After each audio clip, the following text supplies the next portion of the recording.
Chapter 1. The Salted Fish Cultivation System. In the Xinjiang continent, within the Great Hao Kingdom, lies the ethereal Miao Mountains. At the farthest end of a humble abode in the Ziyun Mansion, one of the 36 sects and 72 houses of the Miao sect, a frail boy of 13 or 14 years awoke from his slumber. At first, a haze of confusion clouded the boy's eyes, but it was swiftly replaced by astonishment. I have traversed worlds. This body is also named Yili. The previous owner possessed exceedingly poor aptitude. It took 5 years to reach the 9th level of a martial apprentice, and tragically, he perished while attempting to break through to the 1st level of a martial artist. Yili shook his head in disbelief as he approached the table, lamenting the misfortunes of his predecessor while perusing the 2 thin sheets of paper laid before him. One detailed the foundational cultivation method, the body refinement technique, while the other described the rudimentary martial skill known as the stone tablet strike. Disciples of the 72 houses only have access to the cultivation methods for martial apprentices and martial artists. It is only the disciples of the 36 sects who are privy to the manuals for martial masters and martial kings. To ascend further to the realms of martial sects and martial emperors, one must become an official disciple of the Miao sect. As for the even loftier realms of martial sages, martial emperors, and martial gods, not only does the Miao sect lack corresponding manuals, but the entire Great Hao Kingdom does as well. As an outsider from Earth, Yili found the cultivation manuals inscribed on the paper to be utterly bewildering. Merely 10 seconds into his examination, he began to feel dizzy and disoriented. Confronted with his frail physique and exceedingly low talent, Yili resolved to distance himself from cultivation entirely. It was simply too perilous. While he was lost in thought, a voice suddenly resonated in his mind. Detection indicates that the host possesses no ambition. To assist the host in cultivating more swiftly and effectively, the salted fish cultivation system is binding complete. Startled by this voice, Yili soon found a panel materializing before him. Host, Yili. Realm, martial apprentice 9th level. Aptitude, extremely poor. Technique, body refinement technique entry level. Martial skill, stone tablet strike entry level. Upon gazing at his panel, Yili couldn't help but smile wryly. He was undoubtedly among the weakest of the transmigrators. At that moment, another notification chimed. Congratulations, host, on successfully binding the system. You have acquired the novice skill, Glimpse of Eternity. Any cultivation method can be comprehended with just a glance, equating to a millennium of diligent practice for the host. Yili was momentarily taken aback, but soon elated. This novice benefit was indeed remarkable. As his gaze shifted downward to the 2 thin sheets of paper once more, the previously obscure and incomprehensible content suddenly appeared astonishingly simple, revealing several inconsistencies within. Regaining his focus, Yili glanced at his attribute panel again. The body refinement technique and stone tablet strike, which had originally belonged to the entry-level realm, now astonishingly transformed into the state of perfection. Cultivation methods and martial skills in the Xinjiang continent are categorized according to the ranks of heaven, earth, mysterious, and yellow, with each tier further divided into upper, middle, and lower grades. Additionally, each technique and skill is classified into entry, minor achievement, major achievement, and perfection. Even the rudimentary body refinement technique and stone tablet strike follow this classification. Indeed, with just a couple of glances, I have fully comprehended everything. I wonder just how formidable this perfected stone tablet strike is. Feeling the surge of energy within his body, Yili turned about the room, eager to find something to test his newfound abilities. Bang, bang, bang. Before Yili could locate a suitable testing tool, a powerful pounding reverberated against his door, accompanied by a voice akin to a rusty bell. Yili opened the door immediately. The voice caused Yili's brow to furrow, followed by a swift arch. Peng Jun, also a martial apprentice at the 9th level, Peng Jun, due to his towering physique, had mastered the stone tablet strike to a minor achievement. Relying on his superior strength, he had not only bullied Yili's predecessor, but had also seized the low-grade spirit stone allocated to him each month. Enduring humiliation for 3 years, The predecessor had sought to break through to the realm of a martial artist upon receiving the Spirit Stone. But alas, his shaky foundation and poor physical condition caused him to succumb to the agony of the ascent and perish. The architect of all this calamity was none other than Peng Joon. With the threads of history now woven together, a glimmer of cold resolve flickered in Yi Li's eyes. While his predecessor had endured the torment, he would not be a lamb for slaughter. Not only would he reclaim everything owed to his predecessor from Peng Joon, but he would also demand restitution. What are you lurking inside for? Have you kicked the bucket?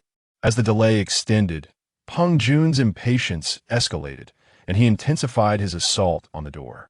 Yi Li moved to the door and opened it just before Peng Joon could strike again. Ouch!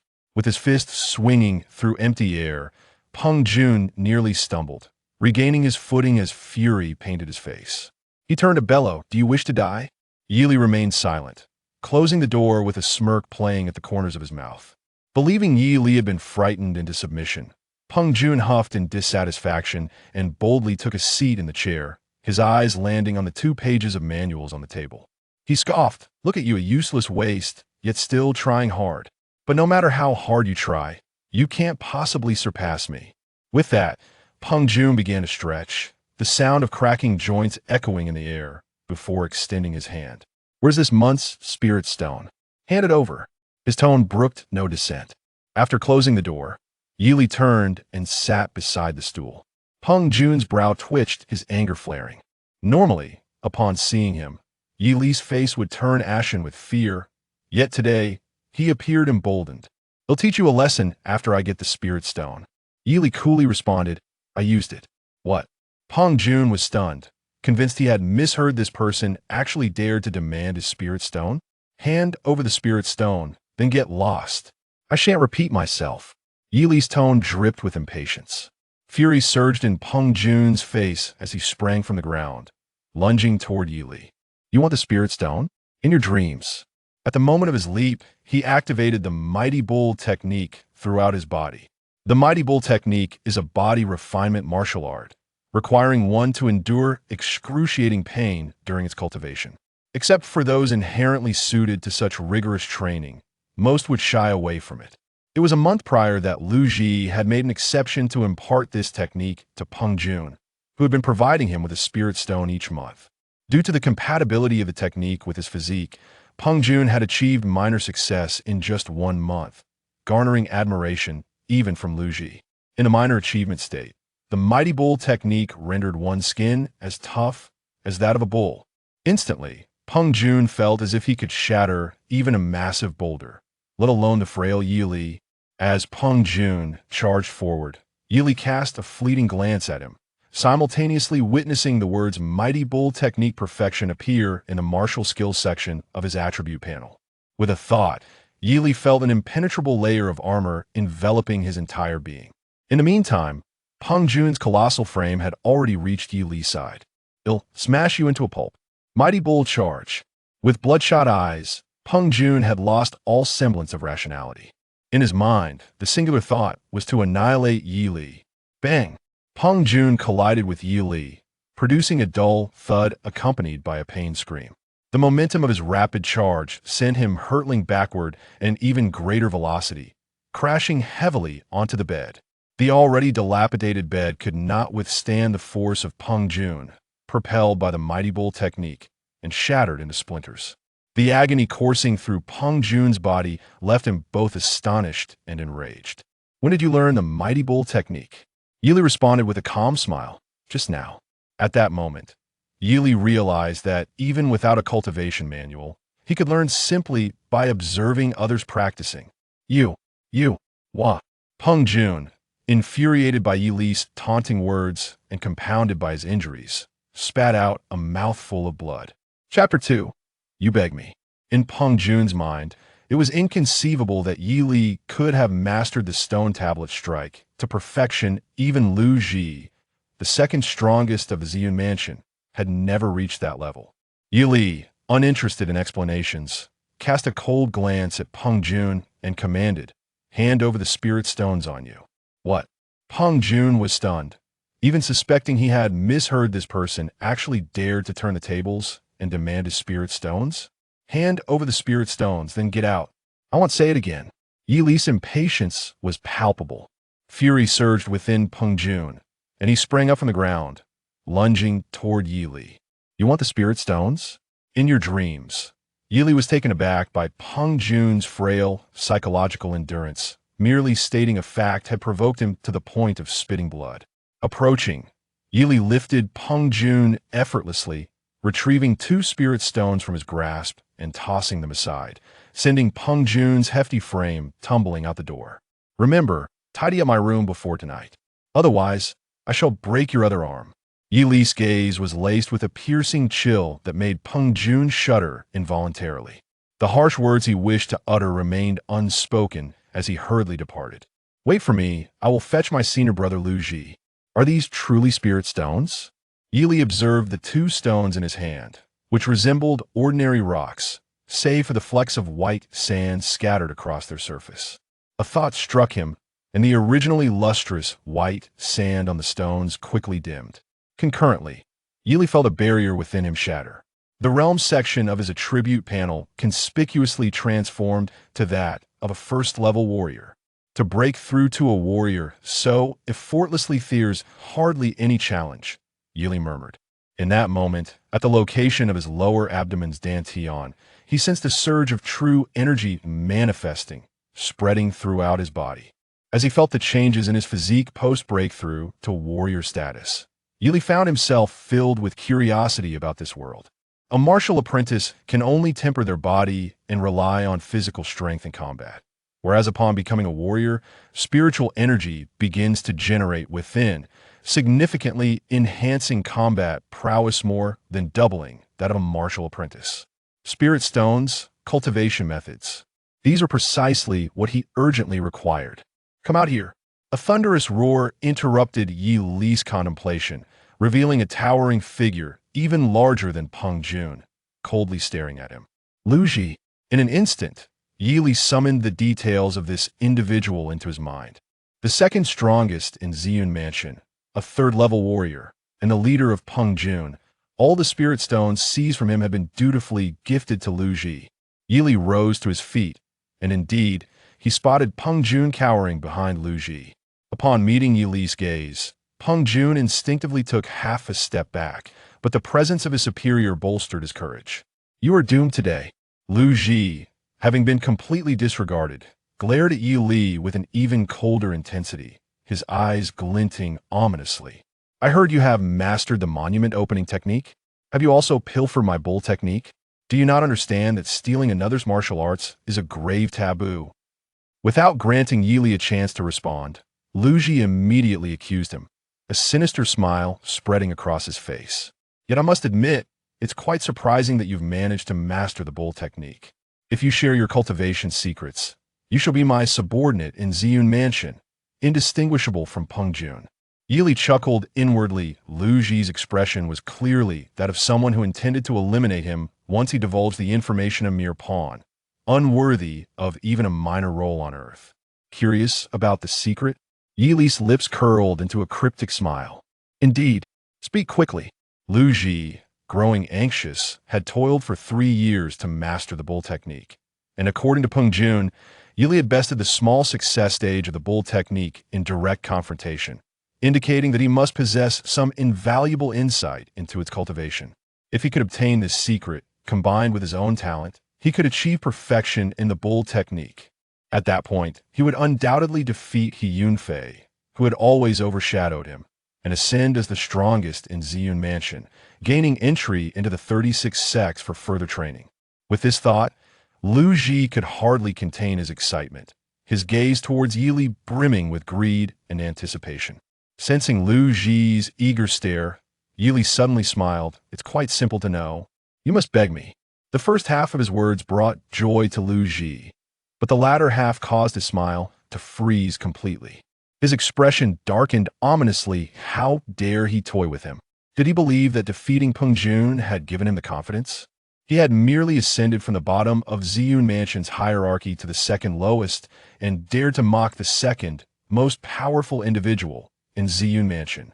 With a thunderous roar, Lu Ji enveloped himself in the mastery of the bull technique, striding menacingly towards Yi Li. With each step, he left half-inch deep imprints in the ground.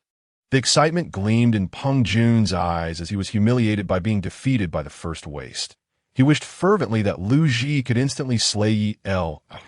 As Lu Ji approached Yi Li. Halting 3 or 4 steps away, his gaze turned cold and menacing. "This is your last chance. Will you speak or not?" Yi Li stretched lazily and replied, "I will only speak if you beg me." Seeking death, unable to contain his rage any longer, Lu Ji exploded with fury, propelling himself towards Yi Li with tremendous force. The ground beneath him was swept clean of withered leaves by the gust of wind generated by his charge. At such a close distance, Lu Ji believed there was no way for Yi Li to evade. "You refuse to drink the wine offered, then you'll taste the bitter wine," he shouted, "if you won't speak now. I will beat you into a pulp first. Let me show you that if you do not become a martial artist, you will remain but an ant." Boom! With a dull thud, Lu Ji was sent flying back, mirroring the pose of Peng Jun, crashing heavily onto the ecstatic Peng Jun, who had been eagerly anticipating the spectacle. "Ah!" Peng Jun let out a pained cry, instantly losing consciousness due to his injuries. How is this possible? Though Lu Ji had achieved the 3rd level of martial artist, he had only used 6/10 of his strength out of fear of killing Yi Li, and with Peng Jun acting as a human cushion. He had suffered little harm, but he sprang from Peng Jun's body, eyes fixed on Yi Li, filled with astonishment. "You have become a martial artist?" At the moment of their collision, Lu Ji sensed that Yi Li was far beyond the physique of a mere martial trainee. Clearly, he had already stepped into the realm of martial artists. No wonder he was so confident.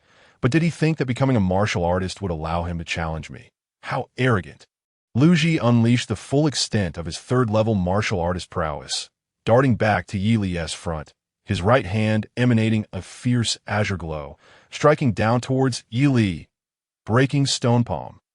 The perfected manticore technique combined with the perfected breaking stone palm was a force that even someone slightly stronger than him, He Yunfei, would not dare to confront head-on. As the strike descended, Lu Ji imagined the gruesome sight of Yi Li's bones snapping and muscles tearing, envisioning Yi Li pleading for mercy, a cruel smile widening on his lips. Yet suddenly, a sharp pain pierced his chest. He looked down to see Yi Li's right hand, enveloped in a dense azure glow, pressed firmly against him. It felt as if his internal organs had been violently struck. Lu Ji couldn't help but scream in agony. Followed by a mouthful of blood erupting from his lips, his body hurtling backward with a crash onto the ground 3 yards away. Lying on the ground, Lu Ji looked at Yi Li, who stood nearby, his gaze filled with horror. Not only had Yi Li struck first, but the force of his breaking stone palm was also twice as powerful as Lu Ji's. "You have perfected the breaking stone palm?" Yi Li replied with a faint smile. "Indeed. Not only that, but I have also mastered the manticore technique to perfection." "What?" Lu Ji's eyes widened in disbelief, and upon hearing Yi Li's next words, he felt a reverberating shock in his mind, instantly spewing another mouthful of blood. After 3 years of arduous training, he had barely reached the perfected level of the manticore technique, while Yi Li, having only joined Yun Mansion for a mere 3 years, had directly attained perfection. Overwhelmed by the reality of this fact, Lu Ji fainted on the spot. Why, Yi Li was left speechless, pondering how this man had such a volatile temperament. Just this little truth was enough to send him over the edge. If he knew that Yi Li had perfected both techniques in an instant, he would surely be infuriated to the point of death. After searching Lu Ji's unconscious form and pocketing 5 low-grade spirit stones, Yi Li slapped Peng Jun awake. With dazed eyes, Peng Jun, upon realizing that it was Yi Li before him, was filled with trepidation. "Yi Li." Then he noticed Lu Ji lying on the ground, seemingly lifeless, his expression turning ghostly pale. "Remember, before tonight, restore my room to its original state. Otherwise, every time I see you I shall strike you," Yi Li warned Peng Jun fiercely before departing with a flourish. Leaving behind a terrified Peng Jun and the unconscious Lu Ji. Arriving at the back mountain of Xian Mansion, Yi Li found a suitable spot and sat cross-legged, taking out the spirit stones. He concentrated and 5 stones gradually disintegrated into powder, cascading from his fingertips. Opening the panel once more, he noticed a change in the realm section. Host, Yili, realm. 3rd level martial artist qualification, extremely poor techniques, body refinement technique, perfection, martial arts, breaking stone palm, perfection, manticore technique, perfection. Yili gazed at the elevation of only 2 levels with dissatisfaction. System, why did it only raise my level by 2 with 5 spirit stones? This system is utterly incompetent. The system's languid voice responded. The spirit stones contain too many impurities, and the energy they harbor is insufficient. Therefore, 5 spirit stones could only elevate your realm by 2 levels. The system has already accelerated the absorption rate of the spirit stones. Otherwise, with your physique, 5 spirit stones would take a year to absorb. Yili then recalled that the cultivation resources in this world were divided into spirit crystals and spirit stones. Spirit crystals are highly purified energy, while spirit stones are merely stones containing energy. Both types of crystals are categorized into 4 grades: supreme, high grade, middle grade, and low grade. 1 supreme spirit crystal is equivalent to 10 high grade spirit crystals, 100 middle grade spirit crystals, or 1,000 low grade spirit crystals. The same applies to spirit stones. However, 1 low grade spirit crystal is equivalent to 100 supreme spirit stones as an outer disciple of the Piao Miao sect. Each disciple only receives 1 low-grade spirit stone per month. If only someone could deliver some spirit crystals and stones to me every day. Yili mused to himself. A solemn bell tolled from the Ziyun Mansion's training plaza, signaling the assembly of all disciples. Upon arriving at the plaza, Yili noted that dozens of disciples were already present, including Lu Ji and Peng Jun on the elevated platform, the head of Ziyun Mansion. Yuan Xiuyang wore a broad smile as he stroked his long beard, frequently casting satisfied glances at a proudly standing young man in white beside him. Yili stood at the back of the crowd, listening to the discussions of the other disciples. Indeed, senior brother, he has emerged from his seclusion. Senior brother, he has been in closed-door cultivation since returning from the Qingwei sect for a month. His cultivation must have greatly advanced. Yes, senior brother, he was already at the 3rd level of martial artist. Reaching the 4th level is undoubtedly a certainty. When will I ever reach senior brother he's realm? The voices of admiration and envy reached Yi Li's ears, and he realized that the individual on the platform was none other than the pride of Ziyun Mansion, He Yunfei, in his previous life. He had never stepped into the realm of martial artists, and thus had never set foot here, nor had he ever seen the mansion's prodigy. Silence. A single light remark from Yuan Xiuyang silenced the crowd instantly.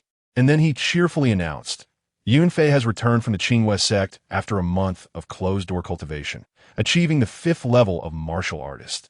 This gathering is also to select candidates for next month's entry into the Qingwei sect for training. As soon as Yuan Xiuyang finished speaking, the disciples erupted into excitement. He has actually broken through to the 5th level of martial artist. He has ascended 2 levels in just 2 months. Truly worthy of being the senior brother. Once again, it's certainly senior brother who will enter the Qingwei sect. Perhaps soon he will officially become a disciple there. Senior brother is magnificent. Senior brother is magnificent. Initially filled with admiration and envy, the crowd's praises crescendoed. Amidst the commotion, Yili noticed that Lu Ji, whom he had previously pummeled, was not among those praising. Instead, his expression was filled with indignation. After the smiling He Yunfei allowed the crowd's cheers to continue for several rounds. He stepped forward and raised his hand to signal for silence. It is also thanks to the guidance of the seniors from the Qingwei sect that I was fortunate enough to break through to the 5th level of martial artist. It is merely 2 levels. The more He Yunfei feigned modesty, the more the disciples praised him. Yili, listening to the flattery, nearly burst out laughing. Just 2 levels. If you were on earth, you would undoubtedly be a king among men. The disciples immediately began to quietly take out the spirit induction technique, simultaneously holding charcoal pencils, ready to record the insights that Yunfei was about to share. Yili had just stepped into the realm of warriors and had yet to acquire the manual for the spirit induction technique. Feeling a stir in his heart, he took a couple of steps forward and spoke to a disciple in front of him. Senior brother, May I borrow a glance? The disciple, glancing at the unfamiliar Yi Li, was filled with doubt. Who are you? Yi Li chuckled. I am Yi Li. The disciple pondered for a moment, then looked at Yi Li's disciple robes before sneering. So it's the first waste. What are you doing here when you haven't even reached the warrior realm? Before Yi Li could respond, the individual shifted aside, seemingly afraid of being tainted by the aura of a waste. Stay there and don't move. I'll show you a glimpse to broaden your horizons. The disciple held the spirit induction technique at arm's length, waiting for over 10 seconds before putting it away. All right, just a glimpse of the beginning should be enough for you to ponder for a while. After saying this, the disciple ignored Yi Li, perking his ears to attentively listen to He Yunfei's explanation. Why Yi Li's gaze swept across the spirit induction technique, and in the section detailing character attributes. A new line appeared. Spirit induction technique, perfected. A spark ignited within him, and a surge of power that had emerged after ascending to the warrior realm gathered once more in his dantian. According to the records of the spirit induction technique, Yi Li sensed that his spiritual energy resembled a small mouse, scurrying throughout his body at his command. This was spiritual energy. After playing around with it for a while, he finally ceased. Meanwhile, He Yunfei seemed to have halted his explanations without Yi Li noticing, leaving some disciples deep in thought while others closed their eyes to meditate. More than an hour later, just as Yi Li was on the verge of dozing off, He Yunfei finally spoke. I believe everyone has gained some insights. Next, I shall demonstrate the yellow-level low-grade martial art, Tiger Roar Fist, which I learned from the Qinghua sect. It turned out to be a yellow-level martial art. For those still practicing inferior martial arts, such as whirlwind leg and crane form fist, the yellow-level low-grade martial arts were skills only the masters of the 72 estates could wield. Upon hearing He Yunfei's words, the disciples below were filled with immense joy, expressing their gratitude in unison. A trace of pride flickered across He Yunfei's face as he waved his hand, feigning regret. However, the senior brother has mentioned that the heart method must not be passed on. As soon as the words left his mouth, the disciples below began to comfort him in a cacophony. It is already a great kindness for the senior brother to share with us. How can we allow you to feel burdened? Indeed, if we were to ask for more heart methods, that would be insatiable. Except for Lu Ji, who was visibly displeased, the disciples all bowed and said in unison, Thank you, senior brother, for imparting your teachings. He Yunfei basked in the admiration of the crowd, his face brimming with satisfaction, and when he caught sight of Lu Ji, a cold smirk crossed his lips. You always seek to surpass me. I shall make you understand just how vast the gulf between us truly is. With this thought, He Yunfei addressed the crowd. The essence of Tiger Roar Fist lies in the harmonious integration of form and spirit. Mastering the foundational tiger form allows one to achieve a small success, while great success grants one the spirit. As for perfection, it is akin to a fierce tiger descending the mountain, an unstoppable force. Speaking thus, he moved to an open area of the square, preparing to demonstrate. Just as he raised his hand, he paused and said, When my senior brother taught me, I was required to have a partner to properly demonstrate the essence of Tiger Roar Fist. I wonder which junior brother would like to volunteer.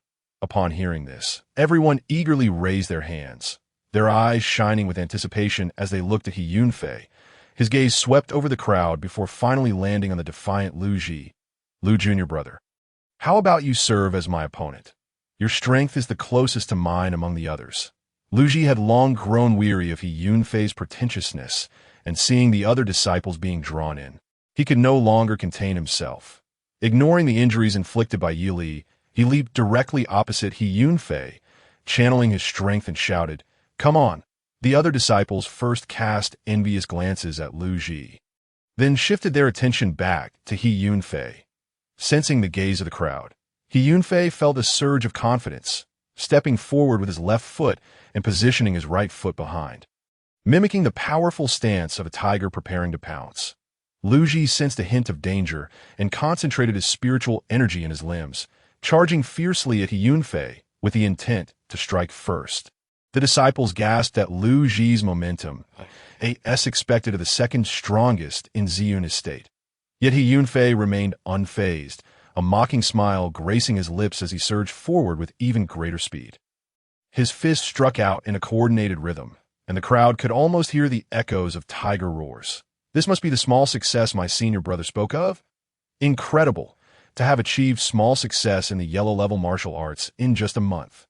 As the crowd marveled, He Yunfei and Lu Ji collided, a loud crack resounding as Lu Ji, once formidable, staggered back, blood spewing from his mouth, his arm hanging limply. With a single strike, he had vanquished his former equal. He Yunfei was momentarily stunned. Had he truly grown this powerful? A wave of joy washed over him. Could it be that Tiger Roar Fist was on the verge of reaching great success? Suppressing his elation, He Yunfei wore an expression of guilt and said, "Lu Junior brother, are you all right?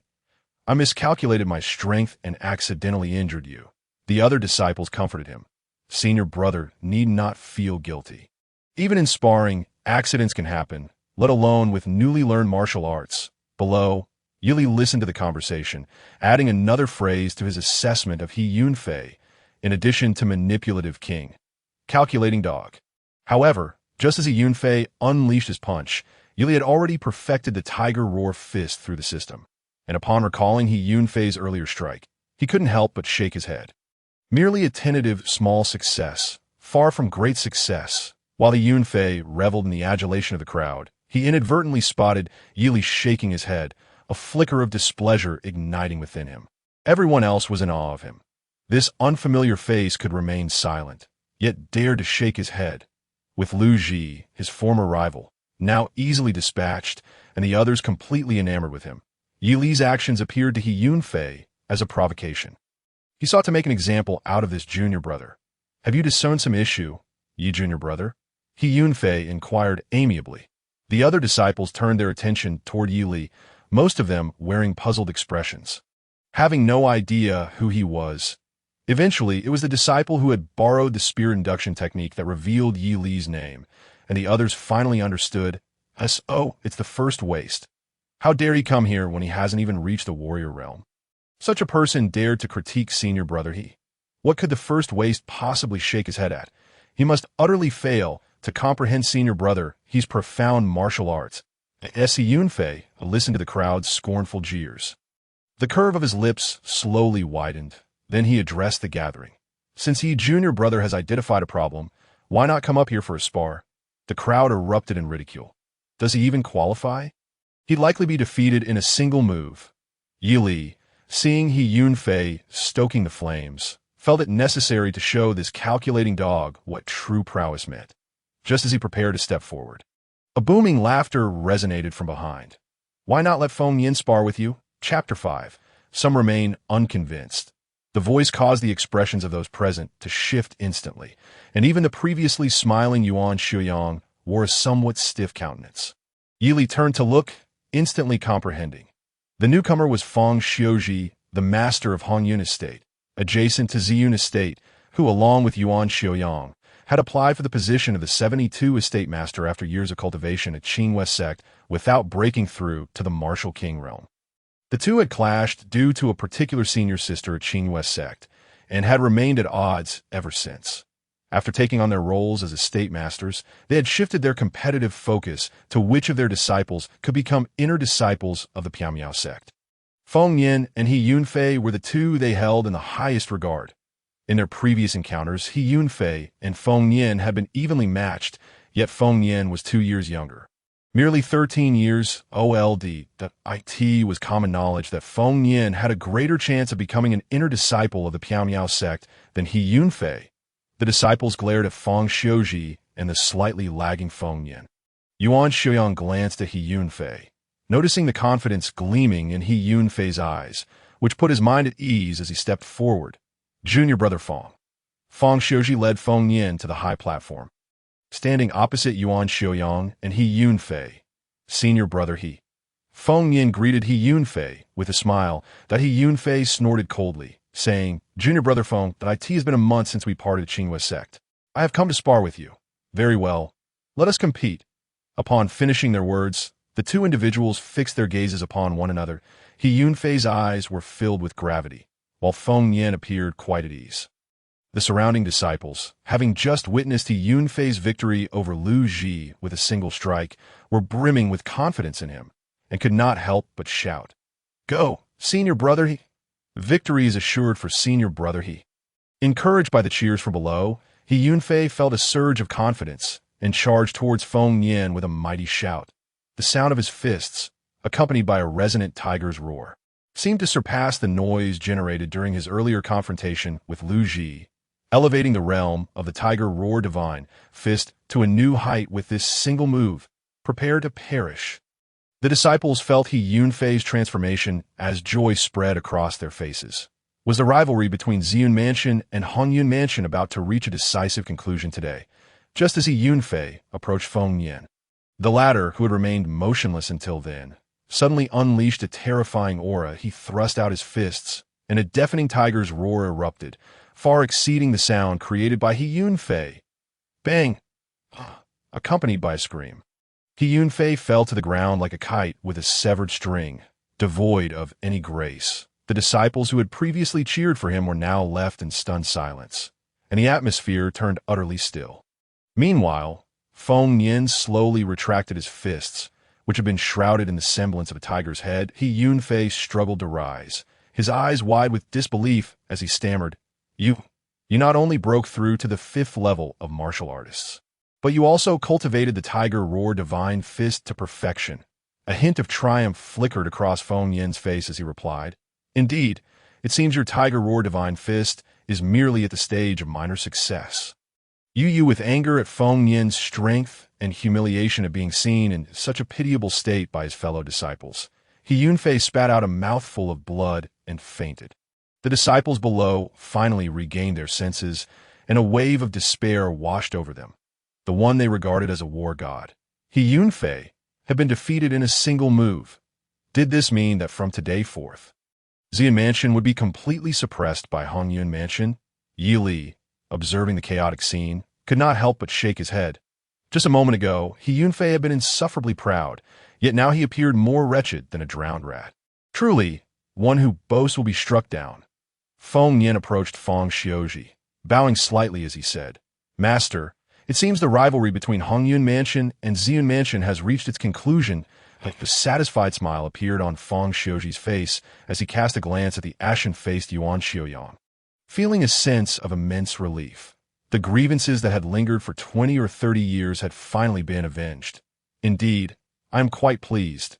Feng Xiuji nodded, but his expression suddenly darkened.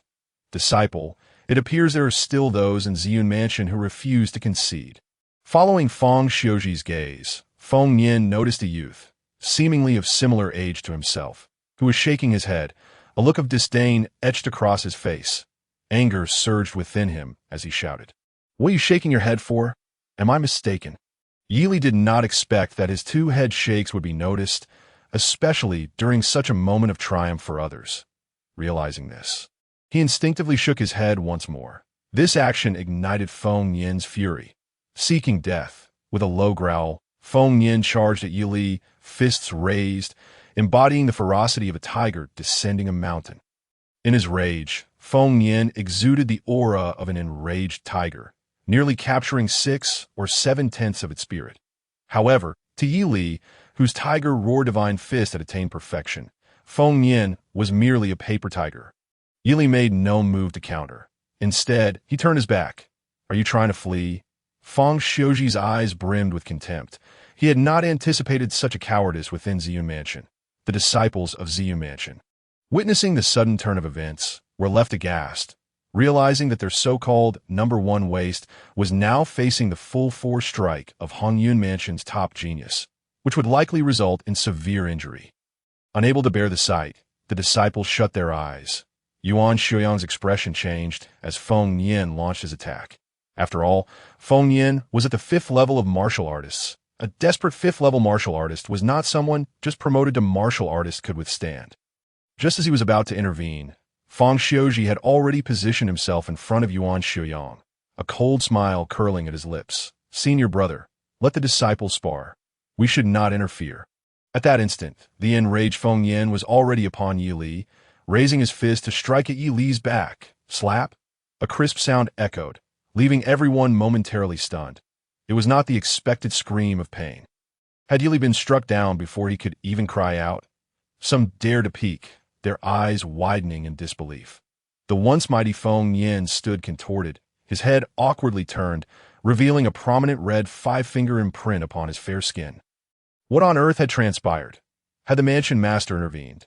Yuan Xiaoyang's expression shifted from fury to astonishment. Meanwhile, Feng Xiuji's countenance darkened. They had witnessed clearly that Yi Li had countered with a swift palm, striking Feng Yin's face with even greater speed. Yi Li slowly turned around, looking at Feng Yin as he declared, "This move is called Tiger's Tail Flick, specifically designed to cure arrogance." Feng Yin's face flushed crimson, his once handsome features contorting into a mask of rage. "Ah, I will kill you." The spiritual power of a fifth-level martial artist surged to its zenith, recklessly aimed at Yi Li's head. Yuan Xiaoyang's expression shifted. Feng Yin was clearly intent on delivering a fatal blow. Although he did not understand how Yi Li had managed to strike Feng Yin, he recognized the potential within him and shouted at Feng Xiuji, "Step aside." Seeing Feng Yin unleash his full might, Feng Xiuji's smile returned as he steadfastly barred Yuan Xiaoyang's way. "Let the younger generation spar. Life and death are determined by fate. We should not interfere." He had resolved that, even if faced with punishment from the sect, he would eliminate this potential threat. Just as Yi Li had raised his right hand, upon hearing Feng Xiuji's words, a cold glint flashed in his eyes. The spirit summoning technique rapidly gathered spiritual energy in his right leg, and with a swift kick, he struck Feng Yin's dantian before his fist could land. Bang! A dull thud resonated as Feng Yin's fair face twisted in pain, becoming a terrifying sight. Wailing, he spewed blood and was sent flying backward. A single palm, a single kick. The once arrogant and domineering Feng Yin plummeted from the air like a dead dog. Feng Xiuji caught the falling Feng Yin, his expression icy. "Disciple, are you all right?" As his gaze fell upon the footprint on Feng Yin's waist, Feng Xiuji's face darkened ominously. "The dantian of my disciple has been ruined." Feng Yin's face turned pale as he despondently replied. Casting a resentful glance at Yi Li, Feng Xiuji gritted his teeth and said to Yuan Xiaoyang, "Senior brother, what a fine disciple you have raised." In that fleeting moment, Feng Xiuji lunged toward Yi Li, both palms extended, accompanied by a thunderous sound. "Little beast, prepare to pay with your life." The mid-tier Huang-class martial art, mountain crushing tide, perfection. In that instant, a line appeared on Yi Li's attribute panel in his mind. "Stop!" Yuan Xiaoyang bellowed, positioning himself in front of Yi Li, unleashing the same technique. Mountain crushing tide. Boom!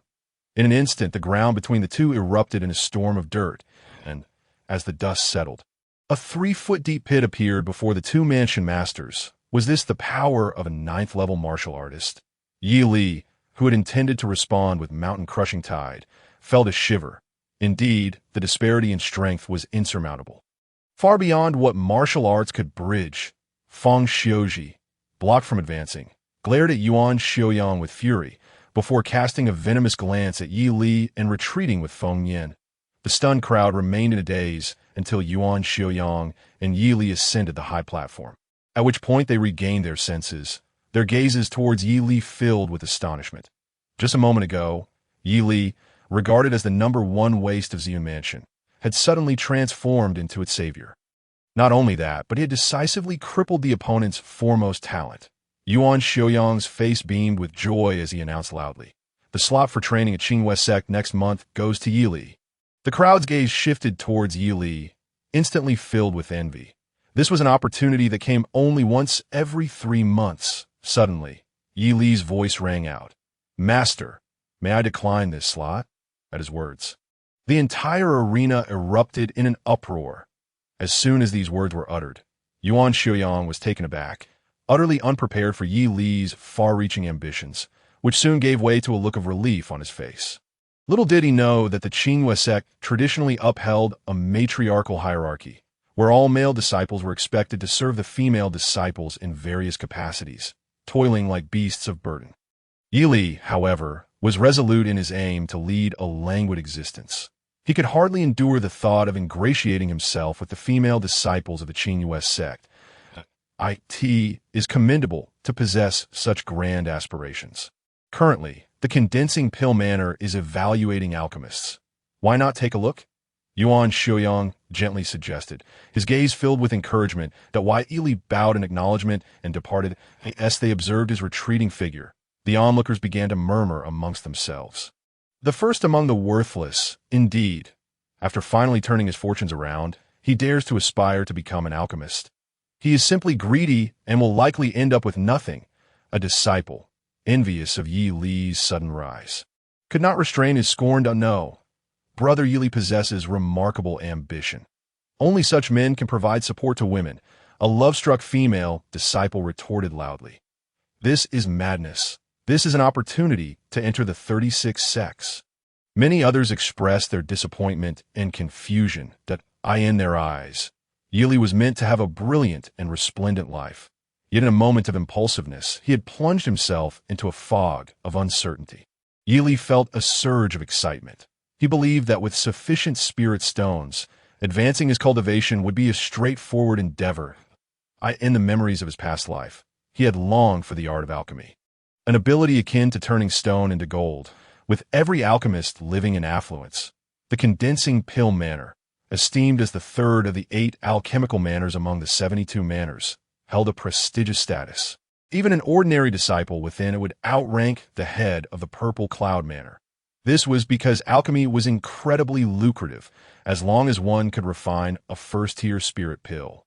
They could gain admission to the condensing pill manner. Indeed, this was a genuine opportunity for meteoric rise. Yi Li strolled forward, and upon entering the vicinity of the condensing pill manor, he was struck by the evident opulence of the architecture. While the throngs around him buzzed with excitement, outside a lavish and spacious apothecary, a crowd had gathered in droves. The Purple Smoke Pavilion is truly grand. They are providing all the materials needed for this alchemical assessment free of charge. What do you know? The Purple Smoke Pavilion is backed by the Condensing Pill Manor and has always sought to befriend various alchemists. They have likely amassed a fortune in spirit stones through this endeavor.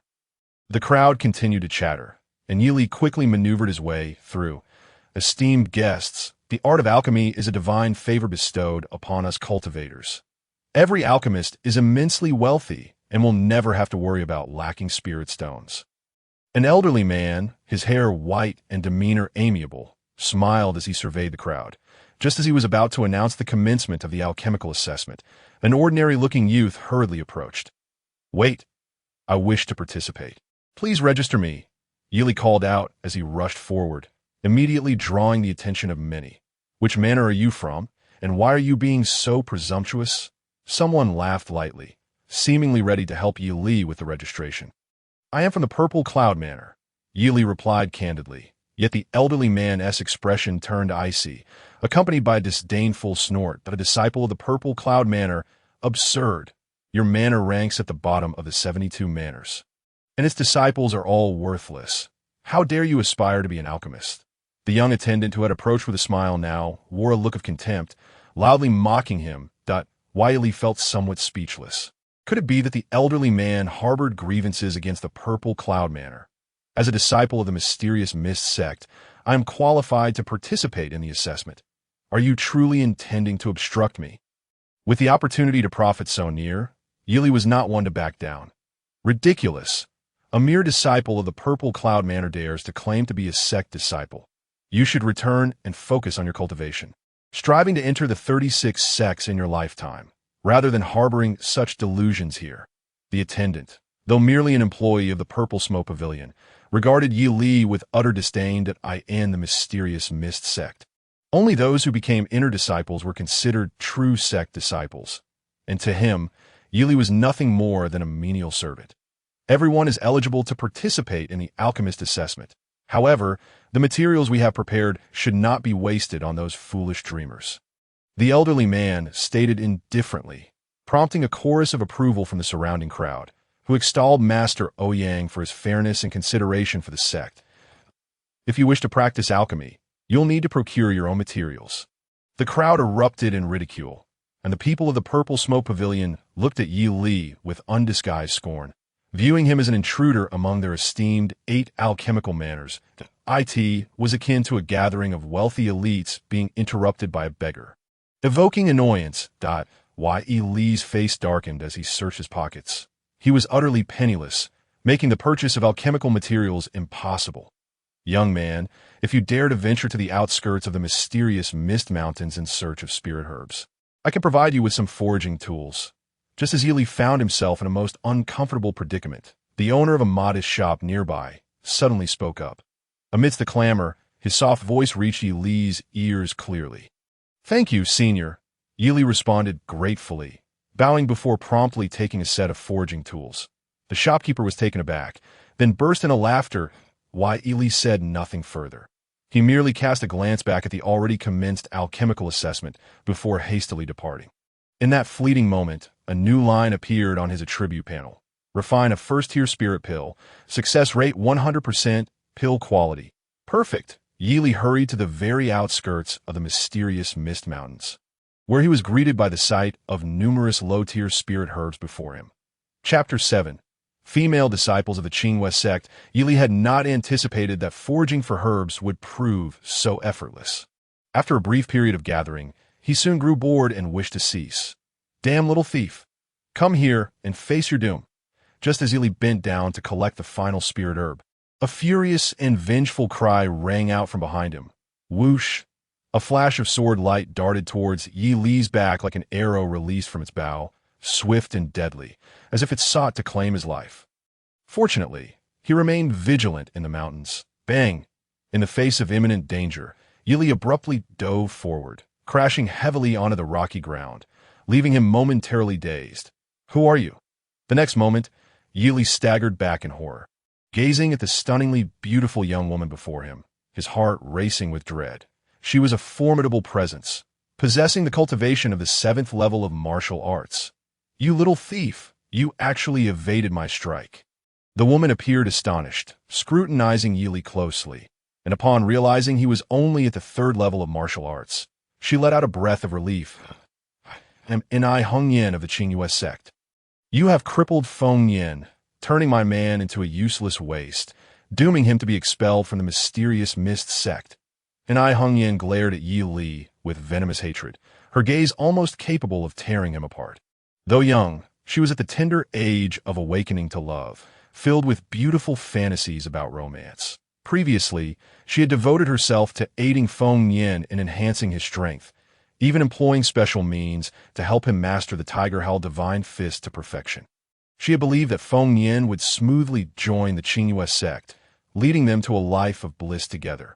Little did she know, she was left waiting for him in vain, only to receive news of his being crippled. "So you are the beloved of that waste. You are not unattractive. How could your eyes be so blind as to fall for such a character?" Yili was taken aback, staring at Innate Hongyin's breathtaking visage, feeling a profound sense of pity for her. "You seek death." Innate Hongyin, already brimming with murderous intent, was now utterly enraged, teetering on the brink of losing her reason. Yili clumsily retreated, yet within him a flicker of hope ignited. The other party's strength far surpassed his own, compelling him to tread cautiously. Die. The two figures were slightly entwined, and Ai Hongyin suddenly lunged forward a step, her sword transforming into a darting dragon, piercing toward Yi Li's neck. The force of this strike was as swift as lightning, almost beyond what Yi Li's cultivation could withstand. In an instant, a profound sense of dread enveloped him. Yet within this peril lay a tremendous opportunity. In a heartbeat, the overwhelming threat of death wrapped around Yi Li's mind, and the initial panic within him abruptly settled into calmness. Boom! Just as it seemed Yi Li was on the verge of a tragic demise, he unexpectedly thrust out a palm with gentle finesse. What? This seemingly soft gesture in N.I. Hongyin's eyes felt like an infinite tide crashing upon her. Impossible. The Huang class intermediate martial skill, pushing mountains and overturning seas. Has Yuan Xiaoyang lost his mind? N.I. Hongyin gasped in astonishment as Yi Li's second palm swiftly followed suit. This time, her shock deepened. Even if Yuan Xiaoyang had secretly transmitted such martial techniques to Yi Li, he should not have cultivated to such a terrifying realm. Boom! The two palms collided, completely shattering N.I. Hongyin's attack. Yi Li surged forward a step, unleashing a third palm, gazing into N.I. Hongyin's incredulous eyes. The power of these three strikes harmoniously merged. Poof! The overwhelming force struck and I Hong Yin squarely, sending her flying through the air. As she soared, blood erupted from her mouth, her complexion turned an ashen hue, and her garments were thoroughly stained crimson. Sister and I, you sought to kill me, yet you never foresaw your own demise at my hands. Yili marveled inwardly, astonished by the formidable might of this perfected realm of pushing mountains and overturning seas. He felt that even if Anai Hongyin's cultivation were several levels higher, she could never hope to match him. What do you intend to do? Anai Hongyin lay prostrate on the ground, her internal organs wounded, every pulse a torment, rendering any movement impossible. You wish to kill me. This place must surely be a desolate wilderness. Whatever I do here, it should bear no consequence, right? Yili smirked coldly as he approached and picked up Anai Hongyin's treasured sword. If I use your sword to slay you, might they not think you took your own life? Yili advanced step by step, while Anai Hongyin, gripped by terror, attempted to retreat, but found herself bereft of strength. At that moment, she was akin to a fish on a chopping block, entirely at Yi Li's mercy. No, please, do not kill me. I am a female disciple of the Qingyue sect, if you dare take my life. The sect will surely not spare you. The girl, once filled with resentment, was now engulfed by an overwhelming fear. Ai Hongyin's terrified gaze fixated on Yili. In her mind, Feng Yin had become insignificant. His life or death paled in comparison to her own. You wish to take my life, yet I cannot do the same to you? Yili let out a cold laugh, gently raising the treasured sword, and Ai Hongyin was suddenly consumed by despair and erupted into tears.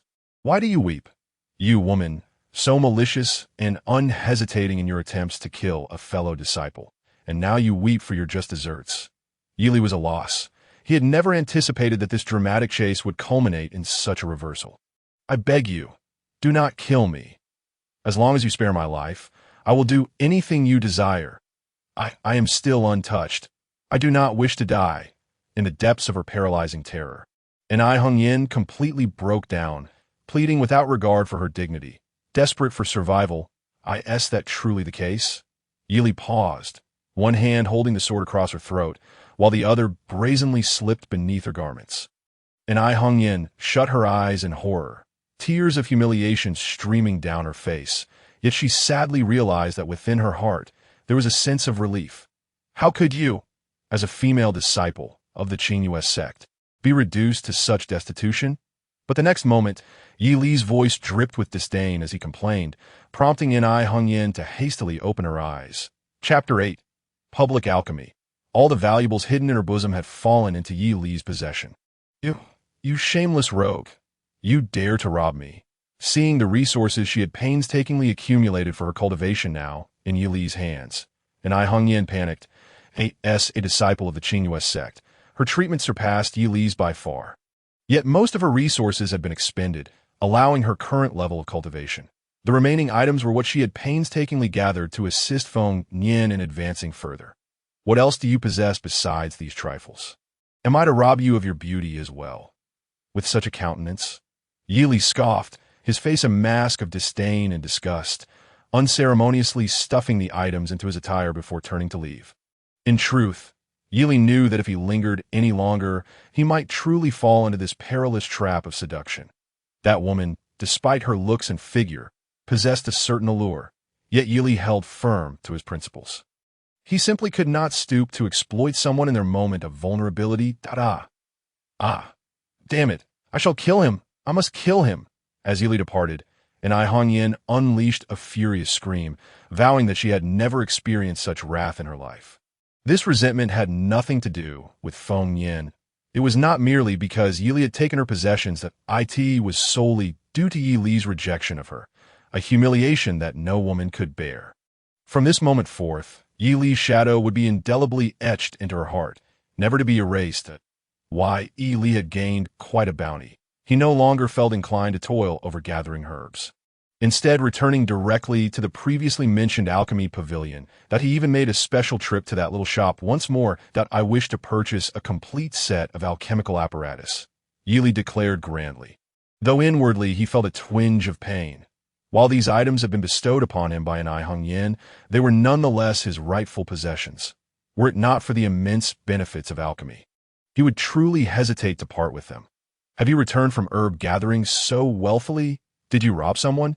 The shopkeeper's eyes widened in surprise upon seeing the spirit stones Yili produced. Am I the sort of person to do such a thing? Take what you will. Yili rolled his eyes, feeling a touch of guilt. He expected the shopkeeper to possess such discernment. Even if you concocted a spirit essence pill now, you would not be eligible to join the alchemy pavilion. It would be better to wait a few days and visit the heavenly alchemy pavilion. The shopkeeper casually remarked, though he dared not entertain the notion that Yili truly qualified for the heavenly alchemy pavilion. The heavenly alchemy pavilion ranks first among the 72 pavilions of the Miao Miao sect. I merely wish to practice alchemy, not to join any alchemy pavilion. Yili shrugged indifferently. Gathering his belongings before exiting, he intended to concoct spirit essence pills at the entrance of the Xian pavilion. Upon hearing that someone who was not an alchemist intended to brew pills, many curious gazes turned toward him. It was truly laughable that someone would attempt to mimic Master Ouyang's public alchemy demonstration. I suspect he has lost his mind in his pursuit of fame. Does he truly believe that spirit essence pills are so easily concocted? The previous alchemical assessment had concluded, yet upon seeing Yi Li's audacity to publicly attempt alchemy, many gathered around. He is one of us from the Xian pavilion. He is universally regarded as the first waste. Who could have imagined that his lack of cultivation would lead him to attempt alchemy here? Just then, a furious roar echoed, drawing countless curious glances to Yi Li. The senior brother is looking for you. How dare you flaunt yourself here, deceiving others, Peng Jun bellowed. Yet as he noticed Yi Li's gaze turning toward him, he was suddenly struck by a chill and fled in disgrace. The first waste? Now I understand. There truly is such a person in the Xian pavilion. What an absurdity, a waste who dares to squander the sect's resources so recklessly. More people gathered, condemning and cursing Yi Li. Yet due to the sect's rules forbidding any disruption during alchemical processes, none dared to approach him directly. This fellow is truly amusing at such a young age. He has already reached the pinnacle of the third stage of martial cultivation. How could he possibly be the first waste? In that unremarkable little shop, the shopkeeper was entertaining a mysterious guest. Is there really such an amusing little fellow within the sect? The guest chuckled lightly, clearly unfazed. The shopkeeper understood that this person had exceedingly high standards. He shook his head and refrained from further comment. How do you know that I cannot concoct pills? Yi Li chuckled softly, unhurriedly igniting the furnace, and confidently declared, Not only shall I concoct the spirit chi pill, but I shall also refine one of perfect quality. Upon uttering these words, a wave of uproarious laughter erupted from the crowd, some even resorting to loud and scathing insults. Such a wildly ignorant eccentric was indeed a rare sight to behold. And before long, a throng had gathered, eager to witness Yi Li's public humiliation and to see how he would extricate himself from this predicament. Boom! With a gentle pat on the alchemy furnace, a surge of flames erupted forth. Amidst the jeers and ridicule from the multitude, Yi Li remained unfazed, effortlessly producing a batch of pills. What? How is this possible? In the next moment, with a light smile, Yi Li removed the lid, prompting a cacophony of astonished gasps that reverberated through the air. This batch of pills did not yield 12, but an astonishing 18. Heavens! How could my eyes deceive me?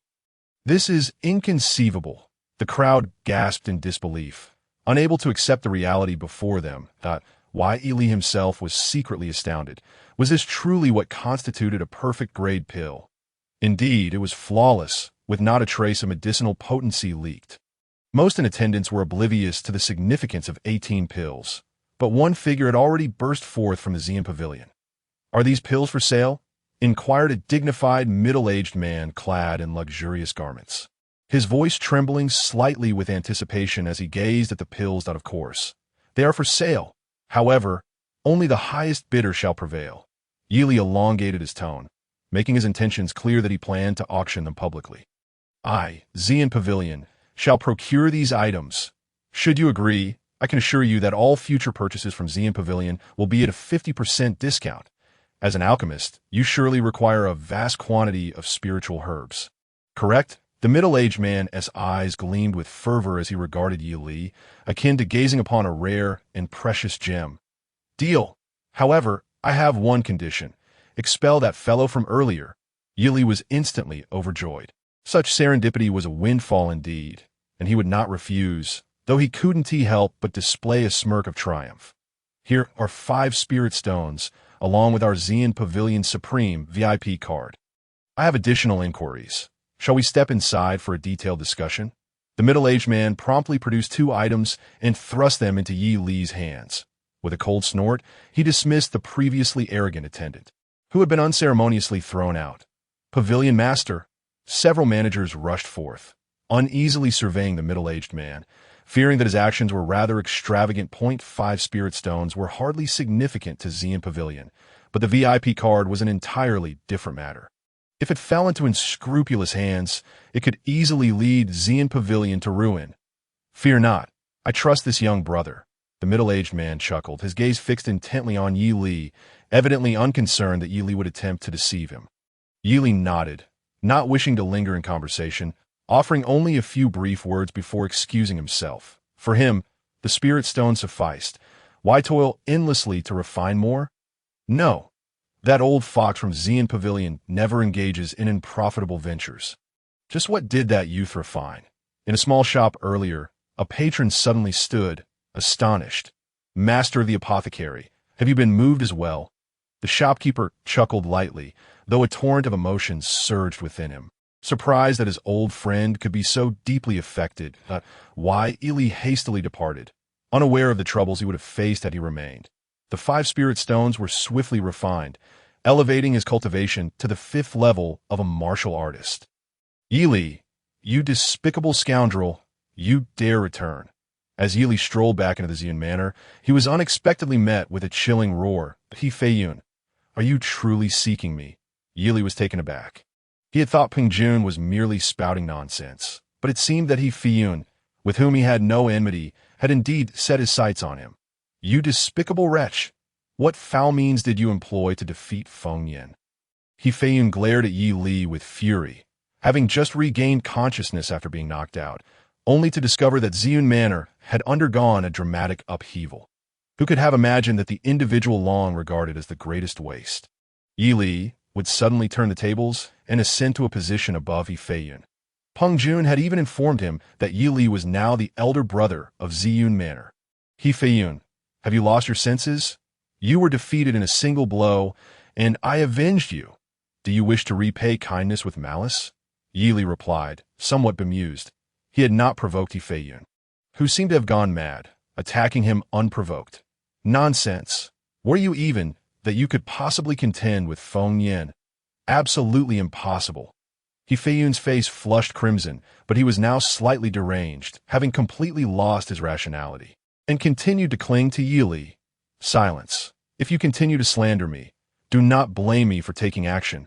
Yi Li, exasperated by He Feiyun's incessant nagging, could only adopt a stern demeanor. You dare to lay a hand on me? Let us engage in a public duel.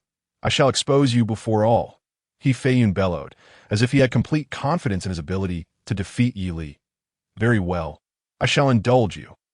Yi Li's gaze shifted, for he had no interest in vying for the title of elder brother, but He Feiyun's wealth intrigued him. Why toil at refining pills when one could simply receive them without effort? The elder brother has awakened. I hear he wishes to challenge Yi Li. What elder brother? A mere waste. He is no match for Yi Li. Silence. Yi Li has become complacent, refusing to join the Qingyue sect. He has no future. Our elder brother of Zeon Manor is still He Feiyun. News of the impending duel spread rapidly, drawing a large crowd of Zeon Manor disciples to the martial stage. Their voices hushed as they engaged in fervent discussions, many faces alight with excitement. That He Feiyun, since you refuse to yield, then let us see your prowess. Yi Li, disinterested in lengthy banter, leaned casually against the side, clearly dismissing He Feiyun. Humph, you brought this upon yourself, you vile scoundrel. Watch as I unveil your fade. He Feiyun brimmed with confidence, convinced that if he could not best Feng Yin, he certainly would not fear Yi Li. Roar! In the next instant, he lunged forward, a thunderous roar echoing as he unleashed his attack. Having endured a previous crushing defeat, his tiger roar divine fist had indeed grown significantly stronger. Bang! to everyone's astonishment. Yi Li remained motionless, allowing He Feiyun's fist to strike him without resistance. "Is this all you've got? He Feiyun, has your sect been skimping on your meals, leaving you undernourished? Your punches are as soft as a feather." Yi Li, who should have been on the verge of collapse, lazily cast a glance at his opponent, his expression one of utter boredom. How can this be? Is He Feiyun's attack merely a fade? This is the man-bull technique, the perfected form of the man-bull technique. How can this be? What? Yi Li has mastered the man-bull technique to perfection. A wave of astonishment swept through the crowd.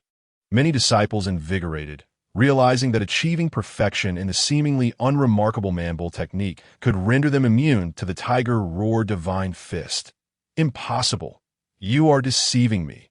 Faced with such a predicament, He Feiyun was utterly despondent. It seems that using the man-bull technique against you is akin to using a sledgehammer to crack a nut.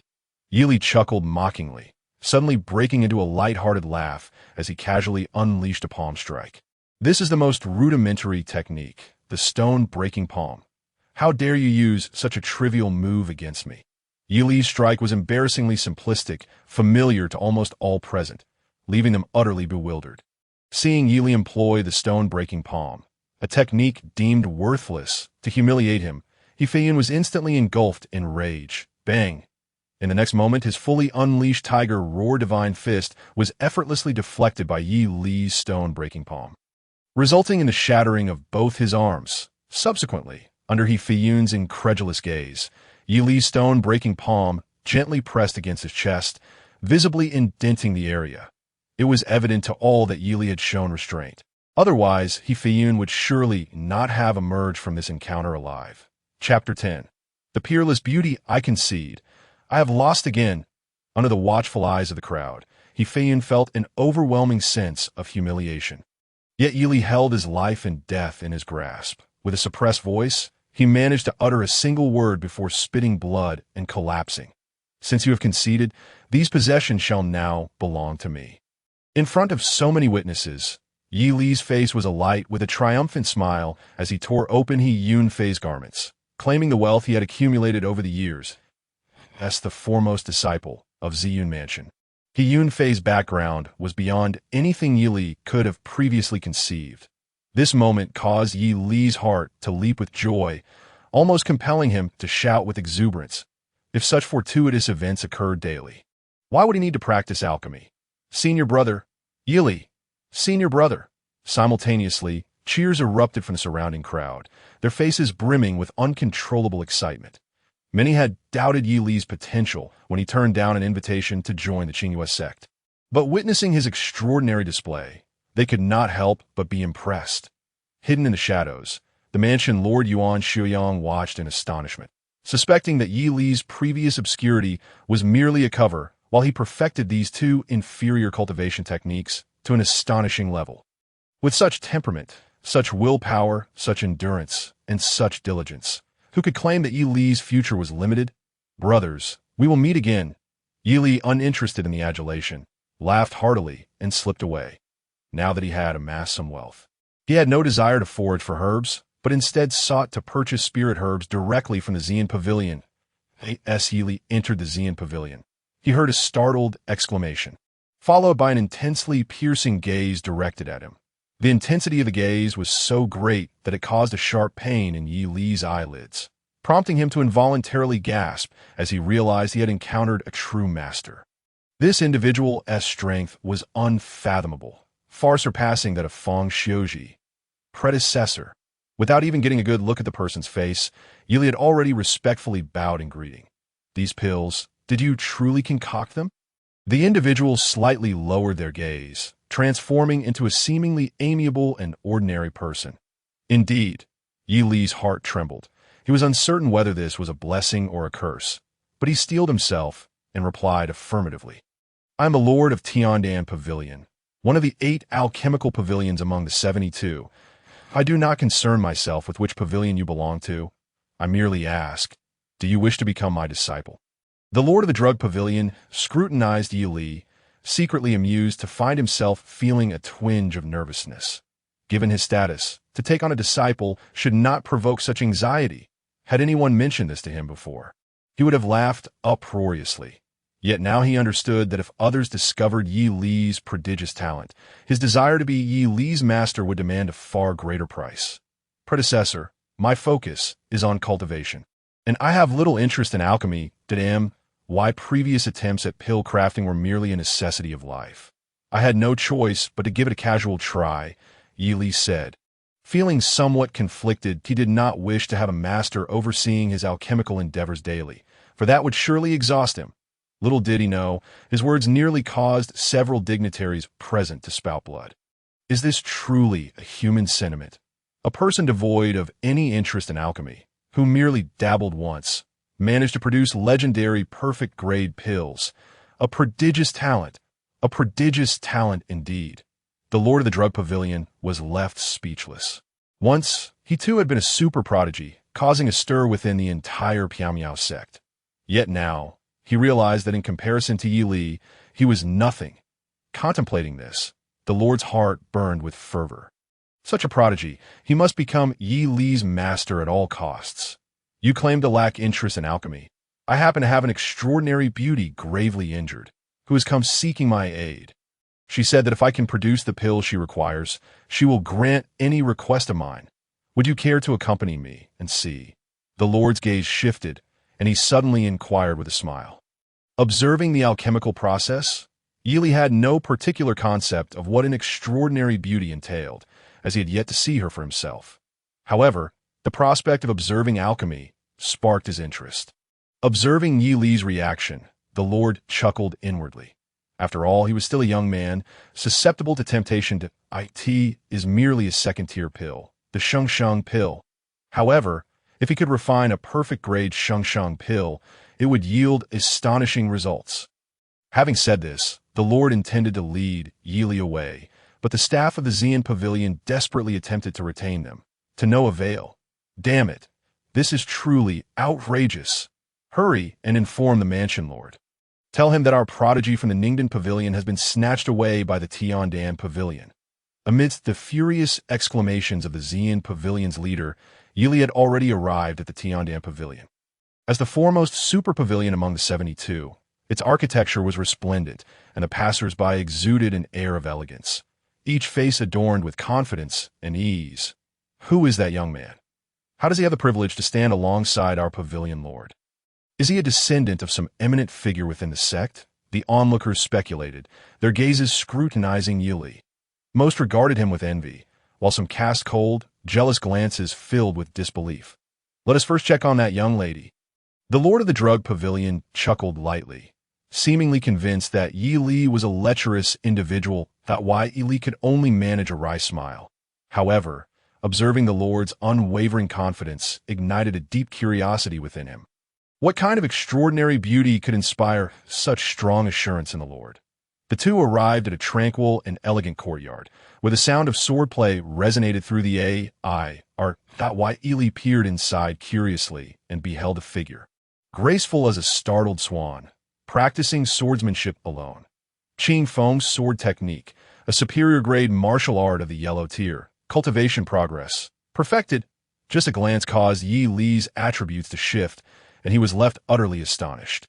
The young lady was executing superior-grade martial arts of the yellow tier, which was simply astonishing. After a surge of delight and shock, Yi Li instinctively turned to examine the young lady's visage. This singular glance rendered him utterly speechless. He had previously thought that Nai Hongyan was an exceptional beauty, but now, in retrospect, that notion seemed laughable. Or perhaps all women in this world were simply common and unremarkable. Yi Li's heart raced, and he even caught a whiff of blood in the air. This girl was undeniably breathtaking. Her ethereal grace resembled that of a celestial being, untouched by earthly concerns. Upon noticing someone staring at her intently, the young lady in the yellow dress coldly huffed, her eyes flickering with disdain. Though she was still quite young, her beauty was not merely a product of artifice. It was the pure bloom of youth. However, she had long grown weary of men who became entranced at the mere sight of her. Lord of the Drug Pavilion, are we ready to commence the alchemical process? The young lady huffed. Directing her displeasure at the Lord for Yi Li's apparent presence, Yi Li was taken aback. This girl possessed quite the audacity, seemingly lacking respect for the Lord. Your injuries require a perfect grade, shung pill, to be effective. I can only promise to do my utmost. The Lord of the Drug Pavilion inclined his head slightly, addressing her with an air of equality, even tinged with a hint of deference. I am well aware that perfect grade pills are exceedingly rare. Even a true master of alchemy, like you, must rely on fortune and timing. She sighed, a hint of melancholy flickering in her eyes. Let us proceed and concoct the pills. The Lord of the Drug Pavilion sighed inwardly. Fully aware of the young lady's tragic past, though his status did not afford him the privilege to intervene in such matters. Watch closely. 3 individuals entered the private alchemy chamber of the master of the apothecary, who, to the astonishment of the young maiden, solemnly instructed Yi Li, casting a curious glance her way. On the surface, the master of the apothecary was regarded as the foremost alchemist of the Miao Miao sect. The number of those wishing to apprentice under him was truly innumerable, yet he had always maintained a distant demeanor. It was unexpected that he would regard Yi Li so favorably. After calming himself, the master began the process of concocting elixirs. With his profound mastery of alchemy, producing a mere second-tier elixir was a trivial task, showcasing the prowess of a true master. Impressive, Yi Li observed with a mix of understanding and confusion. Yet he could sense that the master indeed possessed remarkable skill. Alas, failure! Upon lifting the lid of the alchemical furnace, disappointment was palpable on the master's face. Among the 12 elixirs, 8 were of superior quality, and 4 were of medium quality, a display of astonishing capability. However, it was evident that the master aimed to produce a flawless shung pill.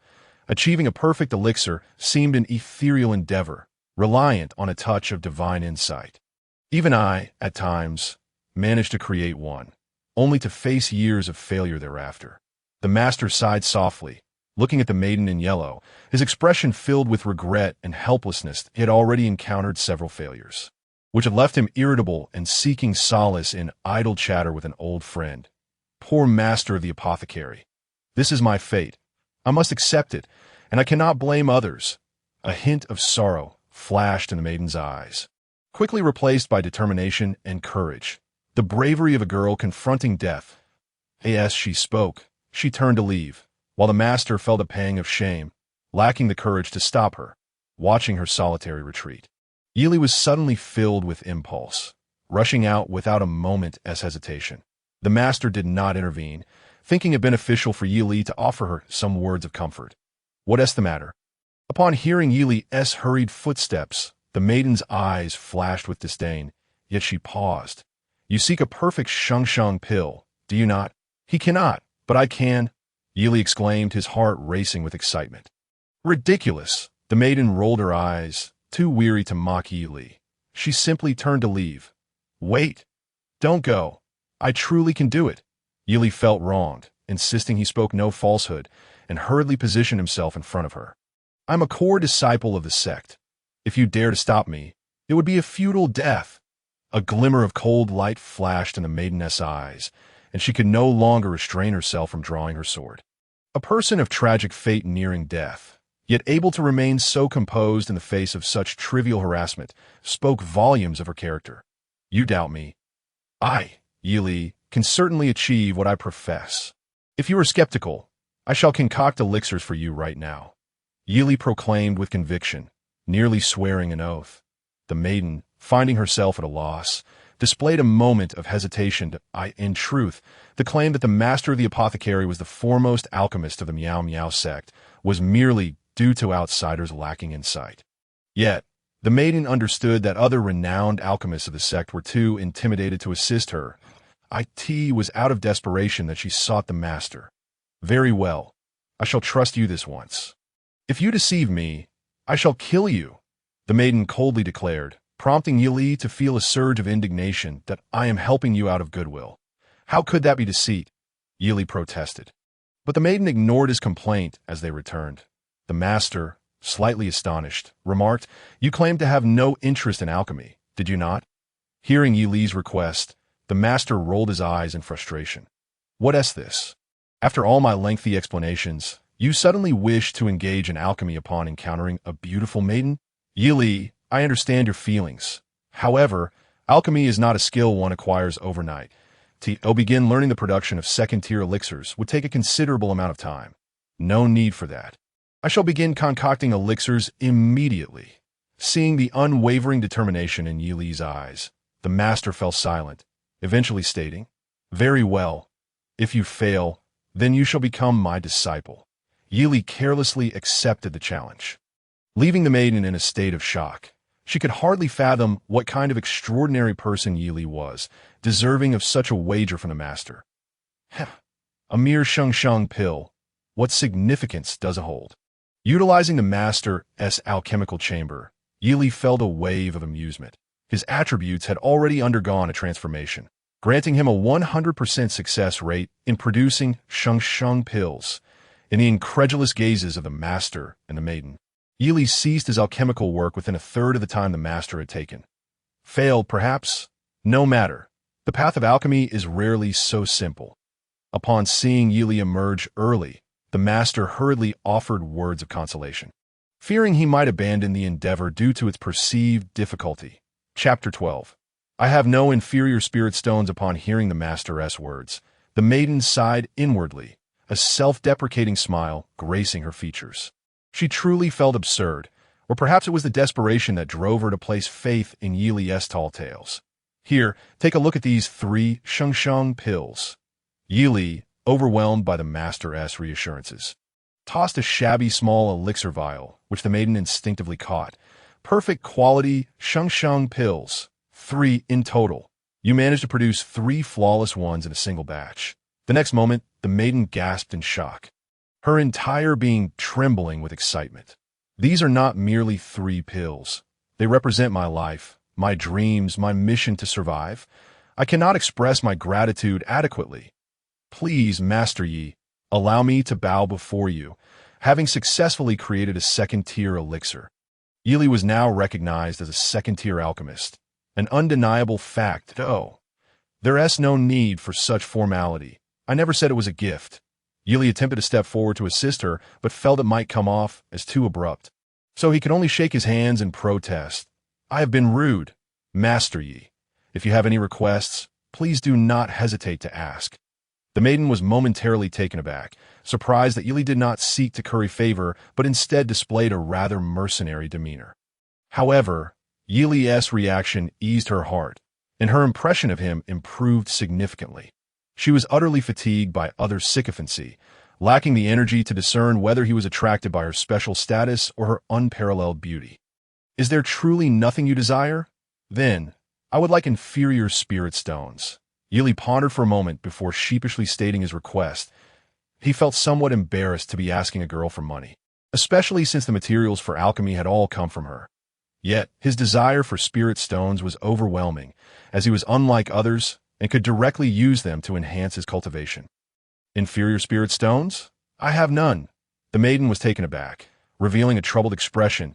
I only have some medium-grade spirit stones that I use as change. Please, accept them as a token of goodwill. As Yili widened his eyes, suspecting the maiden might be trying to evade payment, she pulled out a large handful of medium-grade spirit stones from a green bracelet she wore. Here, take them all. I only have superior-grade stones left. The maiden appeared somewhat endearing as she handed over hundreds of medium-grade spirit stones to the astonished Yili, her expression tinged with apology. Yili, spirit stones equated to money, a coveted treasure for his relentless pursuits. To the maiden, however, spirit stones were entirely meaningless scraps, hardly worth the effort to avoid stepping on them. Do you not have a storage artifact?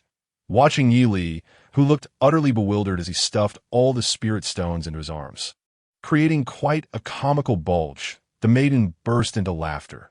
Storage artifact? What is that? Yili was utterly dazed by the sudden influx of happiness, absent-mindedly responding while his hands clutched the stones tightly. If fate allows, I shall gift you one next time we meet. The maiden shook her head, finding Yili's dazed demeanor rather endearing. So, now do you understand the financial prowess of an alchemist? Until the maiden took her leave, the master of the apothecary, utterly astounded by Yili's alchemical prowess, cleared his throat with a facade of solemnity. Senior, I have heard it said that while warriors are easily achieved, Martial masters are hard to attain. Is there truly a bottleneck? Yili refrained from responding directly and instead posed his own question, revealing his confusion. The head of the medicine house let out a soft sigh, realizing that Yili had no desire to become his disciple. Yet, the more he witnessed Yili's extraordinary talent, the more benevolent his demeanor became. Naturally, the head of your Xian house is a ninth-tier martial artist, isn't he? Achieving such a level is no simple feat. However, with the aid of a third-grade cleansing pill, reaching the martial master realm is indeed feasible. Yet, the value of a third-grade pill likely surpasses that of the martial master itself. The head of the medicine house smiled modestly, reiterating the esteemed status of alchemists. May I request the formula for the cleansing pill, esteemed elder? Yili inquired with a flattering smile. The head of the medicine house huffed in annoyance, retorting, I possess the formula, and I also have the materials for refining the pill. However, unless you become my disciple, I am not inclined to provide you with the materials for free. His eagerness to take on a disciple was evident, as he disregarded all modesty and continuously set traps for Yili. After some contemplation, Yili concluded that it was unnecessary to seek a mentor merely for the sake of alchemical materials. He declined the head's generous offer, yet the latter still handed him a hastily copied formula. A ninth-tier martial artist. It is indeed true that there exists a bottleneck in ascending to the martial master realm. Yili walked slowly, and after departing from the Tianan house, he felt the spirit stones had already been refined by the system. He could sense a vast reservoir of energy stored within his meridians. Yet he was still unable to advance to the martial master realm. The martial master level is exceedingly profound, and it would be more than sufficient for one to become a formal disciple of the Piamiao sect. Wait, where are my spirit stones? Damn it, where are my spirit stones? Overwhelmed with a sense of power, Yili was initially elated, but he suddenly let out a wail of despair. Initially, he preferred to be lazy and avoid gathering herbs himself, opting instead to purchase them with spirit stones. However, all of his spirit stones had been completely refined by the system. That unfortunate fellow must have been robbed. Even cultivators can encounter thieves. Surely, one must be a fool to allow that. Observing Yili's sudden outburst, passers-by began to murmur, astonished by such a peculiar sight. Why, Yili had no choice but to begrudgingly resort to his previous method and head towards the Piamiao Mountains. As for selling those perfect life-giving pills, they were far too conspicuous, and he felt a twinge of fear. That little thief has some audacity. He dares to leave the sect so easily. Yili hurried away, unaware that a pair of venomous, resentful eyes were coldly watching him. This was also due to Yili's inexperience. He had not considered that Feng Yin had been incapacitated and that Ai Hong Yin was not from the Hong Yin house. How could she have received the news so swiftly? The previous ambush was, in fact, orchestrated by someone. Help! Are third-grade spiritual herbs that rare? Yili suddenly shouted in the mountains. As he continued on his way, he lamented that not all spiritual herbs were as readily available as those used to concoct spirit-gathering pills. Chapter 13. The pursuit of the house master. As Yili ventured deeper into the Piamiao Mountains, a sense of unease began to stir within him. It wasn't for any particular reason. Rather, he was suddenly struck by the thought that he might be lost from wandering aimlessly. What the devil? It's just a third-grade spiritual herb. How can it be so hard to find? Yili had no idea how many times he had complained. His temperament allowed him to take advantage of easy opportunities, but when it came to diligent labor, he truly could not bear it. A third-grade spiritual herb. I assentee it right here. Just then, a sinister voice echoed suddenly.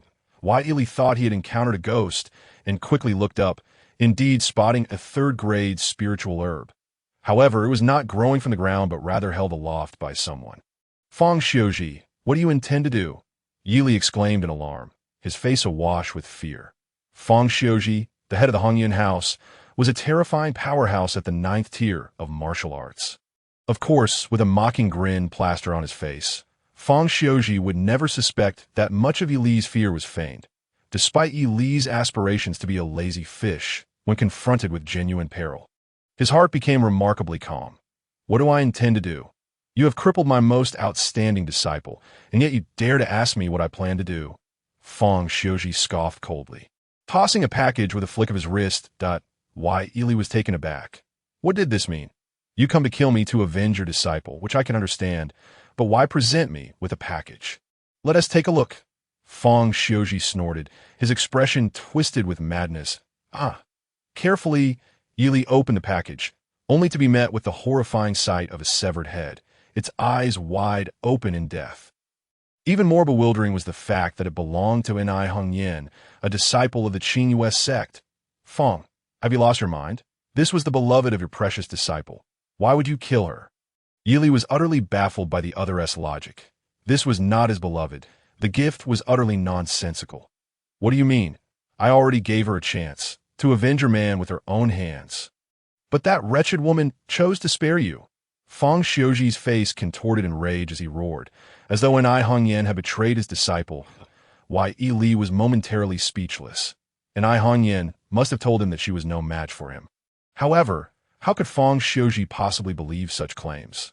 Thus, he assumed Nai Hongyan had willingly let Yili go. Is Feng Yin your own flesh and blood? Do you have to dictate whether his woman is loyal to him or not? Yili retorted, realizing the other was truly unhinged, fully aware of Feng Xiuji's unwavering resolve to kill him. Shut your mouth. These matters do not concern you. Feng Xiuji roared angrily, though his words unavoidably revealed more than he intended. You have crippled my disciple. I shall rip you to shreds piece by piece. This time, he personally took action against Yi Li, a force as overwhelming as a mountain pressing down, leaving no room for any unforeseen circumstances. Perhaps blinded by hatred or overconfident in his abilities, Feng Xiuji had failed to properly assess Yi Li's cultivation until this moment. Yet you must possess such capability, right? Yi Li shouted, suddenly turning to flee. Little brat, do you think you can escape? Feng Xiuji did not pursue him, instead indulging in a frenzied laugh. The more Yi Li resisted, the more he struggled, the more delightful his revenge became. In the blink of an eye. Yi Li had already escaped Feng Xiuji's line of sight, but as he turned to glance back, a fierce gale descended from the sky. Before Yi Li stood Feng Xiuji, the head of the bottom-ranking house. Appearing as formidable as a deity, he bellowed and extended a hand, directly reaching for Yi Li's shoulder. This was no longer a contest, but pure hubris, an absolute crushing domination. Boom! Yi Li suddenly swung his fist around, and a series of tiger roars resonated through the surrounding air. What a splendid Yuan Xiaoyang! Witnessing the flawless manifestation of the tiger roar divine fist, Feng Xiuji's pupils constricted, his hatred boiling within him. He believed that Yuan Xiaoyang was secretly nurturing Yi Li, intending to ensnare his disciple Feng Yin. This pair of master and disciple was so conniving, so malicious. How could he possibly let Yi Li off the hook? Boom! In the next moment, Feng Xiuji casually delivered a punch, sending Yi Li flying backward, blood spewing forth. The disparity between their realms was immense, with a difference of an entire major tier and 9 minor levels, making the gap as stark as a giant battering an infant. Feng Xiuji had utterly lost his sense of shame. If others were to learn of his actions, they would undoubtedly mock him for eternity. Little brat, aren't you dead yet? Feng Xiuji cackled cruelly, though in truth he was holding back, fearing that he might kill Yi Li with one blow. You old dog, have you not had your fill? Why do you lack any strength? Yi Li struggled to rise, coldly mocking, his expression brimming with disdain. Feng Xiuji was taken aback, reminding himself to ensure his strikes were lighter. This brat is clearly trying to provoke me into a fit of rage, seeking a swift end to his suffering. Understanding Yi Li's intentions, Feng Xiuji would never grant him that satisfaction. Boom! Boom! Boom! He sneered coldly, relentlessly bombarding with strikes, each blow landing precisely, leaving Yi Li utterly defenseless, causing him to spit blood and be sent flying. Yet he refrained from delivering a fatal blow. Yi Li cried out in madness, as if he had been tormented to the brink of losing his sanity. Yet in truth his gaze grew ever more radiant, his heart as clear as a tranquil spring. He had discerned that his opponent was employing a mid-tier martial art known as pushing mountains and overturning seas. If understanding this skill was concerned, Feng Xiuji was far inferior to Yi Li. However, Yi Li had already made his judgment. The disparity in their realms was too vast, and should he also employ this technique, he would undoubtedly perish at the hands of his foe. Now was the moment, as Feng Xiuji, with uncontainable pride, unleashed another attack, an unmistakably sluggish, pushing mountains and overturning seas in Yi Li's eyes. Yi Li's vision suddenly brightened, in the incredulous gaze of Feng Xiuji. Yi Li, who had been entirely on the defensive, unexpectedly reached out, retrieving a dry branch from the nearby thicket. What? In the next instant, a torrent of sword energy surged forth, instantly filling Feng Xiuji's entire field of vision. Chapter 14. Interrupting the 8-faction tournament, Feng Xiuji could hardly accept that all his attacks were effortlessly thwarted by Yi Li, as though a sword had sliced through tofu. Pooh! The sword light flickered, and Feng Xiuji felt a sudden warmth before realizing it was like raindrops striking his face. No. In the next moment, an unimaginable agony shot through him. The dry branch Yi Li had thrust forth had accurately pierced both of his eyes. Deprived of his sight, Feng Xiuji let out a series of anguished howls, a wild beast in its death throes, frantically battering his surroundings. Struck by a sudden, severe blow, Feng Xiuji, paradoxically, regained his composure. His desperate strikes were merely an instinct to preserve his life. Pooh. But torrents of blood erupted from him, and Feng Xiuji, in utter horror, discovered that his frenzied attacks were effortlessly dismantled by Yi Li, a top-tier yellow-class martial technique. This was impossible. Feng Xiuji let out a roar of astonishment and fury, then abruptly froze. The dry branch in Yi Li's hand had already pierced into his neck. A deluge of blood surged forth, filling Feng Xiuji's heart with endless resentment and regret. Yet it was evident that it was too late. Bang! The once mighty lord had thus fallen, never to rise again. Had he possessed even a modicum of vigilance towards Yi Li, had he understood that even a lion uses all its strength to catch a rabbit, perhaps he would not have met such a ludicrous fate. I killed him. Yi Li discarded the dry branch, murmuring in disbelief, a flicker of terror and confusion crossing his eyes. In the heat of fierce battle, where life and death were at stake, he had thought little beyond survival, pouring all his energy into combat. But now, Yi Li was truly shaken. He had taken a life, and not just any life, but that of a lord. With a mixture of fear and determination, he buried the corpse and took some inconspicuous valuables from Feng Xiuji. After some thought, he retrieved those clearly illicit items and buried them elsewhere. Having completed this task, Yi Li steadied his mind and resolutely returned to the sect. What had transpired could not be undone. Worrying would serve no purpose. Instead of fretting, it would be wiser to enhance his strength. Ningdan Mansion, Xian Pavilion. Yi Li produced the VIP card, purchasing the materials for the refining of tranquil heart pills at an exceptionally low price. These were materials for third-grade pills. Upon hearing of Yi Li's arrival, the head of Xian Pavilion hurried over, looking at Yi Li with a mixture of suspicion and confusion, unable to comprehend his actions. Please help me sell these pills, Pavilion Master.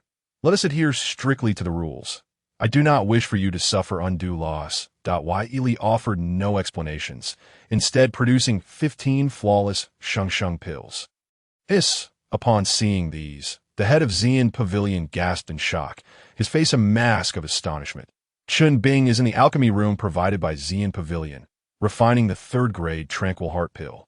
When a significant event suddenly unfolded within the Piao sect, the pill master has emerged from seclusion. The head of the medicine mansion exclaimed, his face lighting up with joy. The 8 mansions of alchemy shall immediately select disciples for a grand competition. Our sect has emerged from seclusion, ready to select a group of disciples from among the 8 mansions to join the sect of pill masters. Soon, a voice, as gentle as a breeze, wafted into the ears of the 8 mansion lords. The sect of pill masters ranks first among the 36 sects of Piao. Originally known simply as the Pill Sect, it was christened the Sect of Pill Masters due to the emergence of a Pill Dao Master from its ranks. Pill Master, after all these years, you have finally emerged. Previously, you mentioned wanting to take on a disciple. The head of the medicine mansion rushed over, his spirit uplifted, standing tall with newfound vigor. Naturally, he hoped to recommend Yi Li. However, despite his earnest desire to take Yi Li as a disciple, he had been repeatedly rebuffed. and now he sought to recommend Yi Li to an even greater figure. Indeed, my emergence from seclusion this time is to take Qing Xue as my disciple. The pill master replied indifferently, instantly silencing the head of the medicine mansion. Back then, Qing Xue's father died for the sect, yet the Grand Elder could not tolerate a mere child. It was utterly absurd. The pill master roared in anger, yet failed to notice the head of the medicine mansion's hesitation. Enough of that. My pill sect has not taken a disciple for a long time. Please help me scout for suitable candidates, the pill master casually remarked, and thus the grand competition of the 8 mansions commenced. It was only at this moment that many disciples realized that there was indeed a pill sect among the 36 sects, and that once one became a disciple of this sect, they would immediately gain the status of an inner disciple. Just this fact alone attested to the pill sect's exceptional standing within the Piao sect. To think the pill sect is so formidable, yet it had remained hidden for so long that we newcomers had never even heard of it. What do you know? Our Piao sect has a long-standing heritage. Yet it has already declined. It is only through the support of the pill sect that we can maintain our status as a second-rate sect. If one could enter the pill sect, it would be a meteoric rise. Within the Tiandan mansion, throngs of people gathered for this grand event, which had not occurred in decades, drawing countless participants. All right, I shall announce the list of disciples who passed the preliminary test. As the foremost figure in the 8 mansions of alchemy, the head of the medicine mansion personally presided over this grand event. Just as he began to speak, he abruptly fell silent. It's done. To think merely refining a third-grade pill could be so troublesome. It's utterly exhausting. Meanwhile, within the Xian pavilion of the Ningdan mansion, Yi Li suddenly exhaled, fatigue causing him to halt his alchemical efforts. Completely unaware that one must possess the cultivation of a martial master to refine third-grade pills, he gently lifted the lid, releasing an overwhelming fragrance of pills that soared to the heavens. Then a pale, golden mist coiled like a dragon, emerging from the alchemical furnace, writhing in the air. What is that? In the next instant, the golden dragon expanded in the wind, displaying its claws and fangs high above the Piao sect, captivating the eyes of all that a perfect pill of third grade or higher has been produced. How can this be? Within the sect, were the alchemists of this caliber. The pill master, who had been meditating with his eyes closed, suddenly stood up, casting a glance at the head of the medicine mansion, only to find his old companion trembling with excitement. Him. It must be him. There cannot be another. Chapter 15. I must avenge myself. What was supposed to be a grand and glorious competition of alchemy was abruptly halted. As the pill master led the 8 mansion lords hastily to the Ning Dan mansion, the astonishment of the onlookers, an internal auction was taking place at Xian Pavilion. These flawless sheng pills were concocted by Yi Li. The pill master reached out and grasped a pill, his eyes widening in disbelief. His understanding and insight into alchemy differed greatly from that of the head of the medicine mansion. He could clearly see that this was not merely a perfect pill in the ordinary sense, but a truly flawless one. Master Yi Li, please come forth at once. Seeing Yi Li being held in such high regard by the pill master, the head of Xian Pavilion was struck with shock, and his respect for Yi Li soared immeasurably. All right, everyone, do not disturb him while he collects the pills. We shall quietly wait here for him. The alchemist spoke resolutely, casting aside any thoughts of the grand competition. The crowd fell silent, with only the master of the apothecary beside him, elaborating on the extraordinary talents of Yi Li. He remarked that Yi Li, despite lacking any foundational knowledge of alchemy, possessed an astonishing aptitude that was utterly unbelievable and truly unparalleled. I now understand your previous words. If such a prodigy truly exists in this world, I would undoubtedly take him as my disciple. The alchemist glanced at the master of the apothecary, revealing a hint of gratitude in his eyes. The fact that the master was willing to entrust such a remarkable talent to him spoke volumes about his noble character. The master of the apothecary wore a bitter smile, feeling a wave of frustration within. His selflessness was not the issue. It was that the young man simply did not regard him highly. Senior, before long, Yi Li, weary and burdened, hurriedly emerged. Little fellow, was it you who was refining pills just now? Judging by the aroma, if I am not mistaken. It must be the third grade purifying heart pill, correct? Yili was astonished to see the esteemed master of the apothecary humbling himself before an elder, and he immediately recognized that this person's status was extraordinary. "Please, senior, take a taste of these purifying heart pills."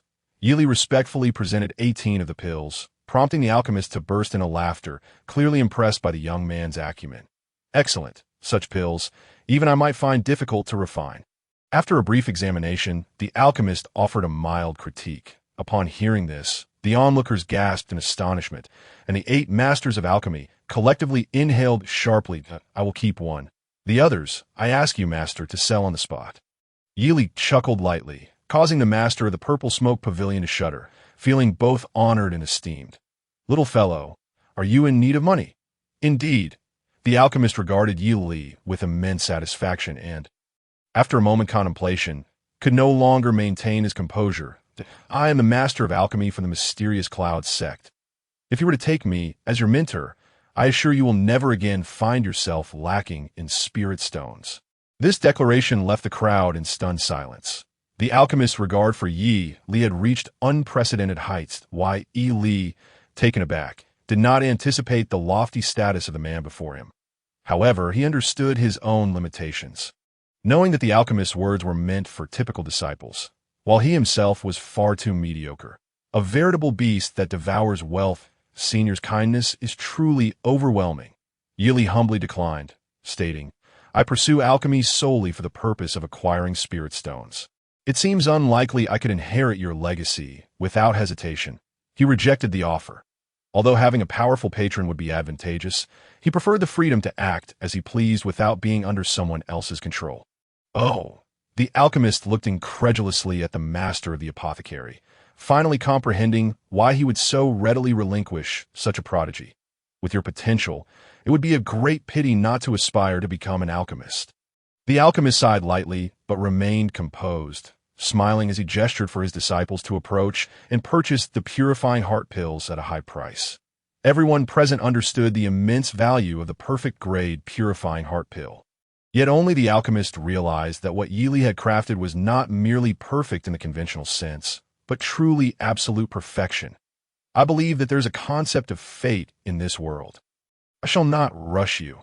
If it is destined, you will naturally become my disciple." The alchemist, satisfied, collected the pills and departed with an air of elation. "Make it known that I am in a good mood. And this time, the quota for ascension into the alchemy sect shall be doubled. Let them remember to express their gratitude to Yi Li for this." With the alchemist's departure, an unprecedented decree sent the entire 8 alchemy houses into a frenzy of jubilation. All disciples etched the name Yi Li deep into their memories. Yi Li never anticipated that the gift bestowed upon him by the alchemist would be such a fame that had initially seemed unrelated to him. Perhaps it was a demonstration of the prestige that a high-ranking alchemist commanded. Just a single phrase could evoke cheers from countless individuals, even inspiring gratitude towards him. Shaking his head in envy, Yili secured his spirit stones and hastened back to the purple cloud pavilion. Ignoring everything else, he returned to his quarters to begin his ascent to the martial master realm. With an abundance of spirit stones and the enhancement of the perfect grade purifying heart pill, his breakthrough into the martial master realm was merely a matter of course. Meanwhile, Feng Yin awakened groggily, suddenly catching sight of a familiar and comforting figure. "Mother!" He gazed at the dignified and imposing woman before him. Tears streaming down his face, he realized he had been rendered powerless. No matter what his mother could do, she could not salvage his shattered future. Few knew that the young genius of the Red Cloud Pavilion, Feng Yin, was the biological son of Feng Tianfeng, the leader of the Clear Moon sect. There are no uncaused events in this world, nor are there truly foolish individuals, and Hong Yin's deep affection for Feng Yin and her willingness to sacrifice everything for him had its reasons, which were not as simple as Yili had imagined. It was because she had inadvertently uncovered a monumental secret that her feelings for Feng Yin had blossomed into something genuine. What a cruel method! My son is only 13, and yet he has been deprived of his dantian and chi si. Feng Tianfeng sneered, her demeanor filled with bitterness and resentment, her once graceful and noble aura shattered. "Mother, you must avenge me. As long as Yili lives, my heart will never find peace. Even in death, I cannot close my eyes." Feng Yin, having seen his mother only a handful of times throughout his life, now pleaded with tears of anguish for her help in seeking revenge. Chapter 16. I vouch for Yili. Yili successfully achieved the martial master rank, yet he found no joy in it. This latest advancement was far more arduous than he had anticipated. The vast amounts of spirit stones felt like buckets of water, while his dantian resembled an ocean. To create a noticeable transformation in that vastness was exceedingly difficult. Just to solidify his first level as a martial master, Yili exhausted all of his spirit stones. Why am I so unfortunate? Am I truly destined for a life of toil? Can I not catch a break? Filled with indignation, Yili stepped outside, determined to find a way to earn more spirit stones. If anyone were to learn that he had surged to the martial master realm in just a few days and still had the audacity to complain, it would surely infuriate them to the point of bloodshed. Why, Yili? How dare you linger within the sect? Just as Yili exited his dwelling, he was confronted by a large group of individuals who surrounded him menacingly. I asked their problem with my staying in the sect. Who are you? Yili rolled his eyes in exasperation, utterly speechless. Impudence. We are members of the sect's law enforcement hall. Feng Yin from the Red Cloud Pavilion has accused you of killing Nai Hong Yin and causing the disappearance of the Red Cloud Pavilion's master. Do you have any involvement in this? Come with us, the enforcers shouted angrily, attempting to restrain Yili. The tools in their hands were all artifacts crafted by the sect, and Yili, having never encountered them before, felt a pang of anxiety. What evidence do you have to arrest me? Yili instinctively pushed forward, unleashing a force that easily sent over 10 law enforcement disciples sprawling. A martial master. He is actually a martial master. The crowd erupted in astonishment, their belief in Feng Yin's accusations wavering. Feng Yin, completely unaware of Yili's current strength, had claimed that his master, Feng Xiuji, had gone missing. Otherwise, he would have certainly accused Yili of murder. Stop! If you have any evidence, come to our Purple Cloud Pavilion to apprehend him. At that moment, a furious roar reverberated as Yuan Xiuyang, a 9th-level martial master, stormed in. He stood protectively in front of Yili, like a mountain shielding him from the storm, glaring fiercely at the enforcers.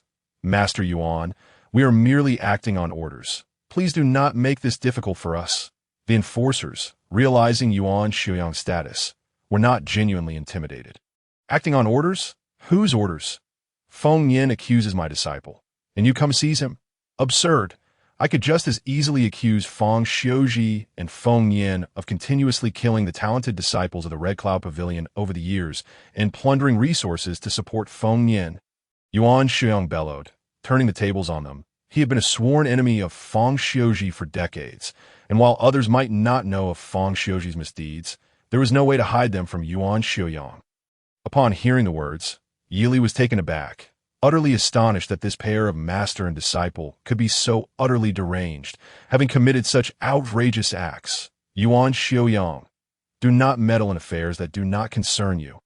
This Yili is beyond your protection. The disciples of the law enforcement hall appeared somewhat troubled, yet a voice, cold and domineering, suddenly drifted through the air, causing Yuan Xiuyang's expression to shift dramatically. Feng Pai Master, you. Why are you here? Yuan Xiuyang stammered, attempting to explain in defense of Yili, but a sudden shadow of a hand descended from above, and Yuan Xiuyang coughed up a mouthful of blood. His entire being sent flying. Feng Tianfeng was a terrifying presence at the 9th level of the Martial King realm. Killing Yuan Xiuyang was akin to squashing an ant, were it not for her consideration of his position as a governor. She would have slain him outright. Master, Yili, a disciple of Ziyuan Mansion, witnessed Yuan Xiuyang sustain severe injuries while protecting him, and his eyes turned crimson with rage. What? Are you still unconvinced? A mere insect dares to defy the law enforcement hall of the sect. Seize him at once. Should he resist, execute him on the spot. The ever-elusive Feng Tianfeng, sensing a hint of murderous intent emanating from Yili, suddenly became genuinely enraged. Indeed, although those disciples of the law enforcement hall were not under her jurisdiction, in the face of a martial king's command, they naturally did not dare voice any dissent. How preposterous! When did the law enforcement hall of the sect begin to heed the commands of the Qingyue sect? You dare to tarnish the reputation of the law enforcement hall while enforcing the law. Just as those individuals were about to rush forward, a voice, filled with unbridled fury, suddenly resonated. Following that, a figure that appeared calm and indifferent, yet exuded an overwhelming aura, materialized in front of Yi Li in an extraordinarily bizarre manner. "Senior, why are you?" Yi Li was momentarily stunned. He had not anticipated that the Dan Master would personally arrive at Ziyun Mansion. For someone of his stature, Ziyun Mansion was merely a trivial place. "I recently intend to concoct an ancient elixir long thought lost, and I was hoping to invite you to inspect my alchemy chamber." The Dan Master chuckled softly, his demeanor towards Yi Li exceedingly warm. Dan Master. The disciples of the law enforcement hall were immediately filled with panic, hastily bowing in respect. Their unique status had granted them the rare privilege to witness the portraits of all the true great figures within the sect. Otherwise, how could the disciples of their sect disrespect the esteemed figures of the sect without becoming the subject of ridicule? Humph. Hurry back, all of you. Sima Exen is truly reckless, allowing you to become so spoiled. Yi Li possessed an extraordinary talent for alchemy. Matters of violence and bloodshed had nothing to do with him. If anyone dares to dissent, I shall vouch for him. The Dan Master sneered, shouldering all the responsibilities himself. Yes, since the Dan Master has spoken thus, we naturally dare not continue to doubt junior brother Yi Li. Those individuals did not dare to utter another word. They understood that even if their hall master or the sect's law enforcement elders were to arrive, they would never dare to counter the Dan Master. Otherwise, the Dan sect would cease to supply elixirs to the law enforcement hall, leaving them utterly bewildered. Cough. Hold on. At that moment, Yuan Xiaoyang suddenly coughed lightly, spitting out another mouthful of blood, yet he refused to allow the disciples of the law enforcement hall to depart. "What do you wish to say?" The Dan Master gazed at him in astonishment. Despite the vast difference in their statuses, he maintained a countenance of cordiality. "For Yi Li's sake, that I previously stated that Feng Xiuji and Feng Yin, over the years, have secretly harmed the disciples of Hongyun Mansion, appropriating all the cultivation resources bestowed by the sect to support Feng Yin alone, that I was not speaking idly. I possess ample evidence to substantiate my claims." Chapter 17. Will you regret killing Feng Yin? Yuan Xiaoyang was not targeting Feng Yin. He was unaware that Feng Xiuji had already perished and believed that everything happening today was orchestrated by Feng Xiuji. Thus he was willing to gamble everything. "Is that so?" The Dan Master immediately let out a cold laugh, a fierce anger manifesting upon his face. Such actions are akin to undermining the very foundation of the sect. As someone of his standing, he could not turn a blind eye. "You speak nonsense." Feng Tianfeng, who had intended to withdraw, suddenly let out a fierce roar, a terrifying gale sweeping through, enveloping Yuan Xiaoyang in a chilling aura of murder.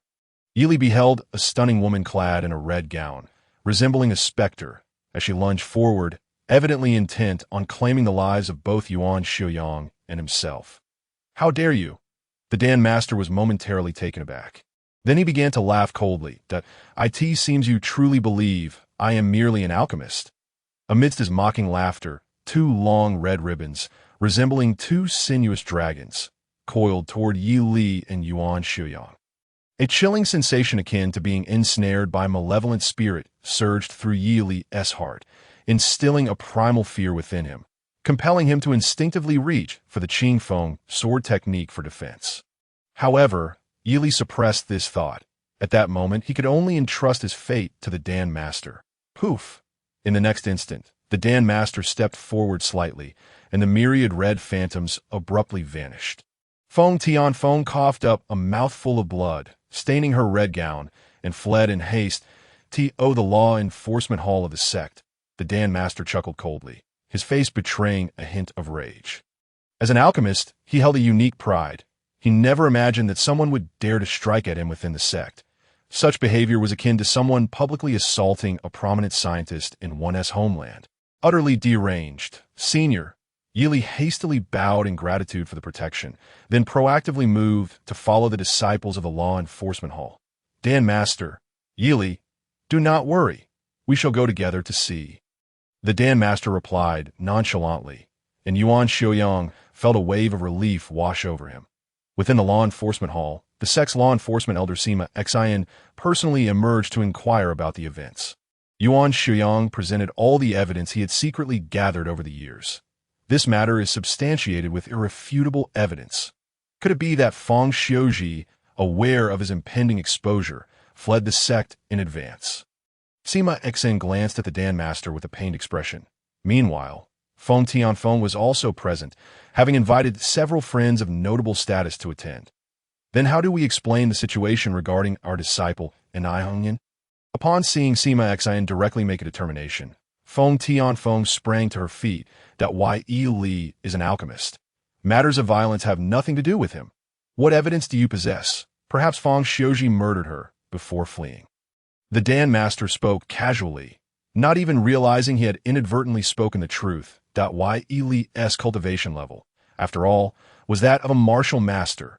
Feng Tianfeng exclaimed, and many within the law enforcement hall frowned in unison. Astonished by Yi Li's astonishing rate of advancement, Yi Li's aptitude rendered him nearly incapable of cultivation, let alone engaging in combat. As for his elevation in realm, it was solely due to the assistance of a plethora of high-quality elixirs, facilitating his remarkable leap. As alchemists, we are bound by such constraints. Without the requisite cultivation level, one cannot concoct elixirs. However, as for our combat power, everyone is well aware, right? The Dan Master spoke with confidence, thoroughly exonerating Yi Li. Yet the others found themselves unable to refute his claims. Since he is an extraordinary alchemist, he is a treasure of the sect. Let this matter rest for now, and let no one bring it up again. Sima Xin pondered for a moment before reaching a conclusion regarding the second matter. A chill ran through Feng Tianfeng's heart. Although Sima Xin did not explicitly state it, everyone could discern his implications. In comparison to a genius alchemist valued even by the Dan Master, even if he truly killed a disciple of the Qingyue sect, the sect would never be able to act against Yi Li. Moreover, this was merely Feng Yin's one-sided account, completely lacking evidence. Very well, I shall announce the sect's punishment for Feng Yin. Observing that no one raised further objections, Sima Xin hesitated before speaking. The primary blame for this matter lies with Feng Xiuji. And since Yi Li had already acted to cripple Feng Yin's cultivation, it would be best to— He paused slightly, feeling guilty, and unconsciously glanced at the Dan Master. Yi Li, what do you think? Though the Dan Master had dedicated his life to defending alchemists, he certainly did not possess the inclination to shoulder all the animosity himself. The disciple believes that Feng Yin's crimes are heinous and cannot be easily forgiven. Although he has been rendered powerless, the talented disciples he secretly harmed will forever remain restless. Yi Li replied calmly, and the Dan Master instantly revealed a smile, nodding encouragingly at him. Yi Li, do not be overly tyrannical. Feng Yin is already a cripple. Since you insist on pursuing this matter, then let him be expelled from the sect. Feng Tianfeng, aware of her shortcomings, suppressed her fury and, astonishingly, bowed her head to Yi Li. Feng Sect Master, you jest. Expelling someone from the sect hardly qualifies as punishment if, after a few years, he discovers a means to restore his dantian. Returning to the sect would likely pose no insurmountable challenge. Yi Li slowly turned his body, facing Feng Tianfeng directly, his calm gaze unwavering against her fiery eyes, devoid of any fear or hesitation. You little bastard, do not push matters to the brink. If you spare Feng Yin today, we can negotiate everything. Do not forget, leaving a line for future encounters is essential. Feng Tianfeng trembled with rage, her teeth clenched as she nearly growled each word. Such a scourge, if allowed to remain, will only serve as a constant reminder for certain individuals seeking revenge against me.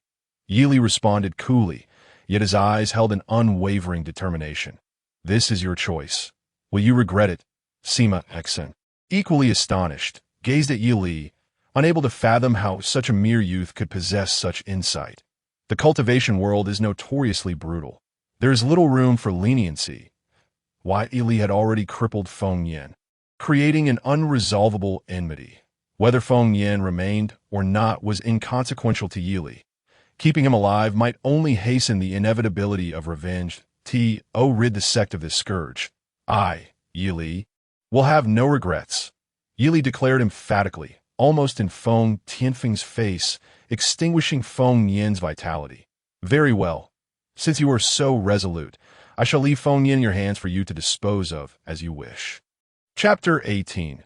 The incomplete ancient alchemical formula. Sima Xen laughed heartily, while the alchemy master immediately frowned. This old fox, firmly entrenched in a position of power within the sect, had always been a crafty figure. He was unwilling to offend Feng Tianfeng, despite her inferior status and strength, and instead placed the blame squarely on Yili. Sima Xen, is this not against the rules? The alchemy master scoffed, clearly unimpressed. What of it? What I, Sima Xen, say is the very rule of the sect. Sima Xen chuckled lightly, slightly bowing to the alchemy master as if they were merely jesting friends. All right, I accept. Yili stepped forward, exclaiming, to unburden the heart, one must draw the sword against their foes. Previously, Feng's sect master sought to silence us, never anticipating this moment. Yili's words, while insufficient to sway the sect regarding a sect master, nonetheless struck Feng Tianfeng across the face. Why, Yili? How dare you? If you harm Feng Yan even a millimeter today, retribution shall surely follow. Feng Tianfeng's face flushed crimson with rage, as if she were crushing her silver teeth, blood seeping from the corners of her mouth. Were it not for the alchemy master's presence, she would have sought to slay Yili right before Sima Xen. Enough, the alchemy master thundered, feeling Feng Tianfeng had gone too far. Fear not, since I dare to stand up, I am unafraid to bear this burden upon my shoulders. Yili unsheathed an ordinary long sword, striding toward the incapacitated Feng Yan. Feng Yan, although you cannot cultivate, you could live as a carefree, ordinary person. Yet you choose to be my enemy. Let this sword sever our enmity, Yili shouted, raising his sword high. Feng Tianfeng immediately lost her composure, screaming in horror, with a flash of blood ahead, refusing to close its eyes in death, rolled grotesquely to Feng Tianfeng's feet. Yili understood well that the animosity between him and Feng Tianfeng could never be resolved. One of them must perish for it to end. Thus he acted without the slightest hesitation. It is merely a martial king at the 9th level. Grant me a moment, and I can withstand it. How dare you? I will kill you. Upon witnessing this scene, Feng Tianfeng went utterly mad, while Sima Xen chuckled coldly, ordering her to be removed, for she would no longer harbor animosity towards him regardless. Master, what a rare honor it is to have your esteemed presence here. Why not stay for tea and discourse? Sima Xen invited with a grin, nodding at Yili with a warm smile, displaying an air of intimacy, as if he had not previously set a trap for Yili. Humph, you old fox, growing more cunning with age, I have come specifically to invite Yili to observe the alchemical process. I shall return to settle accounts with you later. The alchemy master huffed helplessly, directly leading Yili away. Sima Xen's methods were always such. He seemed to offend no one, while simultaneously pleasing no one, allowing him to maintain his high position as the enforcer elder. Yili, I have recently discovered an incomplete ancient alchemical formula. Yuan Xiaoyang took his leave, while the alchemy master guided Yili into the alchemy sect. An ancient formula? What grade is it? Yili's curiosity piqued, sensing that an ancient formula must be of exceptionally high caliber. I do not know.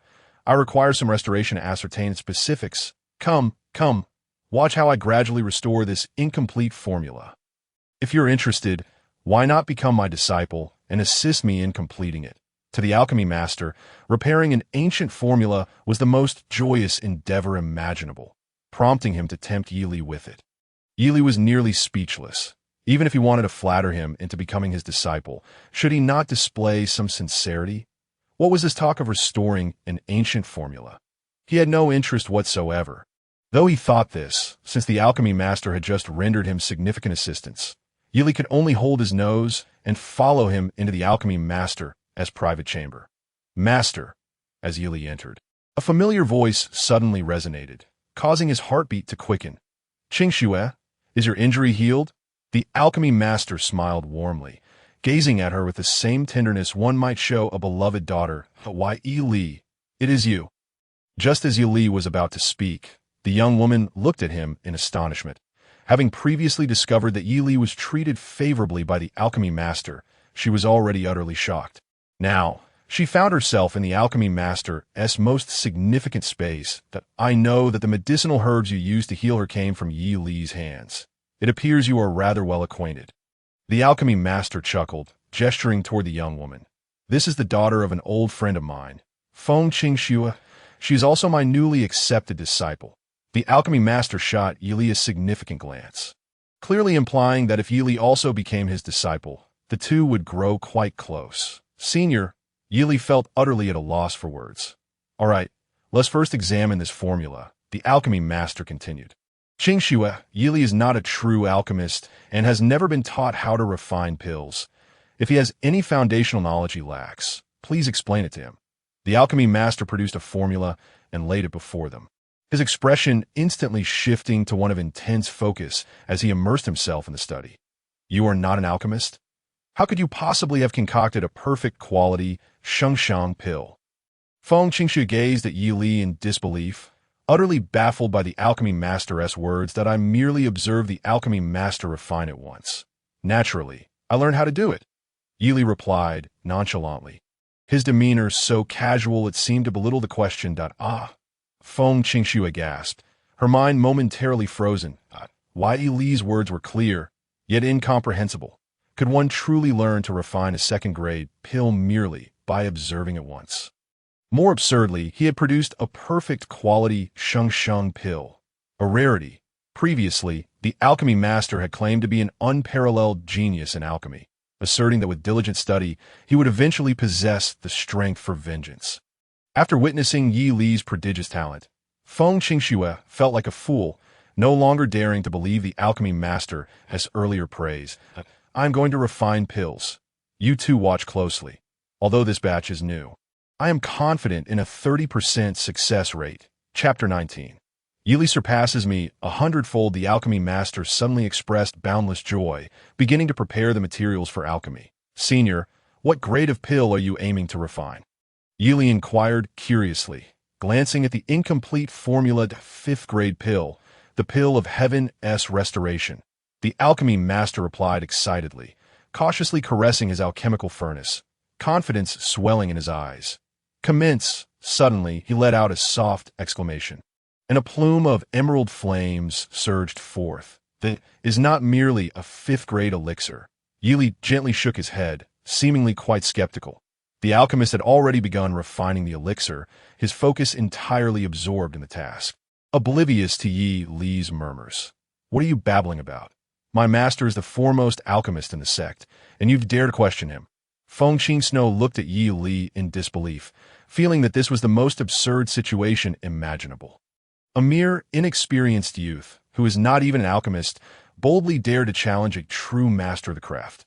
This is an ancient 6th-grade elixir, the divine. Yi Li felt somewhat helpless. He had no intention of boasting, merely speaking the truth. What do you know? 6th-grade elixirs. Do you even comprehend what that entails? Feng Qingxue gazed at Yi Li, her expression filled with confusion, convinced that his mind must have lost its sanity. Yi Li fell silent, and in the next moment he suddenly declared, in 15 minutes, the furnace will explode. For an alchemist, failing in refining was a common occurrence, but an explosion was the most tragic form of failure. It was akin to losing everything. With the alchemist's status and reputation, who would believe he could make such a fundamental mistake? Nonsense. I absolutely refuse to believe it. Feng Qingxue could no longer tolerate Yi Li's boastful claims, and she shouted in anger, Dare you make a bet? If I am correct, you will kiss me and call me senior brother Yi Li. Yi Li blurted this out, thankfully changing the subject just in time. I believe you like a ghost. I accept the bet. Feng Qingxue felt that Yi Li was insulting her master, and she angrily agreed. Yi Li waited for a moment and noticed that the girl was indeed adorably naive. Although she was clearly furious, she did not propose any consequences should Yi Li lose. The stakes of this wager were entirely one-sided. Boom. After exchanging a few words, they saw the alchemist's expression suddenly change. He first waved his robes to shield the two, then swiftly pressed down on the furnace lid. A muffled, thunderous explosion echoed, and a thick cloud of black smoke billowed from the alchemical furnace. It truly exploded. How could this be? Upon witnessing this scene, Feng Qingsno was instantly dumbfounded. The outcome was utterly beyond her comprehension. You two step outside to avoid the elixir's poison. The alchemist's face was ashen. His brows furrowed in deep thought about where the error had occurred. While reminding them to take caution, Yi Li and the girl hurriedly retreated, and when Feng Qingsno looked at Yi Li again, her gaze was as if she were staring at a ghost. Could it be that you actually know how to refine this batch of elixirs? Feng Qingsno attempted to change the topic, but Yi Li remained silent, merely watching her with a cryptic smile. Feng Qingsno felt her cheeks flush under his gaze, and, unable to contain herself, she stomped her foot in frustration, but still unwilling to go back on her word. She lowered her head and called out, "Senior brother Yi Li, such a lack of sincerity. How can you act like this when addressing your senior?" Yi Li burst into hearty laughter, feeling an indescribable sense of relief. "Clearly, I was the one who entered the sect first." Feng Qingsno felt aggrieved, but more so, she was astonished. "Come in. I need to explain to you both where I went wrong," the alchemist's voice carried in. And the two hurried back inside to find that everything in the alchemical chamber had quickly returned to normal. "Senior, this formula is not a 5th-grade elixir, but a 6th-grade divine," Yi Li stated calmly. Just as he was about to patiently guide the alchemist, he suddenly froze. "What did you say?" He looked at Yi Li in disbelief, feeling an overwhelming heat wash over him. Even his breathing became labored. "I will complete the rest of the spiritual herbs for you." Yi Li felt a wave of helplessness. Even with his extraordinary abilities, he still could not hope to refine a 6th-grade elixir. Despite his complete understanding of every intricate detail of the refining process, his cultivation was too low to withstand the backlash of the elixir's potency. Even a moment of carelessness could result in him being burned by the alchemical flames. Yi Li meticulously pieced together the fragmented formula, which the alchemist held in his hands, trembling with excitement. "A 6th-grade elixir. It is indeed a 6th-grade elixir, the ancient divine elixir, if I can successfully refine it. The overall strength of the Piao sect will ascend to new heights." The more the alchemist examined the formula Yi Li had completed, the more his excitement surged, and the admiration for Yi Li's extraordinary talents swelled within him. He even felt a faint sense of inadequacy in teaching Yi Li, whose talent in alchemy was astonishingly formidable. "Qingsno, I must immediately enter seclusion to comprehend this formula. If you have any questions, feel free to ask Yi Li. In terms of understanding alchemy, I am 100 times inferior to him. I truly feel ashamed." The alchemist cast another glance at the formula, unable to hide his exhilaration. After hastily relaying a few instructions, he pushed the two of them out. "Master." Feng Qingsno was left in a daze, but she and Yi Li had already been ushered out. "Is what my master said truly the case?" The girl was utterly bewildered. "Of course not. I know nothing about alchemy." Yi Li shrugged his shoulders, his face radiating innocence. "Clearly not lying. Do you take me for a fool? You don't know how to refine elixirs? Then how can you produce perfect quality elixirs without restriction? And how are you able to complete the incomplete ancient formula?" Feng Qingsno stared at Yi Li with piercing eyes, evidently convinced that he was a great fraud. "It was all coincidence." Yi Li chuckled awkwardly, suddenly curious. He asked, "How did you sustain your injuries last time?" His question was merely an attempt to divert the conversation that IT was inflicted by our sect's Grand Elder. Chapter 20. The Sword Sect is coming. Yi Li was taken aback, then silently cursed himself for speaking out of turn. "My father died under mysterious circumstances. They say it was for the sect. But others have told me it was related to the Grand Elder. That day I had successfully mastered the Qing Feng sword technique and arrogantly sought out the Grand Elder for advice. You know how that ended." Feng Qingsno recounted briefly, a shadow of sorrow passing across her features, a sorrow that bordered on despair. That moment of recklessness nearly cost her life and made her realize that seeking revenge was almost an impossible dream.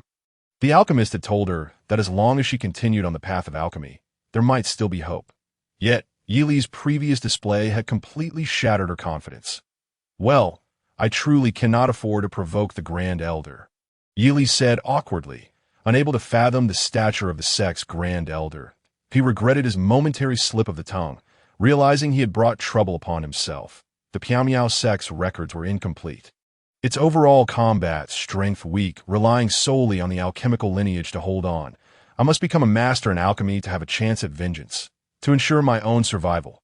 Feng Qingsno looked at Yi Li with a sorrowful gaze, suddenly reaching out to grasp his arm, locking eyes with him as she asked, "You don't want me to die, do you?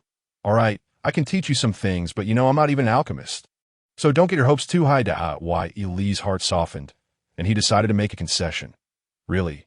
You saved me once before. You truly can't bear to ignore me. I want to learn the secrets of refining perfect quality elixirs." Feng Qingsno looked at Yi Li with immense gratitude, but he could only roll his eyes at her. This girl had quite the discerning eye, yet when it came to making demands, she was utterly unreserved. "I'll head back now. I'll come teach you when I have the chance." Yi Li turned to leave, but was firmly grasped by a hand on his shoulder. In that moment, he was struck with shock. With his current strength, he found himself utterly unable to break free. You are a martial king? Or even higher?" Yi Li turned abruptly, staring at Feng Qingsno in disbelief, utterly astonished by the terrifying level of her power. "Why are you running? I mentioned last time that I would give you a gift when I encountered you." Feng Qingshuo was somewhat taken aback. However, she refrained from inquiring further. Instead, she retrieved a diminutive sachet from her bosom. It was a small pouch, no larger than half a girl's palm, exquisitely crafted and charming, exuding a faint fragrance that was delightfully uplifting. This is storage treasure." Yi Li was momentarily stunned. Then he could not contain his excitement and exclaimed with joy, "Yes, I made it myself." Yet he added, "Unfortunately, my level as a crafting master is insufficient, resulting in a rather limited storage space for this item." A sudden shyness enveloped Feng Qingshuo. It was unclear whether it stemmed from embarrassment about her skills or the fact that it was her first time gifting something to a boy. "How small is it? Let me see." Yi Li was instantly overjoyed, seizing it eagerly. Upon probing with his spiritual power, he discovered that the storage space was surprisingly ample, measuring 3 or 4 cubic units. More importantly, it was brimming with numerous low-grade spirit stones. "I have no idea what you need low-grade spirit stones for, so I specifically exchanged some high-grade spirit stones for you. I'll give them all to you as well." Feng Qingshuo stated nonchalantly. Why, Yi Li's heart nearly bled at her words. What sort of reasoning was this? He merely cherished spirit stones. When did he become so particular as to only favor low-grade ones? Spirit stones, after all, were far more appealing and higher quality. Yi Li solemnly defended himself, and then hurriedly returned to Ziyun Mansion. He rapidly refined the plethora of spirit stones, only to be astounded to discover that his cultivation level had scarcely improved. For someone who had already attained the rank of a martial master, a single low-grade spirit stone was akin to a mere droplet of rain, while his dantian resembled an expansive ocean. This was utterly insufficient, a mere drop in the bucket, and a complete waste of time. The slow pace of refining low-grade spirit stones meant that, given Yi Li's aptitude, if he were to cultivate by absorbing the heavenly and earthly spiritual energy, he would likely never advance in his lifetime. Left with no other choice, Yi Li sought out Yuan Shuyang to request leave, intending to clear his mind that, in truth, he had no particular destination in mind. He simply wished to wander and, once he had enough fun, return to diligently serve as a tool for alchemy. Reflecting on his future life, which revolved around concocting pills to earn money and earning money to concoct pills, he felt an overwhelming sense of disheartenment regarding the immense effort required to accumulate spirit stones sufficient for advancing his level. Why, Yi Li is no longer here. Observing Yuan Shuyang bowing respectfully before her, Feng Qingshuo instinctively furrowed her brow. As a core disciple of the sect, her status was equivalent to that of the sect's young master, although it was necessary to prefix her title with 1 or 2. It was entirely incomparable to Yuan Shuyang. "Then I shall wait here for him for a while," Feng Qingshuo said lightly, and Yuan Shuyang dared not refute her, retreating awkwardly. The disciples of Ziyun Mansion who witnessed this scene were utterly astonished. Upon learning of the ethereal beauty's identity and purpose, they were instantly consumed with an unparalleled jealousy towards Yi Li. They could hardly comprehend what merits or abilities Yi Li possessed that could warrant such a distinguished and unparalleled beauty waiting for him in silence. Meanwhile, Yi Li, feeling bored, fully embraced his lethargy. He wandered through the ethereal mountains aimlessly, utterly devoid of purpose, Even when encountering spiritual herbs, he could not muster the motivation to collect them, given his current situation. How could a mere handful of herbs possibly resolve his issues? After several days of this aimless wandering, Yili had ventured deeply into the mountains. He was reclining against a large tree, eyes closed, relishing the tranquility of this dull, yet leisurely time, when a sudden commotion of battle echoed from a distance that we are no match for them. Let us retreat. The Divine Sword sect has gone mad, daring to stir trouble in the ethereal mountains. How infuriating! The Sword Doctrine sect is indeed formidable. Mere outer disciples can suppress us. Soon after, a wave of furious complaints surged forth. Why Yili sprang to his feet. Witnessing a large group of disciples from the 36 sects of the Piao Miao sect being relentlessly pursued, retreating in disarray, the formal disciples of the 36 sects were essentially the inner disciples of the Piao Miao sect.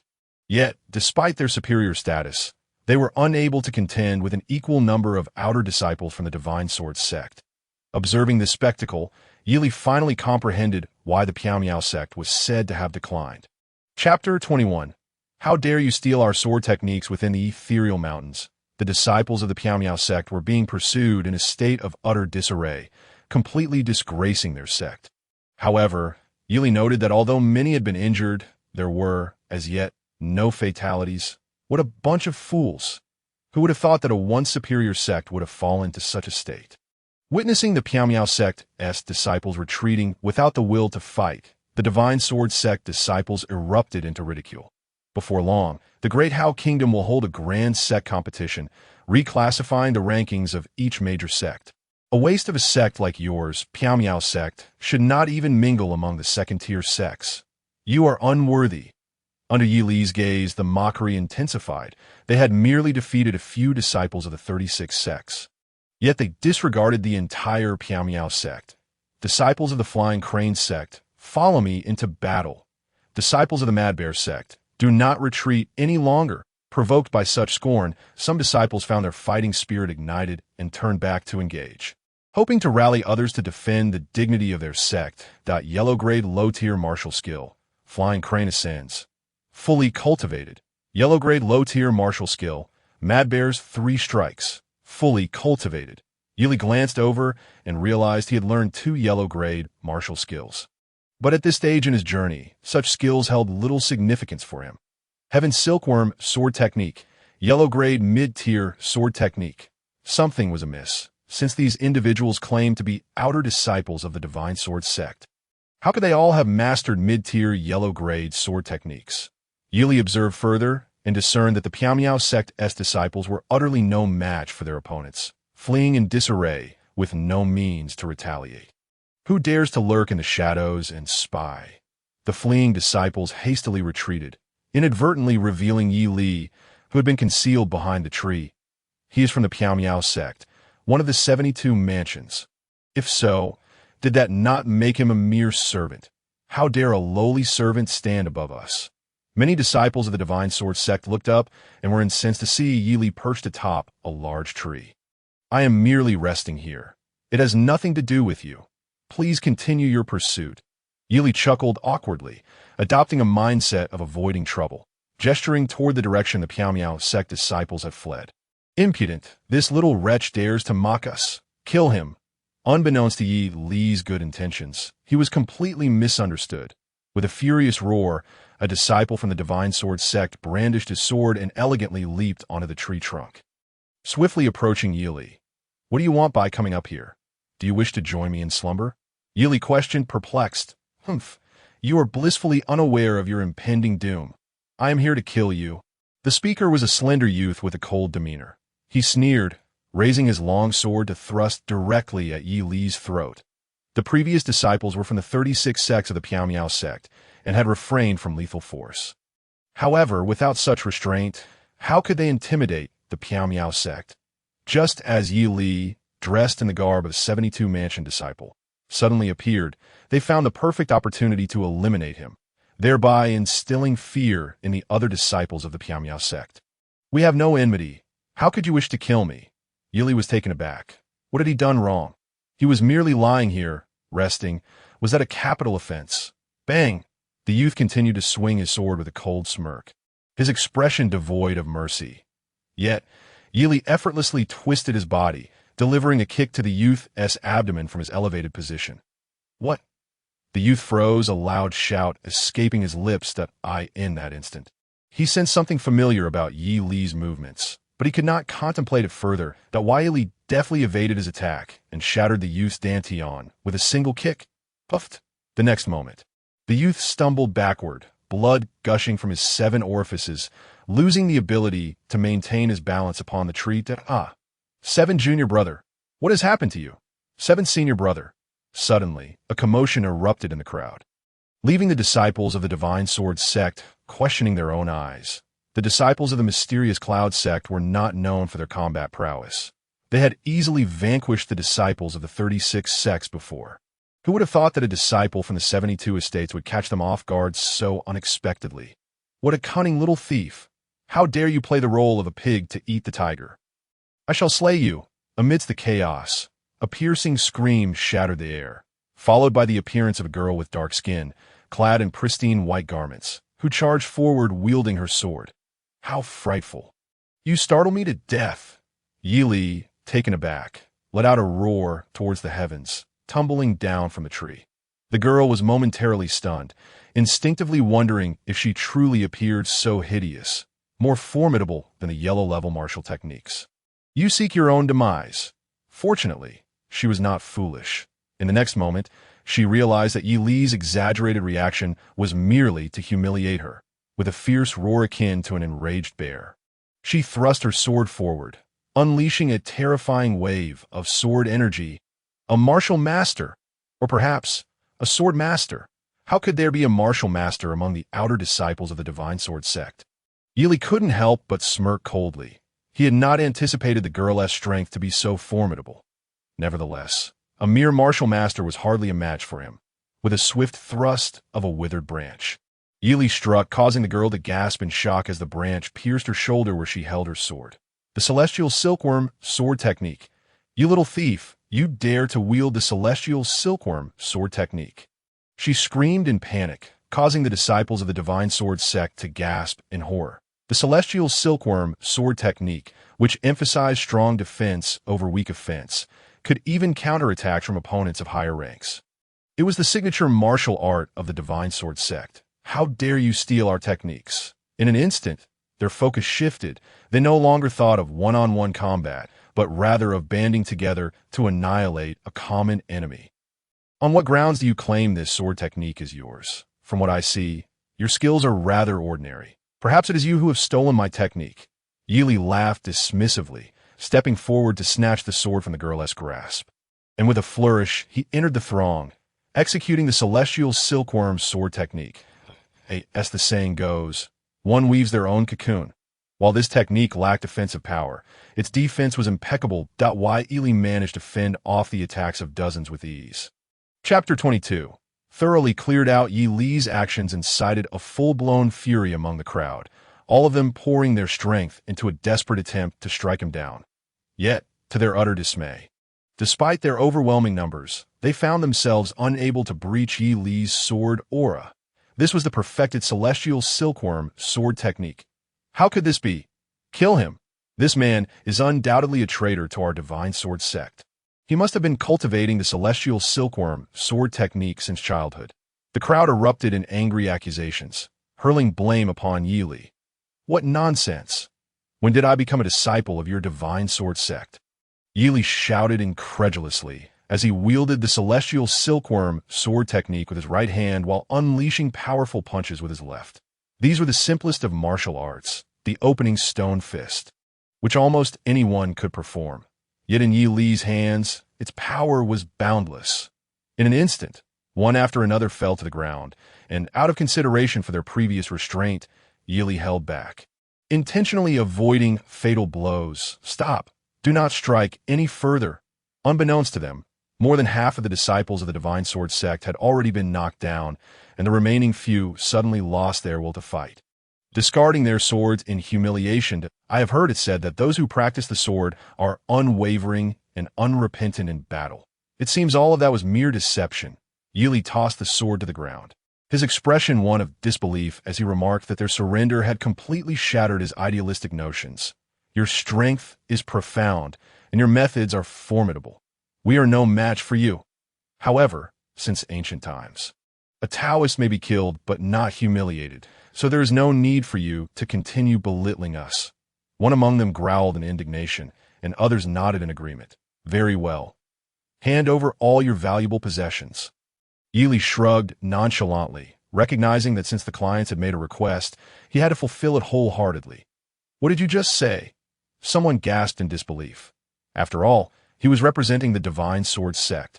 And while combat was permissible, robbery was beyond the pale. Do you dare defy me? Yili chuckled lightly, suddenly lunging forward, his right foot raised high before gently striking the person's abdomen. Ah, you have crippled my dantian. The man cried out in despair, his eyes devoid of any light. In the sect, he had always been inconspicuous. Even if he were to possess treasures capable of restoring his dantian, they would surely not fall to him. Who still wishes to refuse? I shall not force anyone.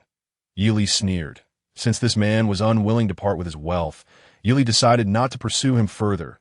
I will comply, a trembling voice exclaimed, clearly fearful of the repercussions of delaying their response. Others, seeing this, had no choice but to relinquish all their valuables. Excellent. You scoundrels, harboring ulterior motives, even had the audacity to collect our spiritual herbs in the mysterious cloud mountains. Yili surveyed the items they presented, feeling utterly speechless. Murder is but a mere act. Today you have humiliated us, but do not regret it when we meet again.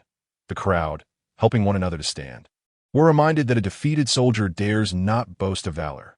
Though they had sustained injuries, none were severe enough to hinder their mobility. You seek vengeance against me? That is simple. I shall also participate in the upcoming Grand Sect Tournament of the Great Kingdom. At that time, feel free to summon your allies and display whatever abilities you possess. Yili smiled cheerfully as he stuffed the valuables into a small pouch. The matter of your trespassing in the mysterious cloud mountains and assaulting my sect's disciples will be settled here. However, you still owe for the theft of our spiritual herbs. This cannot simply end here, can it? Watching the retreating figures, Yili chuckled coldly, causing them to tremble in their steps, glaring at Chun Bing with resentment. This was a silent protest, yet Yili paid it no mind. Those unwilling to die, strip off your clothes and roll out of the mysterious cloud mountains. Yili sneered, sending shockwaves through the crowd as they stared in disbelief, their eyes blazing with fury at the boy's outrageous methods, who would not wish to comply. I can give him this opportunity. The crowd fell silent, each understanding that as long as someone willingly allowed Yili to cripple their dantian, he would spare them further torment. Yet, such an enticing offer was simply unacceptable to them. I will strip. Spare me. I do not wish to become a cripple. In the next moment, a trembling young woman with a pale complexion stepped forward. Compared to the public disgrace, she found it far more unbearable to have her cultivation destroyed. You may leave. I do not wish to benefit them. Yili smiled, gesturing for the woman to depart. She cast a deep glance at Yili before swiftly turning to leave. Alas, how unfair! On what grounds? The others erupted in protest, claiming that Yili's actions were grossly unjust. Those who disagree, I shall take action, Yili said nonchalantly, causing the crowd to fall silent, shivering in fear, no longer daring to voice their complaints as they began to strip off their garments. Soon, they covered their faces with their hands, hastily fleeing into the distance. This time, they had truly suffered a great humiliation, vowing never to return to the mysterious cloud mountains again. Thank you, senior brother, for your righteous assistance. Which estate do you belong to? I was unaware that such a prodigious figure had emerged within our sect. As the disciples of the Divine Sword sect hurried away, many of the previously panicked disciples from the 36 sects returned, lavishing praise upon Yili while wearing expressions of incredulity. What on earth are all these discarded clothes and trousers? This hardly resembles a battlefield. Pray tell, did Yili employ some extraordinary means to fend off his adversaries? I am Yili, a disciple of the Purple Cloud sect. How is it that you all have appeared in this region? Is there perhaps a treasure to be found nearby? Yili, having entirely forgotten that he had just seized a plethora of treasures from the disciples of the Divine Sword sect, eagerly turned his gaze towards the others, the disciples of the 36 sects, who were overwhelmed with gratitude towards him, immediately displayed expressions of hesitation, seemingly puzzled about whether to reveal the truth to Yili. Chapter 23. Capturing spirit pets upon witnessing their demeanor. Yi Li's spirits lifted, entertaining the notion that there might indeed be treasures at hand. I have been compelled, under duress, to come to this area to hunt for spirit pets. One of them sheepishly admitted, clearly feeling quite awkward. Compelled? Spirit pets? Are there truly spirit pets in this vicinity? Yi Li initially appeared taken aback, but soon a look of excitement graced his features from the memories of his past life. He recalled tales of spirit pets. However, such entities were akin to storage bags, far too advanced for the disciples of the Purple Cloud sect in the present world, where spiritual energy abounds and spirit pets are plentiful. The crux lies in the methods of capturing them. Seeing Yi Li's interest, the crowd began to explain enthusiastically. Brother Yi Li, your skills are unparalleled. Why not join us in searching this area? Should we encounter suitable spirit pets, we shall allow you to choose first. What say you?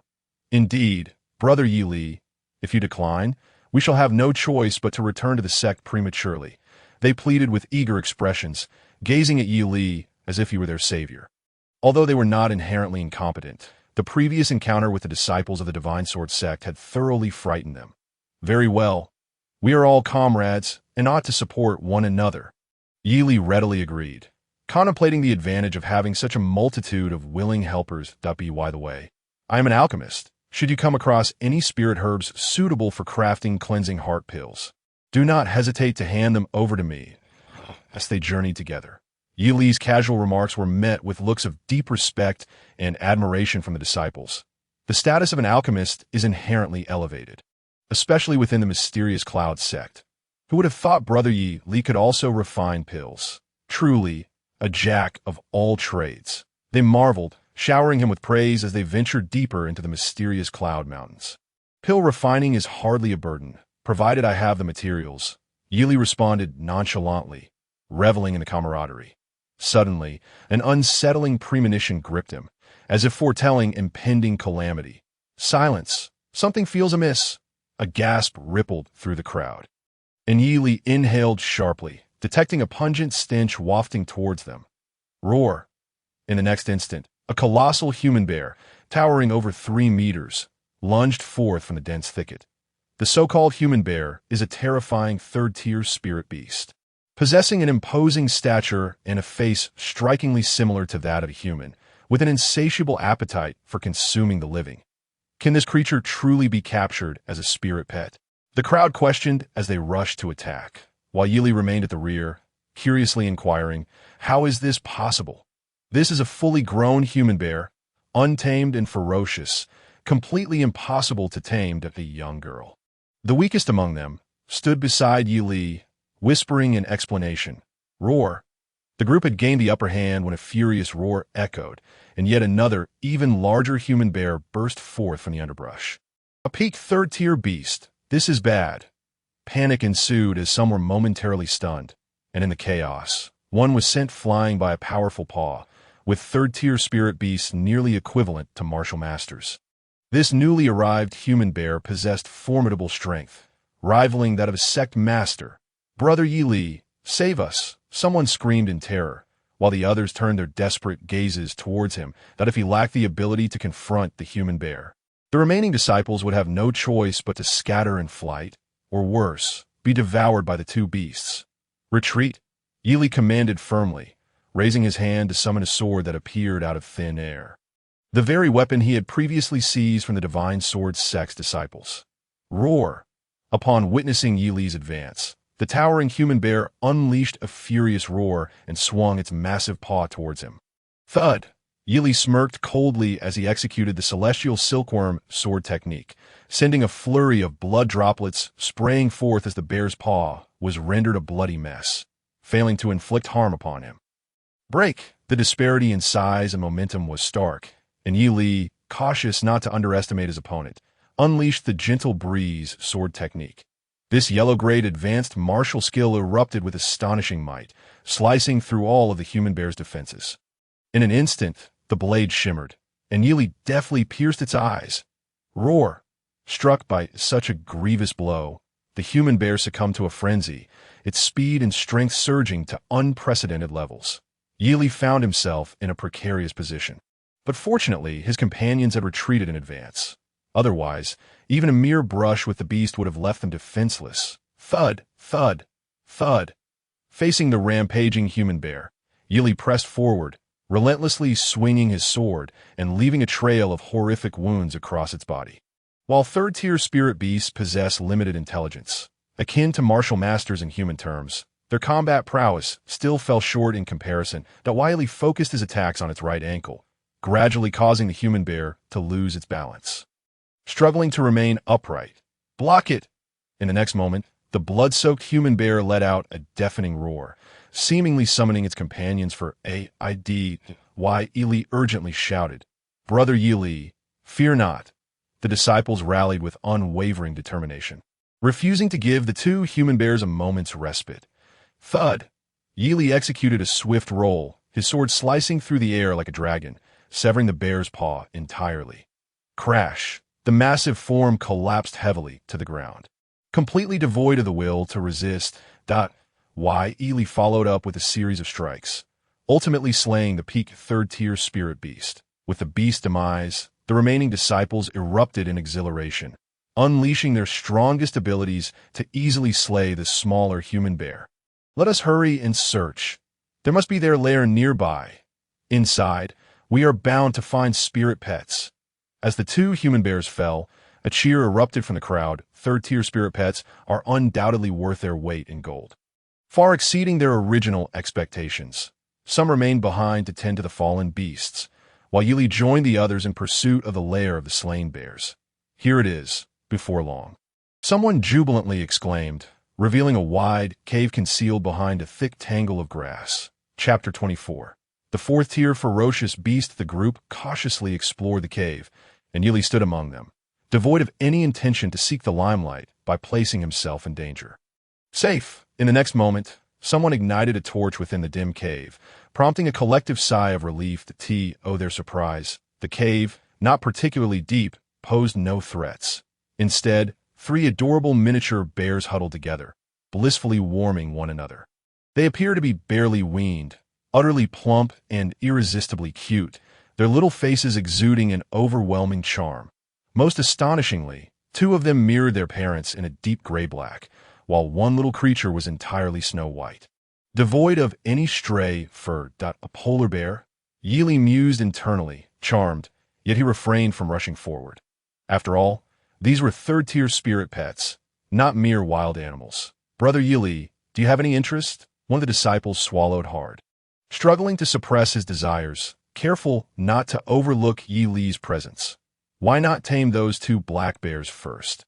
Yili replied nonchalantly, to the astonishment of the crowd, who had not anticipated such generosity from him. Given that the previous battle would have ended in failure had it not been for Yili's intervention, it would only be reasonable for him to claim all three spirit pets in such circumstances. Thank you, brother Kwanda. Truly admirable to the point of reverence. The crowd sang praises and engaged in lively discussions for a while before someone stepped forward to tame the spirit beasts. That individual did not seek personal gain. Rather, they had agreed to bring them back to the sect for a handsome profit, which would then be shared among the others. With unrefined martial skills, they expertly captured the beasts, an impressive feat. Yili observed quietly as the disciple skilled in beast taming struggled for quite some time, ultimately managing to subdue two small bears. Remarkable, truly worthy of Brother Han Tao's reputation. Although Brother Han Tao was not even a disciple of the 10,000 Beast sect, his prowess in taming beasts was indeed formidable. The crowd expressed their admiration, many showing genuine envy, clearly not mere flattery, but heartfelt admiration. Brother Yili, do you need my assistance? Han Tao, weary and wiping the sweat from his brow, looked earnestly at Yili, eager to curry favor. In no need. Celestial treasures belong to those fated to possess them. If this little creature is not destined to be with me, I shall not force it.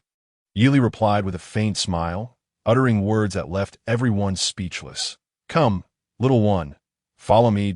In the next moment, Yili's calm voice summoned the almost unsteady white bear, which suddenly lunged forward, recklessly diving into Yili's embrace. A mutated spirit beast, even the weakest can grow to the level of a martial king. Yili cradled it with immense satisfaction in his heart. This little one was no ordinary spirit beast, but a special existence with growth potential that rivaled that of a fourth-tier spirit beast. How could this be? Witnessing this scene, the crowd was stunned. They had not anticipated Yili's exceptional beast-taming skills, but rather believed that the little creature had chosen Yili of its own accord. While human martial artists capture spirit beasts, at times, spirit beasts actively choose their masters. However, such occurrences often reside within the realm of legends. This was their first time witnessing it firsthand. Brother Yili truly possesses great fortune. We shall never be able to aspire to his level. The crowd praised sincerely this time, in the days that followed. Under Yili's leadership, the group wandered nearby with newfound confidence, encountering several thrilling yet safe battles, leading to ever greater gains. However, Yili did not tame any more spirit beasts, but merely collected the spirit herbs gathered by the others. Those second and third-tier spirit beasts were indeed priceless, symbols of status and identity. Yet Yili found them unworthy of his attention, that a few third-tier spirit beasts displayed remarkable combat prowess. Yet their appearances did not please Yili, so he chose not to capture them. After all, any spoils brought back to the sect would still yield him a share point one day. As Yili amused himself with his little white bear, a sudden roar from a beast echoed, startling the little creature, which immediately dashed into Yili's arms. Not good, a fourth-tier spirit beast. Yili froze for a moment before exclaiming, cold sweat breaking out on his forehead. A fourth-tier spirit beast was equivalent to a martial king. A powerful spirit beast? No, it seemed more like a ferocious beast. The others sensed the danger as well, gathering together in alarm. Suddenly, a blood-red beast resembling a giant tiger with wings charged into the crowd. A fourth-tier, ferocious beast. We're doomed. The crowd erupted in despair, witnessing the giant beast rise on its hind legs, swiping its claws, instantly reducing 2 disciples from the 36 sects to bloody messes, their bodies twisted as they soared into the air. Little kitty, come back. Just as Yili hesitated, unsure whether to confront the beast or flee, a clear, melodious voice rang out from nearby, that a striking young woman in a flowing green dress, her face alight with anger, chased after the beast. The ferocious beast let out a low growl, seemingly aggrieved, yet it obediently retreated and laid down beside the young woman. Humph, you useless lot. How could you be frightened by my little kitty? The sect supports you, yet it would be better to raise more spirit beasts instead. The girl looked disdainfully at the crowd, her expression entirely serious, that Yili discerned that she did not intend to humiliate them, but genuinely thought this way. Undoubtedly, such a situation was even more disheartening. Brother Yili, this girl is named Hua Wulei, one of the 2 supreme prodigies of the sect. She is a core disciple, having received endless pampering since childhood. We are but mere servants in her eyes. A previously disgruntled female disciple leaned closer to Yili, whispering in a low voice. Core disciple of the sect? Yili's heart skipped a beat. He discreetly glanced over, discovering that the young woman possessed an enchanting beauty and a clarity of temperament, her proud demeanor not off-putting. Little junior sister, it is said that you just tamed a 4th-tier ferocious beast. We have prepared some spirit beasts for you as a meal for it. Some approached reluctantly, presenting a few incredibly precious 2nd-tier spirit beasts before the ferocious beast. The scene fell into an oppressive silence. Such a spectacle was exceedingly cruel. The bond between spirit beasts and their owners resembled that of parent and child. At this moment, those spirit beasts, commanded by their masters, huddled in fear, their eyes pleading for help. Yet their masters merely turned aside, leaving the terrified and despondent spirit beasts trembling in place. A bunch of worthless fools. I ask you to do your jobs, and you dare to mock me? Mere 2nd-tier spirit beasts are worth only a handful of high-quality spirit stones.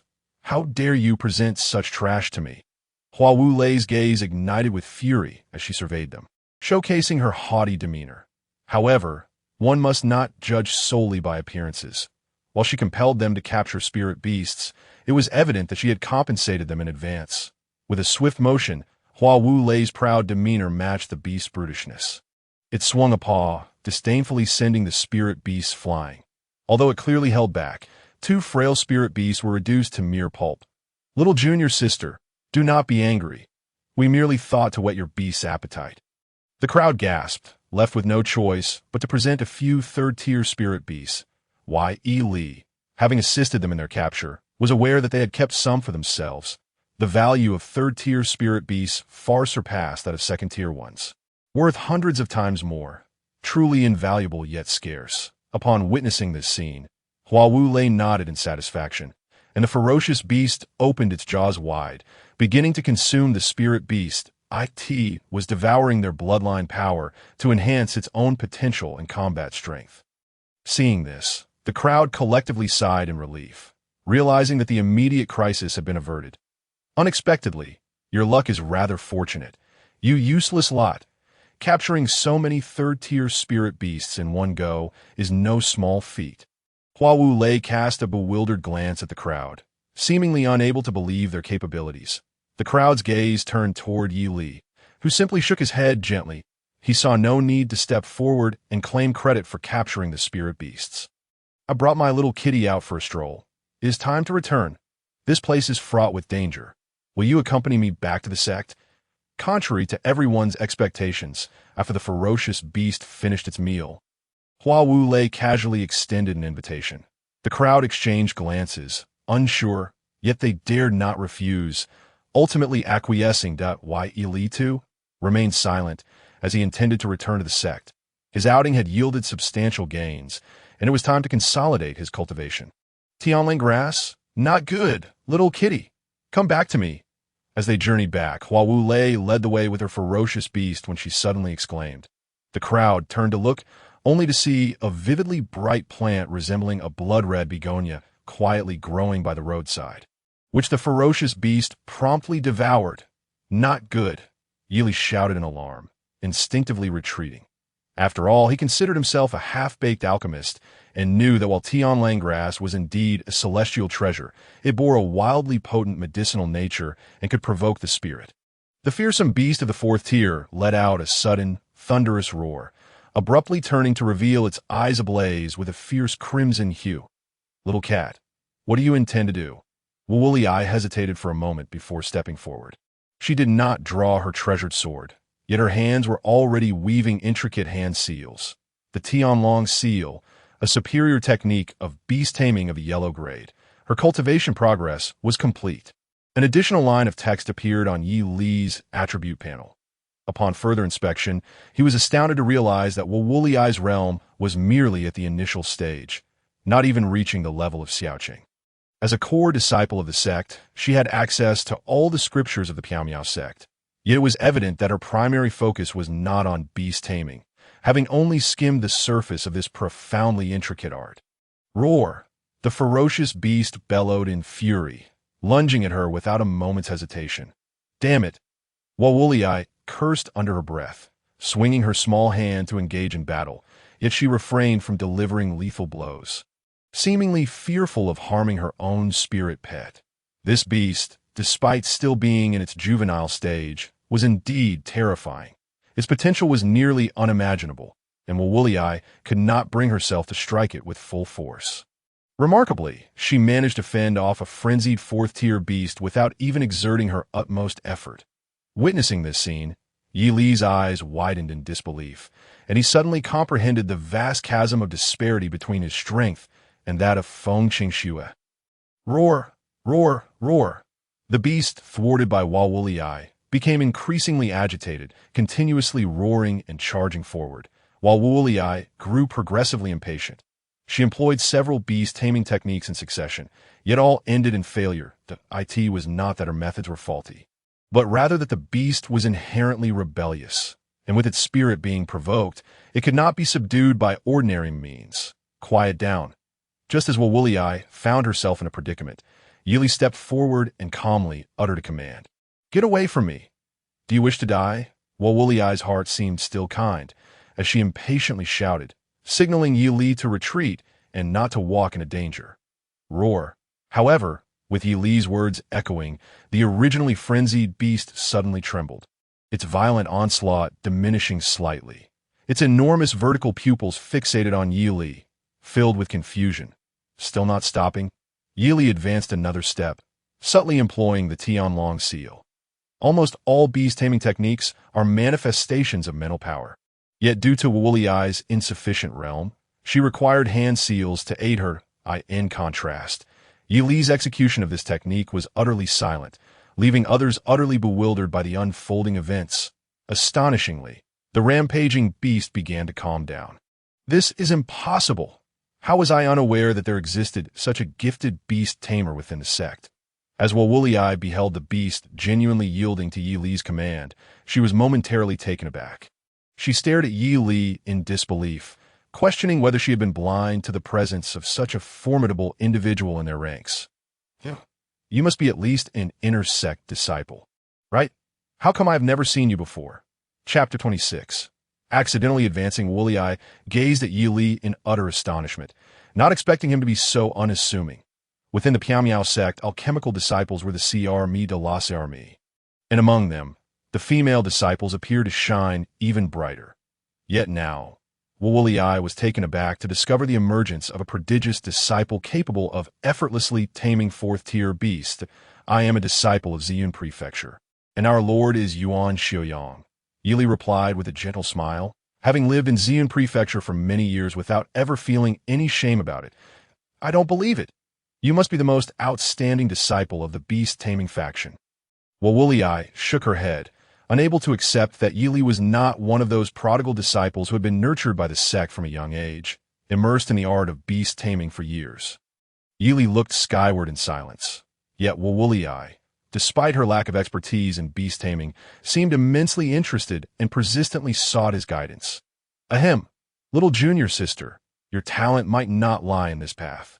Yi Li, unfamiliar with the ways of beast taming, could only awkwardly respond a few times, letting out a resigned sigh, feigning profundity.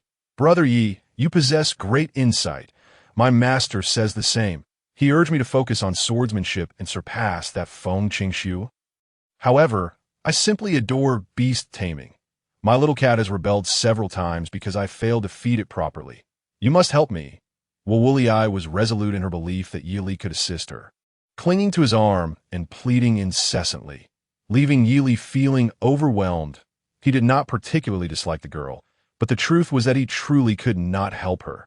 The art of beast taming was vast and profound, akin to the myriad stars in the sky, each with its own orbit, concealing intricate mysteries within. Look at the Big Dipper. With no recourse, Yi Li resorted to rambling nonsensically, spouting vague platitudes, while Wu Li, unable to comprehend, nodded repeatedly, convinced that her senior brother was exceptionally brilliant, possessing knowledge of such profound principles. Thus, the group made their way towards the sect, exchanging laughter and banter, when unexpectedly, the fourth-tier beast let out a low growl, suddenly crouching down, poised to pounce. Little cat, what is the matter with you? If you rebel again, I shall be angry. You shall have one less fish treat tonight. Wu Li, who had been engrossed with Yi Li, immediately scolded the beast, feeling that it had no sense of propriety, constantly embarrassing her in front of her senior brother. If this continued, Yi Li would think even less of her and would be even less inclined to impart his beast-taming skills. Something feels off. Everyone, be cautious. A surge of danger suddenly gripped Yi Li's heart. Instead of scanning his surroundings, he sat down on the spot. Refine. With a surge of determination, he suppressed his sorrow and began to refine the spiritual stones, which had been sincerely gifted to him by the friendly disciples of the Xinjian sect. Brother Yi, your aura, how has it suddenly changed? The group instinctively looked around in alarm, while Wu Li stared at Yi Li with astonished eyes. Just moments ago, he had experienced a sudden epiphany, inadvertently advancing in his cultivation, at why Yi Li chuckled awkwardly, and Wu Li's beautiful eyes widened, while the others trembled, utterly unable to fathom how a prodigy of such caliber could exist in this world. Not good. In the next instant, Yi Li sprang to his feet, witnessing a colossal shadow descending from above. What is that? The crowd erupted in gasps of surprise. The creature appeared to be a plump, Hairless black leopard, yet its visage was entirely unique. It is an ancient ferocious beast, the cloud-swallowing leopard. Someone cried out in despair. The leopard charged forward, opening its gaping maw, aiming to bite into the upper body of one disciple. Get lost, Wawuliai, reacting instantly, struck the black leopard with her sword, sending it flying. The beast performed a roll and emerged unscathed, glaring at Wawuliai with a pair of blood-red eyes filled with malice. Despite Wawuliai's formidable strength, she felt the overwhelming ferocity emanating from the creature, instinctively taking a step back in alarm. Is this a fourth-tier beast or a fifth-tier? Yi Li's head spun. He was certain that his strength was no match for this leopard. It seems to be a fifth-tier. Wawuliai's voice trembled as she spoke, her expression grave. No one knew how such a beast had appeared in this place. A single misstep could lead to their demise. Let me handle this. Yi Li's heart raced with trepidation. A fifth-tier beast could likely overpower even a martial sect master. Wawuliai froze, realizing that while Yi Li was indeed powerful, he was still far from her level. Moreover, the strength of this beast was despairingly formidable. Tian Long Seal. Although Yi Li felt uncertain, he nonetheless unleashed the formidable martial technique he had just acquired. Are you attempting to tame it? That is impossible. Spirit beasts will never acknowledge someone weaker than themselves, let alone a ferocious beast. Wawuliai glanced at Yi Li, her eyes momentarily lighting up, only to dim again. Roar. A formidable force of spiritual energy suddenly invaded his mind, and the intelligent Black Panther let out a fierce roar directed at Yi L. Do you not understand? This is the mysterious mountains.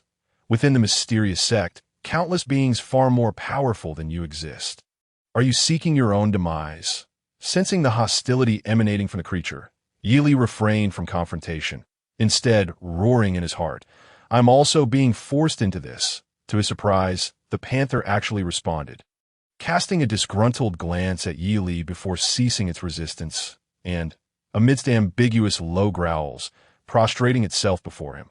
The reality was that it had chosen to abandon its defiance and submit to Yi Li. However, to the onlookers, the scene appeared entirely different. While Yi Li stood before an astonishingly powerful beast, and with merely a glance, he had compelled it to submit. What?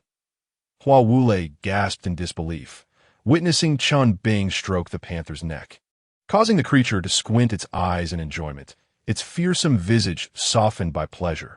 This place doesn't seem safe. We should leave quickly. Yi Li shifted his stance and mounted the massive Black Panther, beckoning to the others. Heavens, senior brother Yi Li, this is incredibly impressive. Chapter 27. The cautious seventh prince. The onlookers were left dumbfounded at Yi Li's ability to tame him out, even Hua Wulei displaying a hint of envy. Her own fourth-tier beast was still in its juvenile phase, and she was reluctant to use it as a steed. This is the mysterious mountains, our territory. What danger could there be? Hua Wulei protested. Yet she did not insist further, gazing at Yi Li with anticipation. Come aboard. After a moment's hesitation, unable to withstand the pleading look from the girl, Yi Li waved her over. The back of the enormous beast was so wide that even a dozen individuals could stand without issue. Adding Hua Wulei was inconsequential. Senior brother Yi Li, please slow down. We can't keep up. As Yi Li forged ahead, the Black Panther surged forward with a slight exertion, darting like an arrow through the clouds, covering a significant distance in an instant. How could such a high-tier beast possibly appear here? Yi Li halted the Yun Panther, turning to Hua Wulei with a soft inquiry. Are you suggesting that someone deliberately set it loose? Hua Wulei paused, then suddenly grasped Yi Li's implication. That was entirely your own deduction. I said nothing. Yi Li shrugged. As an ordinary disciple of the 72 prefectures, he bore no responsibility for such matters. I dare anyone to intentionally harm me. Hua Wulei chuckled helplessly at Yi Li, her distinguished status rendering her unconcerned. After traveling several dozen miles, as Yi Li had feared, a second beast emerged. Roar. The two beasts within the ranks let out provocative roars, prompting Yi Li to halt the procession. The ground beneath them trembled, and the Yun Panther leapt aside just as the earth split open, revealing a ground dragon covered in scales. The terrifying ancient beast possessed a trace of true dragon bloodline within it. Of course, that bloodline had grown exceedingly thin over the ages, and the creature's appearance bore little resemblance to its draconic kin. Boom! The colossal beast, dragging its corpulent body, carved a deep trench into the earth as it lunged toward a disciple from the 36 sects. Roar! Yili abruptly leaped off the Yun Panther, which immediately pounced to engage the monstrous creature. Senior brother Yili, I cannot match it. I'm counting on you. Hua Wulei unsheathed her sword, simultaneously calling out to Yili.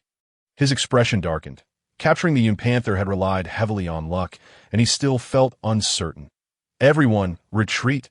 We are not qualified to partake in this battle. The others scattered in panic, not out of a lack of loyalty, but due to the overwhelming aftermath of the two beasts' clash being beyond their capacity to endure. Go. Yili formed a hand seal, condensing a sphere of spiritual energy and striking it into the head of the giant beast. My beast tamer skill has actually improved. With his strike, Yili felt a wave of relief wash over him as the terrifying creature began to stabilize. Roar, witnessing its opponent's diminishing will to fight. The Yun Panther disdainfully let out a roar before retreating.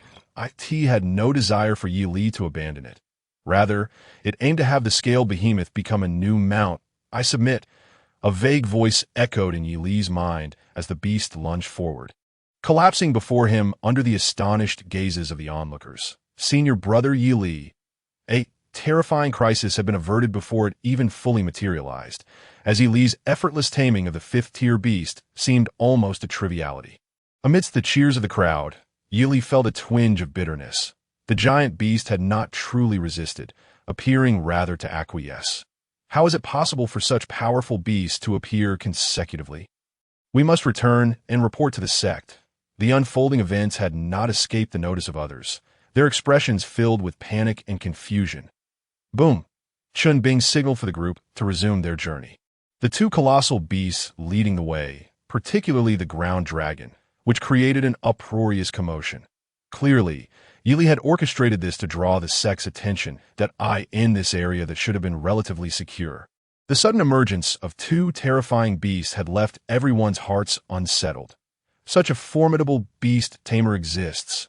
As Yili and his companions departed, two figures stealthily appeared atop the distant treetops.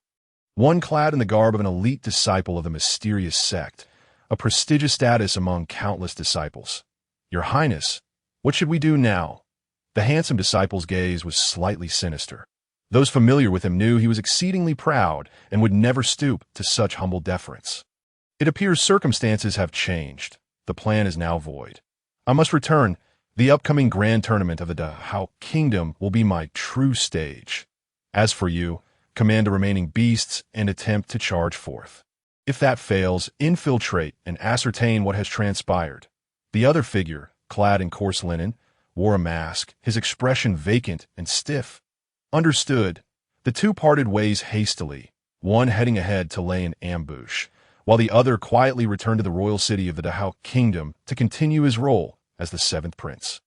Stop! I suspect we cannot proceed any further. Not long after, Yili suddenly called out softly, and the group immediately formed a tense circular formation, as if only in this manner could they find a semblance of safety. The two beasts also prepared for battle. If the mastermind behind the scenes had made any miscalculation, it was that he had not anticipated the formidable strength of Yili and his companions. Failing to deploy all the beasts immediately, roar! In the next moment, over a dozen beasts charged in from all directions, eliciting screams from the crowd. Don't leave us behind. I do not wish to die. The group plunged into utter chaos, with many shouting at Yili and his companions, fearing they would abandon everyone in their desperate bid for survival. Chapter 28. The Grand Elder's grandson, Yili felt a surge of panic within, instinctively wanting to flee alone. Calm down. Yet he continued to utilize the heavenly dragon seal, taming the beasts one by one. Strangely, these beasts showed no significant will to resist. For wild spirit beasts, such compliance was utterly improbable. Yili could assert that these beasts had likely been raised by humans since childhood. Puff. Meanwhile, as Yili subdued the most formidable of the ferocious beasts, Hua Wulei also made her move, swiftly slaying three comparatively weaker creatures. Despite such efforts, casualties emerged within the ranks, with 4 disciples from the 36 factions losing their lives and over a dozen others sustaining severe injuries. What transpired? The brutal struggle commenced abruptly and concluded just as suddenly, leaving the onlookers momentarily stunned until a furious roar surged from afar. Growing ever closer, it was that insufferable individual again. Hua Wu lay huffed in dissatisfaction, a clear flicker of disdain crossing her gaze. "Who is that?" Yi Li inquired with curiosity, as the person in question finally came into view.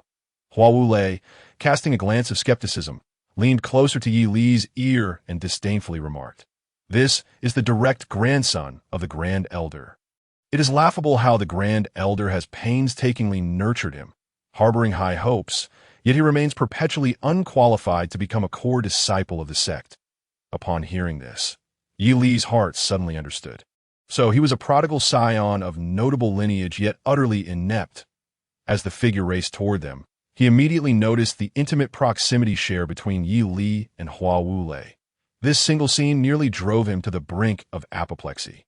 In recent years, the Dahao kingdom had grown increasingly powerful, while the Piao sect, despite its grand reputation, was in a state of decline.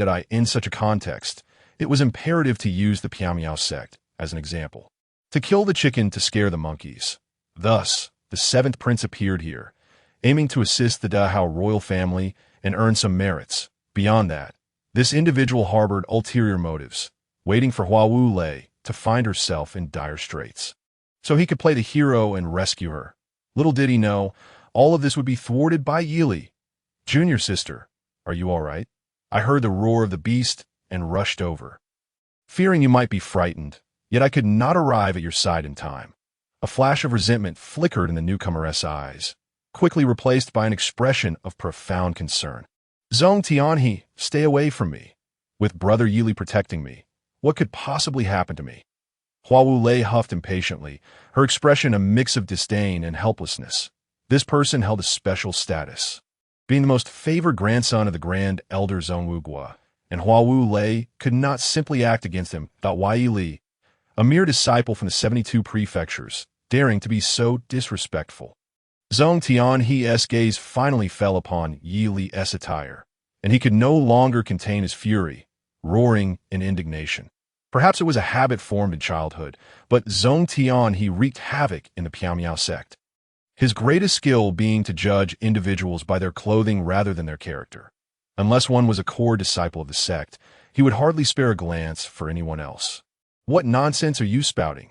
Brother Yi Li is a once-in-a-millennium talent in beast taming. We owe our survival to him." Upon hearing Zhong Tianhe's disrespectful words, Hua Wu lei immediately cried out, standing up for Yi Li. "A talent in beast taming? Absurd! Are there not enough geniuses in this world? And how many truly grow to fruition? The vast majority among them have perished, while the rest are merely trudging down the path to their demise." As Zhong Tianhe observed Yi Li's humble attire and Hua Wu lei's continuous defense of him, his anger surged uncontrollably. "Enough! I will not allow you to slander Brother Yi Li in such a manner." Hua Wu lei's expression darkened immediately, for she recognized Yi Li as a genuinely capable individual. How could he be subjected to such humiliation by Zhong Tianhe? What Brother Yi Li? A useless disciple from the 72 prefectures, not even qualified to join the 36 factions, and you dare call him brother? I assure you, this worthless being will never become an inner sect disciple.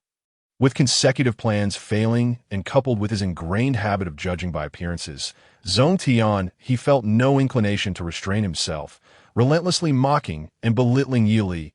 "Get lost. You better be gone. If I see you again, I swear I will draw my sword." Yi Li remained silent, yet Hua Wu lei was infuriated, her face flushed with anger as she suddenly shouted, gripping her sword tightly, seemingly poised to strike. "Junior sister, you would go so far for this useless wretch?" Zhong Tianhe was momentarily stunned, unable to comprehend the situation he found himself in. Who was he? Zhong Tianhe, of such esteemed status, the Grand Elder's own grandson. And what was Yi Li? Merely a lowly disciple from the 72 prefectures. Regarding the earlier failures against the ferocious beasts, such matters were no longer within Zhong Tianhe's consideration. I told you to get lost. Stop your incessant prattle. Since Hua Wu Lei had spoken, she no longer held back, yelling in utter disdain. Fine, fine. I never imagined you would treat me thus. And you, Zhong Tian, he suddenly pointed at Yi Li. His face twisted with resentment as he spat. I finally understand. You are a waste who can only hide behind a woman. How dare you presume to stand against me? I guarantee you will never become an inner disciple. When did I ever stand against you? I have not uttered a single word.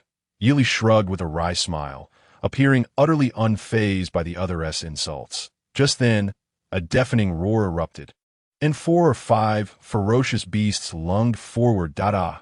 How dare you? Zhong Tian, he, completely bewildered by the turn of events, let out a startled cry and instinctively turned to flee, seeing him expose his entire back to the giant beasts. Yi Li could not help but shake his head, silently offering him a sympathetic farewell. Splatter! Blood erupted in all directions as Zhong Tian, he was instantaneously overwhelmed and slaughtered by the ferocious beasts.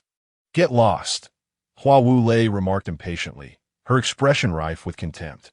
You dare say that he can only rely on women, yet you cannot even contend with the beasts he effortlessly subdued.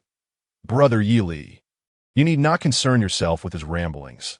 The mere fact that you have tamed these creatures, once presented to the sect, will be a monumental achievement.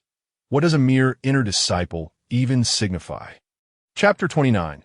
Yuan Xiaoyang's ambition despite Zhong Tian, his lofty status. Hua Wu Lei truly did not care for his life or death.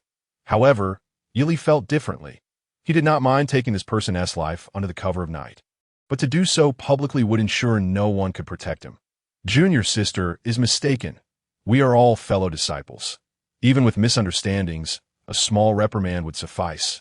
How could we stand by and watch one another perish? Moreover, with the current narrative surrounding our Piao sect's decline, we disciples must not only remain loyal to the sect, but also remember to support and look out for one another. Yi Li shook his head, earnestly imparting this wisdom. Hua Wu Lei was momentarily taken aback. As a core disciple of the sect, she had grown accustomed to being elevated above others and had never truly valued the lives of her peers. Being reprimanded, or rather guided, in such a manner was a first for her. One would think that a rebellious girl would reject such words. However, if they had come from her master, she might have resisted. Yet, hearing them from Yi Li, she inexplicably felt he was right. Not only was he correct, but it was also evident that he spoke out of genuine concern for her. Brother Yi Li, I stand corrected. Hua Wu Lei suddenly clasped her sword with both hands and bowed earnestly to Yi Li. Brother Yi Li, your teachings will be etched in our hearts. Not only Hua Wu Lei, but the other disciples from the 36 factions also expressed their excitement. Collectively bowing to Yi Li, throughout their journey, they had received tremendous support from Yi Li, and previously, they had harbored concerns about his intentions. Now, hearing Yi Li's noble sentiments, they felt an overwhelming wave of gratitude. Observing the enthusiastic reaction of the disciples, Hua Wu Lei felt a wave of relief, affirming that she had indeed not misjudged him. Yi Li's character was undeniably noble. Within the sect, where disciples schemed against one another, only a handful could truly be trusted, and they often looked down upon one another, creating an atmosphere of corruption. Yet, here was Brother Yi Li, a genuine lotus blooming in the mud. Hua Wu Lei spoke freely, her admiration for Yi Li evident as she expressed her thoughts. Why Yi Li, startled by her enthusiasm, could only humbly decline her praises. Save me. Amidst the mutual flattery of the crowd, where an atmosphere of harmony and sentimentality reigned, an incongruous voice suddenly emerged. Weak yet piercing, it turned out that Zhong Tianhe was still under siege. In a precarious situation, the praises he heard for Yi Li were enough to drive him to the brink of fury. Junior sister, fellow disciples, allow me to save him first. Yi Li chuckled awkwardly, feeling the weight of embarrassment, while the others continued to express their admiration.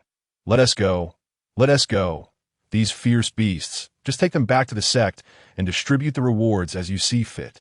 Though Yi Li spoke of rescuing someone, his intention was merely to signal those ferocious creatures to cease their attack and allow him to approach.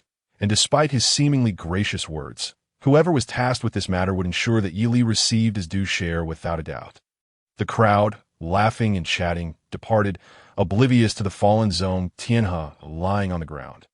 Brother Yi Li, this time we owe our safe return to your care. Otherwise, both I and Xiao Mao would not have made it back. Once everyone returned to the sect, they quickly parted ways. Yet Hua Wulei kept casting glances at Yi Li, as if reluctant to bid farewell. I guess it not within the sect that we need to worry about not seeing each other again. Yi Li laughed heartily and departed with a flourish, eliciting another wave of cheers and admiration from the crowd. Why, Yi Li, you have finally returned. As he stepped into Xin Hall, Yi Li was abruptly seized by the anxious Yuan Xiuyang. Master, Yi Li hastily bowed. He had grown up in Xin Hall and had never been treated unfairly by Yuan Xiuyang. Do not call me master any longer, Yuan Xiuyang remarked, though his expression was devoid of anger. Replaced instead by a broad smile. The various sects of the Great Hao Kingdom are about to hold a grand competition to redistribute their spheres of influence and cultivation resources. The sect urgently needs to select a group of inner disciples and elite students to participate in this grand event. I have already arranged for you to join the Dan sect directly. Yi Li, however, had previously mentioned his desire to pursue alchemy. Noticing that Yi Li did not rush to inquire further, but instead waited patiently, Yuan Xiuyang felt a surge of satisfaction and jovially unveiled the mystery. So soon, Yi Li was momentarily taken aback. He had merely taken a brief excursion, yet the sect had already begun its preparations. Hurry along. Yuan Xiuyang patted Yi Li on the shoulder, subtly slipping a heavy bundle into his arms. Master. Yi Li did not need to look to know that the contents were the spirit stones accumulated by Yuan Xiuyang over the years. Do not presume that as the head of a hall, my wealth is substantial.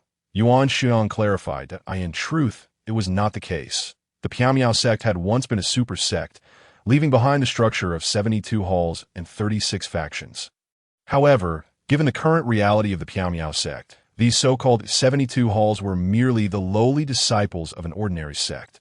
Yuan Xiuyang's position was akin to the lowest-ranking deacon among the 72. And these spirit stones undoubtedly represented all his life savings that not speak. You know how hard it is for me to save these. Let me use them where they truly count. Yuan Xiuyang pressed down on Yi Li's hand. A hint of pleading in his demeanor. I have no hope left in this lifetime. It was because the sect deemed my aptitude insufficient that I became the head of the hall. Forever trapped and unable to break through to the Martial King level. The others in Xian Hall are similarly doomed. They're destined to remain the lowest disciples, from harboring hope in their youth to succumbing to utter despair. Yi Li, you must promise to revitalize the Piamiao sect. To Yi Li's astonishment, Yuan Xiuyang's ambition was unfathomably grand, as he did not implore Yi Li to uplift Yin Hall, but rather the entire Piamiao sect. Isn't it curious? I realized long ago that Xian Hall is merely one of the 72 halls. Without the resurgence of the Piamiao sect, Xian Hall will never rise. Yuan Xiuyang acknowledged that his hopes might be overly burdensome for Yi Li. Yet still he wished for him to acquiesce, for he could no longer rely on anyone else. Yuan Xiuyang's words stirred something deep within Yi Li. He had initially planned to lead a languid existence, merely biding his time. With the Piamiao sect, he would lean on its stability, and if it faltered, he could effortlessly switch allegiance to another sect without concern. Yet from this moment onward, a seed had taken root in Yi Li's heart. Perhaps influenced by his predecessor or moved by Yuan Xiuyang's earnestness, he resolved to regard the Piamiao sect as his true home. Rest assured, Master, I promise to uphold the principle of self-improvement in times of hardship and to assist others in times of prosperity. Yi Li solemnly vowed, leaving Yuan Xiuyang momentarily stunned before he broke into a wry smile. You rascal, always scheming and sly. Though Yuan Xiuyang's tone was scolding, his satisfaction with Yi Li's attitude was evident. If Yi Li had truly declared his intent to relentlessly bolster the sect, Yuan Xiuyang might have found it hard to believe. Under Yuan Xiuyang's urging, Yi Li hastened toward the Dan sect. 353 mid-grade spirit stones. This old fellow wouldn't dare to skim off the disciples' spirit stones, would he? Yi Li hastily counted, astonished to realize that Yuan Xiuyang had indeed drawn from his life savings. For a mere low-ranking hall master to possess such a substantial sum was remarkable. suggesting that he likely refrained from using these spirit stones even during his cultivation. Though he spoke harshly, Yi felt a pang of emotion as he accepted these items, recognizing them as tokens of elder care and affection. Stop. Who are you to dare intrude upon the sacred grounds of the Dan sect? A group of young disciples clad in resplendent Dan sect robes regarded Yi Li with disdain, shocked that a disciple from the 72 halls would have the audacity to breach their domain. This was Yi Li's second visit to the Dan sect. His first had been under the personal escort of the Dan master, a visit marked by utmost discretion, leaving no one the wiser. I heard that the Dan sect is selecting disciples, so I thought I might try my luck, Yi Li replied as he refined the spirit stones, lacking the inclination to provoke conflict, merely stating the truth. Nonsense. The Dan sect selects disciples only from the 8 halls of alchemy. What are you to think you can infiltrate and pretend to belong? To Yi Li's surprise, these individuals were genuinely intent on causing trouble. They shouted loudly, brazenly reaching out to strike Yi Li. This is not a mere shove. It is an outright assault. Do you have a grudge against me? Yi Li's expression darkened, and he let out a cold snort. Yet the group erupted into laughter. What do you think you are? You think you have the right to offend us? Let me tell you, we lack the strength to participate in the competition, which is why we were sent here. We are merely venting our frustrations. You brat, we are going to bully you and take our frustrations out on you. What can you do about it? They mocked and sneered, their gazes filled with malicious intent as they sought to stir trouble. Previously, Huawei had mentioned the sect's chaotic atmosphere, and clearly, there were reasons behind it. Many took pleasure in bullying others, driven not by greed but simply seeking amusement. It seems this brat is unwilling to submit, Brother Luo declared during the grand event. Intruding upon the Dan sect's sacred grounds warrants severe punishment. Before Yi Li could make a move, his countenance darkened, and those around him revealed cold smiles laced with murderous intent. Bold rogue, betraying the sect, shall face death without mercy. Someone shouted coldly, and the others instantly perked up as if they had heard some heavenly music. Their spirits transformed. It was as if the value of their existence was about to be perfectly realized. Death without mercy. Yi Li realized that his patience had been considerable, yet he now understood that individuals like Peng Jun were far from rare in the Piamiao sect. Indeed, death without mercy. Kill him. If anything happens, Brother Luo will take the blame. Feeling Yi Li's gaze upon them, the group was momentarily startled, only to become enraged and shout in unison, "Kill!" The so-called villains were adept at rallying one another's courage. And as they encouraged each other, their anger surged, emboldening them as they charged toward Yi Li. Very well. You have brought this upon yourselves. Yi Li was incensed, letting out a cold laugh.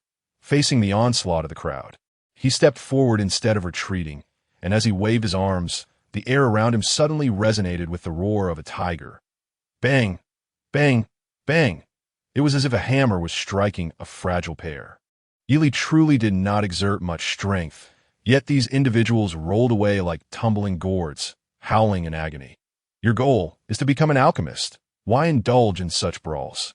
If you care not for your future, then allow me to put an end to it for you. Yi Li scolded them fiercely, stepping forward and lightly placing a foot down, shattering a disciple's dantian. No. The man let out a sudden, tragic wail. Though temporarily unfortunate, he was still filled with dreams and hopes for his future. Now, merely because he had inexplicably offended Yi Li, his entire life's prospects were obliterated. More importantly, as a disciple of the alchemist sect, he had often bullied and humiliated countless ordinary disciples. Now reduced to a cripple, he truly wondered if he would survive the night. Stop. Please, cease this madness. What do you intend to do? The situation took a sudden turn. The remaining few finally reacted to Yi Li's actions, erupting into cries and curses, displaying their immense agitation. I have relieved you of your unrealistic worries, allowing you to live a grounded life. Is that not good? Yi Li sneered, his character generally mild-mannered, else he would not have become a mere salted fish. Yet he understood, well, the principle of not stopping halfway once one has begun. In an instant, amidst the incredulous gasps from the onlookers, all but the last individual were rendered crippled. You are insane. How dare you incapacitate so many disciples of the alchemist sect? though we are not true inner sect disciples. We still enjoy the same treatment. You are doomed. No one can save you. The incapacitated individuals, filled with resentment, hurled vicious curses at Yi Li, while the last man knelt silently, repeatedly bowing his head to Yi Li. After just a few blows, blood began to seep from his forehead, soaking the ground. Oh, not harm me. This is all they're doing. I never intended to take action. Chapter 31. I'm not someone you can afford to offend. What this man said was indeed accurate. He had no intention of intervening before. Yet he was the so-called Brother Luo in the eyes of the crowd. In Yi Li's mind, this individual was undoubtedly the most detestable. You truly had no intention of acting. But if it weren't for you, would they dare harbor murderous thoughts so casually? Speak. What do you rely on? Yi Li scoffed, directly placing his foot atop the head of Brother Luo, forcing him to tilt his neck to gaze up at him. My biological brother is Luo Tianxi, ranked 12th on the Intersect Disciple Power Rankings, a super prodigy. Do not harm me. If you let me return, my brother will prepare endless cultivation resources as ransom and compensation. The man held his head high, looking calmly at Yi Li, perhaps due to experience, appearing rather composed. Endless cultivation resources. Do you think your brother is a celestial being? Or do you think I'm a fool? Upon hearing this, Yi Li felt a sense of relief. This mere inner sect disciple did not seem so intimidating after all. You. Seeing that Yi Li was not swayed, the man turned pale with shock. In the past, simply mentioning his brother's name would change others' attitudes. Yet Yi Li appeared uninformed, completely oblivious to his brother's reputation. Just then, a desperate voice suddenly echoed from afar, and a look of immense joy appeared on the man's face. Even with his head still under Yi Li's foot, he unabashedly revealed a fierce and malevolent expression. Sir, please stop. I do not know how my incompetent brother has offended you. It is my failure as his elder brother to not discipline him properly. Regardless of the reason, I apologize on his behalf. A tall, sturdy youth with remarkably long arms rushed over like a whirlwind. However, he did not immediately confront Yi Li. Instead, he sincerely bowed deeply before him. You are Luo Tianxi? Yet, I see in your countenance deceit and hidden malice. You hardly appear to be a good person. Yi Li's gaze swept over him, recognizing that he was an immensely powerful martial artist. To put it bluntly, even if Yuan Shuiyang were to battle him, the outcome would be uncertain. After all, although Yuan Shuiyang had a higher realm, this individual undoubtedly had the upper hand in martial skills. Sir, you jest. Perhaps there is some misunderstanding. Luo Tianxi's expression remained unchanged, either displaying great benevolence or a profound cunning. Brother, I did nothing wrong this time. Someone merely asked me how to handle those who recklessly violate the sanctity of the sect. And I answered truthfully. The man beneath Yi Li, Luo Tingu, was indeed honest, not embellishing the truth, but simply stating it as it was that I see. This indeed was my brother's fault. I am willing to apologize to you. Here are 100 medium-grade spirit stones. I sincerely wish to befriend you. Luo Tianxi bowed once more, gazing earnestly into Yi Li's eyes as he presented a small bundle to him. Good. This worthless fool is hardly worth 100 medium-grade spirit stones. Yi Li sighed inwardly. For Yuan Shuiyang to accumulate a few hundred medium-grade spirit stones was a daunting task, yet for Luo Tianxi, it was merely trivial. He accepted the small bundle and took a slow step back. Slap! In the next moment, a crisp sound of slap rang out. Just as Luo Tingu had risen, his face filled with joy and excitement. Prepared to report to his brother, he was suddenly stunned. Brother? He looked at Luo Tianxi in utter grievance, never expecting that the latter would truly discipline him. Did he genuinely wish to befriend Yi Li? You useless fool. You actually let a scoundrel from the 72 houses step on your head? I risked my life to procure so many rare materials for you, and this is how you repay me. Luo Tianxi trembled in anger. Yet why did his admonitions toward his brother make Yi Li feel so uncomfortable? Brother, I understand my mistake. Please kill him for me. From now on, I will diligently train in martial arts in addition to alchemy. I will never bring shame upon you again. Luo Tingu gritted his teeth. And Luo Tianxi's expression finally softened somewhat. I do not wish to know who you are. I also do not wish to know from which house you hail. Allow me to introduce myself. I am Luo Tianxi, ranked 12th among inner sect disciples, the number one martial force among the alchemist disciples. Luo Tianqi's gaze shifted to Yi Li, his cold smirk revealing his disdain for Yi Li as a truly laughable individual. You do not wish to know who I am, yet you tell me who you are? Do you think I fear you? Yi Li suddenly laughed, leisurely stating, perhaps I am the one you cannot afford to provoke. Upon uttering these words, Luo Tianqi's pupils constricted. He had a vague inkling of Yi Li's identity. In fact, he had been feeling quite troubled these past few days due to matters concerning Yi Li. His previously secure position seemed to be suddenly shaken, and what should have belonged to him appeared to be quietly slipping away. Who would have thought that the ever-mysterious alchemist master would first accept a disciple and now seek to accept a second? Silence. I do not wish to know who you are, for I already know you are merely a dead man. Luo Tianqi roared in fury, preparing to leap into action when he suddenly sensed something amiss. Help me kill him! That damned little beast! He stood behind his brother, still bellowing angrily, yet he failed to notice the blood gushing from his 7 orifices. Ah, what have you done to my brother? Luo Tianqi suddenly exclaimed in shock, truly panicking, as the murderous intent buried within him dissipated significantly. Perhaps he was not a good person, but having grown up alongside his brother, their bond was undeniably genuine. What do you say? With your status, you cannot possibly deceive me out of my spirit stones, can you? Yi Li let out a cold laugh, shaking the 100 spirit stones in his hand. His words were rather amusing, clearly implying that no one could outsmart him through mere intellect, and that based on their status, they were not worthy of him feigning ignorance. This was evidently a comment on those previously deceived by Luo Tianqi, who had merely indulged him due to his position. Chapter 32. Do you dare to defy? Yi Li not only looked down upon Luo Tianqi's strength, but also sought to humiliate his intellect. Brother, avenge me! Luo Tian suddenly collapsed to the ground, spewing forth blood in great heaves, releasing the stagnant blood trapped in his dantian, and only then did he scream hoarsely. He had never imagined that Yi Li would actually dare to cripple his dantian. It could be said that this was merely his misfortune. After all, Yi Li could not afford to provoke Zhong Tianhe, and thus vented both grievances upon him. Witnessing this scene, Luo Tianqi was momentarily stunned before he erupted in an uncontrollable roar. In truth, he was still quite young and had never truly encountered a nemesis. Those insignificant beings he had casually crushed were merely ants and unworthy of being his enemies. Have you finally decided to kill me? Yi Li sneered, taking a slight step back, not out of fear but rather exhilaration, knowing he was about to learn new martial techniques. What are you doing? At that moment, a voice of immense authority and rage suddenly boomed, clearly meant to halt the combat. Shut up. Today, I will definitely kill him. Luo Tianqi, accustomed to arrogance, did not even turn to see who was speaking, unable to contain his furious roar, but why Yi Li's expression instantly turned peculiar. The voice, enveloped in spiritual energy, exuded an unparalleled majesty, akin to that of the heavens or divine beings.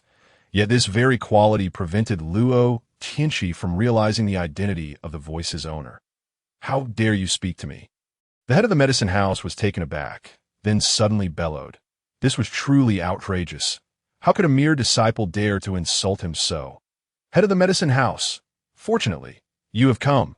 Yi Li respectfully bowed, stifling a laugh in greeting.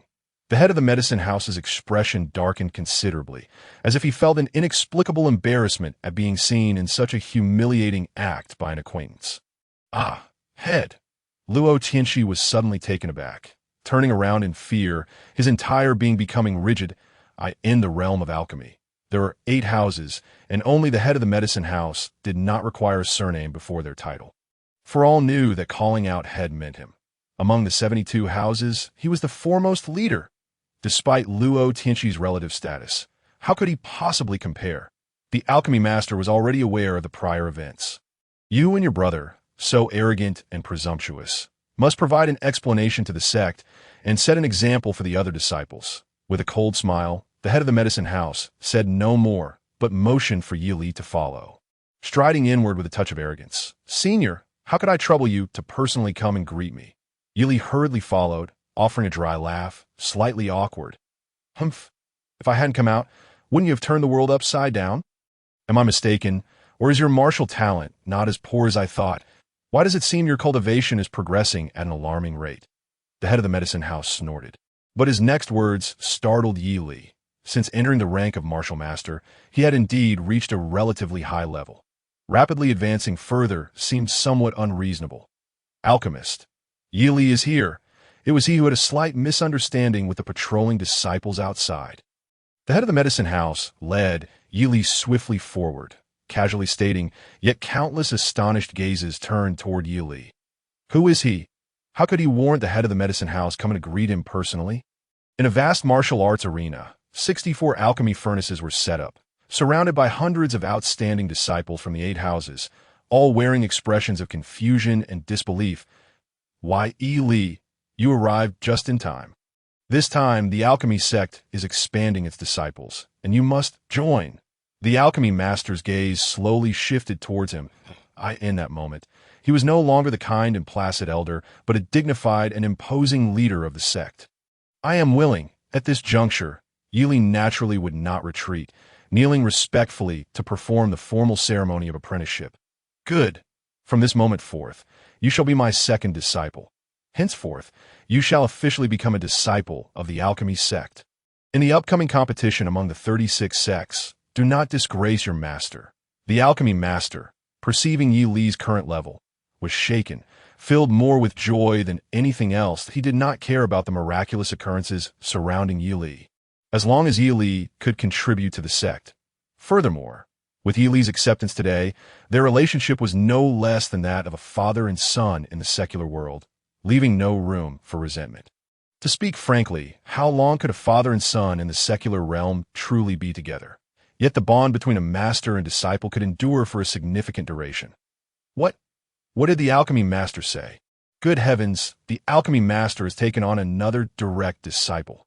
Could this person be a prodigy capable of rivaling the sect's unparalleled talents? By what right? This individual is not even a disciple of the 8 houses. How can he be so revered upon his arrival? What does that make us? In a moment of exuberance, the alchemy master overlooked the principle of gradual progression in tasks, his few words igniting a tumult within the arena. Not only were the disciples from the 8 houses extremely dissatisfied, but even the remaining heads from the other 7 houses and the higher-ups of the alchemy sect wore grim expressions. Their eyes filled with shock. How many years has it been? The alchemy master has never acted so recklessly.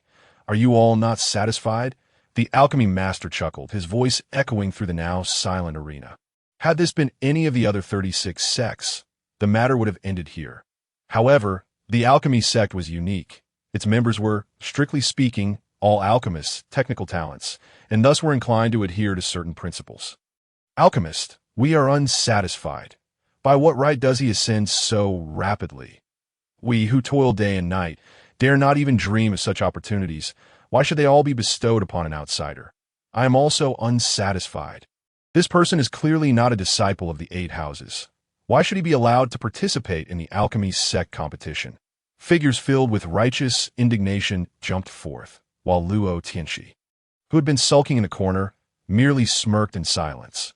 Witnessing this scene, Yi Li's expression turned rather grim. Had he offended anyone? Why was everyone here targeting him?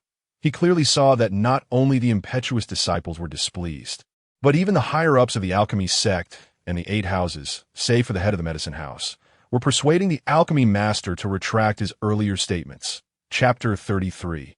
A bounty of high-quality spirit stones. The alchemy master chuckled lightly, even leisurely casting a glance at Yi Li, his gaze betraying a hint of schadenfreude. The alchemy sect had always recruited disciples from the entire mysterious sect, even beyond its borders. The so-called disciples of the 8 houses were merely their own assumptions. As for the honors bestowed upon Yi Li, he naturally had every right to receive them. With a resonant declaration, the alchemy master suddenly turned to Yi Li and asked, regarding this matter, "Shall I inform them, or will you?" As soon as these words left his lips, all eyes fell upon Yi Li, eager to see how he would choose. "I will," Yi Li replied helplessly, having been thrust into this position. If he were to rely on the alchemy master, would he not be looked down upon by all? Very well. Our disciples of the alchemy sect, though holding esteemed positions, and enjoying privileged treatment. Many who seek us do so with a sense of disdain in their hearts. The alchemy master nodded in satisfaction, saying leisurely, "Let us not forget, we are ultimately cultivators, that if our combat prowess is lacking, once we are stripped of the sex protection, we shall no longer be esteemed alchemists, but mere tools for others." Upon hearing this, everyone's expression grew solemn, regardless of personal status or position. The alchemy master's words resonated deeply with them. Almost all regarded alchemists with high esteem, yet did they truly hold them in such regard in their hearts. Thus, the selection of disciples for this alchemy sect competition would assess both alchemy and martial arts simultaneously. Since you are unsatisfied, feel free to challenge Yili in both of these aspects. Upon witnessing the solemn demeanor of the crowd, the alchemist finally revealed his intentions the moment his words were spoken. Astonishment swept through the assembly, leaving them utterly bewildered as to why Yi Li commanded such unwavering confidence from the alchemist. "I shall compete with him in the art of alchemy. I too wish to challenge him." Despite the alchemist's assertions, there remained over a dozen self-assured disciples who instinctively sought to engage Yi Li in a contest. Before Yi Li could utter a word, the eager contestants began bickering amongst themselves in their fervent attempts to outdo one another. There's no need for such complications. If we are to contest alchemy, let us all partake together. However, as esteemed alchemists nurtured by the sect, I trust you are not so impoverished as to be unable to present stakes. Yi Li declared, his voice a clarion call as he prepared to challenge them all at once. "What do you desire?" Upon hearing Yi Li's words, the crowd felt their dignity affronted, leading to a chorus of indignation from several hundred voices. "I demand high-grade spirit stones." Yi Li had anticipated this, and with a cold proclamation, he observed that at least 90% of those present retreated in disarray.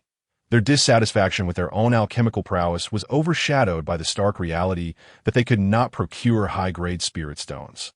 Although a single high-grade spirit stone equated to 100 low-grade stones, the disparity in availability made it a rare commodity, particularly within the confines of the Miao sect, where it symbolized status and prestige. For the common affluent individual, such stones remained unattainable. "Humph, you certainly have a grandiose appetite. I can produce high-grade spirit stones. Can you?"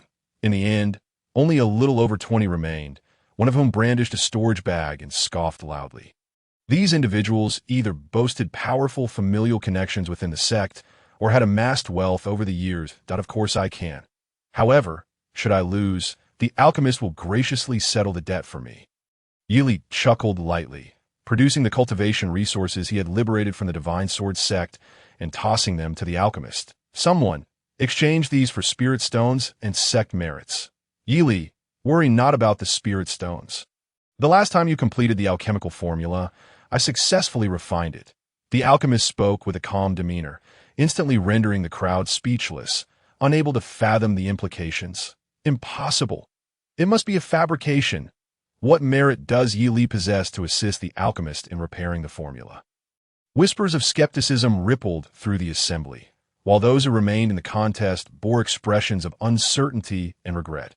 Yet, pride compelled them to stay, unwilling to back down despite their reservations. "Here lies 92 high-grade spirit stones. This is all my wealth. I shall wager it on this match." Amidst the eerie silence, a voice scoffed as an individual retrieved a considerable sum of spirit stones from their storage bag. "I refuse to believe that a mere boy from nowhere possesses alchemical prowess that surpasses my own. I too shall wager. Here are 47 high-grade spirit stones. Do not gaze upon me so. In our sect, low-grade spirit stones suffice for daily use. Count me in. I am eager to witness what methods Yi Li possesses that have garnered the alchemist's esteem." With one bold declaration, the remaining participants rallied, piling high-grade spirit stones before Yi Li. "Excellent. I accept all wagers. Speak. What potion shall we concoct?" Yi Li, nearly drooling at the sight of so many high-grade spirit stones, shouted with fervor. The onlookers exchanged cold smirks. How could one so impatient possibly be a formidable alchemist? None among you have reached the martial king realm, so let's craft a third-grade potion. The alchemist was about to name the purification pill, intending to showcase Yi Li's talents and astound all present. With such a wide array of third-grade potions available, The crowd could choose at will. Yet at that moment, a sinister snicker echoed through the air, prompting a wave of approval from the masses. The alchemist, rendered speechless, cast a fleeting glance to find it was an elder of Luo Tianxi, unable to continue advocating for Yili. Fear not, whatever thoughts you harbor. Let them prevail. Yili, ever magnanimous, dismissed the trivialities with indifference. Why, Yili, your arrogance is astounding. Remember, these are your words. Do not regret them. An individual, unable to tolerate Yi Li's self-assuredness, shouted out the name of a potion. The body enhancement pill, a remarkably unique concoction, aids martial kings in amplifying their regal aura from within. This potion is notoriously challenging to produce, rivaling that of a standard 4th-grade potion. Yet its ingredients are solely composed of 3rd-tier spiritual herbs. Thus its quality can only be 3rd grade. Excellent. Brother Fong, you truly are formidable. If you wish to engage in a high-stakes gamble, we shall join you. The crowd buzzed with excitement, knowing that merely producing a low-grade version of the potion would guarantee victory. Though the stakes had been laid, they could not retreat now, even with the knowledge of impending defeat. Why, Yi Li, this body enhancement pill. The alchemist's concern grew palpable. His seasoned experience told him that Yi Li's expression revealed ignorance of the potion's intricacies. What sort of alchemist could successfully concoct a potion they had never even heard of? This was inconceivable. Furthermore, the difficulty of producing the body enhancement pill was widely recognized. Even average 4th or 5th grade alchemists would hesitate to claim success. That as perfect, I shall endeavor to create this potion, Yi Li declared, oblivious to the potential for failure. Merely posturing, seeking excuses for an inevitable defeat. The crowd murmured disparagingly, wholly unconvinced that Yi Li could manage such a formidable potion. Very well, let the contest begin. The alchemist furrowed his brow, but could not disrupt Yi Li's performance. He merely instructed for the appropriate spiritual herbs to be arranged at their respective alchemy stations. Master Yi Li, please proceed. The array of exquisite 3rd-grade spiritual herbs amassed before Yi Li, a clear indication of the alchemist's desire to ensure his success. Observing this, the crowd erupted in derisive laughter. Patience, you may commence first, Yi Li replied coolly, genuinely unhurried, neither igniting the furnace nor attending to the herbs, but rather watching with a smile. I said he knows nothing of alchemy. Laughter erupted among the spectators. Their disbelief palpable. As the minutes passed, impatience grew, and one individual ignited the furnace, prompting Yi Li to steal a glance. In that instant, a flood of understanding washed over him, and he comprehended the intricate process of crafting the body enhancement pill. Yet, this revelation did not fill him with pride. Instead, it instilled a sense of dread. He realized that his aptitude might be insufficient. Even a moment of insight could not guarantee supremacy with his current capabilities. Grasping more complex formulas might take an eternity, or perhaps even longer. Sighing heavily, Yi Li's lament was noted by many, leading to a chorus of derisive chuckles. Boom! A flash of flame erupted just as the crowd presumed Yi Li had forfeited, only for him to suddenly spring into action. What? Impossible! The alchemist was the first to sense the anomaly, his shock palpable as he fixated on Yi Li, grappling with the absurd notion that Yi Li was not, in fact, attempting to concoct the body enhancement pill, but rather learning by observing the techniques of others in real time. If this were true, the alchemist felt a wave of suffocation wash over him. How could such a prodigy possibly exist in this world? At that moment, a deep, resonant rumble echoed through the air, signaling the failure of the first alchemist who had attempted to refine a pill. His entire process and techniques were riddled with errors, and any previous successes were mere flukes.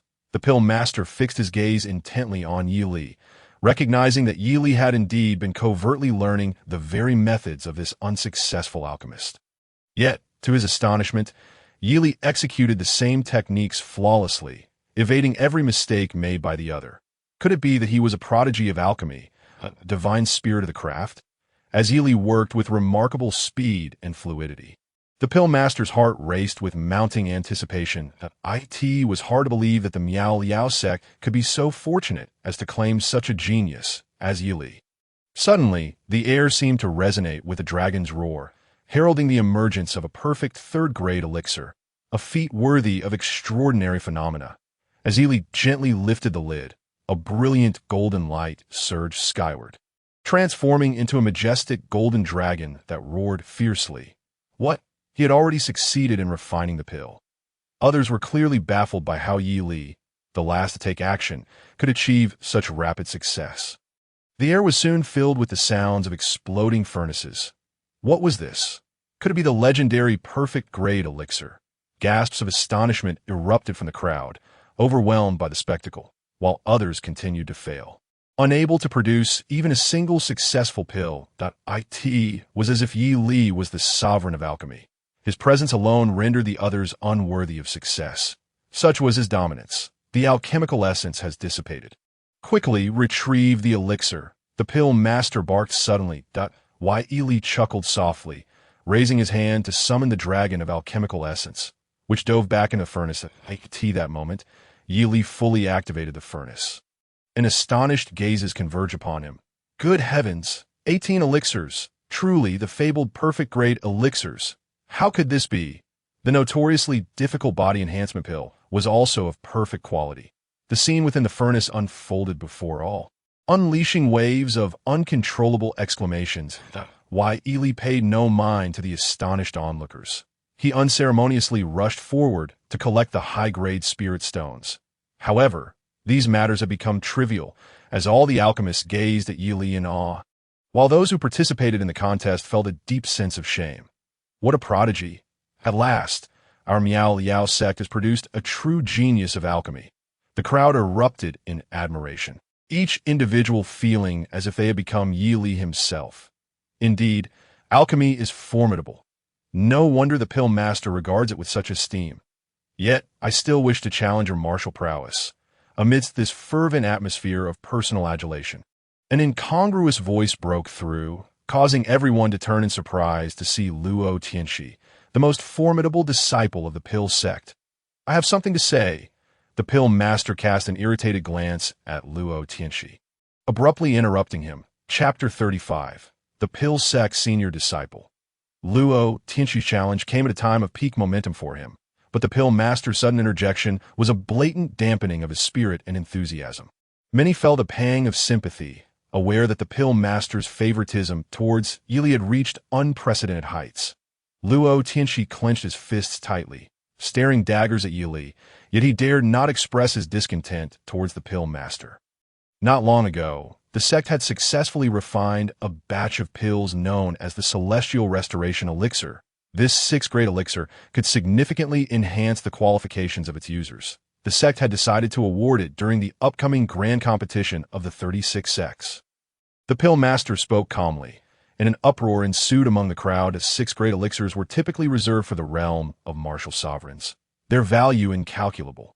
Moreover, a pill that could mend congenital defects in one's qualifications was particularly rare and precious. Such a grand gesture from the sect. The crowd was electrified, a surge of loyalty and fervor swelling within them, igniting a desire to serve their sect. Observing this scene, the pill master maintained his composure. Though internally he lamented, the decline of the Miao Liao sect was not without reason. As the saying goes, great rewards attract brave souls, and the sect had previously been too lenient. The pill master and the leading disciple of our sect. I will also receive one of these. Amidst the excitement, the pill master made another pronouncement, leaving everyone in utter shock. Was he referring to Yi Li? Although his combat prowess was still unknown, the pill sect was... After all, the pill sect and Yi Li's mastery of alchemy had already surpassed that of his peers, a fact universally acknowledged. What? I refuse to accept this. As a disciple, I am unsatisfied. Luo Tianxi exclaimed, momentarily taken aback before erupting in indignation. The pill master's favoritism seemed excessively blatant. It was as if he was outright delivering this extraordinary elixir into Yi Li's hands. Pill master, I too am dissatisfied. We cannot allow a single batch of pills to determine our standings. Other disciples chimed in, voicing their grievances. It was not that they disrespected the pill master. Rather, the magnitude of this reward was too significant to overlook. In essence, this was a contest within the sect. Had they been in the wilderness, they would have known they could not match the pill master and would willingly risk everything for a chance. I previously stated that pill sect disciples must also prioritize martial cultivation. Have you all forgotten? The pill master remained unperturbed, speaking in an unhurried manner, leaving the crowd perplexed. Wasn't it said that the celestial restoration elixir would be awarded to Yi in 3 days? There will be an internal competition within the pill sect to determine the leading disciple among you. Only that individual will qualify to receive the celestial restoration elixir.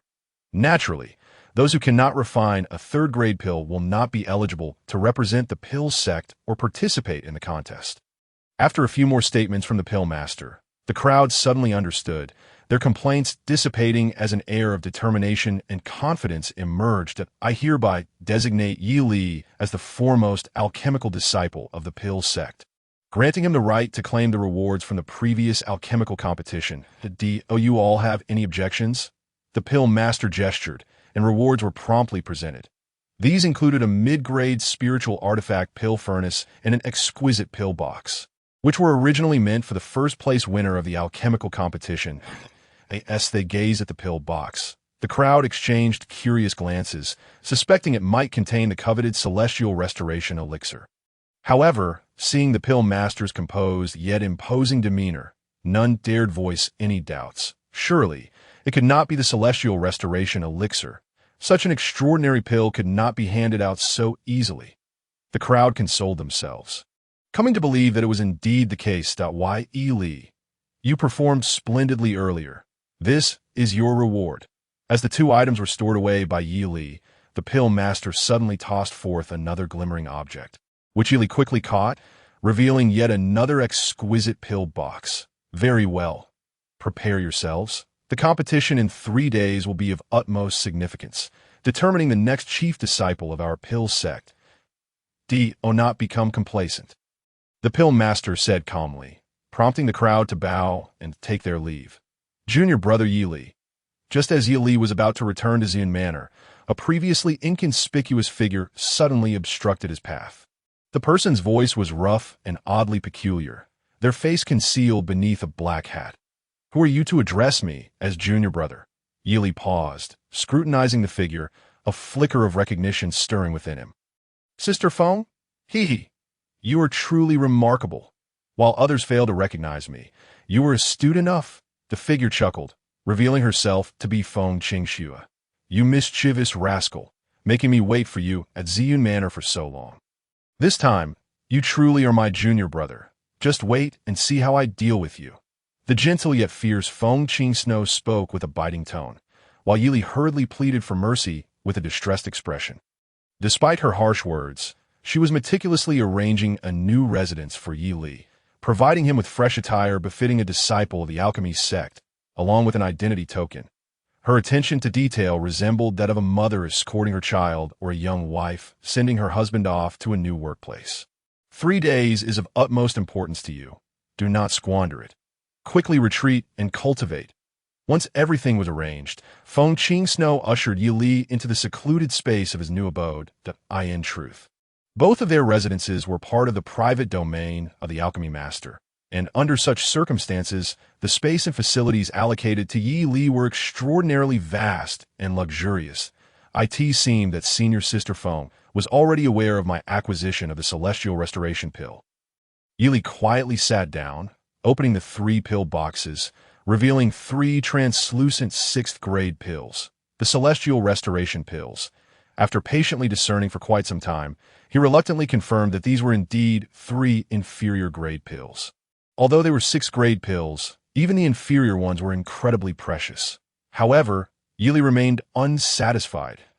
If only I could refine 6th-grade pills myself. With a reluctant sigh, Yi reached out and swallowed all 3 pills in one go. These pills were meant to restore innate qualities, rather than enhance power, and the more one consumed, the better. Chapter 36. A transformation of power. As he swallowed the pills, Yi felt rather nonchalant, unaware of what was to transpire. Yet, in the next moment, an unimaginable sensation erupted from the depths of his being. That it was a whirlwind of emotions, a blend of endless pain and boundless pleasure. as if his perceptive abilities had surged exponentially. Every moment, the human body endures countless sensations, most of which are overlooked due to their lack of intensity. But now, with his perception heightened to an unfathomable degree, Yili's extraordinary sensations became indescribable.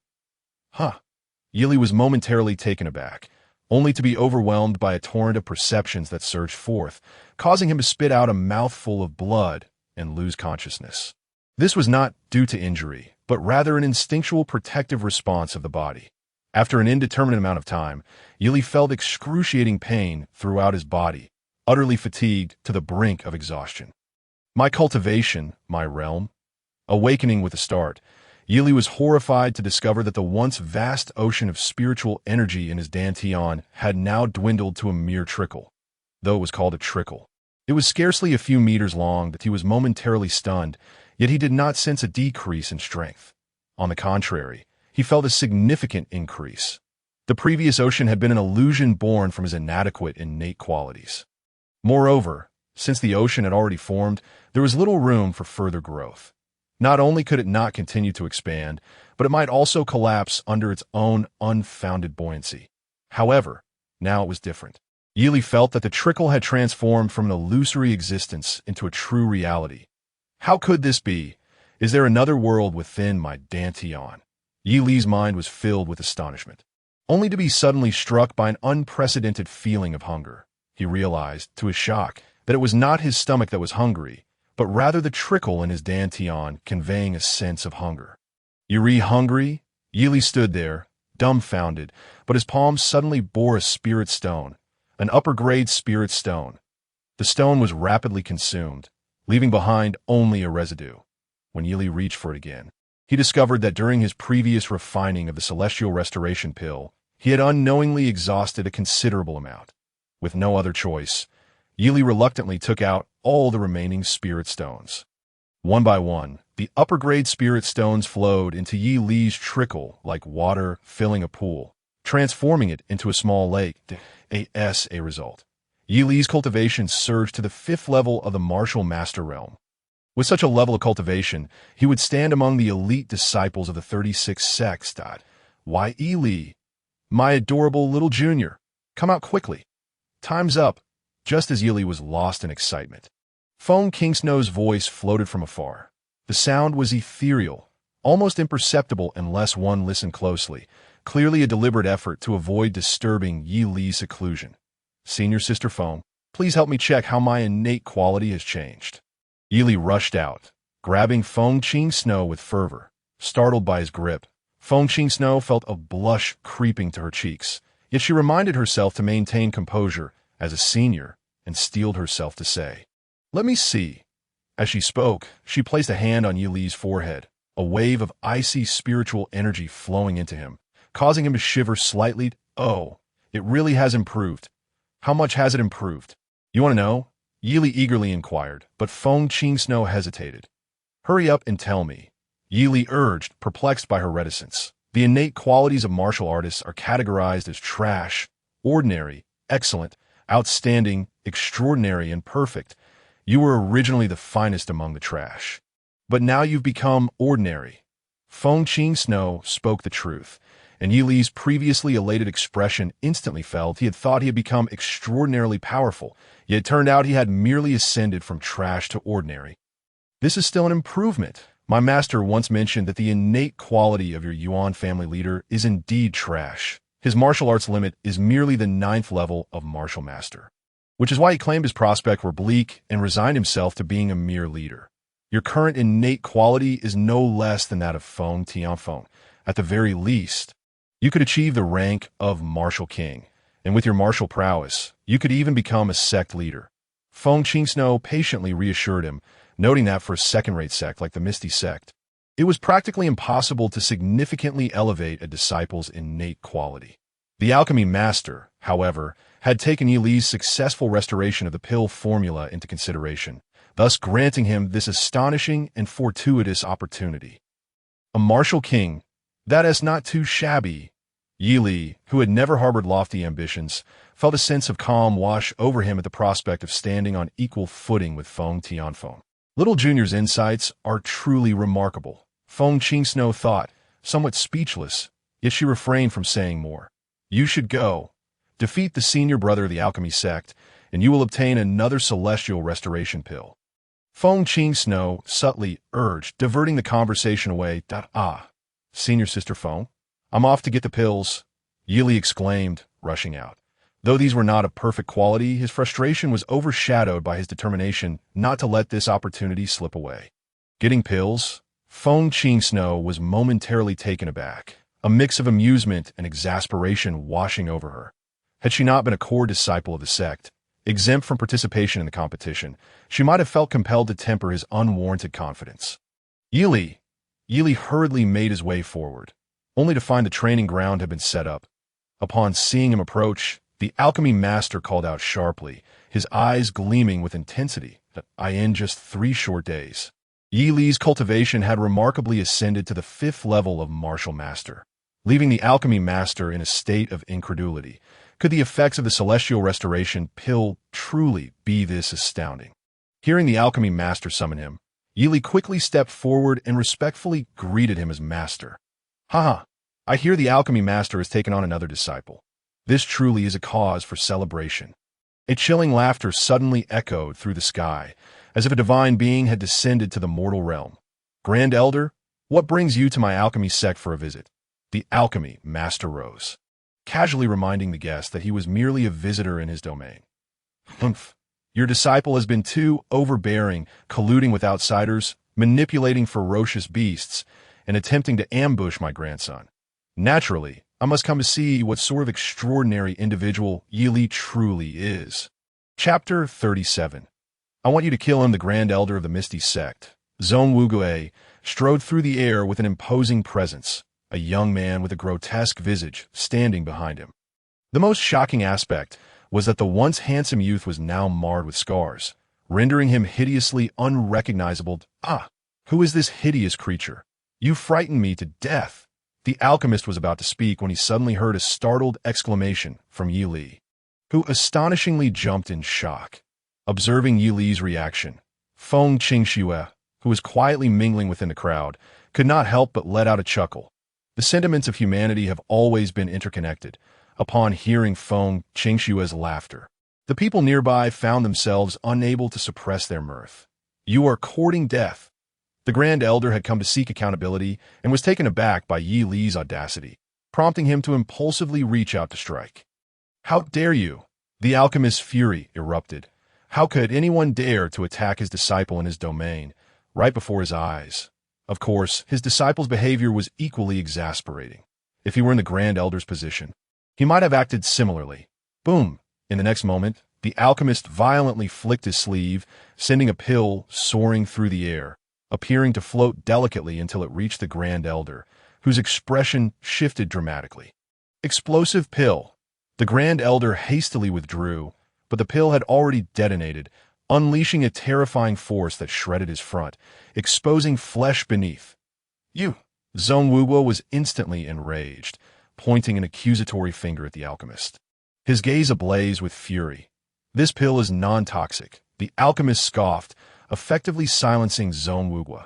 The alchemist had shown restraint, yet Zhong Wuguo still lost face, and he had no one to blame but himself. Qin Tiangang, the leader of the Beastmaster sect, arrived to congratulate the alchemist on acquiring a promising disciple. Young friend Yi Li, the ferocious beasts you presented to the sect are of exceptional value. These spirit stones are rightfully yours. At that moment, another figure rushed in like a fleeting shadow, bowing to the alchemist before tossing a storage bag to Yi Li. This individual also bowed to Zhong Wuguo, uttering not a single word before hastily departing. Clearly, neither Zhong Wuguo nor the alchemist was someone he could afford to offend. Why, Yi Li, I never expected that just a few days apart, you would have accomplished such great merits for the sect. In the next moment, another person burst in with laughter. Why, Yi Li looked in astonishment to find it was the shopkeeper who had previously gifted him with medicinal gathering tools. The shopkeeper winked at Yi Li, who instantly realized that Qin Tiangong's unexpected arrival was indeed due to this person's influence. Naturally, Yi Li was not naive. He understood that this individual had specially invited Qin Tiangang at the behest of the alchemist. Grand Elder, It was my mistake. Amidst the chaos, with the Grand Elder's dignity nearly obliterated, Yi stepped forward respectfully and bowed. Humph. Witnessing this scene, Zhong Wuguo let out a cold huff, his expression exceedingly displeased. Behind him, Zhong Tianhe glared at Yi Li with palpable resentment.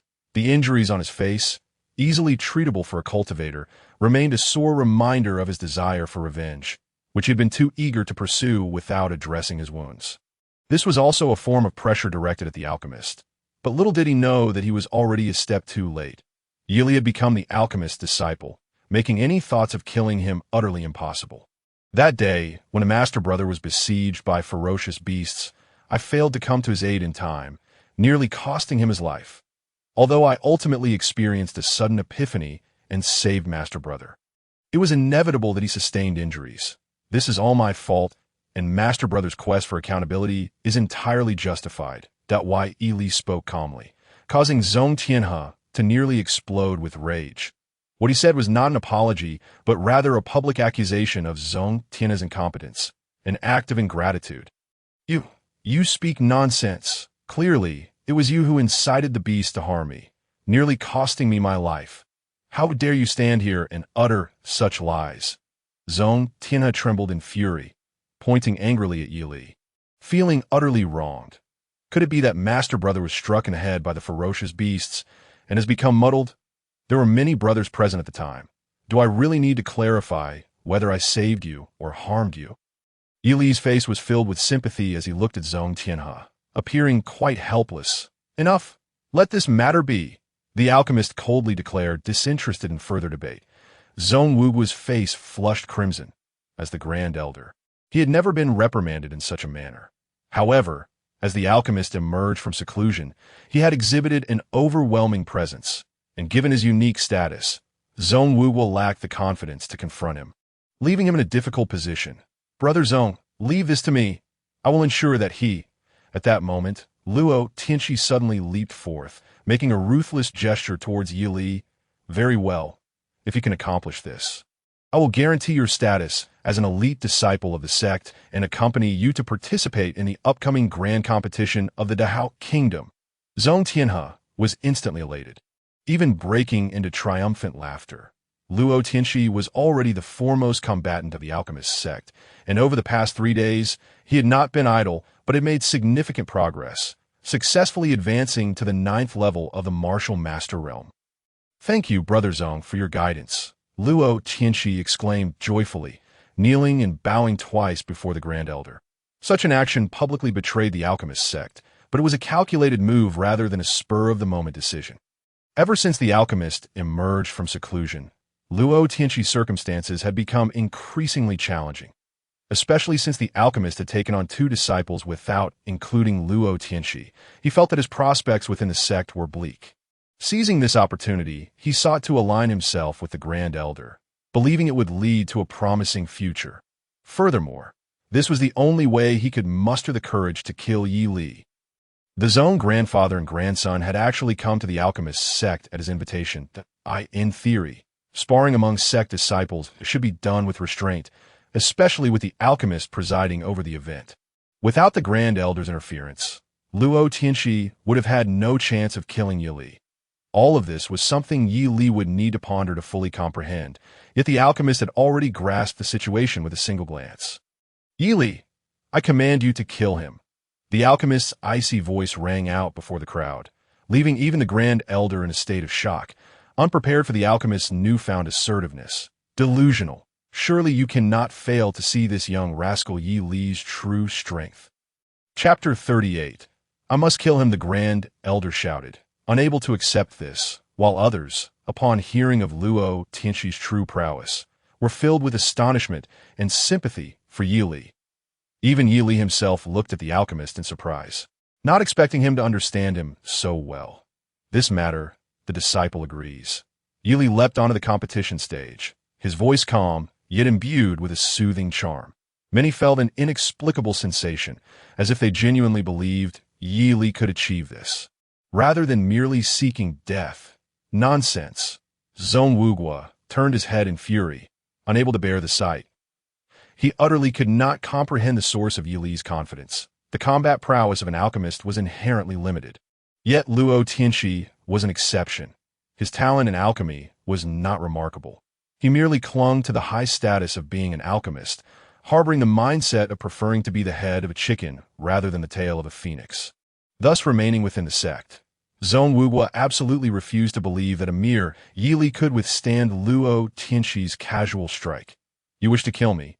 Luo Tianxi looked up at Yili, his voice tinged with madness. Before he erupted into uncontrollable laughter, he had orchestrated many schemes, intending to eliminate Yili amidst his panic and helplessness. Yet now, Yili openly declared his intention to kill him. Boom! Amidst his laughter, Luo Tianxi leaped onto the competition stage, an overwhelming aura suddenly suppressing the surroundings, causing the spirit-imbued competition platform to tremble violently. It was as if Luo Tianxi were a giant emerging from ancient myth. Towering over Yi Li, magnifying him in his eyes. Yellow-grade superior technique. Dragon elephant worships the demon, perfected. Yi Li staggered back a step under the sheer pressure. Yet at the same time, he discerned the unique spiritual martial technique being employed by his opponent. Luo Tianxi was indeed extraordinary. At such a young age, he had cultivated this yellow-grade superior spiritual technique to a consummate level. This was undoubtedly his most deeply concealed trump card, now fully unleashed in a fit of rage against Yili. In 3 moves, Yili shall perish. The performance of Luo Tianxi left the Grand Elder both astonished and delighted. He could not help but burst into laughter, unabashedly expressing his thoughts. Given his esteemed position, he naturally had to choose his words carefully. Thus he left some room for interpretation. In truth, he believed that Yili could not possibly withstand even a single strike. "Is that so?" The alchemist master snorted coldly. Yet his brows furrowed slightly. He had not anticipated that Luo Tianxi would conceal his abilities so profoundly. A disciple of the alchemist sect had actually mastered such profound spiritual martial techniques. Boom! In the next moment, the towering Luo Tianxi, whose form loomed vast in the realm of the mind, suddenly lifted one foot. That foot expanded infinitely in an instant, morphing between that of an elephant and a dragon's claw. Resembling a celestial dome, pressing down towards Yi Li's head. Break! Yi Li dared not reveal his own proficiency in the dragon elephant worship demon's technique. Instead, he drew a long sword and gently thrust it forward. As the sword was unleashed, amidst the overwhelming demonic might, a refreshing breeze unexpectedly emerged in the world. The breeze was formless, yet managed to disperse the terrifying dragon elephant demonic body. What? Countless onlookers gasped in astonishment, not believing that Yili had actually unleashed the powerful yellow rank upper grade technique. The breeze swordplay. The alchemist master frowned slightly, surprised that Feng Qingxue had acted so recklessly, transmitting this sword technique to Yi Li prematurely. Feng Qingxue, too, found it perplexing that the alchemist master had given this sword technique to Yi Li. Boom! Boom! Boom! The fearsome dragon elephant demonic body relentlessly bore down upon Yi Li, yet under the gentle caress of the breeze. Luo Tianxi's onslaught was completely thwarted, failing to inflict any harm upon Yi Li whatsoever. This breeze swordplay bears a resemblance to the Dugu 9 swords. Yi Li marveled internally as he deftly maneuvered to breach Luo Tianxi's layers of defense and appeared behind him. It was as though his defenses were nothing but an illusion, utterly incapable of withstanding the onslaught of the sword's gentle breeze. Puff!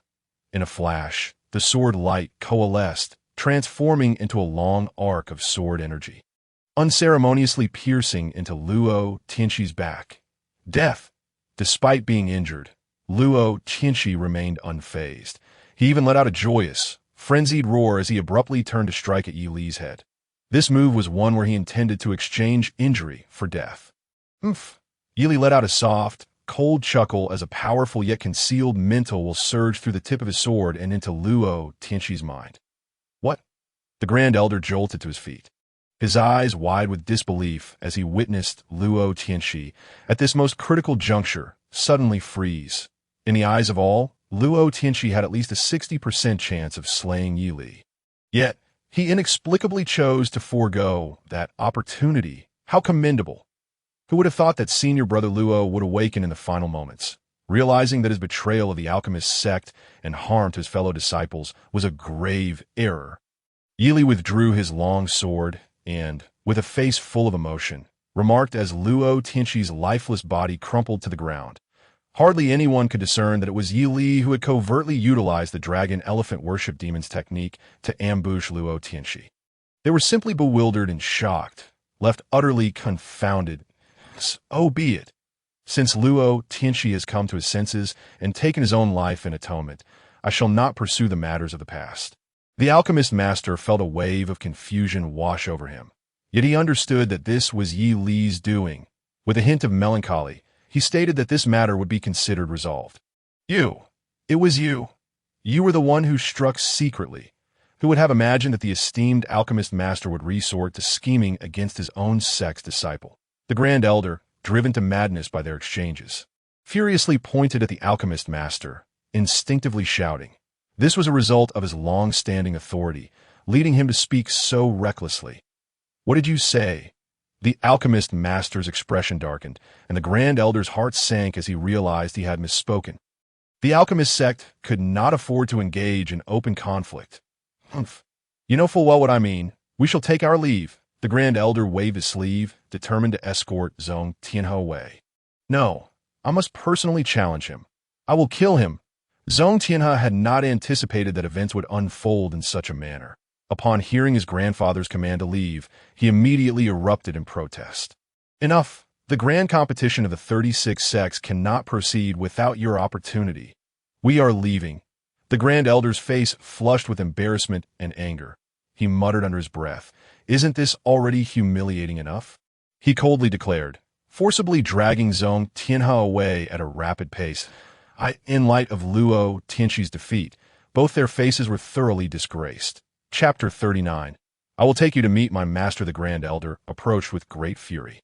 Not solely targeting Yi Li, but rather suppressing the entire alchemist sect at this moment. Having returned in defeat, their retreat was marked by disarray, prompting a keen disciple to suddenly burst into cheers. Yi Li, senior brother, invincible, invincible. In the next instant, others quickly followed suit, realizing this was a once-in-a-lifetime opportunity to curry favor. Unless one were a fool, they could not let it slip by Yi Li. Yi Li, senior brother. Senior brother. A chorus of cheers erupted, causing the Grand Elder to stagger, choking on his breath, and in his fit of rage, a trickle of blood seeped from his lips. This little wretch, the Grand Elder cursed under his breath. Hastening his pace, while Zhong Tianhe's heart brimmed with boundless resentment, Yi Li. From this day forth, you shall be the next alchemist master. I hope you can become the next master of alchemy for the Piao sect. The alchemist master paid no heed to the Grand Elder's resentment as he laughed heartily, publicly tossing a pill box into Yi Li's hands. Countless envious and fervent gazes converged, as if they intended to melt the pill box with their stares. However, everyone knew that Yi Li's acquisition of this item was entirely deserved, and they dared not harbor any jealousy. The few outstanding disciples who had previously intended to compete for the reward were left speechless as the alchemist master directly bestowed it upon Yi Li without inquiry. Though they felt discontent, they refrained from voicing it.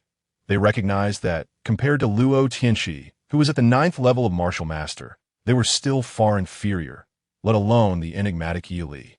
You all return and rest. Soon, the 36 sects' great competition will commence, and disciples will be selected to journey to the Great Hao Kingdom. Upon hearing this, everyone dispersed excitedly, though the disciples of the alchemist sect generally lacked strength. They were always key players in every major competition. Yi Li hurried back to his residence, where he refined the newly acquired sky-repairing divine pill, significantly boosting his strength, though his realm did not rise. Rather, his power became more solidified. Yi Li, come out and see me. After finishing his refinement, Yi Li thought it pointless to go out and decided instead to take a nap in a secluded area, patiently awaiting the day of the competition. Who is it? As Yi Li drowsily stirred, he reluctantly ventured out to deactivate the array's restrictions, only to find a girl, pure as water and exceedingly adorable.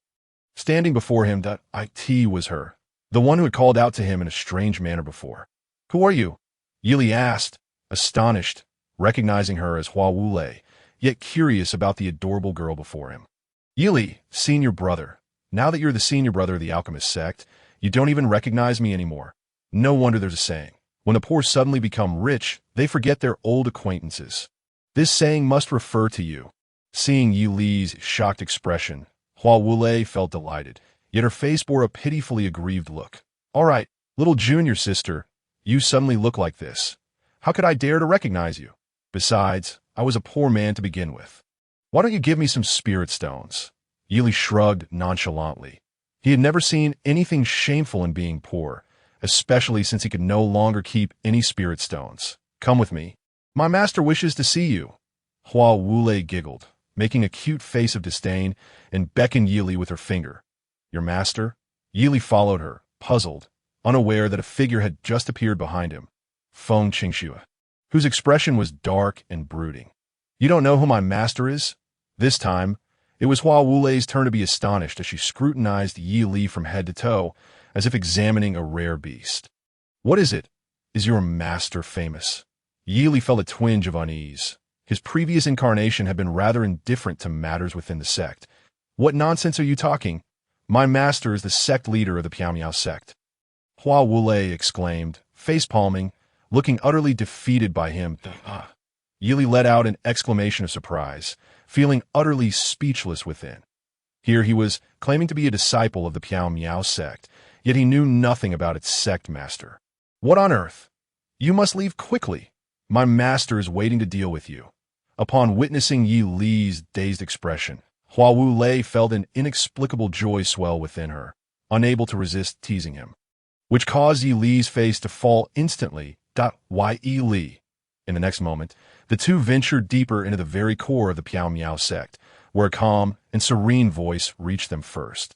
Yi Li's heart trembled.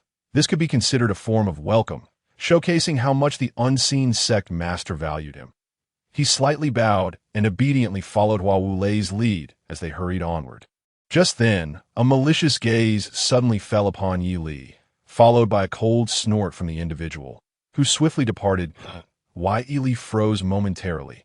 Having kept his head down in a submissive manner, he had not caught a glimpse of the person's beauty, only noting a tall and imposing silhouette. That was his senior brother Yuan Hai. He was also an elite disciple of the sect, with deep ties to Zhong Tianhe. Hua Wulei remarked lightly, yet a flicker of disdain crossed her eyes. Although Yuan Hai was a disciple of the sect master, he was merely an elite disciple, his status far inferior to her own. Oh, Yi Li replied softly. Yet a heaviness settled in his heart. Offending a grand elder was one thing, but now he found himself entangled with a disciple of the sect master, judging by the other's demeanor. It was clear they intended to participate in the sect's grand competition as well. No matter, everyone has their aspirations. One cannot impose their will. Nonetheless, there is no need for you to worry. Our sect has always believed that without a fair platform, so-called competition loses its meaning and devolves into mere oppression. As Yi Li grappled with his discontent, a gentle voice unexpectedly drifted in, instantly dissolving his troubles. What terrifying spiritual power! Yi Li was taken aback. This person could subtly influence his mood. Master, Hua Wulei called out anxiously, but before she could finish, a fearsome tiger with wings suddenly lunged forth. Take the little cat to play. Yi Li, come inside. The individual spoke once more. Why Yi Li steadied his nerves, adjusted his attire, and stepped forward with trepidation. Disciple Yi Li of the Dan sect pays respects to the sect master. Upon entering, he dared not look before bowing. Yet an invisible force unexpectedly supported his body. The sect master of Piao was an elderly man with hair like silver threads, exuding a sense of age and kindness. He beamed at Yi Li, not rushing to speak. Sect master, I have heard that Wu Lei has taken quite a liking to you, which piqued my curiosity. The elder smiled, his expression growing warmer. Why Yi Li felt a wave of incredulity wash over him. He had come to meet the sect master, not to engage with a potential family member. Your aptitude, indeed, is as lamentable as rumored, the sect master observed with a smile, shaking his head with a hint of resignation. Yi Li's heart sank. His current aptitude had undergone a transformative cleansing through the Tian Dan. Despite this, It appeared he still failed to capture the sect master's regard. However, since the Dan master chose you, there must be a reason. I have nothing further to say. The sect master chuckled gently, gazing at Yi Li as though he were a younger relative, filled with goodwill despite his dissatisfaction. The sect has been in my hands, steadily declining, long having lost the stature of a second-rate sect, relying solely on the Dan sect for support. Since you have become the grand elder brother of the Dan sect, I shall bestow upon you the title of an elite disciple of our sect. Beyond the Dan sect, you shall also possess a cave dwelling and the corresponding cultivation resources within our sect. Upon hearing this, Yi Li was taken aback with astonishment and delight. He had not anticipated such a rapid elevation in status. Without having done much, he was already on par with Zhong Tianhe. Reflecting on how not long ago that individual had intentionally belittled him before Hua Wu Lei, declaring he would never become an inner disciple. It now seemed utterly laughable that, of course, at that time, Yi Li had merely been a disciple of the 72 estates. With Zhong Tianhe's influence, it was natural he could ensure Yi Li would never ascend to inner disciple status. Thus, it was not a curse, but a genuine malice. Elite disciples form the very foundation of the sect. As long as you grow successfully, the future belongs to the sect. This token represents your identity. And I shall also impart to you a set of techniques. Noticing Yi Li's joyous expression, the sect master felt no irritation. Rather, he was pleased, confirming that this young man still harbored a genuine heart, not one of cunning deceit. Since you are an elite disciple and the grand elder brother of the Dan sect, you must represent the sect in the grand competition of the 36 sects in the Dahao kingdom. You needn't worry too much about the outcome of this competition.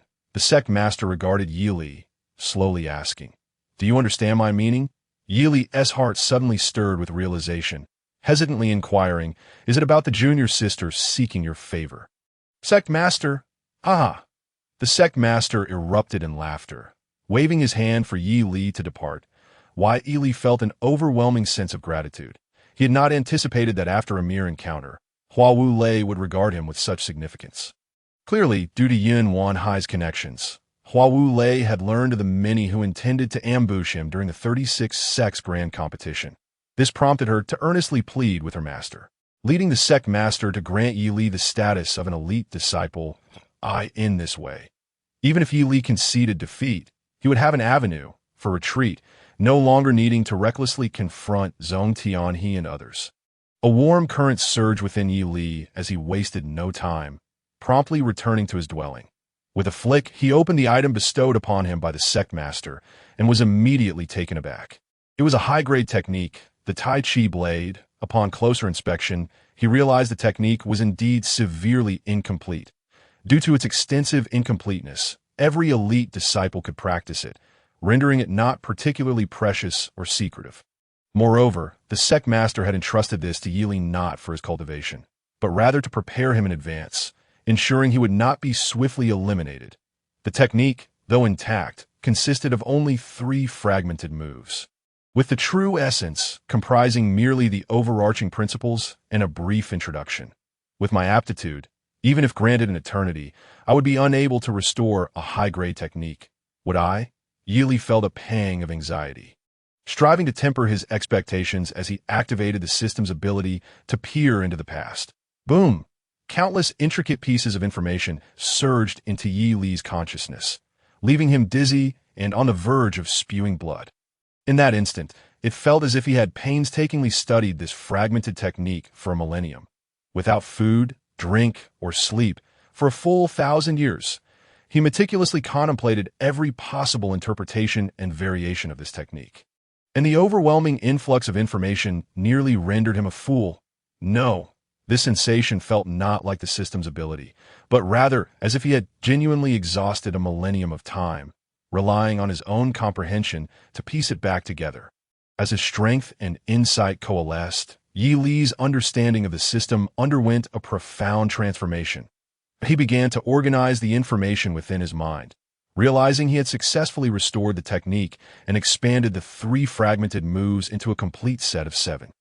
This set meant that the 7th move intertwined seamlessly with the first, allowing for mutual transformation. IT was not yet perfect, However, astonishingly, it retained the status of a high-grade technique. It seemed he had underestimated himself. Indeed, his comprehension was far from lacking. Despite having taken a millennium to restore a technique, Yili found himself surprisingly content in life. Whether one strives for progress or not, happiness is paramount. He then turned his palm. Opening the storage bag gifted to him by the Beast Control Sect's leader, Qin Tiangang, with his mental strength. Russell, to Yi Li's astonishment, this seemingly simple and unassuming storage bag was filled to the brim with high-grade spirit stones. Completely ignorant of the true value of these fierce beasts, how could he fathom the worth of such a bounty? So much. I am wealthy now. This time, I have truly struck it rich. I must refrain from squandering. I will spend wisely. Yi Li trembled with excitement, his hands caressing the exquisite spiritual stones, utterly unable to contain his joy. Yet, the instinctual allure of evolution is an irresistible force for any living being. As Yi Li eagerly explored the stones, he suddenly noticed with dismay that they seemed to be diminishing with each touch. Curse be this! It dawned on him that the system was assisting him in refining them once more. In Chapter 41, the unparalleled beauty, the enhancement of his innate abilities, if it could be said to have side effects, perhaps manifested in the accelerated refinement of the spiritual stones, that Yi Li found himself momentarily stunned as the stones vanished like mirages in the air. He opened his mouth, utterly at a loss, feeling as though he could weep without tears. It was not that he wished to avoid refining these stones, but could not at least warm them up first? Achieving the 9th level of martial mastery with his talent was no small feat. How many spiritual stones have been squandered? Despite feeling an unprecedented surge of power, Yi Li wore a mournful expression, unable to feel even a shred of joy. Just then, a voice resonated deep within his heart, calling out to him. Yi Li shuddered, realizing it was the alchemist master summoning him with mental energy. The great competition of the 36 sects is about to commence.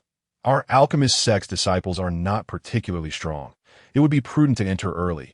The alchemist master was speaking with the crowd when his gaze suddenly fell upon Yi Li, leaving him momentarily speechless. In just a few short days, Yi Li's cultivation had surged dramatically.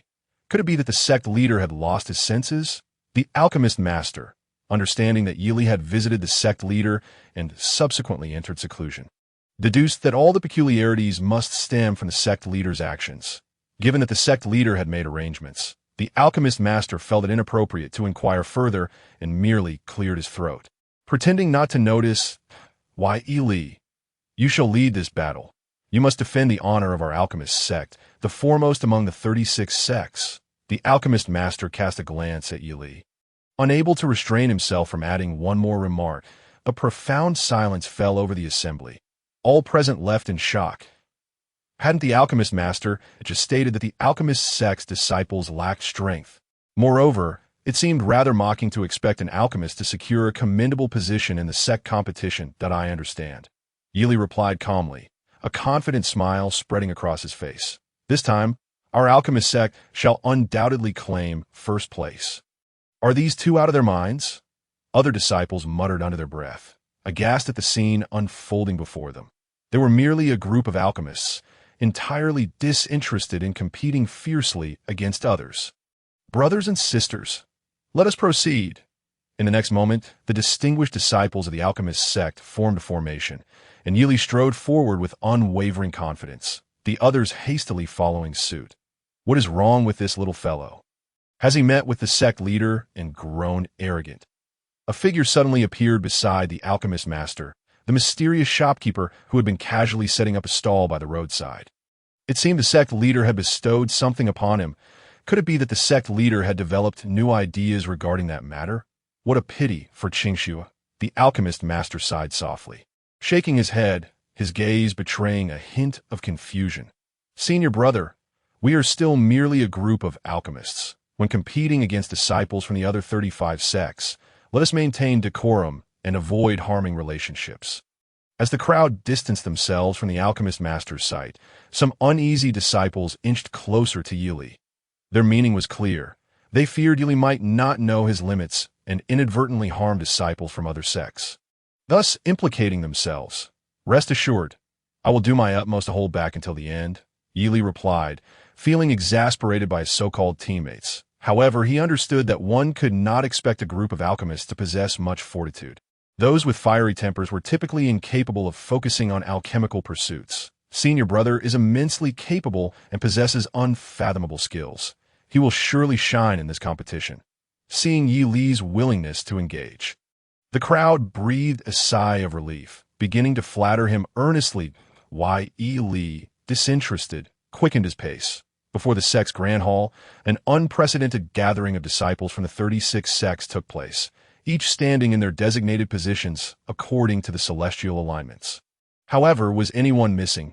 Not long after, a resonant voice echoed, and the grand elder of the sect, Zhong Wuguo, appeared before everyone like a ghost materializing from thin AI. Yi Li's heart sank upon realizing that this time the grand competition was to be overseen by him. The 36 senior brothers hastily counted the number of participants, confirming that no one was absent. Upon seeing that the first-ranked alchemist sect had indeed appointed Yi Li as the senior brother, Zhong Wuguo narrowed his eyes, emanating a chilling glare. Among the 36 sects, there are a total of 360 disciples. However, our Piao Miao sect requires only 30. The sect has established 36 arenas for you. Each can occupy one for defense. Any disciple may challenge others or refuse. However, those who decline 3 times will be deemed to have lost the challenge. Zhong Wuguo stated coldly, causing many faces to change. This seemingly reasonable rule actually left too much room for manipulation.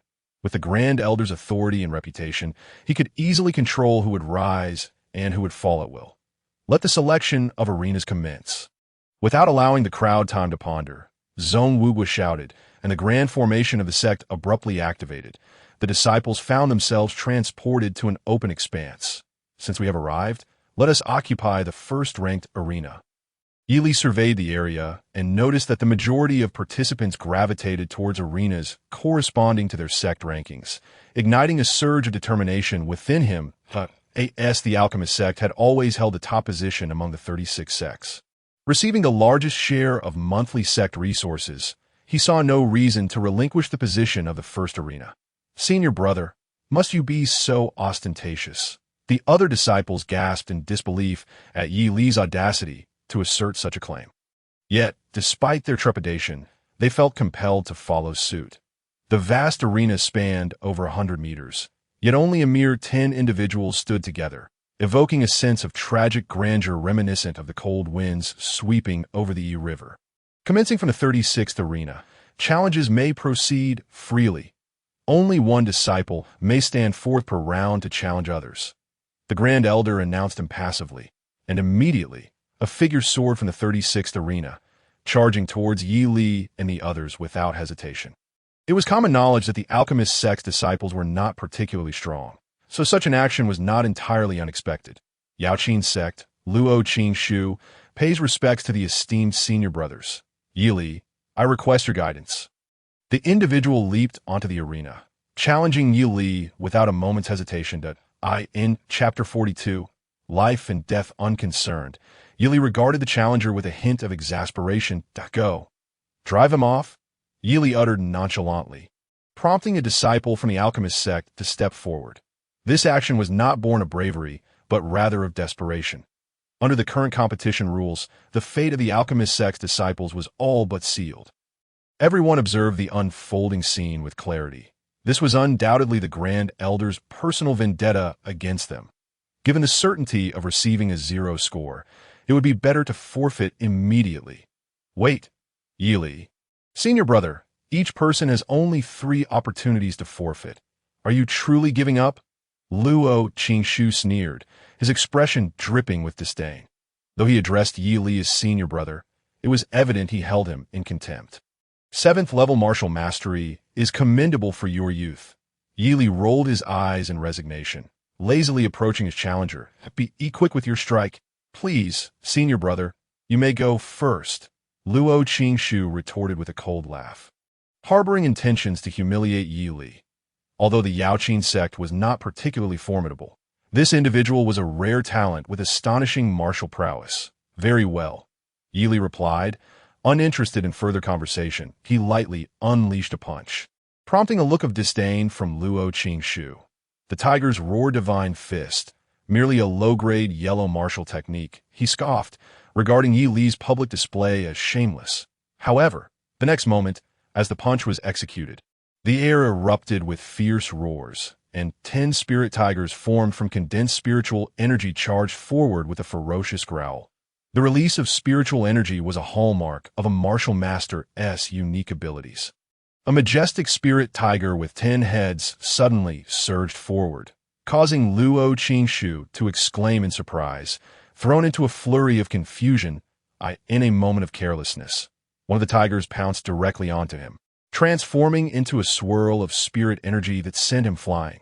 Next, Yi Li stood there languidly, emitting a nonchalant hum, seemingly indifferent to the other disciples or even the Grand Elder himself, disciples of the Qiulong sect. Fan Yimuo, I seek guidance from the Master Brother of the Dan sect. Disciples of the Tinshui sect, Wanhong Xian, I request instruction from Brother Yi Li. Disciples from the Luoming sect stepped forward one after another. Yet astonishingly, they were all effortlessly defeated by Yi Li. How formidable! The grand disciple of the Dan sect possesses such tremendous strength. Have you noticed? The martial techniques he employs, though of a low grade, seem to be perfected to their utmost limits. It appears that this time, the Grand Elder may have underestimated the situation. Yi Li's prowess is indeed unfathomable. Witnessing Yi Li's consecutive victories, the crowd erupted into discussions. Acknowledging his strength, kill him. At that moment, a voice filled with indignation suddenly broke through the air as the challenges continued, and it was finally the turn of the Qingyue sect. Feng Tianfeng, the leader of the Qingyue sect, personally descended into the arena. Her teeth clenched in fury as she shouted, and a figure shot into the sky. Feng Tianjiao, the foremost prodigy of the Qingyue sect, a figure ranked among the top 10 in terms of intersect disciples' combat prowess. It was said she had long reached the pinnacle of the martial master realm, yet she had delayed her breakthrough to accumulate strength for the martial king realm. As she ascended the stage, gasps of astonishment filled the air. Feng Tianjiao was the true hope and future of the Qingyue sect, and the one whom Feng Tianfeng regarded as her true successor. As for Feng Yan, in a sect that valued women over men, it was somewhat embarrassing. Feng Tianfeng even wished that no one knew she had once given birth to a son. Such a revelation would be a source of shame. For only birthing daughters was deemed honorable. You killed my brother and yet have survived for so long. Now that I have broken through, it is time for me to take your life. Feng Tianjiao was not conventionally beautiful. She stood over 6 feet tall, her facial muscles rigid, and her features appeared rugged and imposing, almost more masculine than a man. She fixed her cold gaze upon Yi Li and spoke icily. Do you dare to kill me? Yi Li, momentarily taken aback, thought to himself that this was merely a friendly spar. It couldn't possibly escalate to such extremes that in this battle, there is no right or wrong. Life and death are irrelevant. At that moment, the voice of the Dan Master reverberated through the air, causing many hearts to tremble with unease. Confusion spread as everyone looked around, unable to comprehend how a friendly competition had transformed into this. Umph! The Grand Elder snorted disdainfully, feeling exceedingly displeased. He had recognized that Yi Li's cultivation had already reached the 9th level of martial master. In his heart, he held nothing but contempt, believing the Dan Master had truly gone mad to cultivate Yi Li at such a cost. Did you hear that? I am no longer burdened by any constraints. If I kill you now, I will subsequently advance to Martial King. Upon hearing that the Dan Master had come forth to declare the rules, Feng Tianjiao felt somewhat puzzled, yet she did not dwell on it. All she needed was to swiftly eliminate Yi Li. I see. Yi Li nodded, a smirk playing on his lips as he deftly thrust a sword forward. The Qing Feng sword technique. A wave of astonishment rippled through the crowd. This technique was exceedingly powerful, not something just anyone could master. Humph! Seeing Yi Li make a probing move, Feng Tianjiao scoffed coldly, her hands shimmering with cold light as she produced a short sword in each hand. To Yi Li's disappointment, she too employed the Qing Feng sword technique. However, unlike Yi Li, she executed it with both hands. The two sets of Qing Feng sword techniques intertwined seamlessly, exhibiting perfection in both attack and defense. With no flaws or vulnerabilities to exploit, I have heard it said that even the heavens are not complete. Your set of yellow-grade superior martial skills, in pursuit of perfection, is truly foolish. After blocking 2 of her strikes, Yili lost patience and effortlessly deflected her twin swords with a gentle flick of his right hand. Simultaneously, he unleashed a powerful wave with his left hand. Feng Tianjiao disdainfully huffed, ready to slice through Yi Li's palm with her sword, only to find that his hand had already retreated. Damn it! In that instant, Feng Tianjiao's first thought was that her swords were too short. Yet, she understood that if she wielded 2 long swords, she would not be able to execute the 2 sets of Qing Feng sword techniques perfectly either. Boom! But in the next moment, Feng Tianjiao's expression changed drastically. Yi Li's left palm had not truly retracted, but was instead layered with the second wave. Then, in her incredulous gaze, Yi Li continued to unleash his palm strikes, pushing the technique to its utmost limit, layering it with the 9th wave. Chapter 43. Defeating powerful foes, a terrifying thought surged through Feng Tianjiao's mind. Yi Li's technique was unexpectedly at the perfected realm. For a true prodigy, mastering a set of techniques to great success is not particularly difficult. However, achieving perfection requires not only extraordinary comprehension, but also the expenditure of vast amounts of time to refine the details. For low-tier cultivators, spending excessive time on such matters is hardly warranted. Boom! Just as Feng Tianjiao struggled to accept this reality, the 9th wave of the overwhelming force suddenly crashed down upon her. Instinctively, she swung her sword to block, but Yi Li's long sword easily sliced through her defenses. What? In that moment, Feng Tianjiao was genuinely shocked. She could not fathom that Yi Li's Qing Feng sword technique was also at the perfected realm. Puff! Then, under the astonished gazes of many, the once dominant Feng Tianjiao inexplicably found her sword net defense shattered, and she was struck by Yi Li's palm. The power of this strike far exceeded anyone's expectations. Blood erupted forth, and Feng Tianjiao's body was utterly obliterated.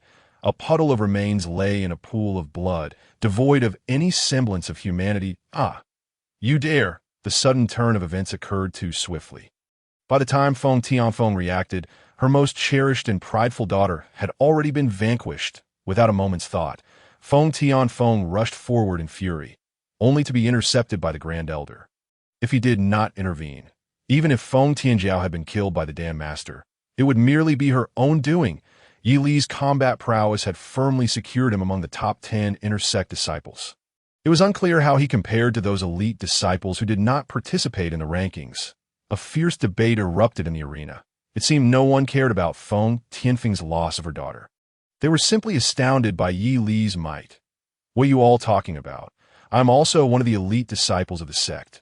Yi Li, feeling displeased, took out a token and hung it prominently around his neck, exuding an air of ostentation. This lad, the Dan Master chuckled, covering his face. Did Yi Li not realize that, as the grand disciple of the Dan sect, even being recognized as an elite disciple of the sect held little weight? Brother Yi Li, I never expected your strength to have grown so formidable. In the midst of heated discussions, another individual stepped onto the stage. The crowd first gasped in surprise, then quickly fell silent. And you are? Yi Li coldly huffed, feeling quite annoyed by this person's self-satisfied demeanor. Qing Gu, ranked 7th among the intersect disciples. They say I have 1 foot in the martial king realm. Brother Yi Li, be cautious. That person laughed heartily, exuding confidence as he charged forward at yellow-grade superior martial technique. Wanli Xianing, mastered to perfection. Yi Li glanced at him, a smile of excitement creeping to his lips. He had actually gleaned a rare body movement technique from this individual. Such skills were always highly effective and could be life-saving in critical moments. Stop! As the opponent approached with an unusual gait, seemingly unstoppable, Yi Li suddenly shouted. This seemed completely pointless, yet astonishingly, the ethereal Qing Gu truly froze in place. Dragon elephant bows to the demon. In awe, Qing Gu gazed at Yi Li, utterly perplexed by the fact that Yi Li had cultivated this set of spiritual secret arts to its consummate peak. Qing Gu, you may leave now. With a sudden mental assault, Yili seized the initiative completely. He gently nudged Qin Ge, who immediately soared into the air and was flung off the stage. However, it was evident that Yili had shown mercy. Although Qin Ge was eliminated, he suffered no injuries. How could this be? How is this possible? As Qin Ge fell from the stage, he became visibly dazed. He, too, considered himself a prodigy and simply could not comprehend how Yili could have mastered such a challenging mental technique to perfection. Could it be that he was not a genius after all, but merely a fool? This defeat shattered Qin Ji's confidence, inflicting unimaginable wounds upon his psyche. Of course, none of this was Yili's true intention. Seeing Qin Ji's bizarre defeat, an awkward silence enveloped the arena. Several disciples from various sects lowered their heads, unwilling to meet Yili's gaze, instead opting to challenge others. Duan Dao, fifth among the inner disciples. Within a month, I shall undoubtedly attain the rank of martial king. At last, another challenger ascended the first stage, a cold-faced, strikingly handsome youth with well-defined features, whose cheeks appeared chiseled like those of a statue.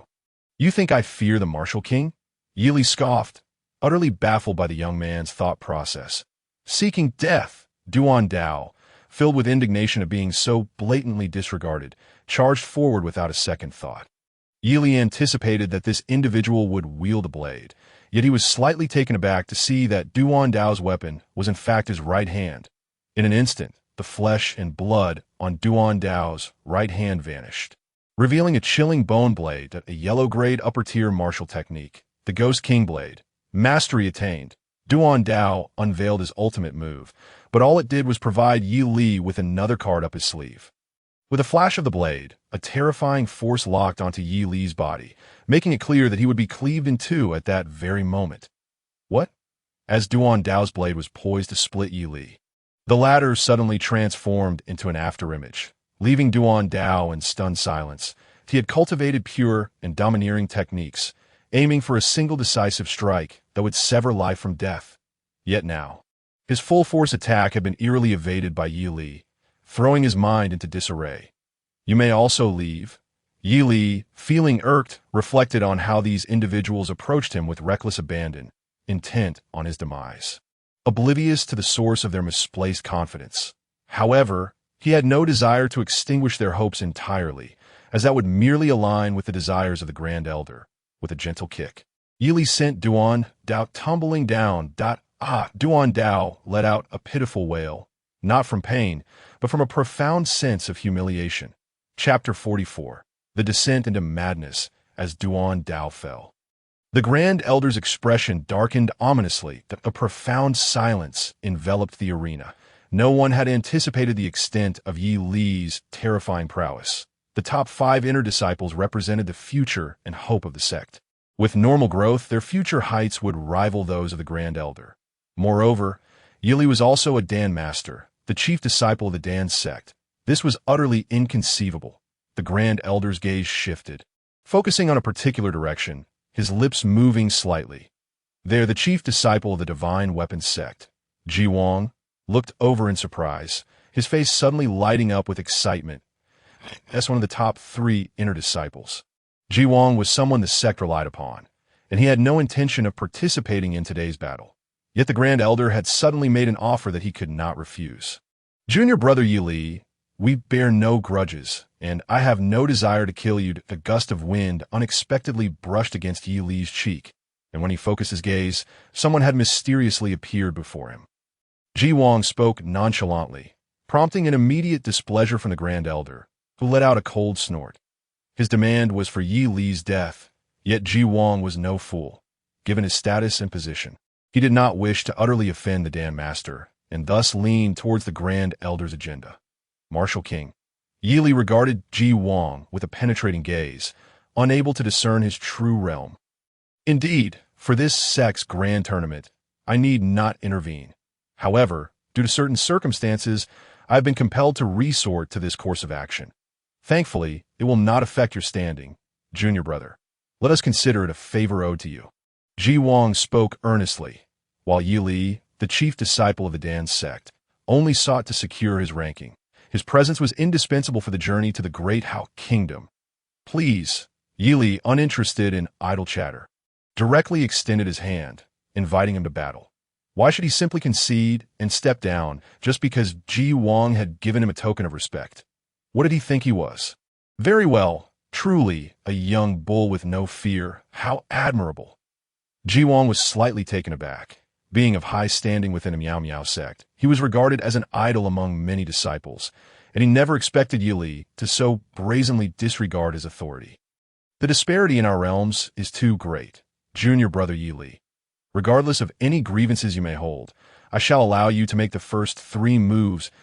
As Ji Wang spoke, he revealed not a divine weapon, but a white jade bone fan. Boom! Yi Li felt a twinge of disappointment, yet he refrained from wasting words, instead sending forth a gentle palm strike. This palm did not truly launch an attack. Yi Li swiftly transitioned into a second strike, repeating this pattern 3 times without actually launching a single offensive. Ji Wang's expression darkened. Yi Li's actions were a blatant disregard for his dignity, as he refused to exploit Ji Wang's concession. The overwhelming might of the consummate realm. Truly, junior brother Yi Li, you are indeed a prodigy. Ji Wang offered a faint compliment, then suddenly stepped forward, his heart ignited with genuine fury. Intent on subduing Yi Li in one decisive strike. Boom! Yi Li felt a flash before his eyes, as if Ji Wang had unleashed a punch. Amidst a flurry of fists, he found himself disoriented, as though caught in a chaotic tempest of time and space. Subsequently, 9 fire dragons emerged from the tempest of fists, roaring and surging towards EL, an inferior grade Xian technique, the 9 fire divine dragon arts. Mastery attained. Yi Li's heart surged with exhilaration. He had finally surreptitiously learned an authentic Xian grade martial technique. However, this was not a true battle technique, but rather a unique crafting method for the declining Miao Miao sect. Such a specialized technique had become a formidable weapon. Buzz! Yi Li stumbled back, but the fire dragons locked onto his position, refusing to relent despite his retreat. Simultaneously, a sound akin to a sword's cry resonated. As Yi Li gently swung his blade, he wielded a sword, yet executed a knife technique. What? In an instant, 9 dragon heads were severed, their remaining forms twisting and writhing, unable to extend their heads any further. An uproar erupted in the arena. Those of greater strength were left in utter disbelief. The Taiji knife? This is the Taiji knife. The Dan master sprang to his feet, his scalp tingling with shock. Utterly unprepared for Yi Li's successful mastery of this fragmented martial technique. Naturally, everyone assumed Yi Li could only perform this one move, never imagining he had fully integrated its teachings, that a peerless prodigy. A true paragon of unparalleled talent. Impossible. How could he achieve this? The sect master, observing from the shadows, was equally astonished, realizing his assessment of Yi Li had been entirely erroneous. I have been defeated. Ji Wang stared in horror at Yi Li, his mouth parched with bitterness, countless fissures appearing in his once perfect state of mind. You have not been defeated. Just as Yi Li was about to speak, a furious roar pierced the A.I.R.T. the Grand Elder's signal. Feng Tianfeng suddenly leaped into view. Have you forgotten?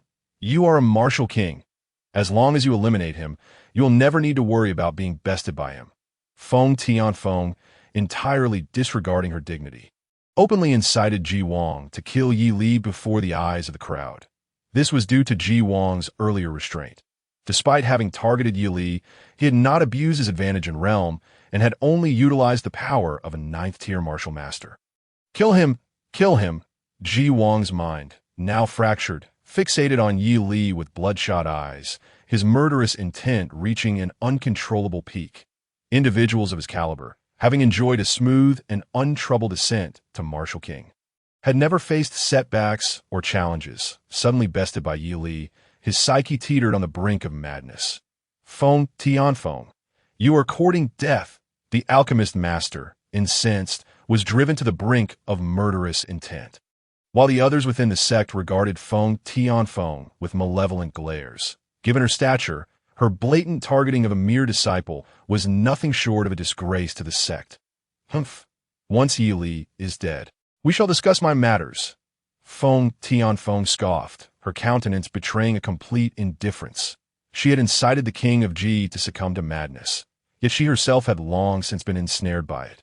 Kill, kill, kill! In the next instant, the king of G suddenly went berserk, howling in fury as a long blade appeared in his hand.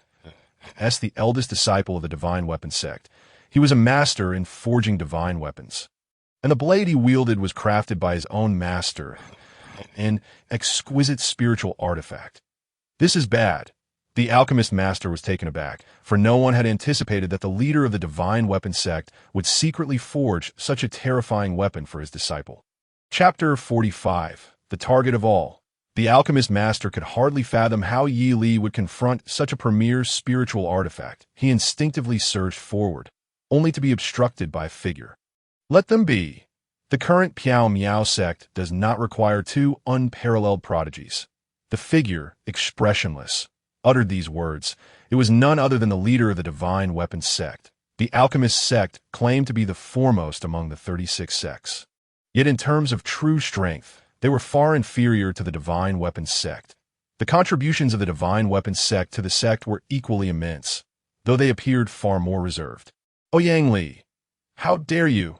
The alchemist master, filled with rage, shouted the name of his adversary, only to witness the latter produce a massive shield. It was a unique divine weapon, a formidable combination of offense and defense. The treasure of the divine weapons sect. Has the alchemist master forgotten? A fallen genius is but a counterfeit genius. This is their calamity and also their opportunity. Let them be. Ouyang Li spoke in a detached manner, seemingly devoid of all concern for life. Perhaps, should the king of G perish, he would remain unmoved that I like this blade. Meanwhile, on the arena, Yi Li suddenly erupted into laughter, daring to reveal such intentions. Then let us wager your life for it. The king of G seethed with rage. To him, this blade represented a second life, and Yi Li's audacity to covet it provided him with a perfect excuse to eliminate Yi Li. I shall claim it. Facing the overwhelming onslaught of blade light, Yi Li advanced with a triumphant laugh, while the king of G swung his long blade, distorting the very fabric of space around him. An elementary martial technique. The overlord blade, mastery achieved. Yi Li rejoiced inwardly, having mastered yet another formidable martial skill. While he could not directly employ it, his understanding allowed him to anticipate the king's movements. The king of G no longer held back, unleashing his formidable martial king prowess in conjunction with a powerful technique, manifesting an unmatched combat strength. That Yi Li appeared as a mere leaf in a tempest, adrift amidst the furious blade light, as if he could be cleaved into pieces at any moment. Something is amiss. However, the esteemed figures of the sect observing the battle soon realized with horror that, despite the king of G's ferocious assault, he seemed utterly incapable of inflicting even the slightest harm upon Yi Li. How is this possible? Could it be that Yi Li's comprehension of this blade technique surpasses that of the king of G? The sect leader exclaimed in astonishment. This was undeniably an inconceivable situation, yet Yi Li had managed to achieve it nonetheless. Boom! In the next moment, the king of G swung his blade with all his might. Countless phantoms coalescing behind the strike, a manifestation of the accumulated power from countless previous attacks, far exceeding the limits of the king of G's own strength. Yi Li suddenly retreated, positioning himself at the epicenter of the blade's power. With a gentle flick of his wrist, he unleashed a black and white yin-yang fish, expanding infinitely as it surged forward. Impossible! The endless torrent of terrifying blade light was completely devoured by the yin-yang fish, as if a raging storm had suddenly vanished without a trace. Amidst the king of G's panicked cries, Yi Li stepped forward and grasped his wrist. Release it, Yi Li commanded softly, a surge of spiritual energy crashing into the king of G's mind, compelling him to instinctively let go. Impossible! Yet the king of G's martial king realm was formidable. He abruptly regained clarity and bellowed in desperation, charging towards Yi Li recklessly. Very well, Yi Li sighed in resignation, flipping his palm, causing the king of G's wrist to shatter, seizing the long blade in the process. Buzz, buzz, buzz! The terrifying blade light erupted as the exquisite spiritual artifact, long blade, began to thrash violently in Yi Li's grasp. The king of G had invested immeasurable effort and energy to forge it, establishing a profound connection with it, embedding his own soul imprint within. Audacious. Release it. The chain of events had left everyone astonished. And only when Yili forcefully subdued the blade did Ouyang erupt in fury. A.S. the leader of the divine weapon sect. He had poured his life's work into crafting such a divine weapon. How could he allow Yi Li to benefit from it so easily? The alchemist master seethed with rage, gesturing as dozens of fist-sized pills floated into the air, forming a confinement array that thoroughly ensnared Ouyang Li. Seeking death. Meanwhile, Yi Li roared, delivering a powerful punch to the long blade, which emitted a mournful cry of resignation. In an instant, the invaluable long blade visibly dimmed, its spiritual energy plummeting, unable to sustain its status as a premier spiritual artifact. Yet this was only a temporary setback. As the king of G's, his soul imprint faded, Yi Li would gradually refine it, reclaiming it as his own dada. How dare you? Ouyang Li witnessed the forcible subjugation of his magnum opus. Its grade diminished, and he instantly erupted in a fit of rage, consumed by a desperate urge to retaliate. Ouyang Li, what do you intend to do? The alchemist master thundered, seeking to exacerbate the situation. Seemingly willing to assist Yi Li in claiming benefits. Over there, as the king of G's soul imprint was obliterated, he coughed up a mouthful of blood, his complexion turning an ashen white, his aura utterly deflated. I shall not kill you. Go. Yi Li pointed, exuding the superiority of victor. The king of G, stunned, roared in despair as he turned to flee in disarray. The course of events had completely surpassed his expectations, leaving him a loss on how to confront reality. Damn it, you kill and shatter hearts, deliberately sabotaging the morale of others. You have robbed the sect of a prodigious talent brimming with potential. Observing the king of G's hasty retreat, Ouyang Li's heart ached, and he could not help but bellow at Yi Li. The shattered heart of a genius can still be deemed a genius. In the ruthless sifting of sand, he is but a grain. The alchemist master coldly scoffed, yet a sense of unease blossomed within him. Today's grand competition, orchestrated by the Grand Elder, had evidently caused Yi Li and the alchemist sect to offend far too many individuals. The so-called target of all might indeed be as such. Buzz, buzz, buzz. Nevertheless, Yi Li did not dwell on such matters. Having simply refined the long blade, he felt an unexpected kinship and delight blossoming within him. Chapter 46. The Eastern Domain and the Western Domain. The Grand Elder suppressed the shock within his heart, preparing to speak when a light, airy voice suddenly echoed from afar. This time, the sect's grand competition forbids elite disciples from continuing to take action. Upon hearing this, the Grand Elder trembled violently, his head bowing deeply as his fury surged within him. No. Zhong Tianhe exclaimed in alarm, just as he was about to seize an opportunity to strike down Yi Li, only to find himself unexpectedly restrained. Silence. That was the voice of the sect leader. Zhong Wugo coldly reprimanded, his face contorted with extreme displeasure, though it was evident that his ire was not directed at Zhong Tianhe. Cannot take action? Yi Li was momentarily taken aback. He understood that the sect leader was safeguarding him. However, this evidently curtailed his chances to continue covertly learning the martial arts of others that Yi Li had triumphed in successive battles. And the 10 disciples of the alchemist sect were all exceptional talents. These 10 had all qualified to proceed to the Great Hao Kingdom. You may descend from the stage. No one anticipated that the voice would resound once more, unilaterally decreeing a set of regulations that left the entire assembly in uproar. Humph. The Grand Elder secretly scoffed, yet he refrained from any further display of emotion. Within the Misty Sect, the sect master remained largely indifferent to worldly affairs. But once he chose to speak, there was virtually no room for alteration.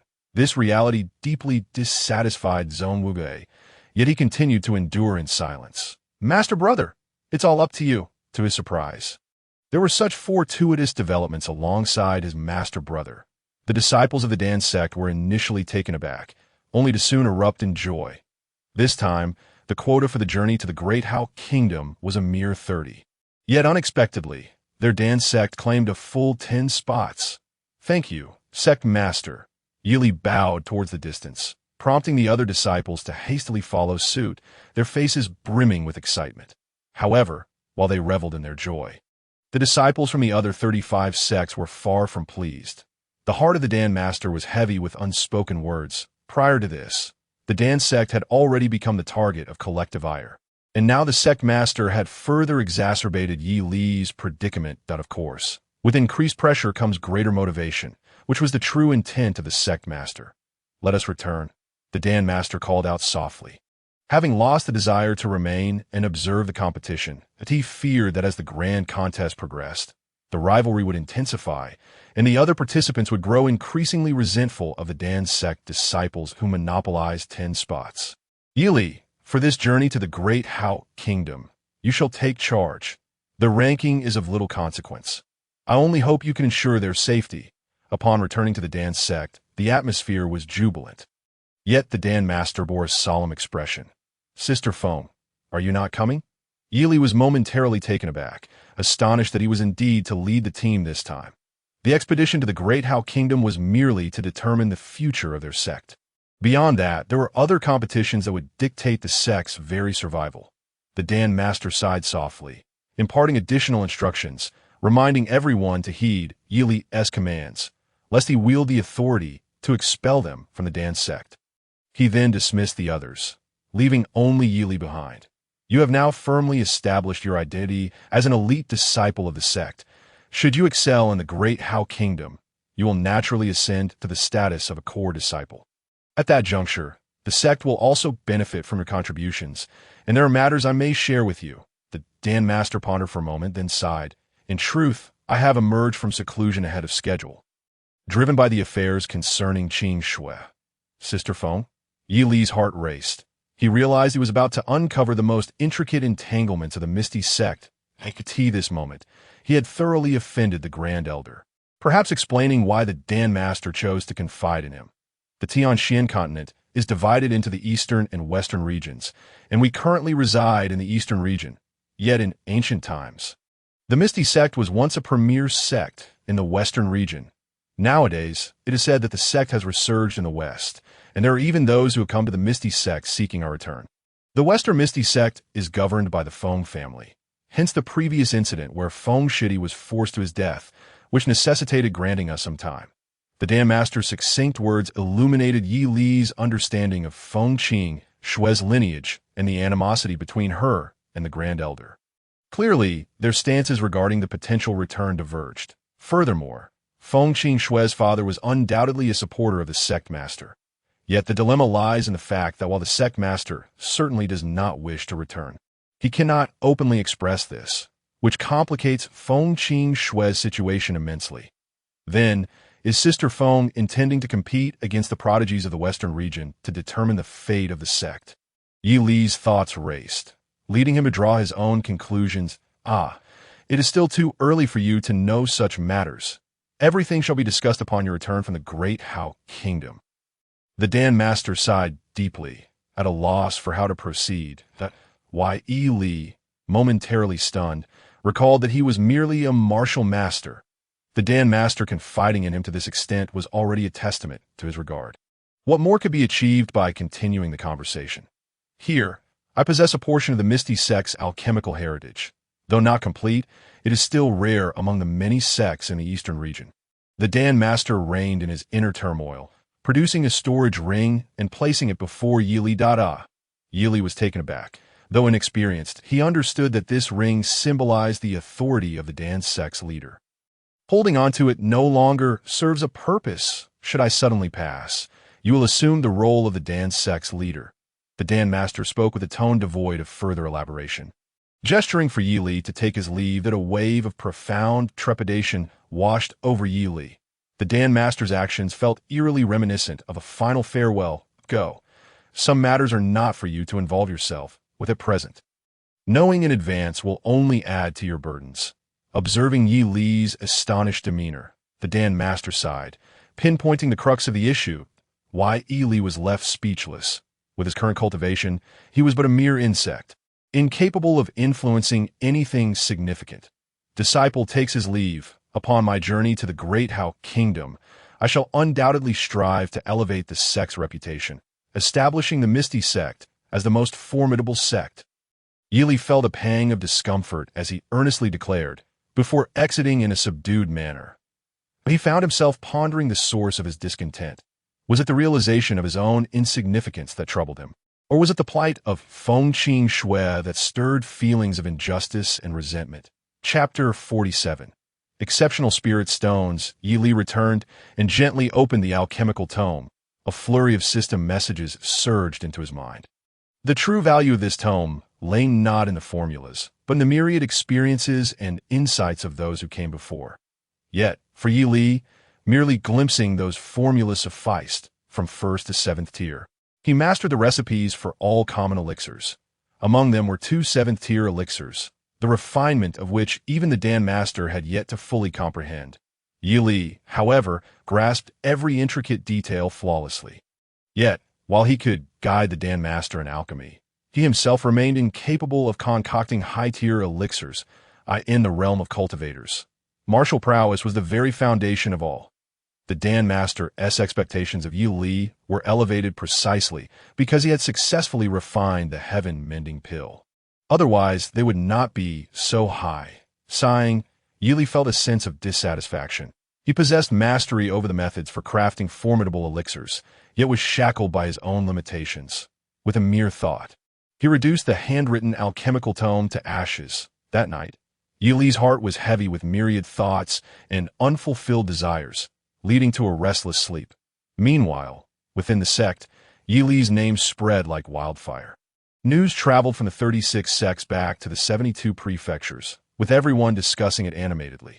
The people of Ziyun Prefecture, in particular, were filled with disbelief and immense pride. Yili, King Ji, Zhang Yuan, one by one. Names were pronounced by the sect master. A total of 30 names called out in one breath. It was not merely a whisper in Yili's ear, but rather, these 30 names resonated throughout the entirety of the Misty sect. This was a tremendous honor, as the sect master personally ensured that their names were heard clearly by all within the sect. Each person was filled with reverence and envy for these 30 individuals. Wishing fervently to share in such glory, you 30, report to the sect's grand hall at once. The call echoed in the air for quite some time before the sect master casually issued his command. Yili hastily rose to comply, only to find Fengqing Shui blocking his path. Why, Yili Shitty? I cannot accompany you this time. This matter should be handled by you and Zhong Tianhe. You must exercise utmost caution. Be wary during the royal competition. Stay vigilant on the journey, and also be cautious around fellow sect members. Fengqing Shui looked at Yili earnestly, her seriousness palpable. Yili's heart skipped a beat. He could discern that her emphasis was on being cautious around fellow sect members. I shall go. Upon my return, I will teach you alchemy, Yili replied sincerely. Prompting a bright smile from Fengqing Xu. In truth, Yili had previously avoided her simply due to a lack of knowledge to impart, but now he felt completely unafraid, stepping out of the Dan sect. Yili was astonished to find Hua Wulei waiting there as well. I heard from Master that many evildoers are targeting our Misty sect. You must be extremely careful. Hua Wulei spoke as she handed a beast-taming pouch to Yili. Inside it lay an adorable mutated little white bear. Previously, when Yili was preoccupied with the affairs of the sect's grand competition, this charming creature had temporarily taken refuge with Hua Wulei. Rest assured, I possess great fortune. Yili felt somewhat burdened by their antics. He opened the pouch and allowed the little creature to rest upon him, hastily departing without giving Hua Wulei a second glance. You are all the most outstanding disciples of our sect. This journey to the Great Hao Kingdom is of utmost significance. The sect cannot extend much assistance, and it is solely upon you to enhance your comprehension of techniques and martial prowess.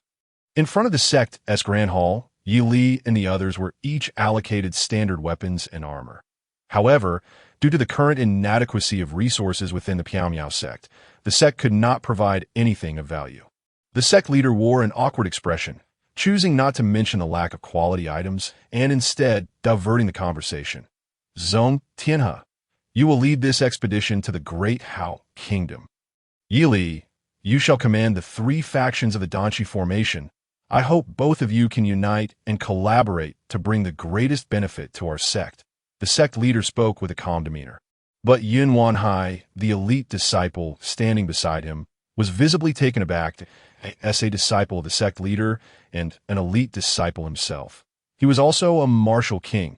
It was quite a blow to his pride to find himself beneath Yi Li in this hierarchy. Of course, he understood the sect leader's intention to avoid favoritism. This time, the Piao sect dispatched 3 elite disciples, with Zhong Tianhe at the forefront and Yi Li assisting, while the sect leader's own disciple merely accompanied them. Zhong Tianhe's expression darkened considerably. Although he was nominally the leader, without the 3 factions of the Danchi formation, there would be hardly anyone left. This is the sect's foundational technique, a mid-grade, Shin-level skill. The Piao Divine Art. This is the sect's signature martial technique, a mid-grade Shin-level skill, the Piao Body Technique. And here is the sect's signature martial skill, also a mid-grade Shin-level technique, the Piao 13 Swords.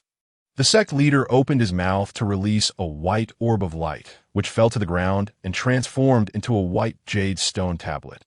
Inscribed upon it were a set of techniques and 2 martial skills, all of mid-grade Shin level. Given the current resources of the Piao sect, this represented the pinnacle of its legacy.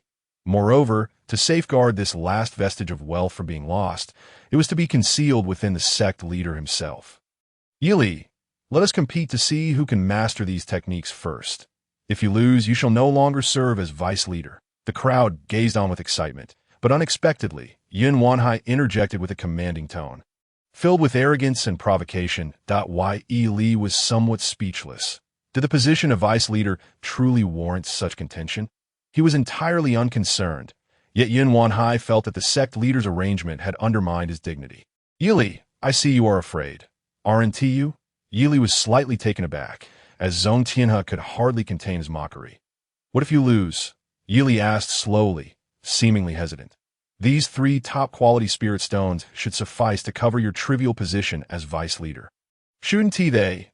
Yin Wanhai proudly produced 3 translucent top-quality spirit stones, causing a stir among the crowd. For many, it was their first encounter with such precious stones. Senior brother, won't you make a wager as well? Yi Li's eyes brightened. He had not anticipated such a delightful surprise, stirring a deeper sense of greed within him. Humph. If I lose, I shall willingly cede the leadership position to you, Zhong Tianhe scoffed, leaving Yi Li at a loss for words. This wager rendered him speechless, while simultaneously failing to ignite any interest within him. Chapter 48. Ascending to Martial King, I shall personally instruct you for 3 days. During this time, you may approach me with any questions. The sect leader frowned slightly. He did not wish for internal strife to arise just before their expedition. However, he would not intervene in the conflicts between disciples. Merely stating the rules, form the array. Observing the crowd's lack of purpose, the sect leader calmly commanded, prompting members of the Earth Array faction to swiftly establish a temporary gathering array around them. Hundreds of superior spirit stones were gradually refined by the formation, and the density of spiritual energy in the vicinity rapidly increased. Within less than the time it takes for a stick of incense to burn, the air around Yi Li became enveloped in a misty aura, only discernible to those with sharp vision. Why, Yi Li? Why do you not delve into the techniques? The sect leader observed that while the others furrowed their brows in deep contemplation. Yi Li appeared somewhat distracted, prompting him to admonish. Sect leader, I have fully comprehended it all. Yi Li, startled, hastily replied, unintentionally revealing the truth buried in his heart. The sect leader was momentarily taken aback. He had never encountered anyone daring enough to utter such nonsensical claims in his presence. The others were equally astonished.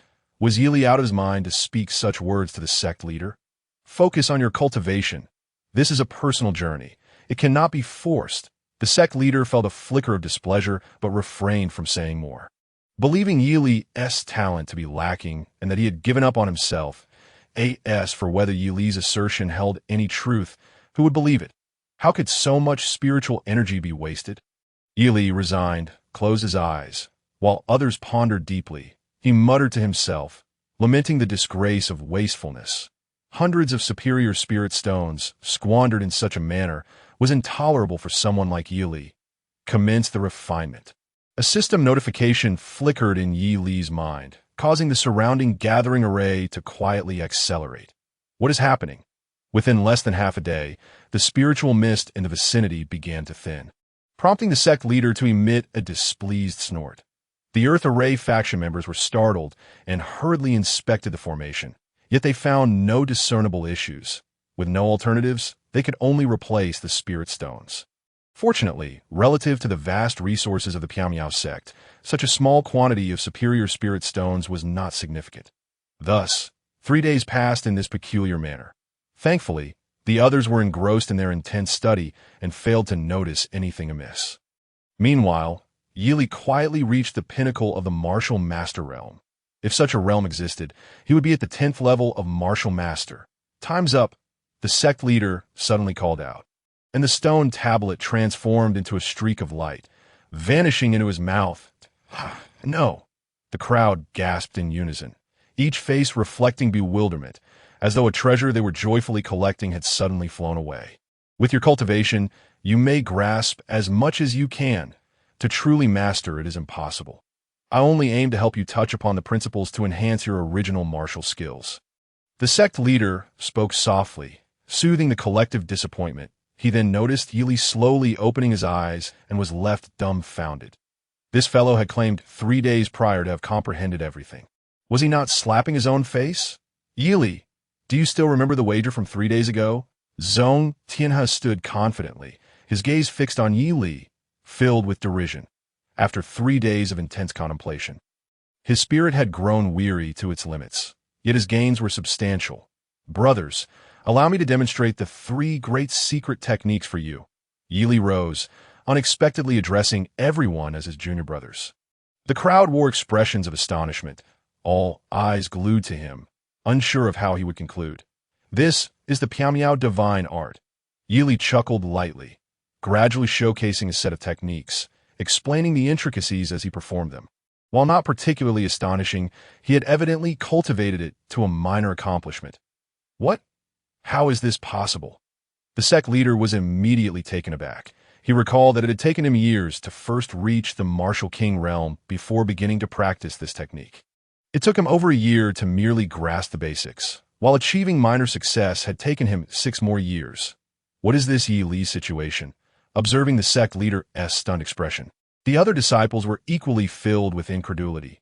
They had long known Yi Li to be a prodigious disciple, suddenly rising from the Ziyun mansion to become an elite disciple of the sect. Yet, they could hardly fathom that Yi Li had surpassed them by such a margin. A monster. He is a monster. We are merely humans. How can we possibly compare? Everyone lamented in their hearts, just as the sect master had anticipated. They could barely touch the threshold of entry. Yet Yi Li had remarkably achieved minor success. This is bad. Have I perhaps overdone the pretense? Having long perfected this technique, Yi Li was taken aback upon witnessing the dazed expressions of the crowd. These 2 sets of martial skills I have fortuitously mastered as well. Fellow disciples, please observe. With a resolute demeanor, Yi Li demonstrated the 2 martial techniques of minor success. The onlookers were utterly expressionless, rendered speechless by the overwhelming shock. "Do you, my 2 junior brothers, have any objections?" Yi Li disregarded their reactions, gazing down at Zhong Tianhe and Yun Wanhai, inquiring imperiously. "Junior brothers?" The 2 were jolted, their faces betraying an inability to accept the situation. Yi Li, not even a martial king, dared to refer to them as junior brothers. "Humph." Yun Wanhai, feeling humiliated, could only scoff in discontent, tossing 3 crystalline, seemingly flawless, top-tier spirit stones, while he dismissed 30 upper-grade spirit stones as insignificant. Parting with 3 top-tier stones pained him greatly. "Thank you, junior brother Yun." With the top-tier spirit stones in hand, Yi Li could no longer suppress his surge of energy. He was poised to advance to Martial King before the eyes of all. "Retreat! Everyone, step back! Whoever dares to disturb Yi Li's ascension will face our sect's wrath." The sect master was equally taken aback, issuing a sharp command, prompting everyone to hastily vacate the area. Why Yi Li's desire to ascend to Martial King could not be thwarted, even by 300 upper-grade spirit stones, due to the obstruction of a bottleneck. But top-tier spirit stones were an entirely different matter. In an instant, Yili felt a prickling pain throughout his meridians, forcibly expanding them significantly. Until now, he had been unable to advance due to saturated meridians. No amount of spirit stones could remedy that. Now, however, he could distinctly sense a slight enhancement in his own aptitude. Such was the miraculous effect of top-tier spirit stones. Thank you, Sect Master. In less than 3 breaths, Yili stabilized his realm, achieving the rank of Martial King. This level was already sufficient to be regarded as a pillar within the sect. Of course, he had yet to attain true high-ranking status. Think, our sect truly misjudged him. The sect master gazed at Yili in astonishment, his eyes reflecting boundless shock, yet more so, elation. You are no ordinary prodigy. You are undoubtedly an unparalleled genius. Unable to contain his excitement, the sect master publicly praised the disciple.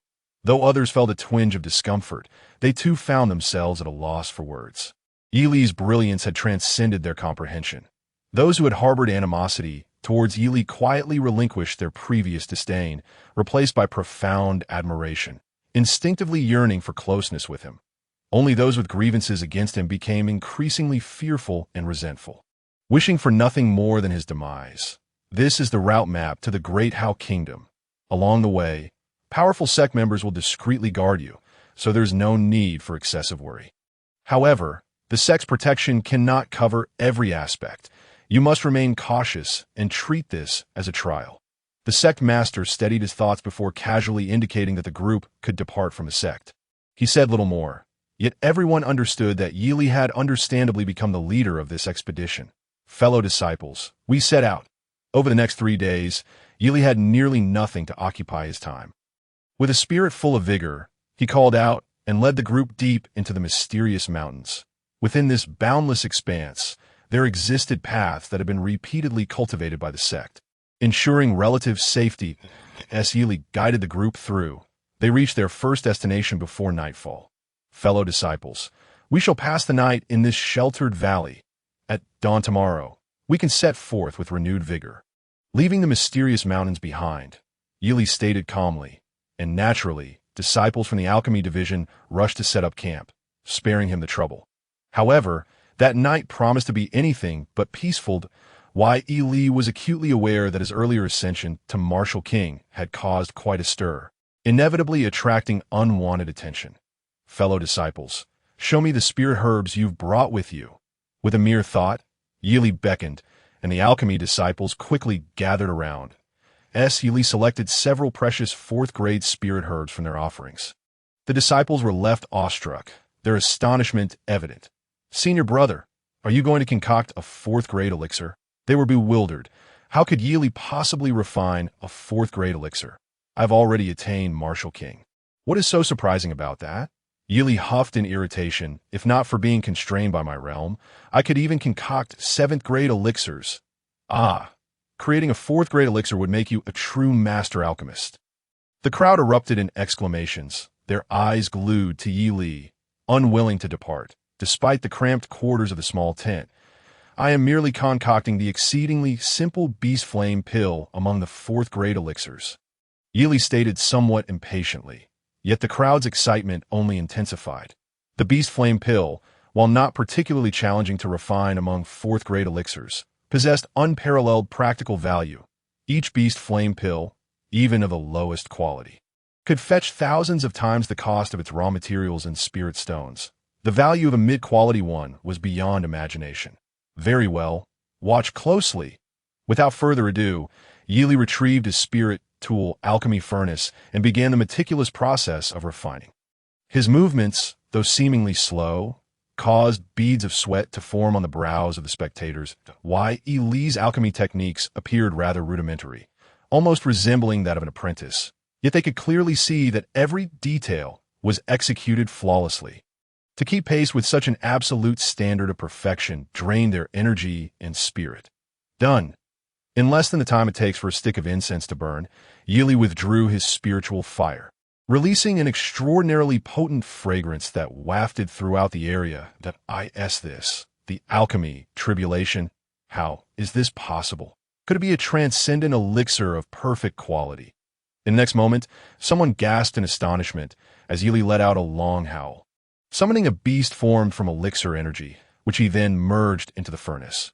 Due to the infusion of this phenomenon, the 12 pills transformed into an astonishing 18. Fourth-grade elixirs are not particularly difficult to refine.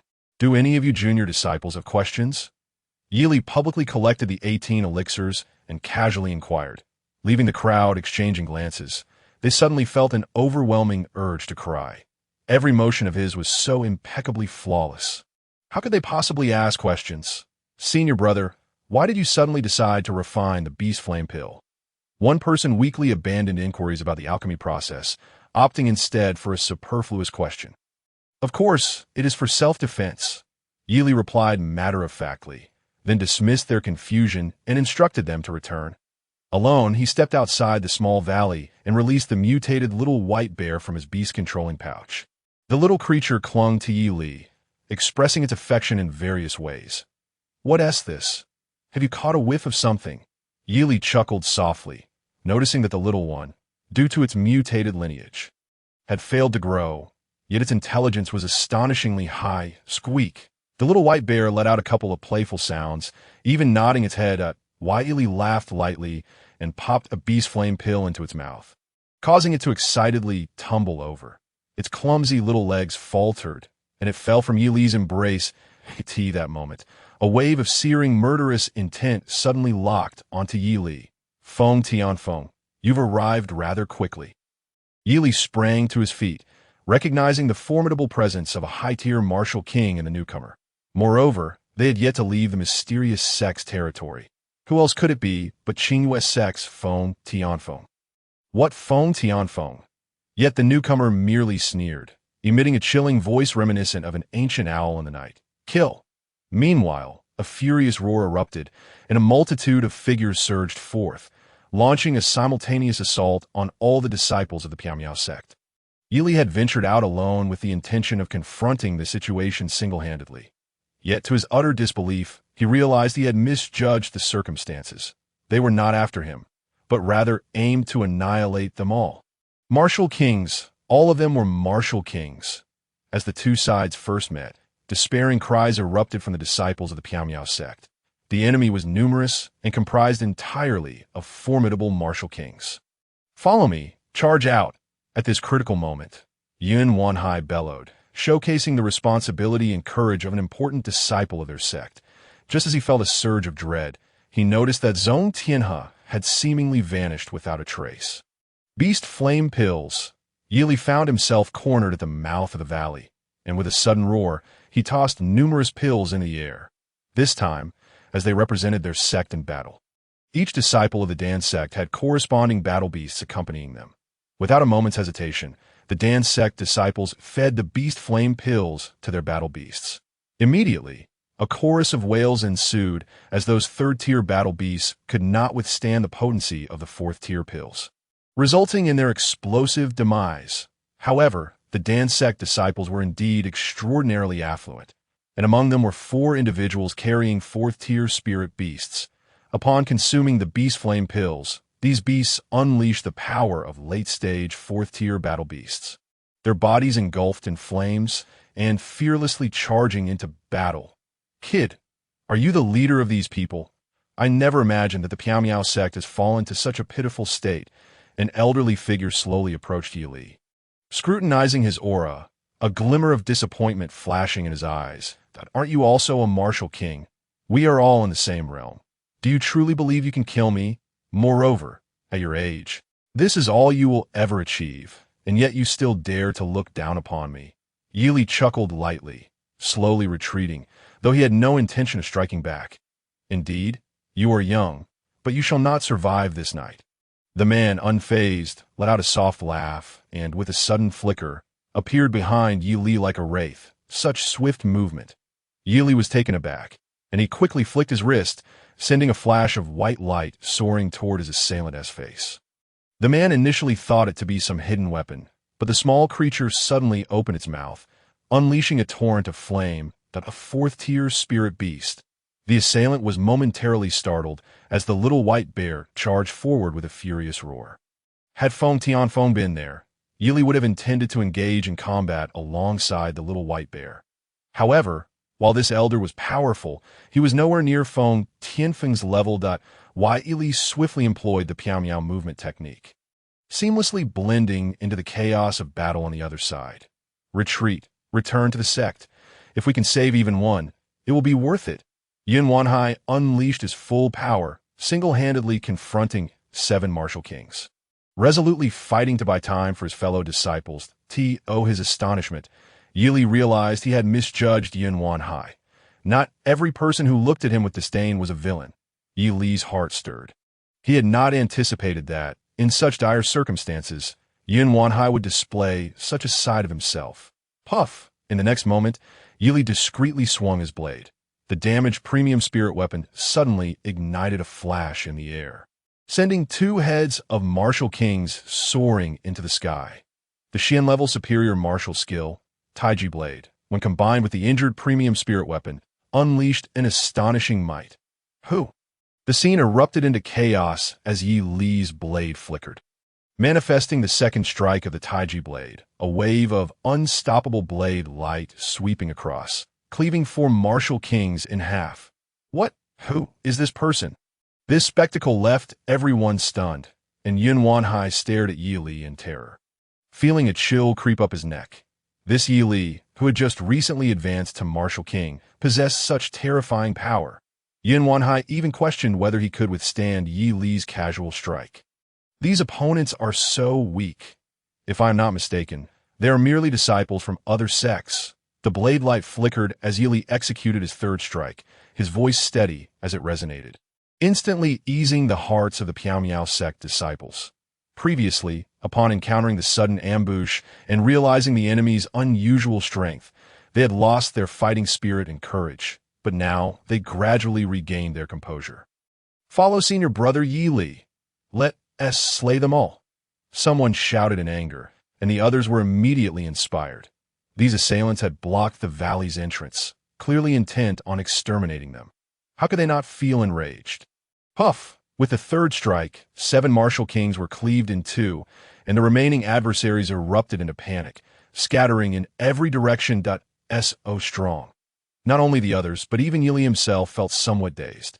He was aware of the Taiji Blade's first strike's power, but had not anticipated that each subsequent strike would be exponentially stronger than the last. Think you can escape? Yun Wanhai roared.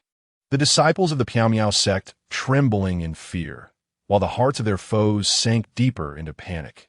Kill! Yili bellowed, unleashing the 4th strike of the Taiji Blade. A terrifying blade light surged forth from behind him, and those enemies, in retreat, foolishly rushed to meet the blade's edge. This is terrifying. Witnessing this strike, everyone was left in shock, unable to fathom how Yi Li alone had decimated the majority of the enemy. Altogether, Yun Wanhai shouted urgently, fearing that Yi Li's deployment of such a fearsome blade technique might incur some peculiar exhaustion. Roar! Simultaneously, the little white bear let out a roar, its claws having already dispatched a charred corpse. Check these corpses! Before long, all the assailants had been vanquished by Yi Li and his companions. Yun Wanhai hurriedly issued orders and then rushed to Yi Li's side. Are you all right? He stood protectively behind Yi Li, guarding against any potential ambush while expressing genuine concern. Chapter 51. Risking life to protect Yi Li. Yi Li could sense that Yun Wanhai's concern was genuine, not feigned. That I am fine. What is the story with these people? Which sect is so foolish as to send such a bunch of useless individuals to their deaths? Upon hearing Yi Li's words, Yun Wanhai was momentarily at a loss for words. These formidable martial kings were certainly not useless. They likely hailed from multiple sects. By examining their meridians and bones, one could discern the techniques they practiced. Yun Wanhai remarked casually, and Yi Li's eyes widened in surprise, realizing such a method existed. I recognize this person. He is from the Divine Sword sect. This one is from the 7-Star sect. He hails from Tianluo Mountain. Soon, a series of exclamations followed as over 7 or 8 disciples from second-rate sects were identified. What is going on? Even if this kingdom competition involves significant interests, it should not warrant so many individuals banding together against our Piao Miao sect. Yun Wanhai's expression darkened considerably, and the mood among the others grew heavy. They had not even exited the Piao Miao Mountains, and yet these people dared to launch a massacre. If they ventured deeper into the Dahao kingdom, would they ever return alive? It was evident that someone had secretly coordinated this gathering of so many individuals to target them. Yili calmly stated, though he was utterly ignorant of the various forces within the Dahao kingdom and could not make any predictions. What should we do? Should we return to the sect? Someone asked tremulously, and a heavy silence fell over the group. As the saying goes, misfortune strikes when one least expects it.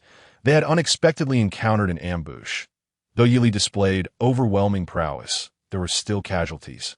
And the remaining individuals looked at the familiar corpses, unable to ignore the reality. What good would returning do? Could the Piao Miao sect afford to forfeit this kingdom competition? Brothers, let us endure a bit longer and journey through the night. After a moment's hesitation, Yin Wanhai voiced his thoughts. However, he did not immediately make a move, but instead glanced at Yili. Regardless, given Yili's prior display of strength, no one could overlook his perspective. Traveling through the night may not be safe either. Yili sighed softly, unable to resist patting his little white bear. This little creature had just consumed the beast flame pills, and should they encounter another battle, it would not be able to consume more. Should we return to the sect first? Once again, someone suggested in a low voice, clearly having been dispirited or perhaps frightened into silence, that a group of inept individuals.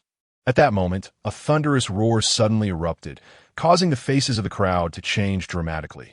That was undoubtedly a terrifying presence at the pinnacle of martial kings. Feng Tianfeng, you have indeed betrayed the sect, colluding with outsiders to plot against us.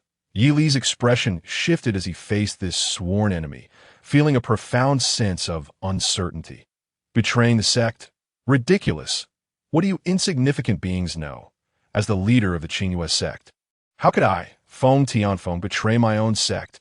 A figure descended from the heavens like a great bird. Indeed, it was the master of Qingyue sect, Feng Tianfeng. You are all destined to die. There is no need for me to take action personally. Feng Tianfeng slowly descended, casting a cold, disdainful smile at the pale-faced crowd, waving her hand dismissively for them to leave. None shall depart. She intended to eliminate them one by one. Yin Wanhai suddenly bellowed, stepping forward to stand shoulder to shoulder with Yili. We will strike together. What is there to fear? Disciples of the Dan sect surged forward, gathering closely around Yili to protect him fiercely. Witnessing this, others, whether willing or not, found themselves unable to leave and gathered around Yili. Very well. As long as we survive this battle, I assure you all shall ascend to the rank of martial kings. Yili's heart swelled with excitement, and he could not help but cry out, instantly invigorating the spirits of those present. They were all aware of Yili's recent feat of effortlessly refining fourth-grade elixirs, thus harboring no doubts about his promise. For the sake of breaking through their realms, what would cultivators shy away from? As for those who had already attained the rank of martial king, I shall also provide them with fourth-grade elixirs, Yili declared again, and several martial kings within the ranks felt a surge of determination, their eyes gleaming with fierce combat spirit. You foolish creatures. Feng Tianfeng's expression shifted dramatically. She had never anticipated that Yili could so easily dispel the aura of her peak martial king presence with just 2 sentences. Feng Tianfeng, do you truly believe that I, Yili, am afraid of you? Sensing the momentum shifting in his favor, Yili, fearing further complications, bellowed and swung his blade forward. Faced with such a formidable opponent, he hesitated not and directly unleashed the supreme grade martial skill. Taiji Blade. For a secondary sect like the Miao sect, let alone Feng Tianfeng, even the sect master would find it impossible to unleash a more formidable martial technique. Feng Tianfeng's fury ignited. She lunged forward to grasp Yili, almost having her wrist severed by his blade. It was at that moment she realized how gravely she had underestimated Yili, prompting her to draw a short sword, a moonlight-like glimmer encasing her form. Mid-tier mystic grade martial skill, moonlit blade technique, fully perfected.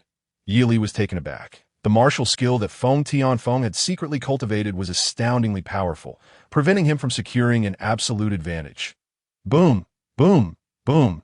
Yili unleashed 4 consecutive strikes with a Taiji blade. Yet Feng Tianfeng, relying on her formidable realm advantage, managed to deflect each one.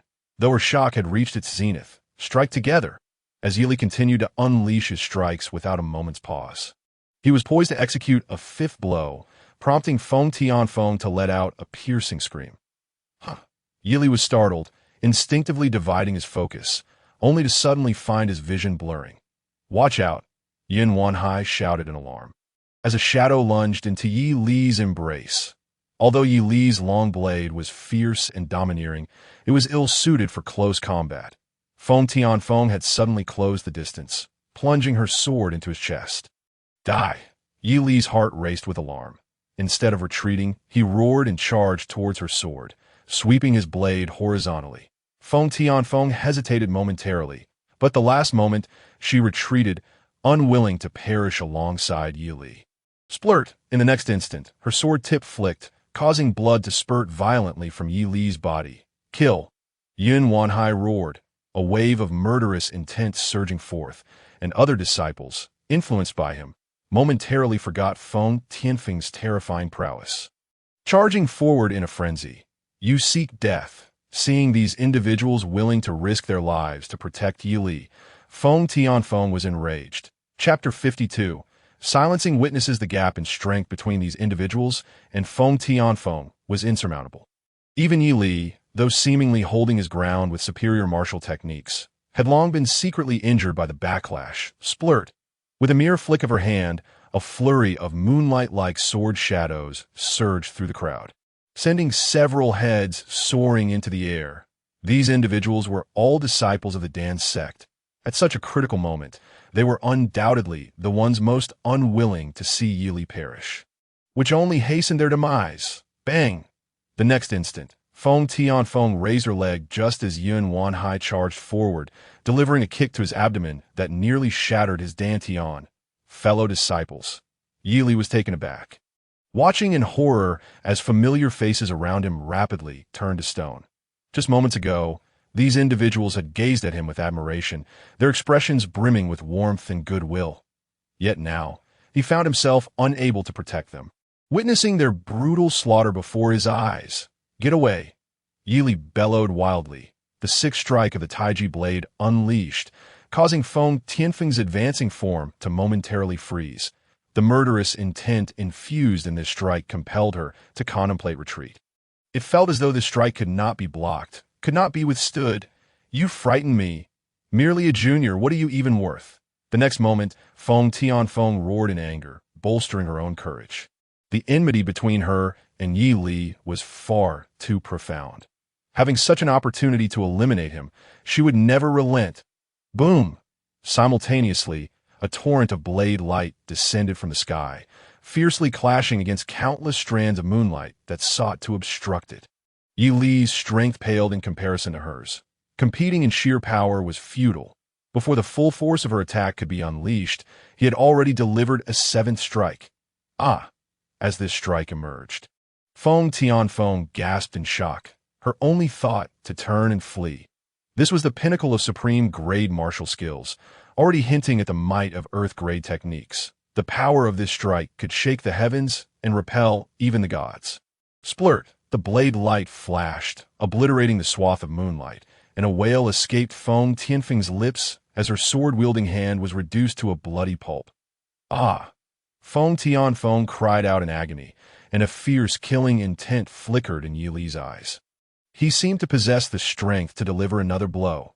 However, just as he prepared to strike once more, a figure suddenly appeared, effortlessly severing Feng Tianfeng's head with a mere wave of his hand. He wielded no weapon, simply using his hand to rip Feng Tianfeng's head from her shoulders. "Grand Elder!" The crowd gasped in astonishment as they recognized the figure's face. "What surprised to see me?"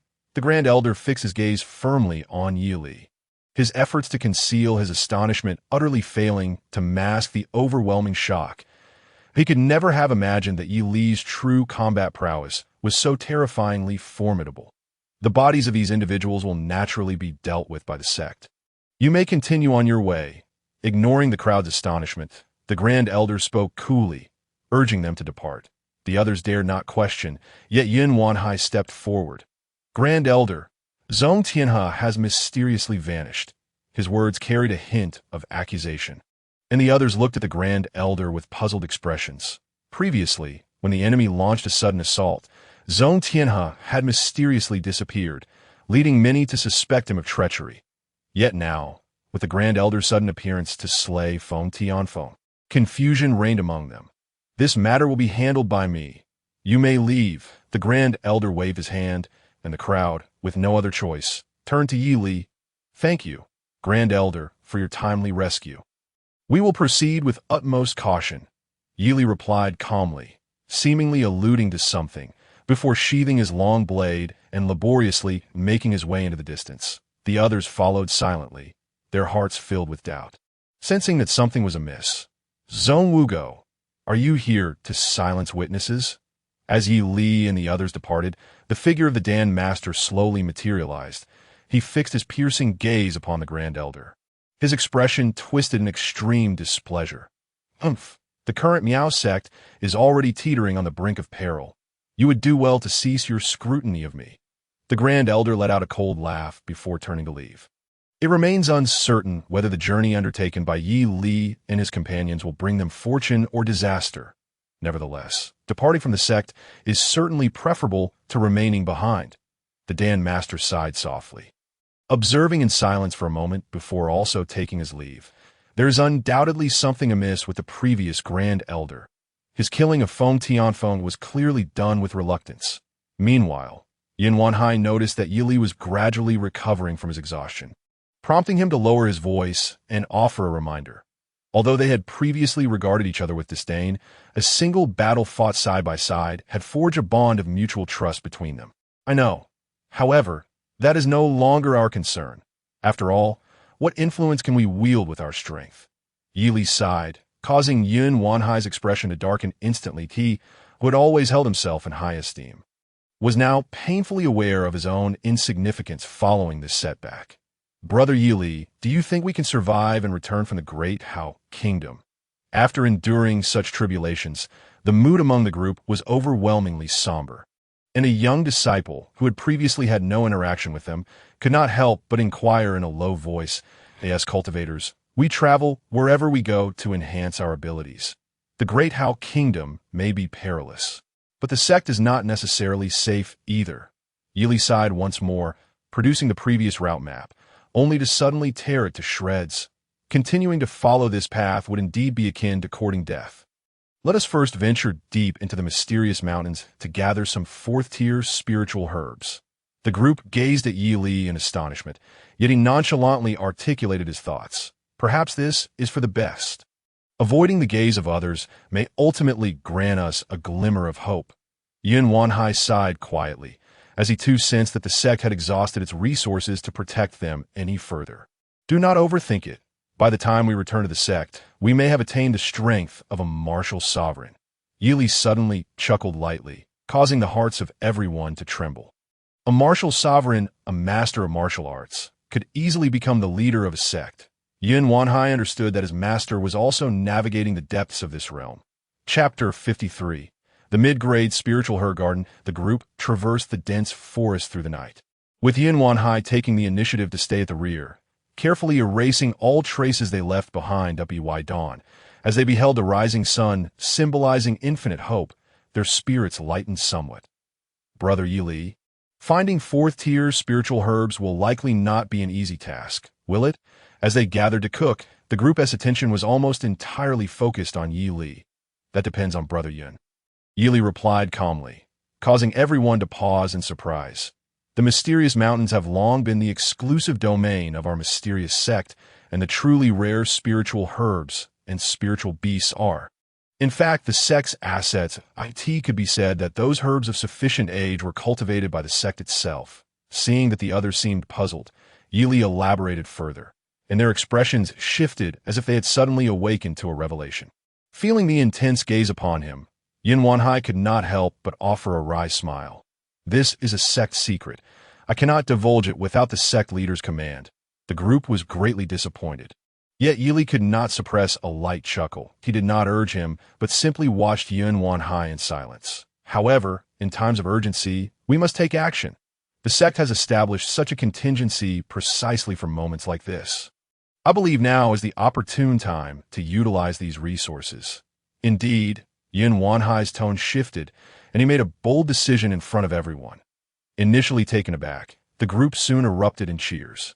Even though they were the most outstanding disciples of the sect, had circumstances not unfolded suddenly, they would have never had the chance to enjoy such benefits. Silence. Our actions may place the burden of responsibility on Brother Yun. We must adhere to his arrangements. No one is permitted to act greedily, Yili stated calmly, prompting everyone to nod solemnly in agreement.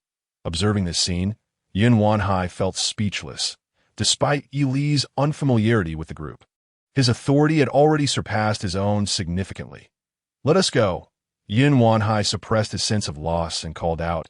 Invigorating everyone, he led the group in winding through the depths of the mysterious mountains, gradually causing them to lose their way, clearly having ventured deep into an array.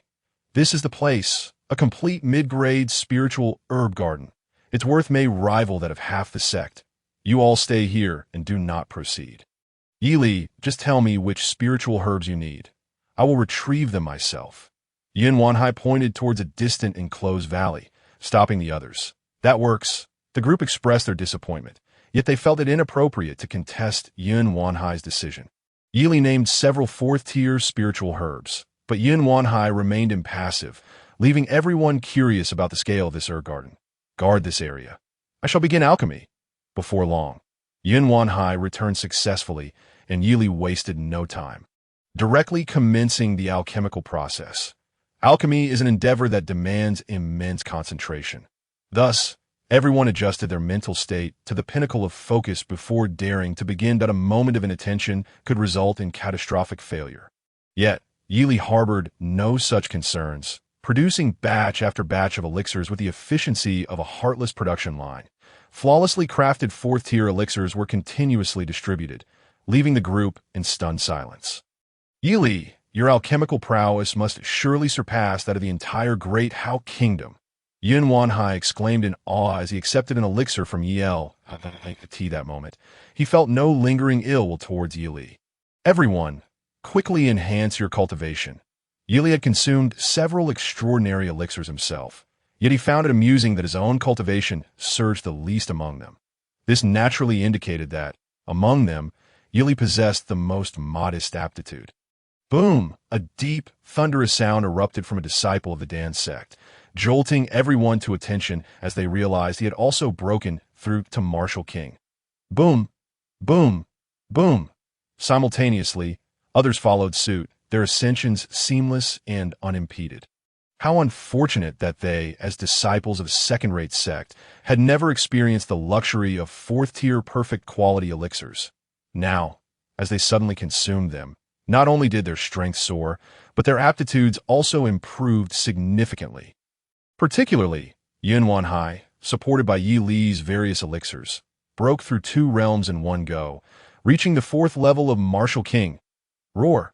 Just as the group celebrated, a beastly roar suddenly thundered, startling Yin Wanhai, who stood up in alarm. Yi Li, this is bad. He gasped, a flicker of panic crossing his face. It is my fault for recklessly entering the herb garden. I must have inadvertently released the fragrance of the herbs and attracted the fierce beasts from the mountains. The fierce beasts in this area were specifically nurtured by the sect to guard the herb garden. Their strength, seeing Yin Wanhai's anxious and self-reproaching demeanor, Yi Li's heart sank. Are there 5th-tier fierce beasts? Yi Li inquired softly, and Yin Wanhai nodded in terror. The 5th-tier spiritual beasts are not something an ordinary martial sovereign can resist, and 5th-tier fierce beasts are likely beyond even the strongest martial sovereigns to subdue. We must leave, Yi Li decisively declared. There was no alternative but to charge forth. Indeed, wealth and peril go hand in hand. We merely sought to collect the spiritual herbs from our sect's own garden. Yet we must endure such trials. The group reluctantly rose, rushing forward under Yi Li's lead. Why Yi Li remained unaware that the sudden disturbance of the high-level fierce beasts had drawn the attention of 2 powerful figures, who were hastening over to investigate. 5th-tier fierce beasts. Those are disciples of the mysterious sect. Isn't the 7th disciple supposed to eradicate them?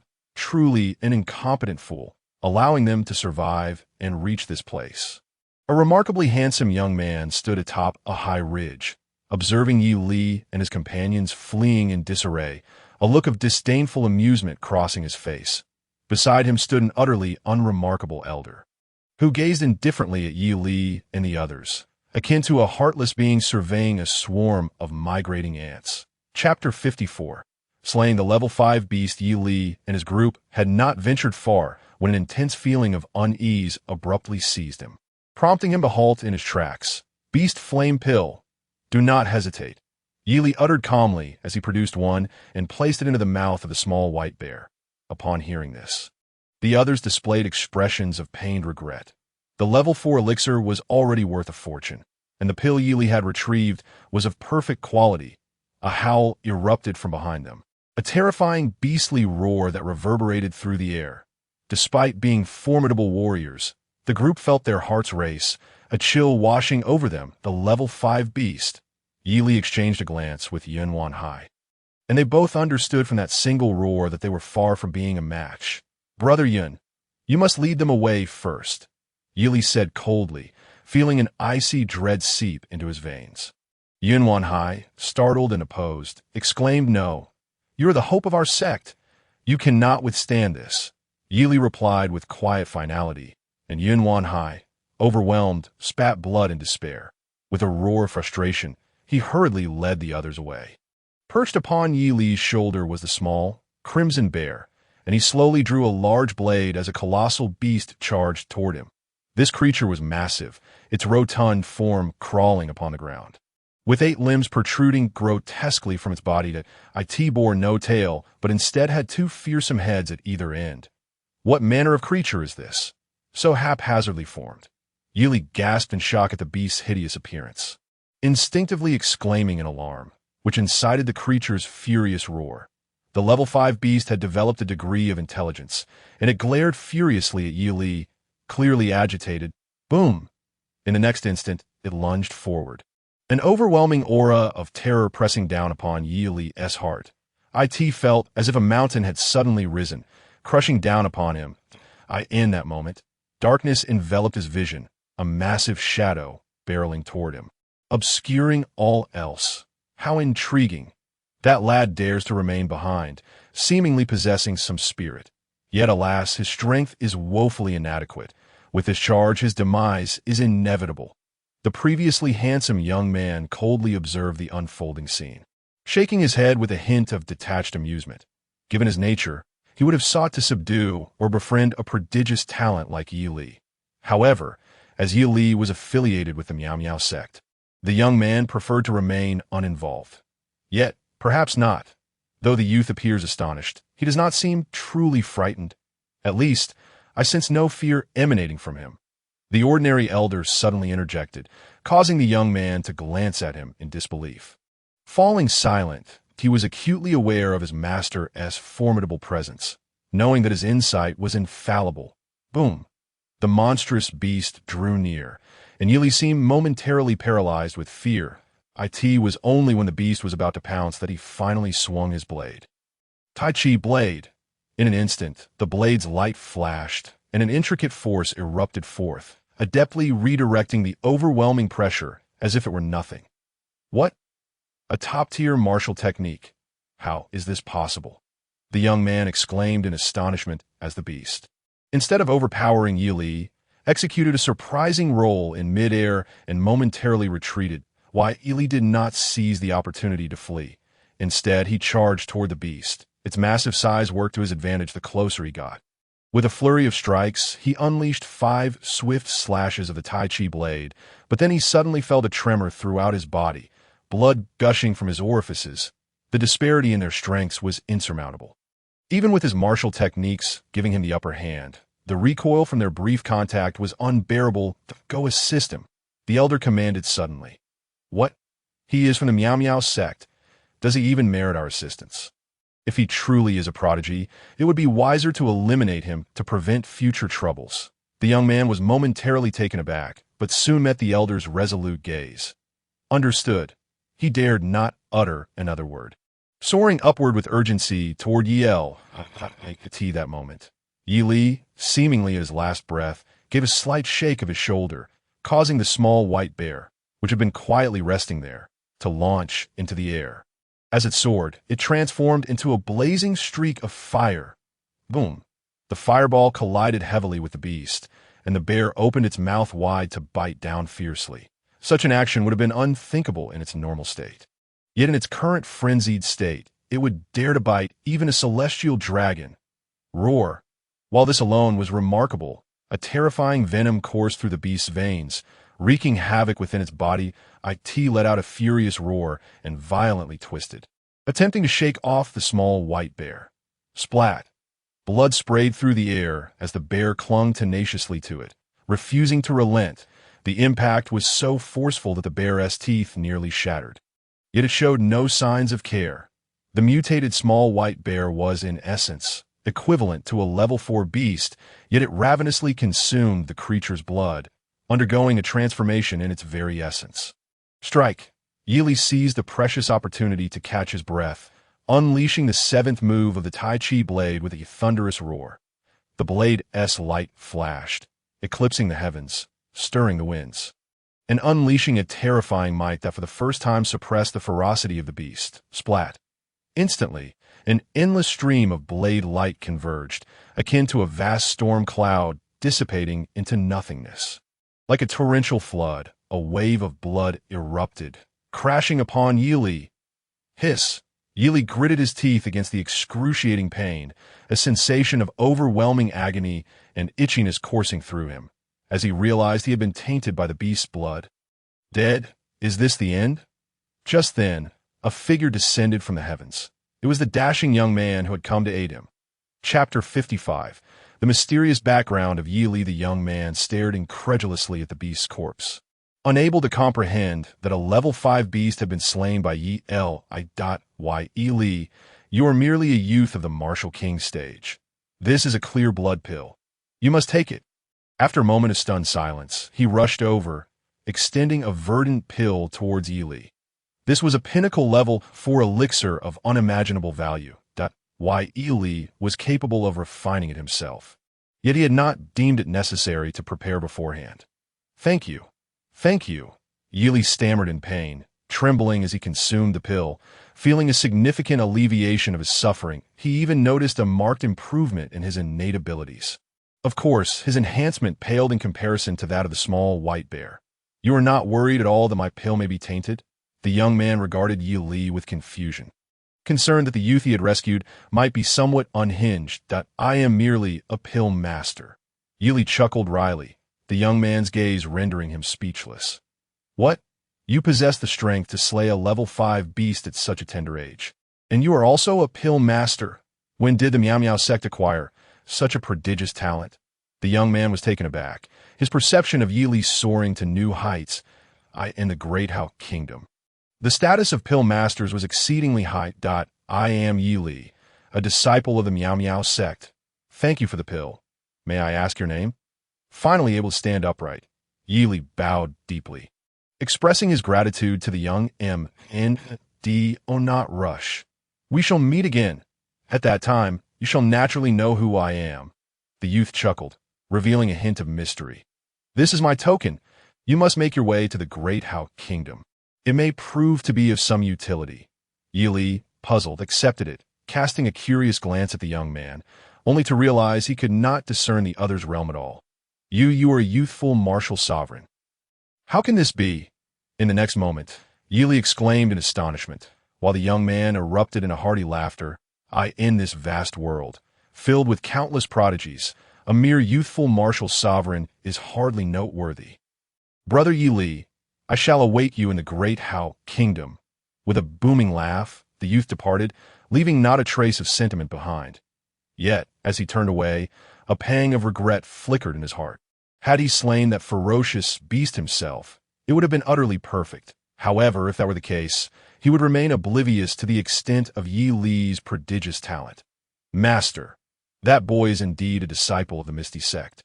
His name is Yi Li. Before long, the youth returned to the elder's side and respectfully reported the previous events. Yi Li, I observe him executing the complete Xian-level superior martial technique, the Tai Chi blade. I suspect this young man is certainly not from the Eastern Domain's Misty sect. He is likely from the Western region. Your future undoubtedly lies beyond the great Hao kingdom. Such a mysteriously endowed prodigy, if befriended in advance, would surely yield benefits. The elder remarked with a hint of indifference, awakening the youth to a newfound appreciation for Yi Li.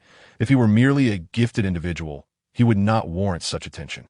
Yet, since his master deemed Yi Li's identity mysterious, he became someone worthy of consideration. Of course, this self-assured master and disciple duo had no inkling that Yi Li's mastery of formidable martial techniques had nothing to do with his enigmatic background. "Little White, are you all right?" Meanwhile, Yi Li tenderly gathered the small white bear, whose mouth was a mess of jagged teeth, into his beast-taming pouch. Given its current prowess, participating in such battles relied entirely on the beast flame pills. Yi Li dared not restore his cultivation. He hurriedly ventured outside, soon hearing the sounds of a fierce battle. The ferocious beasts in this area were not limited to just one, although Yi Li had slain the most powerful among them. Yuan Hai and the others faced assaults from other beasts. The ferocity of these beasts was overwhelming. Even with the advantage of numbers, the group found themselves on the brink of collapse this moment. Some were gravely injured, teetering on the edge of death. "Brother Yin, I have returned." From a distance, Yi Li shouted with all his might, causing the beleaguered disciples of the Misty sect to perk up. Their fighting spirit rekindled. They had thought their demise was inevitable, but Yi Li's return offered them a glimmer of hope, prompting each one to unleash their full potential. In an instant, the previously aggressive level 4 beasts found themselves suppressed. Their advantage dissipating. Seemed Yi Li truly possessed an innate quality of leadership. No wonder Master had always been reluctant to allow me to become a core disciple of the sect.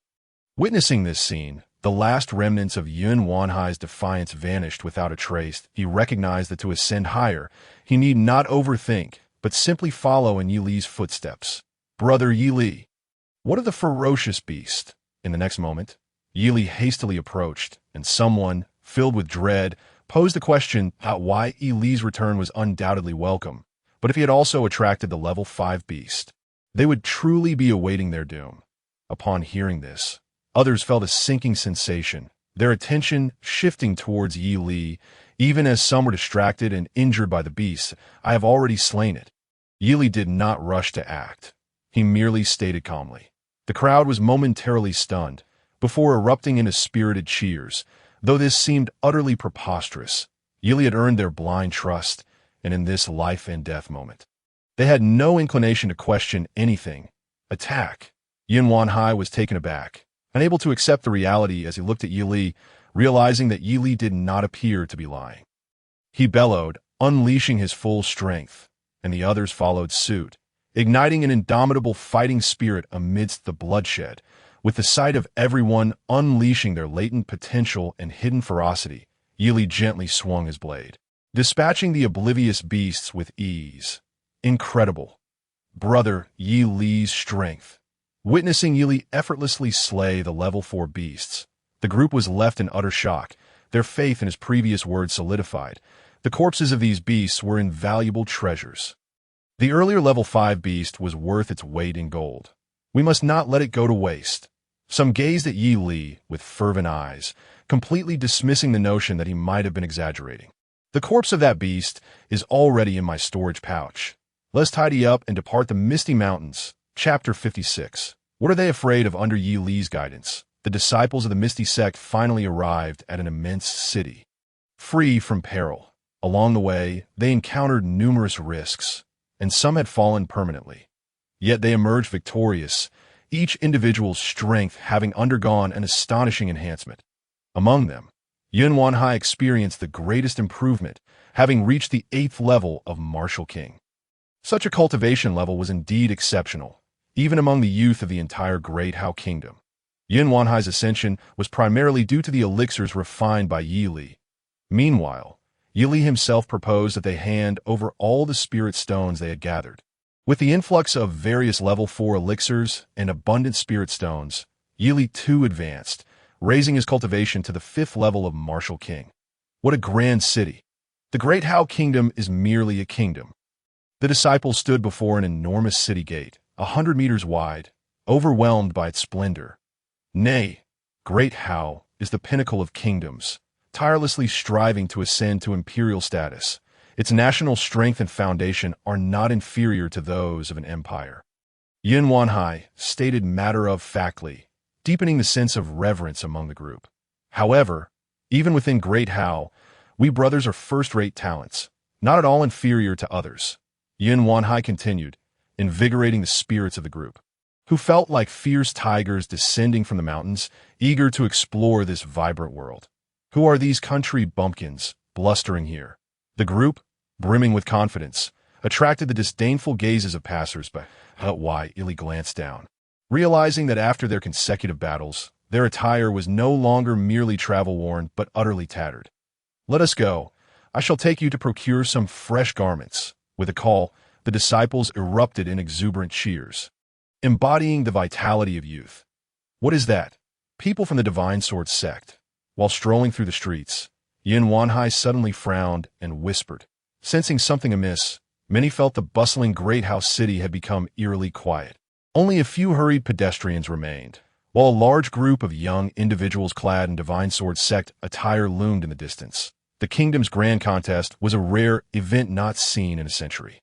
Many disciples from various sects, even those without qualifications to participate, would come to witness it. The Misty sect, due to its precarious situation, had only dispatched Yi Li and a handful of others that not bully people.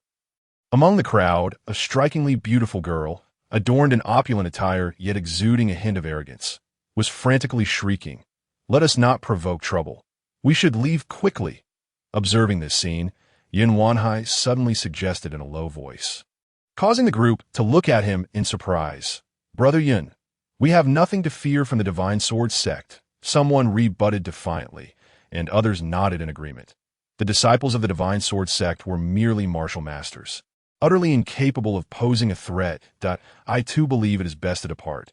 Yi Li frowned, sensing that something felt amiss. The coincidence seemed too perfect. "Brother Yi Li, we, the Misty sect, are a righteous sect. How could we cower before the mere Divine Sword sect?"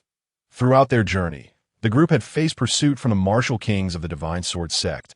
Upon encountering their disciples, they resembled cats spotting fish. Unwilling to leave, "We are all from the Divine Sword sect, a prominent sword cultivation sect. Young girl, return with us, and you shall enjoy endless benefits. Indeed, indeed, it is a rare sight to behold such exquisite beauty. To think that in the future she might casually wed some ordinary fellow would be an utter waste. Come, join us." On that side, numerous disciples of the Divine Sword sect surrounded the young maiden, giggling and chattering, seemingly intent on forcibly taking her away. How outrageous! These worthless fools dare to abduct a maiden. By Yi Li's side, someone shouted in anger and rushed forward. Yi Li exchanged a glance with Yin Wanhai, both sharing a sense of helplessness. This junior brother's impulsiveness was undoubtedly fueled by the enchanting allure of the girl, igniting within him a fervent admiration. "Let us go and take a look." Yi Li steeled himself and approached with a cold smile, only to find that the scuffle had already erupted. That a disciple from the Misty sect, a true warrior at the third level of Martial King, effortlessly handled the situation single-handedly, causing the Divine Sword sect's disciples to flee in terror, crying out in despair. "Impossible! How could you be so powerful?" One of the Divine Sword sect disciples, having been soundly beaten, blurted out in disbelief. As those words escaped his lips, the expressions of everyone present shifted dramatically. The disciples of the Divine Sword sect felt that he had misspoken, while the Misty sect members sensed something amiss. "Do you know who we are?" Yin Wanhai's expression darkened, and a hint of murderous intent flickered in his gaze. This was not a reflection of his inherent cruelty, but rather a realization that they had stumbled into a perilous trap. "Cease at once. Who are you to dare commit violence in the royal city?" Indeed, just as the confrontation began, a large contingent of royal city guards, mounted on war beasts, came thundering in. "Retreat," Yi Li uttered calmly, and the Misty sect members quickly huddled together, forming a battle array. This formation, practiced and perfected during their journey, exuded an air of lethal intent that suddenly surged forth, intimidating the approaching royal guards. Well done, Misty Sect. I had not anticipated that the youthful disciples of your generation would be so fiercely formidable. From atop a fourth-tier war beast, a commanding general surveyed the scene with piercing eyes, first casting an appreciative glance at Yili. However, this is the royal city. Do you dare to engage in such brazen conflict here, as if mocking royal authority? His thunderous voice echoed like a clap of thunder through the air. On the battlefield, it would suffice to deter formidable foes. Yet for Yi Li and his companions, it fell upon deaf ears. Esteemed general, are you a general of the Great Hao, or of the Divine Sword sect? Why this targeted hostility towards us? Yun Wanhai retorted with a cold laugh, for in the realm of cultivators, might reign supreme, and even if the adversary held a distinguished position, he remained unperturbed. Oh, am I mistaken? Pray tell, why are you brawling here? The general paused, taken aback, as he had not anticipated the Misty Sect's members would exhibit such defiance, sparking a flicker of curiosity within him. Chapter 57. Deceived, Yi Li scanned the area. Noticing that the reckless disciple from the Misty Sect hurriedly stepped forward to recount the earlier events, to his astonishment, he found that the disciples of the Divine Sword sect did not interrupt him at all. They merely wore cold smiles, as if viewing him as a mere jester. Why, Yi Li's heart sank. He realized that something was amiss. Nonsense. The young princess is a core disciple of the Divine Sword sect. How dare you claim that her fellow disciples would bully her?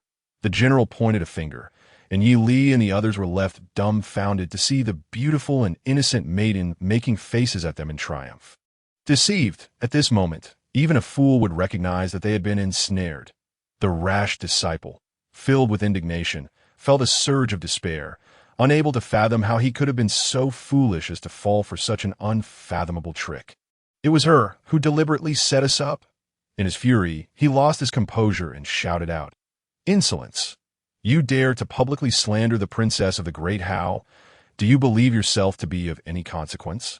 The general roared in response, and only then did everyone realize that this little princess was indeed the genuine princess of the Great Hao, and not merely a casual title. Esteemed general, there may be some misunderstanding. However, I believe you are aware of the situation. This time, we have erred. Why not serve as a witness and allow us to depart? Yi Li maintained his composure, stepping forward to bow respectfully to the general, calmly proposing that, what if I refuse to serve as a witness? The glint in the general's eyes darkened, already incensed by Yi Li's demeanor. We hail from a misty mountains, invited to participate in the kingdom's grand competition. We have long heard of the Great Hao Kingdom's martial prowess. Any grievances can be settled through duels. If you choose to disregard our request for a witness, I shall challenge you instead. To the death, if necessary. Yi Li spoke with an air of indifference, his words devoid of emotion, yet his intent to provoke was unmistakably evident. I aim to incite your fury, to see how you react. The general let out a cold snort, scrutinizing Yi Li from head to toe before bursting into laughter. Such a fearless young cub. Do you even know who I am? Before Yi Li could respond, the little princess rushed forward, affectionately tugging at the general's sleeve and speaking in an exaggeratedly sweet tone. Uncle Luo, why have you come in person? Aware that he was addressing a royal princess, the general dared not dismount from his steed, and Yi Li recognized that this man's identity was undoubtedly exceptional. More chaos ensued. General Luo Tianyu of the Great Hao, with an exasperated huff, clearly acknowledged that Yi Li had not wronged him. He indeed understood the truth of the matter. However, in this world, reason is not the only factor. There are also allegiances to consider if he found himself unable to take a stand to uphold justice for Yi Li. After all, he was beholden to the Great Hao's coffers, not the resources of the Misty Sect. I care not for your identity. I only know that your strength is lacking, Yi Li replied coolly. Unperturbed by the little princess or the unfamiliar general before him, in the world of cultivators, it is quite simple. If your prowess is insufficient, you have no right to chatter in my presence. I, Luo Tianyu, have traversed the borders of more than 10 nations, personally slaying countless foes, earning the title of the Great Hao Butcher. You dare claim my strength is wanting? Youngster, I know you seek to provoke me, attempting to shoulder all the burdens, but you are woefully unaware of your own limitations. Luo Tianyu did not grow angry. Instead, he looked at Yi Li with a bemused expression, a hint of condescension in his gaze. Uncle Luo, he is bullying me. You must help me deal with him. The little princess, puffing up in indignation, waved her fists, making it seem to onlookers as if Yi Li had wronged her in some way. In reality, they were meeting for the first time. Previously, Yi Li had blended into the crowd, and the little princess had not even cast him a glance.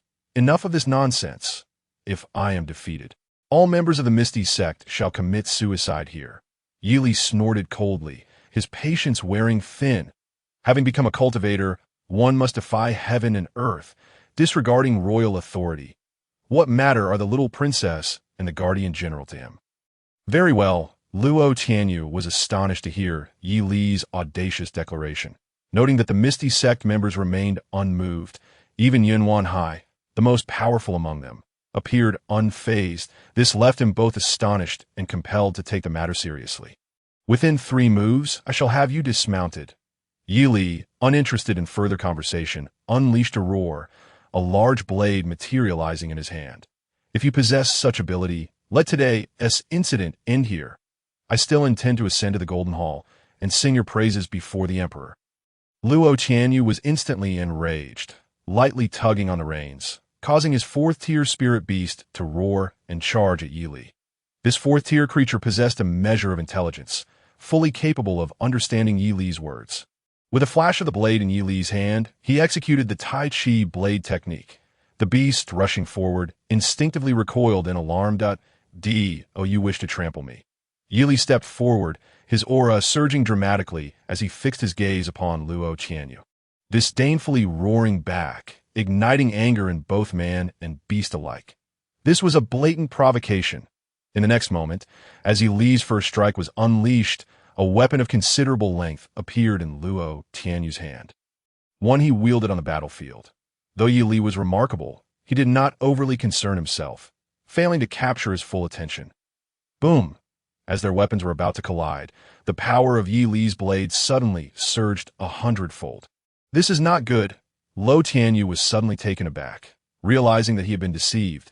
The terrifying strike from Yi Li had concealed more than 90% of his true strength. Bang! Immediately, a resounding thud reverberated, and Luo Tianyu lost his balance, being sent flying off the back of the war beast. Puffed! At the same time, a flash of light emanated from Yi Li's blade as he effortlessly executed the 3rd strike of the Taiji blade, slaying the 4th-level war beast on the spot. A torrent of blood gushed forth, and a massive beast head rolled on the ground, causing Luo Tianyu to feel a wave of anguish, his vision darkening. For a martial general like him, finding a war beast that resonated with his spirit and could unleash his absolute power was an exceedingly rare occurrence. Chapter 58. Your words are of no consequence. For a martial general, having one steed slain by another is a profound humiliation and heartbreak. A flash of bloodlight ignited the scene, prompting gasps of astonishment. Not only did the disciples of the Divine Sword sect retreat in horror, but the young princess also displayed a look of panic, staring incredulously at Yi Li, clearly unable to fathom his overwhelming strength. You too could become a core disciple. I assert that the Divine Sword sect is too weak, or the Dahao royal family too formidable. Yi Li let out a disdainful snort, his words laced with humiliation, causing even the notoriously headstrong young princess to flush with embarrassment, at a loss for words. She lacked the courage to confront Yi Li, rendering her unable to defend the dignity of the core disciples of the Divine Sword sect. Brat, what is your name? Do you wish to join my army? Luo Tianyu stood in stunned silence for a moment, then suddenly burst into laughter, surprisingly refraining from retaliating, instead extending an olive branch to Yi Li. He was known as the Guardian God General, and his reputation relied not merely on individual prowess, but on his talent for leadership. Not interested. If there's nothing else, we shall take our leave. Yi Li replied coolly, and the members of the Misty sect promptly gathered to depart with him. Tap, tap, tap. At that moment, the synchronized sound of numerous war beasts trampling the ground suddenly converged from all directions, causing Yi Li and his companions to furrow their brows. Lord Shunfeng, why has he personally arrived? Lord Shunfeng, the Blade King of Shunfeng, was one of the four great foreign kings of Dahao. With his own power, he could suppress a second-rate sect. The crowd began to murmur, and Yun Wanhai and others furrowed their brows even more. Realizing that the young princess of the Divine Sword sect was actually the daughter of the Blade King of Shunfeng, it was no wonder that with her lowly cultivation, she could still become a core disciple of the Divine Sword sect. It seemed that the Divine Sword sect had indulged her whims. Father, someone is bullying me. It's him. A black patterned dragon sedan rushed over, and the young princess dashed forward, shouting through the curtain. Enough? Are you not embarrassed enough? Get back this instant. You are not permitted to leave before the royal competition concludes. A furious roar emanated from within the sedan, yet the young princess was undeterred. She stuck out her tongue and hurriedly retreated. However, before she left, she cast a fierce glare at Yi Li, clearly conveying, "You're done for. Take care, princess." Yi Li chuckled to himself, deliberately calling out, causing the young princess to whirl around, her face contorted with rage. This little girl was rather amusing. Yi Li laughed lightly, genuinely entertained. Indeed, although a bit headstrong, her emotions were laid bare, which was quite rare. Yin Wanhai understood Yi Li's sentiment and rolled his eyes. Gesturing towards the sedan, having offended the Blade King of Shunfeng, today, as events may not be so easily resolved, M.Y. Lord, Lo Tianyu stepped forward, respectfully bowing before retreating to the side. "Oh, you enjoy gambling with others." A cold and indifferent voice emerged from the sedan. With the standing of the Blade King of Shunfeng, speaking to Yi Li would be a demotion of his status. Thus he was disinclined to meet him directly. "What? Is the Lord feeling a bit restless?" Yi Li scoffed, and the atmosphere fell into a sudden silence. Lo Tianyu staring at Yi Li in shock, then secretly giving him a thumbs dash up. Why Yi Li felt a wave of exasperation. These people were clearly here to cause him trouble. Yet he found himself not disliking the young princess, and even Lo Tianyu seemed less detestable. Good, good, good. The Blade King of Shunfeng was momentarily rendered speechless by Yi Li's retort. And with a cold huff, he suddenly lifted the curtain and stepped out. "I want to see what kind of young prodigy dares to act so recklessly." A figure emerged slowly, exuding an overwhelming aura that pressed down on Yi Li. Making him feel immensely uncomfortable, he instinctively took a step back, and the expressions of Yun Wanhai and the others shifted drastically. What a terrifying blade intent. This person stands as if he is a colossal blade in motion. Yi Li was alarmed. His understanding of the blade path was far from reaching the realm of blade intent, relying solely on the inherent level of the Taiji blade. "Brat, you don't seem all that impressive." The Blade King of Shunfeng spoke coldly, and at that moment, the crowd was finally able to discern his true visage through the menacing blade intent. He was a stern middle-aged man with defined features, embodying an aura of authority and law. His mere presence commanded respect, and his words were not to be defied. "Predecessor, you jest. How could I possibly compare to you? Given your stature, I doubt you would lower yourself to engage with someone of my caliber." Yi Li replied with a forced laugh. Though his demeanor was resolute, "I never said I wanted you to be my guest." The Blade King of Shunfeng retorted, utterly speechless. He had never encountered such an audacious individual among the younger generation, who had not quaked in his presence. Yet this mere disciple from the Misty sect displayed commendable courage. "Predecessor, what you said is of little consequence. What matters is this token. I wonder if you recognize it?" As thoughts raced in Yi Li's mind, he took out the token. It was unassuming, neither a golden medal nor adorned with dragons and phoenixes, merely a simple token inscribed with the character for Wei. Yi Li had already prepared himself for the possibility that the other party might not recognize it, and was ready to bluff his way through. How do you? However, as soon as the token was presented, the imposing Blade King of Shunfeng's expression changed dramatically. He gazed at Yi Li in disbelief, seemingly wanting to ask something, but held back, refraining from voicing his inquiry. "Ha, predecessor, your insight is truly remarkable. You saw through my origins at a glance." Chapter 59. The esteemed guest of the Crown Prince. Why Yi Li's heart raced. He had sensed that the young man was of extraordinary status, but had not anticipated it to be so astonishing. I do not wish to involve myself in your affairs. Someone, escort them to the ascending cloud courtyard. The Blade King of Shunfeng gave Yi Li a profound look and spoke with veiled implications before hastily departing. This outcome was undoubtedly the most delightful for Yi Li. Had the other party insisted on speaking further, he would have inevitably revealed his true identity. Ascending cloud courtyard. Has the Lord gone mad? Lo Tianyu stared at Yi Li in astonishment, unable to believe that this young man had such a profound background. Hesitating for a moment, he approached. Brat, you killed my war beast. How do you plan to compensate me? Although his words were harsh, they lacked hostility and were genuinely aimed at establishing a connection. General Lo, you misinterpret. This is a case of great calamity leading to great fortune. Why would one still concern themselves with such trifling matters? Yi Li smiled, brushing off his concerns with a single sentence that Lo Tianyu felt quite vexed, realizing he should be grateful for Yi Li's mercy. His cultivation was also at the martial king level. Yet he was at the pinnacle of this realm, having been tested on the battlefield. He hardly regarded Yi Li as significant. Very well. When I have time, I shall visit the ascending cloud courtyard for a drink with you. Luo Tianyu shook his head and turned to leave, understanding that interactions between individuals should not be rushed. Having experienced their first encounter, a subsequent meeting would naturally lead to friendship. The ascending cloud courtyard. It is indeed the most esteemed place of hospitality in the great Hao kingdom. The crowd followed the formidable figures of the royal palace towards the inner city. Yun Wanhai sighed, then proceeded to explain the situation to Yi Li as best as he could. Over the years, the Misty sect had become increasingly low-key, no longer daring to hope for a stay in the ascending cloud courtyard.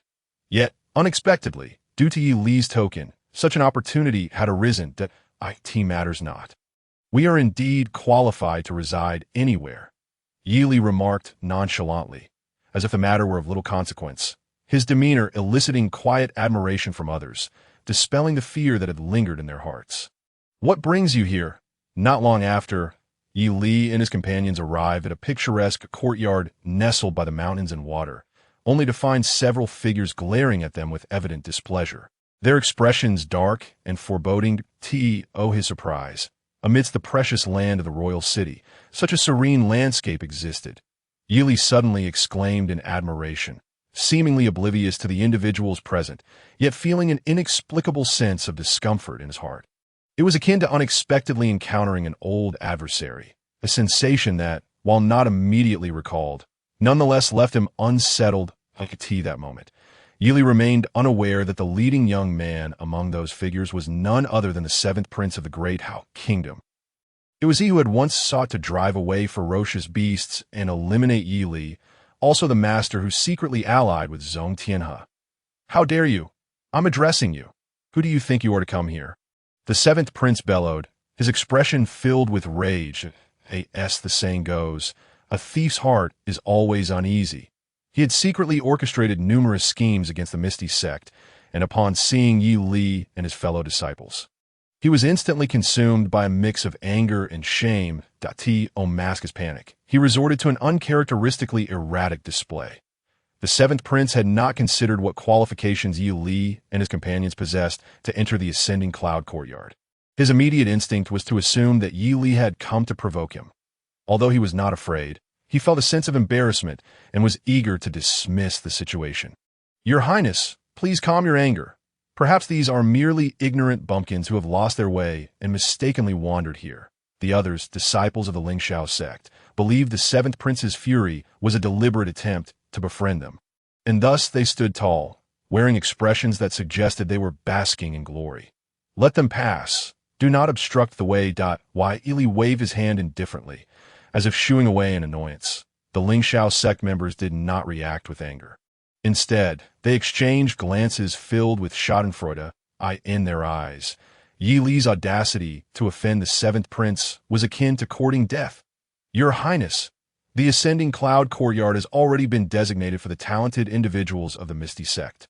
Might I suggest you visit one of the other branch courtyards? To everyone's astonishment, a subordinate of the divine wind blade king boldly approached the seventh prince, unyieldingly requesting his departure within the royal city. There were indeed other esteemed courtyards, and the ascending cloud courtyard was under the purview of their divine wind palace. What? The seventh prince's voice pierced the air sharply, as if struck by a slap to the face, leaving him momentarily dazed. What nonsense is this? Has the divine wind blade king lost his mind to humiliate himself for a group of misty sect disciples? Your Highness, please remain calm. They are the individual fearlessly revealed Yi Li's background, causing the seventh prince's expression to shift dramatically. We shall take our leave. He uttered not another word and hastily departed, leaving several Lingxiao sect disciples in a state of shock, gaping at Yi Li. What just transpired? In the royal city of the Great Hao Kingdom, Yi Li actually drove away the seventh prince? Very well. Boy, I shall remember you. The Lingxiao disciples, humiliated, could no longer bear to remain and hastily left, throwing a hasty threat over their shoulders as they fled. How absurd!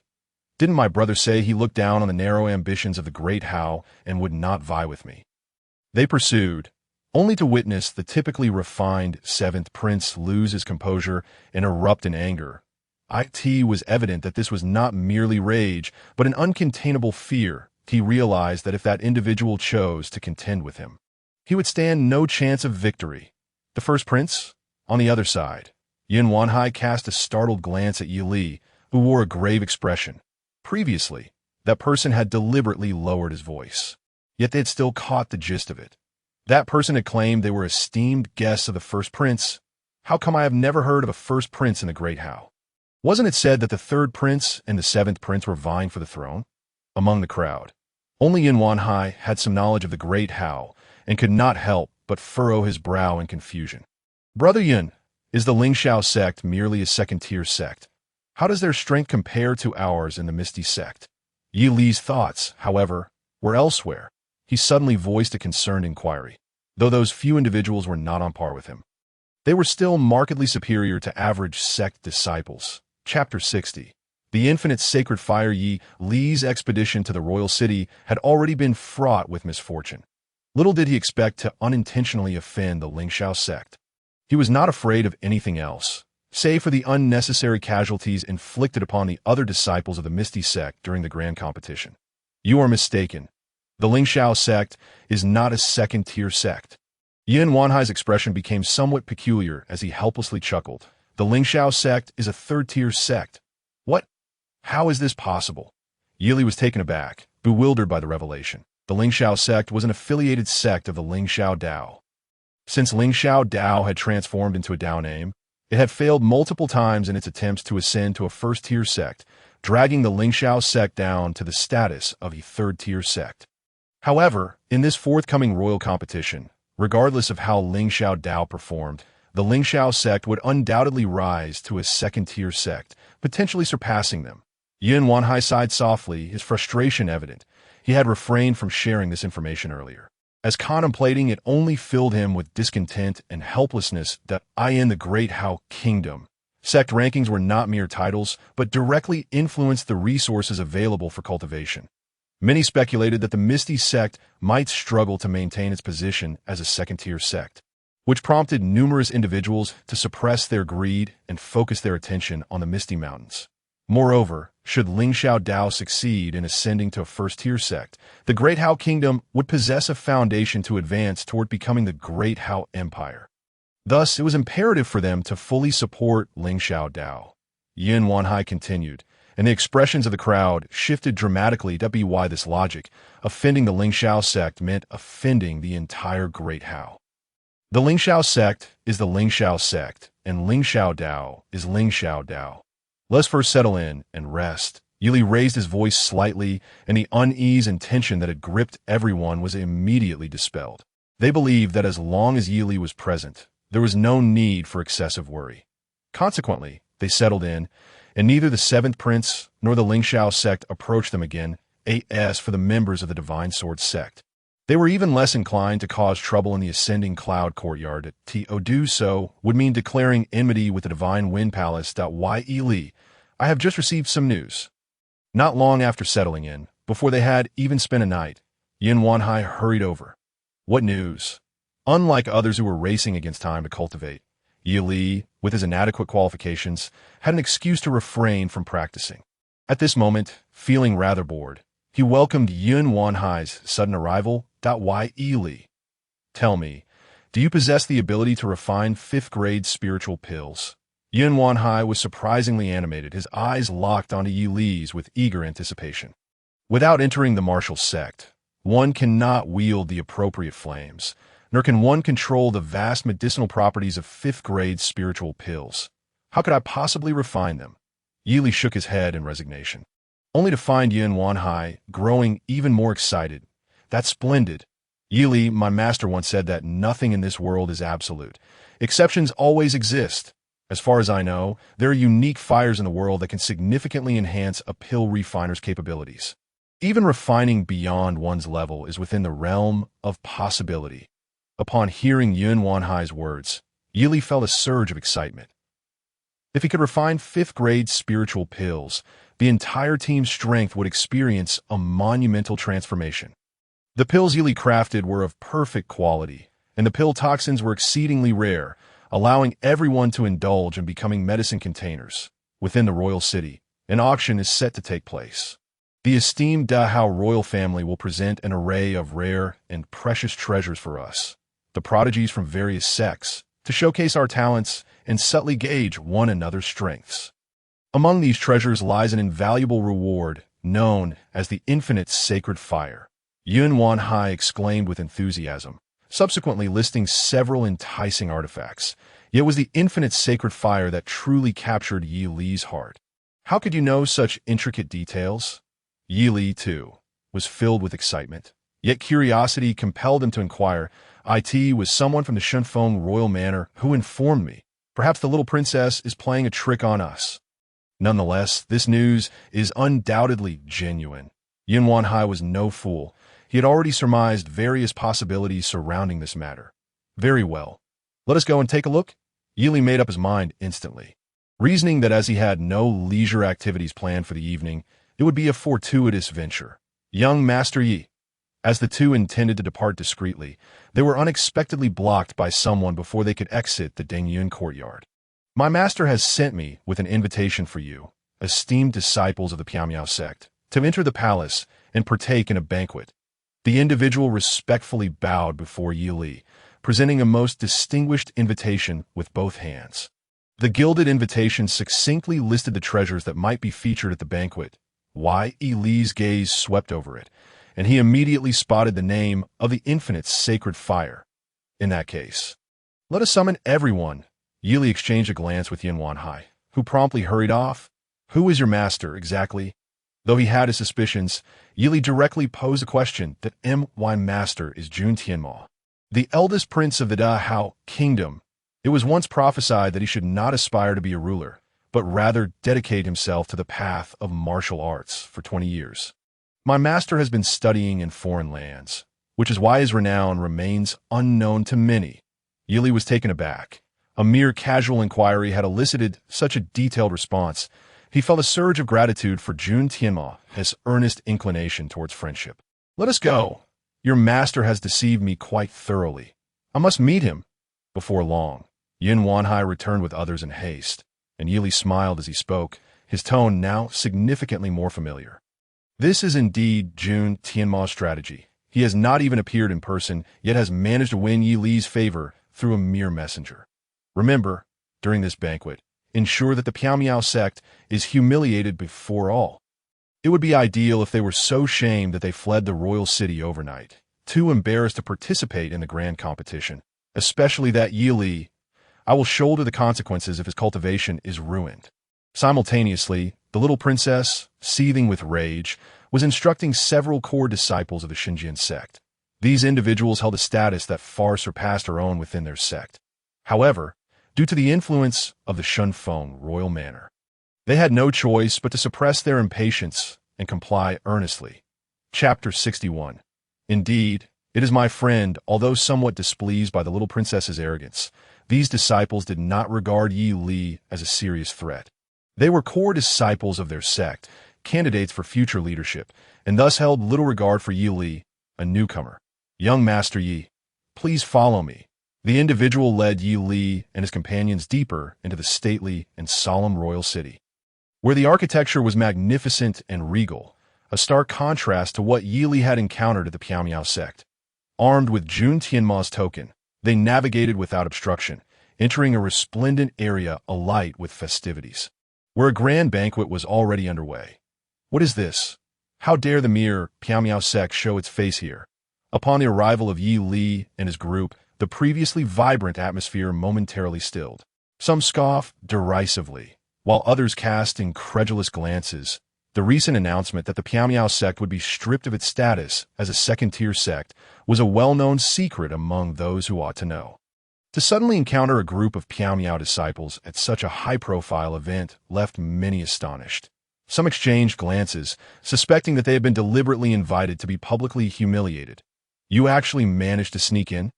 The little princess, casually seated in the most prestigious position, gasped in surprise. Earlier, she had been fretting over how to obtain a token to lure Yi Li into the venue. Yet here he was, effortlessly bringing all the Piao sect members along. Such audacity was enough to earn her admiration. Sneaked in? The disciples of the Xinjian sect rose with cold laughter, seemingly intent on restoring order. The disciples of the Lingxiao sect strode toward Yi Li with purpose. "Young Master Yi, please take a seat. My master has reserved a spot for you." The one who led Yi Li disregarded the commotion and called out loudly, guiding Yi Li and his companions toward the prime seating area. Leaving others in a state of shock, Yi Li and his companions advanced, surpassing the positions of the little princess and other royal dignitaries, before finally taking their seats at the most central table. Have they lost their minds? What audacity! That is the seating for the disciples of the Lingxiao Dao. How dare they sit opposite us? In that area, Yi Li and his companions sat cross-legged at small tables, while the opposite row was designated for the most powerful sect of the Dao kingdom, the Lingxiao Dao. The arrangement suggested that the disciples of the Piao sect were on par with those of the Lingxiao Dao. Such brazen behavior could only be described as reckless folly. Let them bring about their own demise. The disciples of the Xinjian sect shook their heads in disbelief and took their seats, no longer inclined to pay Yi Li any mind. However, the disciples of the Lingxiao sect were even more incensed. They were merely a branch of the Lingxiao Dao, and Yi Li's actions were akin to trampling upon their dignity. "You seek death." A furious roar erupted as a disciple from the Lingxiao sect charged forward. His body shot forth like a drawn sword, suddenly appearing before a disciple of the Piao sect, brandishing a long sword without mercy, aiming directly for the opponent's throat. In full view of the assembly, within the palace courtyard, he intended to spill the blood of the Piao disciple on the spot. Yi Li glanced over, remaining still as the Piao disciple merely chuckled coldly, flicking his sleeve with a gentle motion, sending the Lingxiao sect martial artist flying, crashing heavily onto a nearby table. Subsequently, his body tumbled like a rolling gourd, shattering every table and chair in his path, before he clumsily regained his footing, puffed. After demolishing the seating designated for the Lingxiao Dao, he spat out a mouthful of blood, standing there in disheveled shock. The Piao sect is fearsome. It appears they are all martial kings. It seems we have grossly misjudged them. Witnessing this scene, the crowd shuddered, realizing how profoundly mistaken their evaluations of the Piao sect had been. From the Lingxiao Dao, the esteemed elder Ling Kong, accompanied by all the prodigies, has arrived. Just then, a loud voice resonated, revealing Jun Tianma striding in, alongside a beaming elder who walked shoulder to shoulder with him. Following them were over a dozen young men and women, all possessing an air of confidence and determination. "Oh, what is happening here?"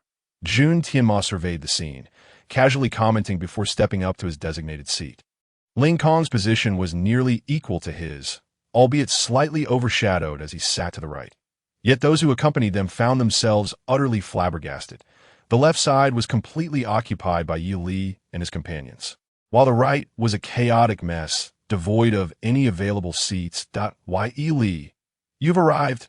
I didn't expect that in just a few days your strength has surged tremendously." Jun Tianma chuckled internally, seemingly oblivious to the bloodied Lingxiao sect disciple, as he greeted Yi Li without a care. This statement was undoubtedly a public endorsement. On the verge of unleashing his fury, Ling Kong found himself compelled to suppress his anger once more. It turned out that those disrespectful juniors were all acquaintances of the crown prince. Ling Kong let out a cold snort, feeling exceedingly displeased, suspecting that the crown prince had orchestrated this entire scenario solely to embarrass him. Indeed, Yili is my friend. How could this place be so chaotic? Jun Tianma, unrelenting, acknowledged the situation before frowning and reprimanding the crowd that a throng of individuals suddenly surged forward, hastily restoring order, setting up a banquet, and returning everything to its former state.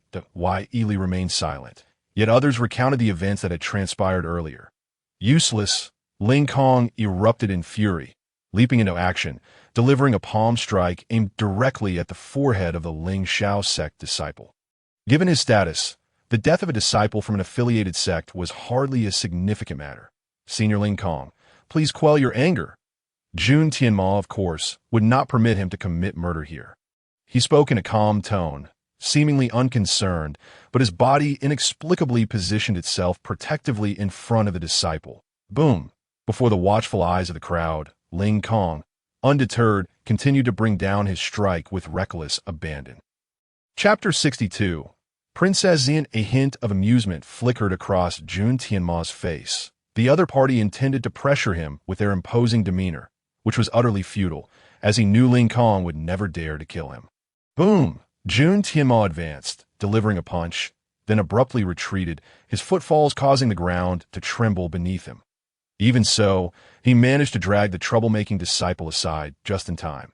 His action suggested that the disciple had acted foolishly under his influence, as if he had been bribed to create such chaos. Naturally, even the most naive individuals would not believe such a conclusion, for it was inconceivable that anyone could be so selfless. Alas, I have missed my chance. The crown prince truly possesses a chivalrous heart, coming to the aid of this useless fool. He disrupted your banquet, and you still extend your hand to save his life. Truly, a case of repaying virtue with resentment. Though Ling Kong's strike lacked full force, Jun Tianma's strength profoundly shocked him. He voiced his concern loudly, feigning the intention to check on Jun Tianma's well-being. Elder, please show mercy. I fully understand. Jun Tianma smiled lightly, pushing the other's hand away, and once again seated himself in the primary position. That aren't you going to leave? Ling Kong, feeling utterly humiliated, ground his teeth in a low curse. The disciple who had narrowly escaped death knelt in terror, bowing his head in silence before fleeing to the moment of his departure. He cast a deep glance at Yi Li, and as he turned away, tears fell. He knew that his life had come to an irrevocable end. He was certainly not a novice in the martial sect. Yi Li watched with a sinking heart. Jun Tianma's prowess was indeed formidable. As for Ling Kong, he was simply incomparable. Ladies and gentlemen, please take your seats. Jun Tianma extended his hand in invitation. Although the Ling Shao sect members wore gloomy expressions, they still bowed in thanks and took their seats with a sullen demeanor. Though the fate of that Ling Shao sect disciple was sealed, inexplicably, Yi Li and his companions had formed a grudge against Ling Shao sect. Jun Tianma's smile remained unwavering. He seemed exceedingly pleased with the tense and awkward atmosphere. Piao Miao sect. What a remarkable Piao Miao sect. Ling Kong sneered coldly, but found it difficult to confront Yi Li and the others directly. Esteemed talents, it is rare for you to grace my gathering. On behalf of the Dahao royal family, I raise a toast to you all. Jun Tianma smiled as he lifted his cup. Many felt a heaviness in their hearts. His words were rather grand. The crowd rose to toast, and after Jun Tianma spoke a few more words, the atmosphere gradually began to ease.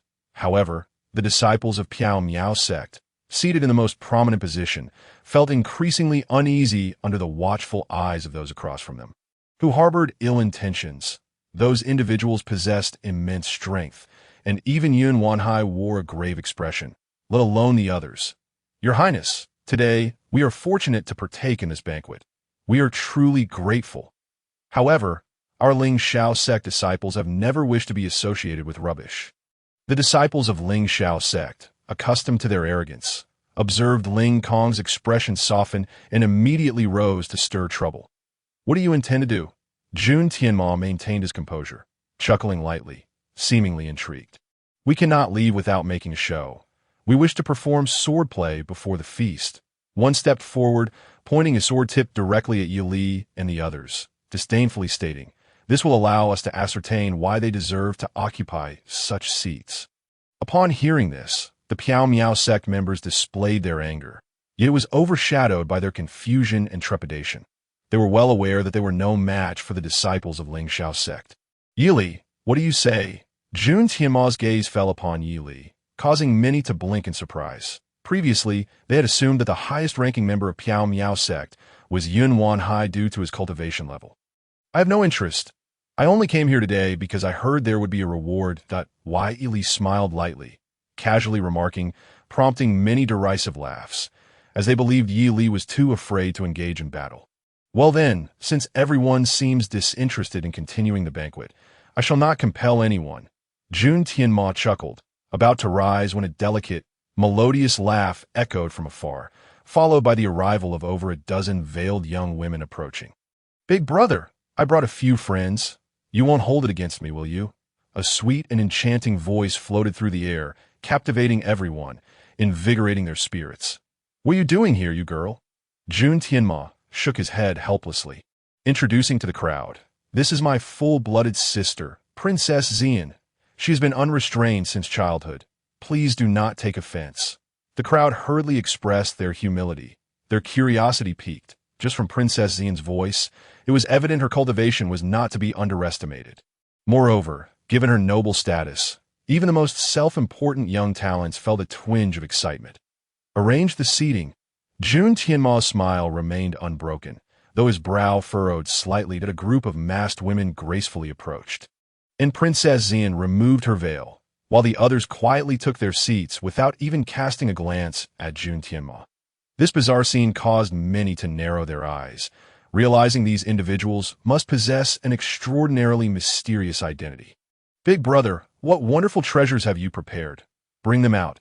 If they are truly rare, my sisters might even wish to compete for them." Princess Xian chuckled, playfully tugging at Jun Tianma's arm, brimming with enthusiasm. Despite being a princess, she felt a deep disconnect from everyone except for her brother. Wai Yili observed leisurely, his expression shifting slightly. The beauty of this girl could rival Feng Qingxue. However, their auras were entirely different. Princess Xian exuded an air of opulence, and even while she attempted to appear approachable and lively, a subtle pride and confidence still lingered. Wai Yili pondered for a moment, realizing he preferred the coolness and sincerity of Feng Qingxue. "What am I thinking? As if both of them have any interest in me." Yili suddenly found it amusing, unable to suppress a self-deprecating chuckle. Princess Xian happened to catch his gaze, and seeing Yili smiling at her, she gently shook her head. What did that mean? The ever-adored Princess Xian found herself intrigued, unable to resist stealing a few more glances at Yili, provoking considerable discontent among the talented young men present. Chapter 63. Do you dare compete? Jun Tianma slowly spoke. Our Dahao royal family and Ling Xiao sect have each prepared some rare treasures, intending to host a small auction here. However, our auction rules are unique. We do not accept spirit stones. This declaration sent a wave of excitement through the crowd. Those present were not lacking in spirit stones, and items that could not be purchased even with spirit stones were surely extraordinary. Hearing this, everyone's interest was piqued, eagerly gazing at Jun Tianma that we will present one item at a time. If anyone desires it, they may come forth and showcase their talents. Should someone emerge victorious, they may take the treasure home for free. Additionally, for the first 3 treasures presented by both sides, if someone acquires them, we will provide an extra small gift. Jun Tianma gazed upon the youthful faces in the gathering, his words laden with significance. You may either become a guest elder of the Lingxiao sect or serve as a vassal to our esteemed Dahao royal family. The moment these words escaped his lips, the murmurs in the crowd swelled in intensity, and Owen was oblivious. It was clear that this banquet was not a charitable affair, but rather an endeavor to entice or vie for talent. What added to the excitement was the undeniable implication of choosing sides. Should one opt to serve the Dahao royal family, would that not incur the wrath of the Lingxiao sect? Conversely, the reverse could surely hold true. Elder brother, may I descend into the fray? Princess Xian exclaimed, her enthusiasm palpable as she eagerly tugged at Jun Tianma's arm. Yet even in her excitement, she maintained her poise. Do not act foolishly. What treasures could our Dahao possibly offer that would catch your eye?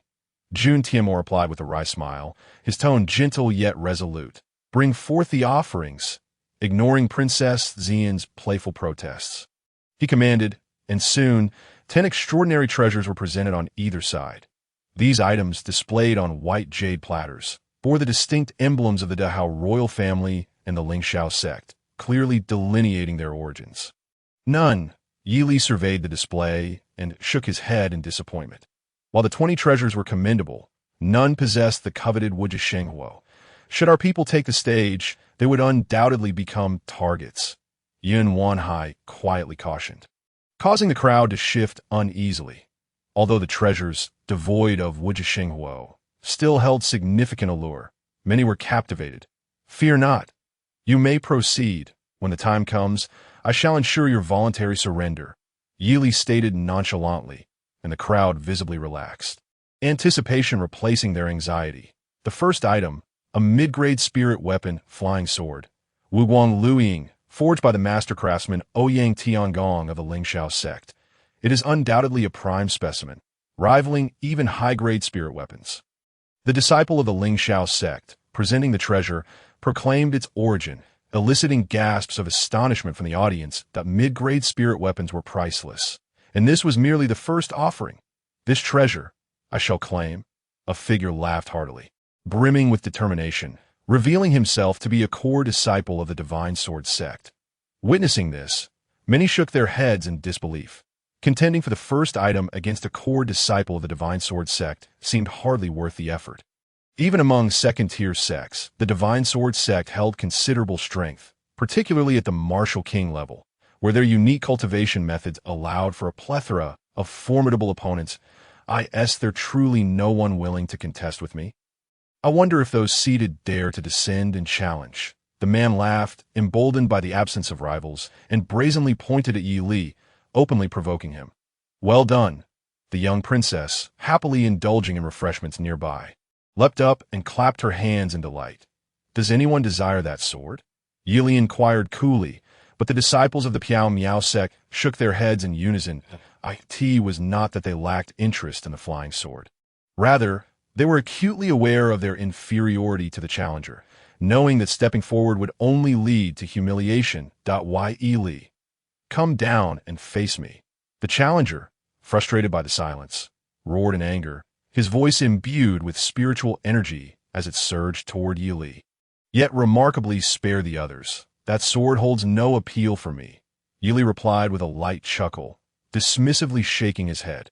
Although Jun Tianmo had not elaborated, everyone understood that it was inconceivable for one individual to claim 2 treasures. Cowardly wretches, retreating at the first sign of conflict. You come to participate in the grand competition, yet you may as well hide your heads in your trousers and flee the royal city. I advise you to return to the Piao Miao Mountains at once. The man scowled, gesturing a throat-cutting motion towards Yi Li before reluctantly retreating. Yun Wanhai's temper flared, instinctively rising to his feet, but Yi Li restrained him. Do not be fooled. He seeks to deceive you, taking that worthless item back. Yi Li's calm words silenced the crowd, which soon erupted in laughter. They were not mocking the Divine Sword sect, but rather deriding Yi Li and the Piao Miao sect. No one believed his bravado, and the members of the Divine Sword sect were incensed, their disdain for Yi Li reaching new heights. Very well. I shall observe whether you Piao Miao sect find any worth in these 20 treasures. The young princess, shifting her gaze, uttered a stinging remark, suggesting that Yi Li looked down upon the Dahao royal family and the Lingxiao sect. What is it that the young princess desires? Shall I send someone to compete for you? Yi Li furrowed his brow, casting a sidelong glance, his tone patronizing as if speaking to a child. Humph! The young princess huffed, turning her gaze away, knowing she could not afford to embarrass herself by stepping down. Bullying a mere girl hardly constitutes a feat of valor. I shall claim this second treasure. I wonder if the Piao Miao sect dares to contest. The next moment, the Dahao royal family unveiled a complete set of third-tier formation materials, prompting a cold laugh from one who stepped forward. The disciples of the Piao Miao sect glared at the newcomer, who was no longer from the Divine Sword sect, but a core disciple of the Lingxiao sect. Chapter 64. The host must also join the fray. Faced with such provocation, even those aware of their disadvantage could hardly tolerate it that a disciple from the Piao Miao sect rose to fight. But he sought Yi Li's approval first, who merely shook his head. Since these treasures have already been earmarked for them, let them take them, Yi Li stated calmly, causing many to feel a jolt of anxiety. In their eagerness to witness the Piao Miao sect's misfortune, they had overlooked the fact that Jun Tianma and the Lingxiao sect would not present such valuable items merely for the taking. To be so hesitant is hardly a commendable display. The scene unfolds thus due to the core disciples from various sects choosing to contend for mere trinkets. If you lack the courage to battle, then silence yourselves. Cease your deceptive rhetoric. The Lingxiao sect disciple, unable to continue his intimidation, scoffed disdainfully before departing with his prize. The third treasure finally returned to a semblance of normalcy as a disciple from the Tianxin sect stepped forth to contest a mid-grade spirit weapon robe, only for a member of the Piao Miao sect to unexpectedly emerge to challenge him. The ensuing battle saw the Piao Miao disciple emerge victorious with ease, startling many who had underestimated them. Yet soon after, more powerful prodigies took to the stage, and Yi Li did not even allow them to engage before conceding. From that point onward, every contest featured Piao Miao disciples, yet they returned defeated each time, failing to claim a single treasure. The gazes directed at Yi Li shifted, as no one had anticipated the formidable strength of the Piao Miao sect. However, the expressions were not of admiration, but rather schadenfreude. Despite the Piao Miao disciples' undeniable prowess, they had offended too many, resulting in a string of defeats, unable to secure even one treasure. This was undeniably an infuriating situation for the Piao Miao sect. While others reveled in their misfortune, curiosity flickered in the eyes of many as they regarded Yi Li's demeanor, expecting him to be mortified, his expression growing increasingly grim. Yet in reality, Yi Li maintained a demeanor of indifference, as if untouched by shame. "Continue your pretense," he mused, unaware of the depths of his own fury and frustration. The crowd scoffed derisively, their thoughts turning to adding insult to injury. "Your strength is merely a product of pill-induced enhancement. Now you are faced with the reality of your limitations." Yi Li chuckled softly, and the crowd nodded, feeling no sense of disappointment, but rather reinforcing their resolve to train diligently. This 7-star sword is a replica of the legendary Tianqing sword from the Tianqing sect. It is a top-tier spirit weapon flying sword. Who will take it away?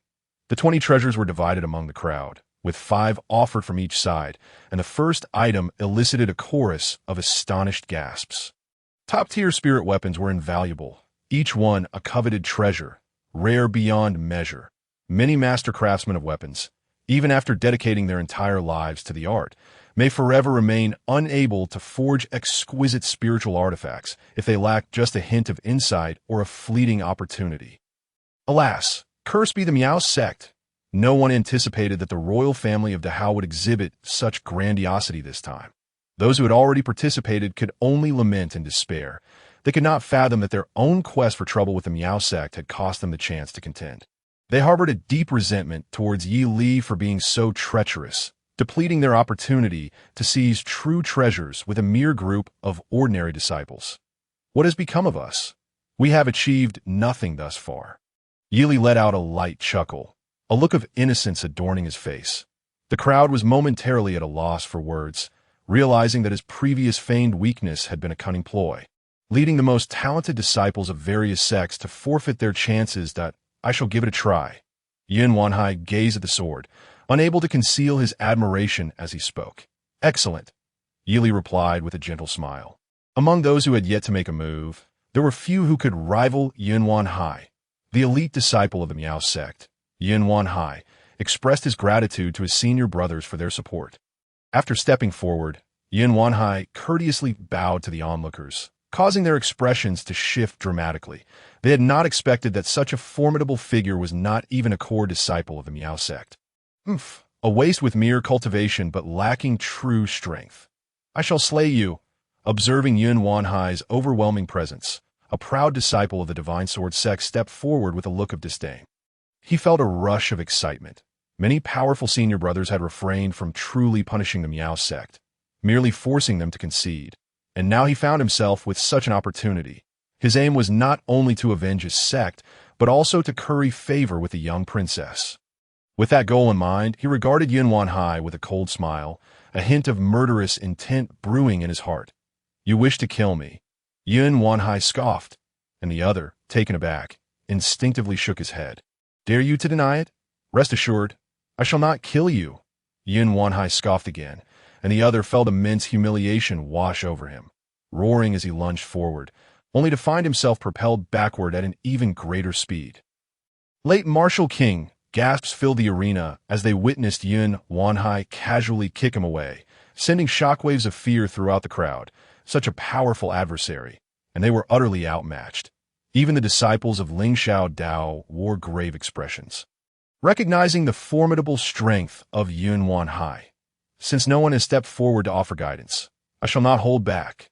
Yun Wanhai, barely concealing his joy, approached the seven-star sword, while many faces turned grim. They either lacked the qualification to join the fray, or were acutely aware of their own inadequacies. "Hold on." At that moment, a chilling laugh echoed from within the ranks of Ling Xiao Dao. Many were taken aback, soon revealing knowing smiles. It should be noted that half of the treasures on offer had been provided by Ling Xiao Dao themselves, effectively granting them a semi-host status. Now, for a non-flagship item, they were willing to personally intervene, which was rather contemptible. Jun Tianma also looked momentarily taken aback, visibly displeased. The seven-star sword was presented by the royal family of Dahao. Does Ling Xiao Dao intend to seize all treasures belonging to Dahao? If so, what significance would this gathering hold? Chapter 65.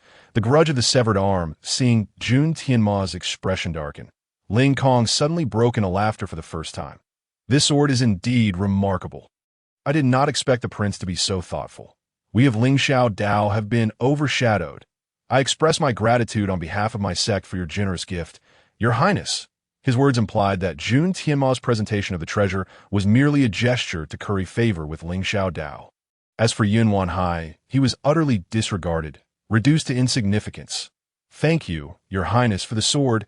Ling Ba expressed his gratitude with a grandiose demeanor, merely bowing to Jun Tianma, while seemingly ignoring Yun Wanhai entirely.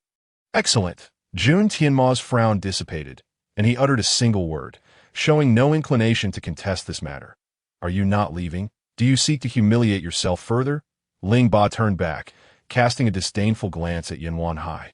His expression filled with condescending pity. You intend to compel me to leave with mere words?"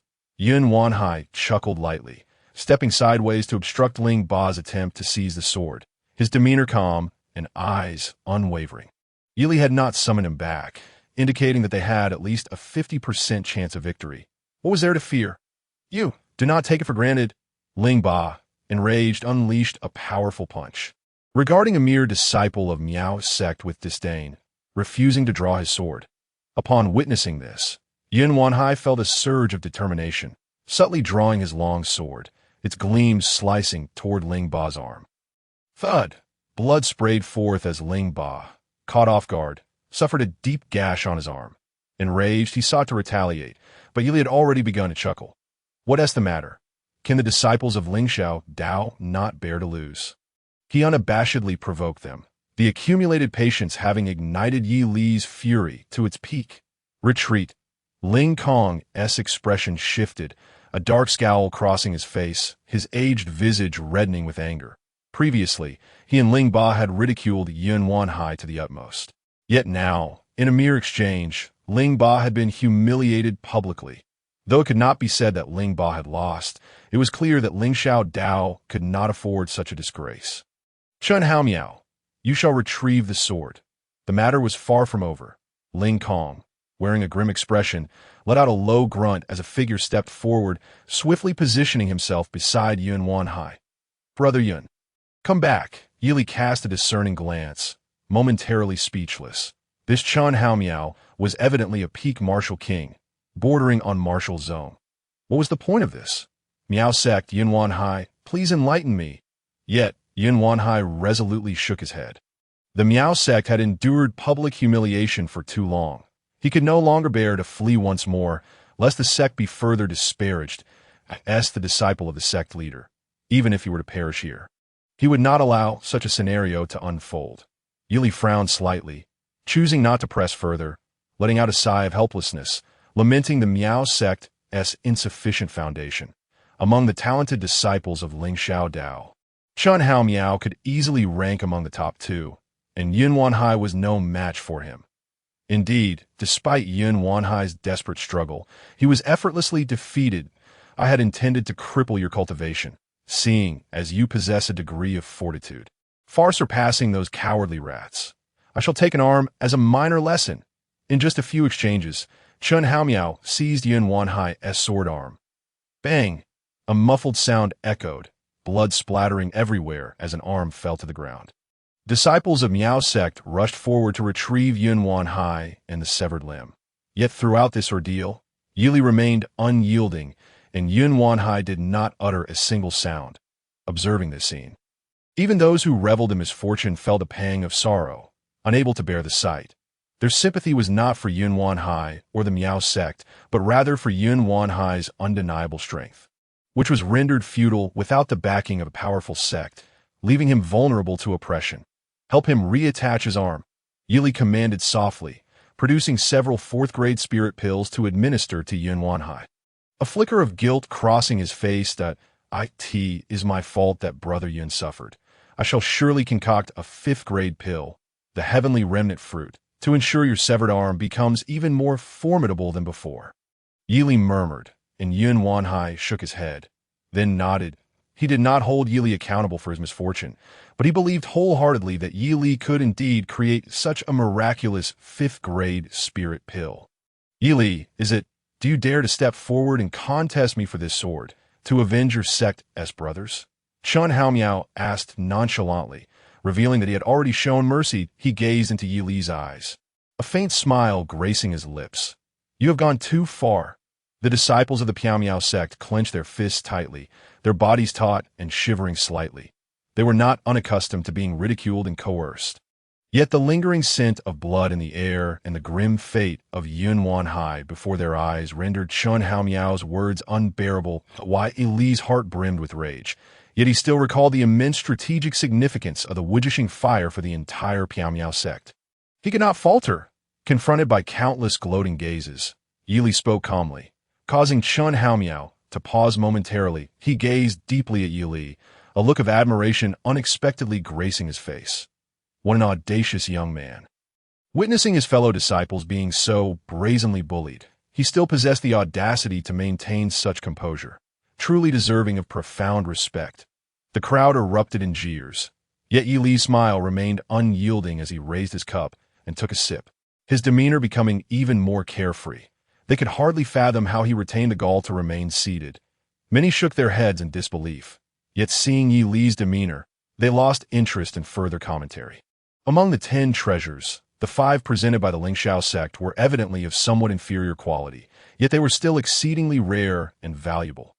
Ultimately, amidst an atmosphere thick with tension, all 5 of the premier treasures from the Dahao royal family were claimed by the disciples of the Ling Xiao sect. Observing this scene, the other onlookers could only sigh in resignation, realizing their chances were nearly non-existent. As the Ling Xiao sect's shameless behavior unfolded, Jun Tianma's countenance gradually darkened. Clearly, he had underestimated Ling Kong's audacity, as he showed no signs of restraint or concession whatsoever. The royal treasures had been seized by the Ling Xiao sect, while the treasures of the Ling Xiao sect were appropriated by other sects, leaving them indebted in the process. Chapter 66. The life and death pact. This situation caused Ling Kong's aged face to break into a radiant smile, while Jun Tianma appeared somewhat helpless. Little did he know that the esteemed grand elder of the Ling Xiao sect was utterly devoid of shame.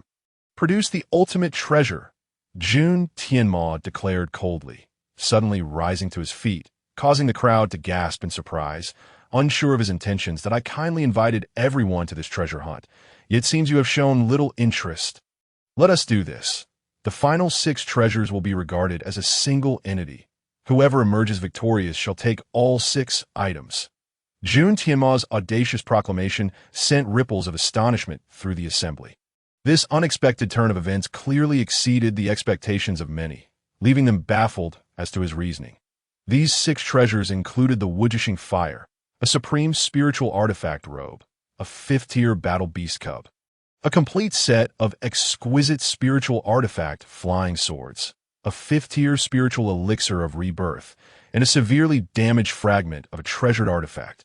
Those who had previously claimed treasures were barred from participating again. However, anyone wishing to contest for these items could now step forward. Jun Tianma coldly outlined the rules, causing many hearts to race in anticipation, never expecting such a bountiful ultimate reward. Those who had already made their moves felt immense regret, realizing they had acted foolishly in light of such extraordinary treasures. Yet, many others silently scoffed, recognizing that Jun Tianma's actions seemed to unwittingly hand the treasures over to the Lingxiao sect, by merging the rewards. He undeniably diminished the chances for others. Haha, Your Highness, your generosity is truly commendable. On behalf of the Ling Kong, I express our deepest gratitude. Ling Kong exclaimed, momentarily taken aback, before breaking into hearty laughter. The prior rewards had merely been trifles. Should he successfully claim all 6 treasures for his sect, it would undoubtedly be a monumental achievement. This would not only yield tangible benefits, but also significantly elevate the sect's reputation, ensuring Ling Kong's name would be immortalized in tales for years to come. The Grand Elder is too modest. Who shall ultimately claim these treasures remains to be seen. Jun Tianma replied coolly, prompting Ling Kong to eagerly agree, his joy unmistakably heightened. Within the borders of the Dahao Kingdom, the Lingxiao sect stood as the sole quasi-first-rate sect, poised for ascension. Under such circumstances, he harbored no doubt that none would dare contest them, even if someone did, who possessed the strength to rival them. Ling Kong, Wang Wancheng, thank you all for your graciousness, Ling Kong exclaimed, his laughter resonating, as a figure of remarkable prowess stepped forward, brimming with confidence and taking center stage. Sighs of resignation echoed through the crowd, as they recognized their chances had evaporated, sealing the fate of the 6 treasures for the Lingxiao sect. Thank you, Ling Kong remarked, feeling a tinge of embarrassment as he bowed to all present, who hurriedly reciprocated with deference. What? Just as he reveled in his triumph, a sudden gasp erupted from the assembly, causing Ling Kong to furrow his brow in displeasure. What? In the next moment, he turned to see Yi Li standing boldly, his presence a direct affront to the Lingxiao sect. The mere act of his standing was a resounding slap to their faces. To subdue an opponent without battle was a testament to the Lingxiao sect's esteemed status. Yet should they eliminate Yi Li and seize the treasures, it would paint a different picture altogether. Though the essence remained unchanged, the outcome would lack perfection. You wish to challenge me? Wang Wanqing's expression grew darker, his gaze fixed intently on Yi Li, a surge of indignation washing over him. Previously, whenever treasures had been claimed, inquiries had been directed at Yi Li, who had consistently declined. Yet now, as he stood there, poised to ascend to the pinnacle of glory, Yi Li had the audacity to emerge. What did this mean? I am here to claim the 6 treasures. Challenge you. What are you to deserve such a challenge? Yi Li replied, shaking his head slightly, having endured for far too long to remain polite. Indeed, the victor claims the treasures. What need is there for a challenge? Jun Tianma suddenly chuckled, a glimmer of anticipation and concealed glee surfacing in his expression. Stop with the idle chatter and take action, Ling Kong bellowed, uncertain whether he was chastising Wang Wanqing or Jun Tianma. How audacious! Jun Tianma simmered with rage, though he concealed his fury, instead smiling benignly at Yi Li. Since you seek death, I shall oblige. What began as a fortunate event spiraled into chaos due to Yi Li's interference, leaving Wang Wanqing seething with anger, his eyes reflecting a murderous intent as he regarded Yi Li. You wish to kill me? In front of all, Yi Li bluntly articulated the matter, provoking Wang Wanqing's ire further. Indeed, if you depart now, I shall spare your life. Otherwise, I shall ensure your blood stains the ground. Yi Li chuckled lightly, genuinely taking a step back. The crowd gasped, assuming he was retreating once more. Your Highness, might we publicly establish a life-and-death pact? Yi Li glanced back at Jun Tianma, who had genuinely grown furious, his killing intent now palpable. During his time at the Piao sect, he had never before exhibited such proactive murderous intent that my face, Jun Tianma's, serves as the life and death pact. Grand Elder, do you have any objections? Jun Tianma waved his hand impatiently, revealing a distinct lack of patience in his demeanor. None whatsoever. As long as your highness does not object, we of the Lingxiao sect shall gladly accompany you to the end. Ling Kong declared without hesitation, his laughter echoing, escalating the situation from a mere performance to a life-and-death duel. Excellent. Marvelous. The young princess clapped her hands in delight, while others found themselves invigorated by the unexpected turn of events. They had misjudged Yi Li, who was far from coward. Rather, he was a reckless individual. We have completely misjudged this person. We thought him low-key and patient, destined for greatness, yet he has proven to be impulsive and irrational. Beside Princess Yin, more than a dozen veiled women shook their heads in disbelief. Their discerning gazes easily recognized that Yi Li's cultivation was merely at the 5th level of martial master. Chapter 67. 6 against 1 conversely. While Wang Wansheng may not have equaled Chen Haomiao, he still stood at the pinnacle of the 9th level of martial master, given such a vast disparity in cultivation levels. How could Yi Li possibly contend with him? By actively proposing a life and death pact, Yi Li was clearly courting his own demise. The Piao sect had reached the end of its rope, though facing imminent death. Its final grasp at glory was merely a desperate act. A woman clad in purple, with an enchanting gaze, softly uttered a phrase, even turning her head away, too indifferent to spare Yi Li another glance. Just a dead man. She had seen far too many. What was there to behold? Yi Li cast a glance at her, feeling a wave of exasperation wash over him. This world was filled with such frivolous individuals, who insisted on thrusting their faces forward, compelling you to engage in their trivialities. What could he possibly do? Had he not toyed enough? They could go die. Wang Wansheng, with a grim expression, let out a cold snort and lightly swung his sword, aiming directly at Yi Li's throat. This strike was merely to draw Yi Li into combat, devoid of any intent to harm. The dignity of a top-tier sect must certainly be preserved. Die. Yet, Yi Li showed no courtesy in return. With a thunderous roar, he brandished a long knife in his hands. The blade flashed as he unleashed the Imperial Blade, a lower-grade, Xian-class martial technique, emanating an overwhelming aura that instantly suppressed Wang Wansheng into a disadvantageous position. What? How could he possibly be this formidable? The crowd erupted in astonished exclamations as Yi Li's Imperial Blade reached an astonishing level of perfection. This was inconceivable. How could someone so young have perfected a Xian-class martial skill? Could such a prodigy truly exist in this world? All eyes turned in disbelief. Even Princess Xian and others were captivated, their gazes filled with astonishment that a sneak attack. What kind of skill is that? A disciple from Lingxiao sect could not contain his derision, attempting to disrupt Yi Li's focus, hoping to give the beleaguered Wang Wansheng a chance to regain the upper hand. Who struck first? Yi Li was indeed affected. He suddenly chuckled lightly, as if momentarily weighed down. Die. Seizing this opportunity, Wang Wansheng let out a furious roar. Having previously only been on the defensive, now he finally unleashed his most powerful technique. The Ling Yun sword technique, a mid-grade Xian-class martial skill, perfected. A flicker of amusement crossed Yi Li's mind. His opponent had yet to genuinely execute his technique, yet he had already discerned its essence. Whoosh! In the next instant, the blade flashed, and Wang Wansheng's body was cleaved in two by a single stroke. Previously, while he was fully on guard, Yi Li had little chance to strike him down. However, as Wang Wansheng suddenly shifted from defense to offense, seeking to unleash his full might, Yi Li seized the opportunity and executed a decisive blow. What? What did I just witness? The strike came so abruptly, and Wang Wansheng's demise was equally sudden, prompting a wave of astonishment and disbelief among the crowd.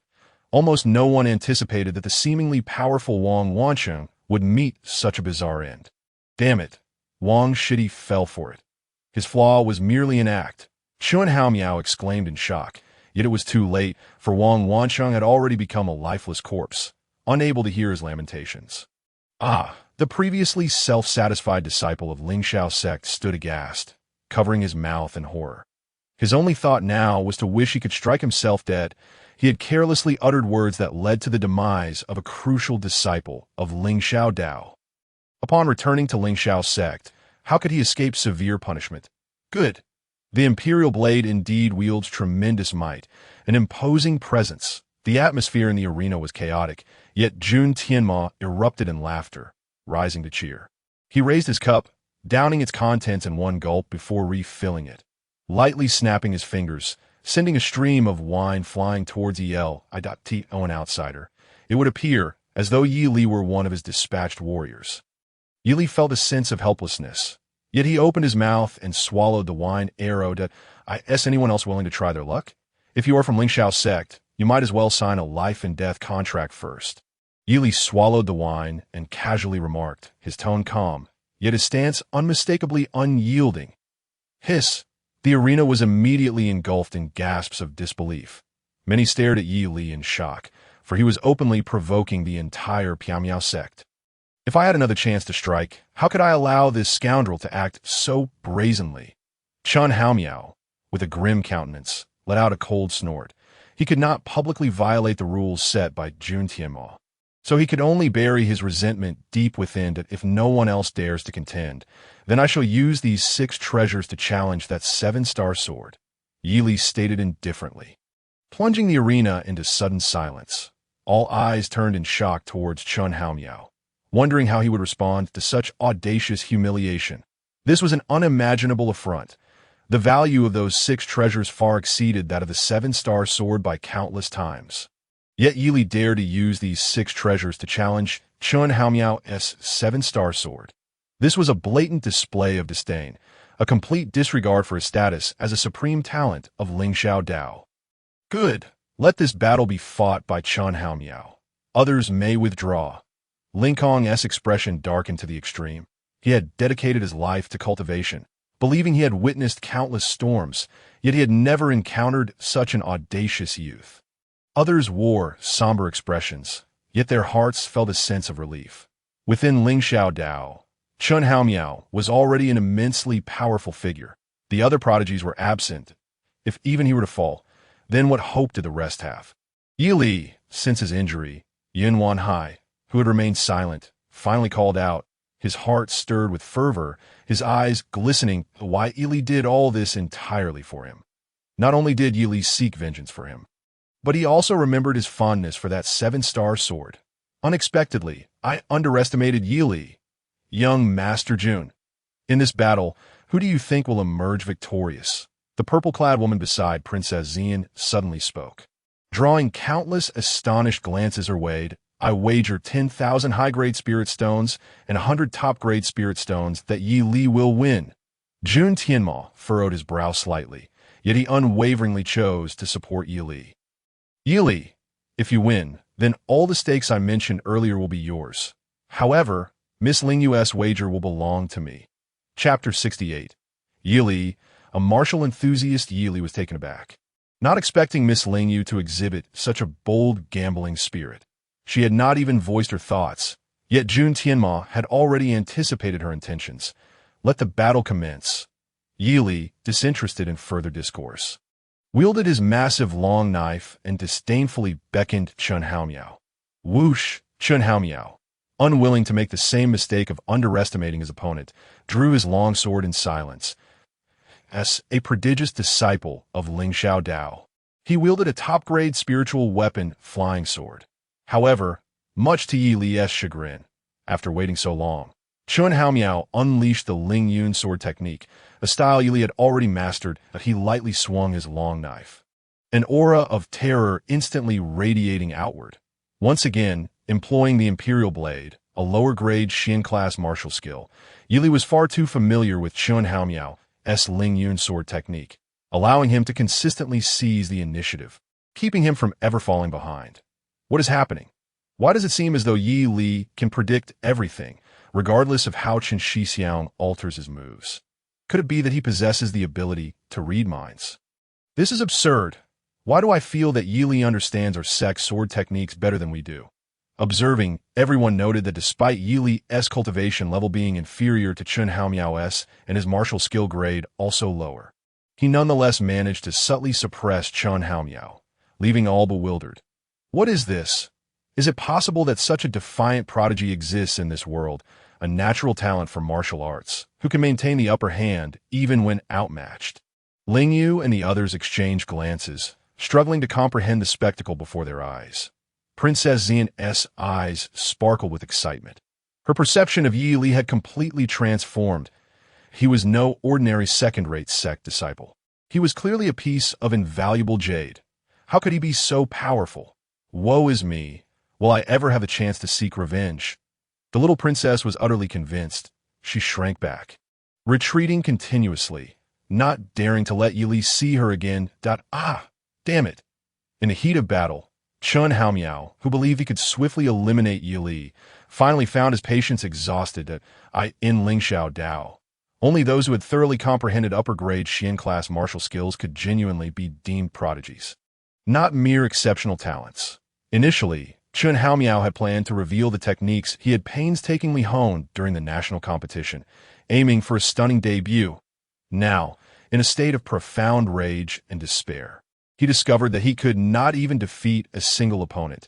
Yi Li, a powerful surge of emotions erupted within him, and he could no longer maintain his composure. Die. In the next moment, Chun Haomiao let out a thunderous roar, transferring his sword to his left hand while effortlessly striking out with his palm. The Xian-level superior martial technique, the crushing sky palm, was perfected in his cultivation. Yi Li's heart skipped a beat as he was overwhelmed with joy, realizing that Chun Haomiao had bestowed upon him a superior Xian-level martial technique.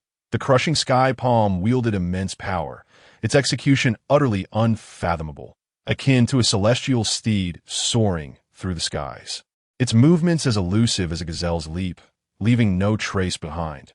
This palm strike was aimed at the heavens, its unpredictability rendering it virtually impossible to defend against. With a sudden puff, while Yi Li was still reveling in the acquisition of such a formidable technique, Chun Haomiao's palm struck his shoulder. The impact shattered Yi Li's scapula, and a torrent of destructive energy surged violently into his body. He instinctively shook off the energy, but still, blood spewed from his mouth.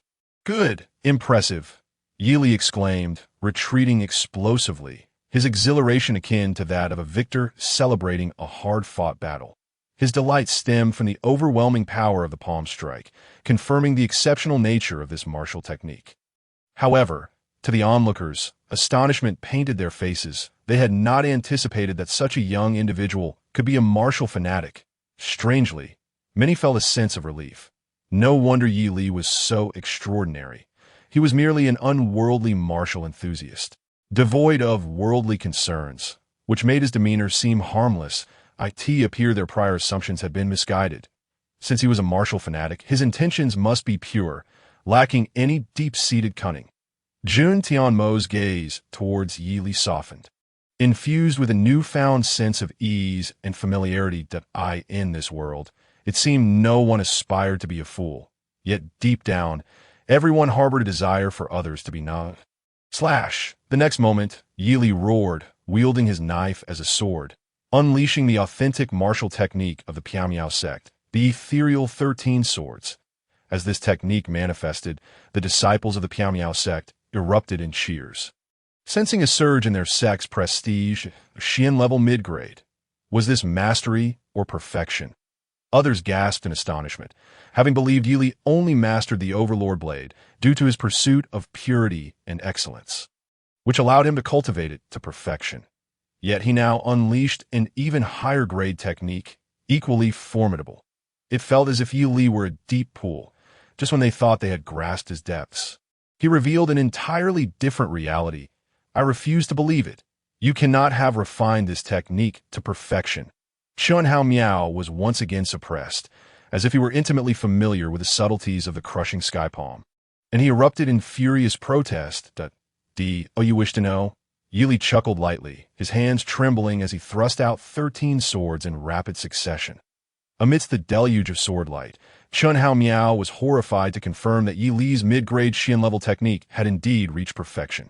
He was utterly shocked, realizing that Yi Li's martial talent and comprehension of techniques had far surpassed his own. Puff! In the next instant, while Chun Hao Miao was desperately countering the onslaught of sword light, he suddenly stiffened as Yi Li's long knife struck his shoulder. This blow was no longer a sword technique, but a pure knife technique. Until that moment, Chun Hao Miao had grown accustomed to sword techniques, believing Yi Li wielded a true sword.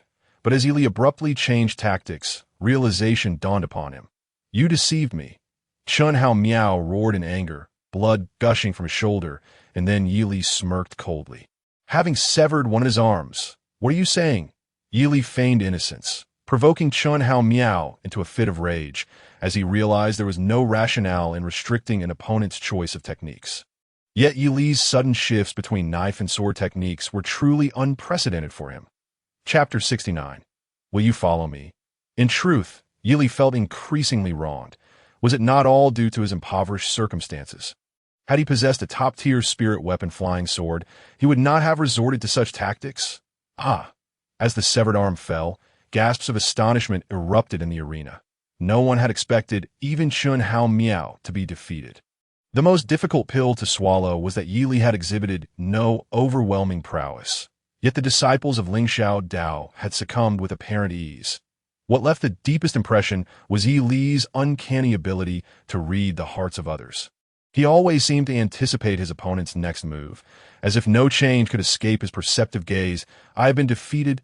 Chun Hao Miao, having lost an arm, felt numb, as the pain and despair in his heart far outweighed the physical agony of his severed limb. "You previously showed mercy and spared the disciples of the Piamiao sect. Otherwise, you would be dead by now." Yi Li spoke calmly, for he had not merely severed Chun Hao Miao's arm. He had genuinely had the opportunity to slay him outright. "I see. Everything is indeed of my own making." Chun Hao Miao's eyes burned red as he stared at Yi Li, not with hatred, but with a sense of loss and defeat, though he forced himself to restrain his emotions. Clang! The seven-star sword was hurled to the ground, and without uttering a word, Chun Hao Miao turned to leave, not even sparing a glance at Ling Kong. For prodigy like him, encountering such a terrifying setback was not something one could easily bear. The more prosperous one's life, the harder it becomes to endure setbacks. "Humph! Worthless!" Ling Kong roared in fury, wishing to personally strike down Yi Li. "Elder, you previously stated that no one from Lingxiao sect would intervene. Correct?" Juntin chuckled lightly, casually posing the question, not waiting for the elder's response before continuing. "If no one steps forward to challenge, I shall declare that all 7 treasures belong to Yi Li." Upon hearing this, the arena erupted into chaos once more. The benefits Yi Li had gained were indeed overwhelming, causing many to turn green with envy. However, Juntin Imo deliberately inquired 3 times, yet no one stepped forward to challenge. Even the prodigies of Lingxiao Dao had their arms severed by Yi Li, and since he had shown mercy, why would anyone else dare to step up? Seeking death, perhaps? Very well. These items. Jun Tianmo's smile widened as he flung the previously retrieved spirit stones into the air. Yi Li hurriedly caught them, his heart brimming with excitement, for with these spirit stones, his strength would surely soar to new heights. Simultaneously, Ling Yu tossed a small black pouch to Jun Tianmo, interrupting his speech. "Wait. Yi Li, you are a disciple of the Piamiao sect. You truly resemble a dragon dwelling in a muddy swamp." Ling Yu spoke suddenly, her words causing the expressions of everyone present to darken. Her intentions were clear. She sought to recruit Yi Li, and the others feared that he might gain a formidable backing, which made their expressions sour. However, both Yi Li and the Piamiao sect disciples were displeased with her casual remarks. Yet, in Ling Yu's eyes, their opinions held no weight. She cared little for their feelings. "I can offer you an opportunity. If you present me with the infinite sacred fire, I can facilitate your entrance into the Fei Hong sect. I have just become a core disciple of the sect and have yet to recruit followers, so I can grant you a position." Ling Yu spoke nonchalantly, her tone implying that her offer was a matter of course. Yet the expressions of all present shifted dramatically. Why, Yi Li's performance today had been nothing short of dazzling, astonishing both the Dahao royal family and Lingxiao Dao, compelling them to regard him with newfound respect. Yet now, this mysterious woman had appeared, directly proposing that Yi Li become her follower while demanding that he surrender his recently acquired treasure as a token of allegiance. if Yi were to acquiesce. Would that not be utterly demeaning? Lingyu, Jun Tianmo's expression shifted, but Lingyu waved her hand impatiently, silencing him. This matter is between him and me. If he does not wish to, then I have nothing further to say. Yi, our Feihong sect is one of the 4 first-rate sects of the Dawei Empire. We are not to be compared with those self-proclaimed second-rate sects. I hope you will contemplate this matter carefully. Ling Yu's words carried an imposing force, seemingly refusing to grant Yi any opportunity to refute her. Ling Kong snorted coldly, fully aware that her words were a mockery of himself. Yet, having already suffered enough humiliation this evening, he had no desire to provoke a powerful sex junior. You desire the infinite sacred fire, but I cannot acquiesce. You desire followers, yet I am utterly disinterested. Yi felt a wave of speechlessness within, as if an absurd calamity had befallen him, leaving him without words that, "Oh, are you certain?" Ling Yu was momentarily taken aback. Throughout her life, she had loathed being rejected, and fortunately, the instances of such rejections were few. However, she was astonished by how swiftly and decisively Yi dismissed her. "I'm most certainly certain." Chun Bing gathered all 6 treasured items before he calmly uttered these words, even too indifferent to cast another glance at her, turning instead to return to his seat. Well. Indeed, a disciple of a second-rate sect. Even with a modicum of talent, they possess neither ambition nor insight. Their lifelong achievements will remain limited. Ling Yu seethed with fury, gritting her teeth and reprimanding him several times, only to be met with Yi Li's unexpected laughter. "You are quite right. A mere idle fish like myself is far better off sunbathing on shore. How could I possibly become your follower? It seems Miss Ling Yu's discernment is rather questionable." Yi Li's words, though seemingly innocuous, were a profound mockery and derision to Ling Yu, rendering her utterly unable to accept it. "You seek death," Ling Yu scoffed coldly, suddenly rising to reach for Yi Li. "Insolence!" The cold-eyed Jun Tianmo erupted in a furious roar, unleashing a terrifying aura that immediately quelled Ling Yu's rage. "Here is Dahao. Though not an empire, it does not permit such insolence from you outsiders. Our Dahao may perish on the battlefield, but we shall not be bullied by the likes of you." Jun Tianmo's sudden outburst prompted Princess Yan to hastily rise and mediate between both parties. Although Ling Yu was gritting her teeth in indignation, she managed to restrain herself. As Jun Tianmo had pointed out, this was indeed Dahao, and if she were to make a scene, it would only serve to her detriment. "Well, good Yi, good Dahao." Chapter 70. Not eating anything that is not a perfect quality. Ling Yu threw down a couple of harsh words before she stormed off, accompanied by over a dozen veiled women who left in a huff. Their gazes towards Yi Li were predominantly filled with hostility. Let us go. It's all over. I should take my leave." Princess Yan hurriedly pursued them, yet her eyes were brimming with curiosity and fondness, as if she were beholding a rare treasure. "Everyone, please be seated. Let us continue to savor the wine."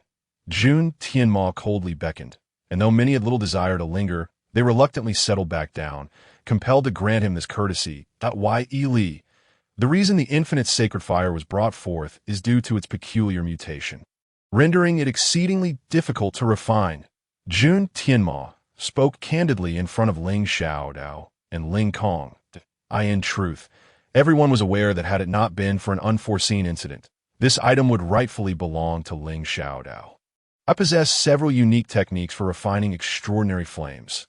You may take them back for your study," Jun Tianmo awkwardly stated, clearly doubting Yi Li's ability to accomplish such a feat if he cannot refine it. "You might as well sell it to us at Ling Xiaodao."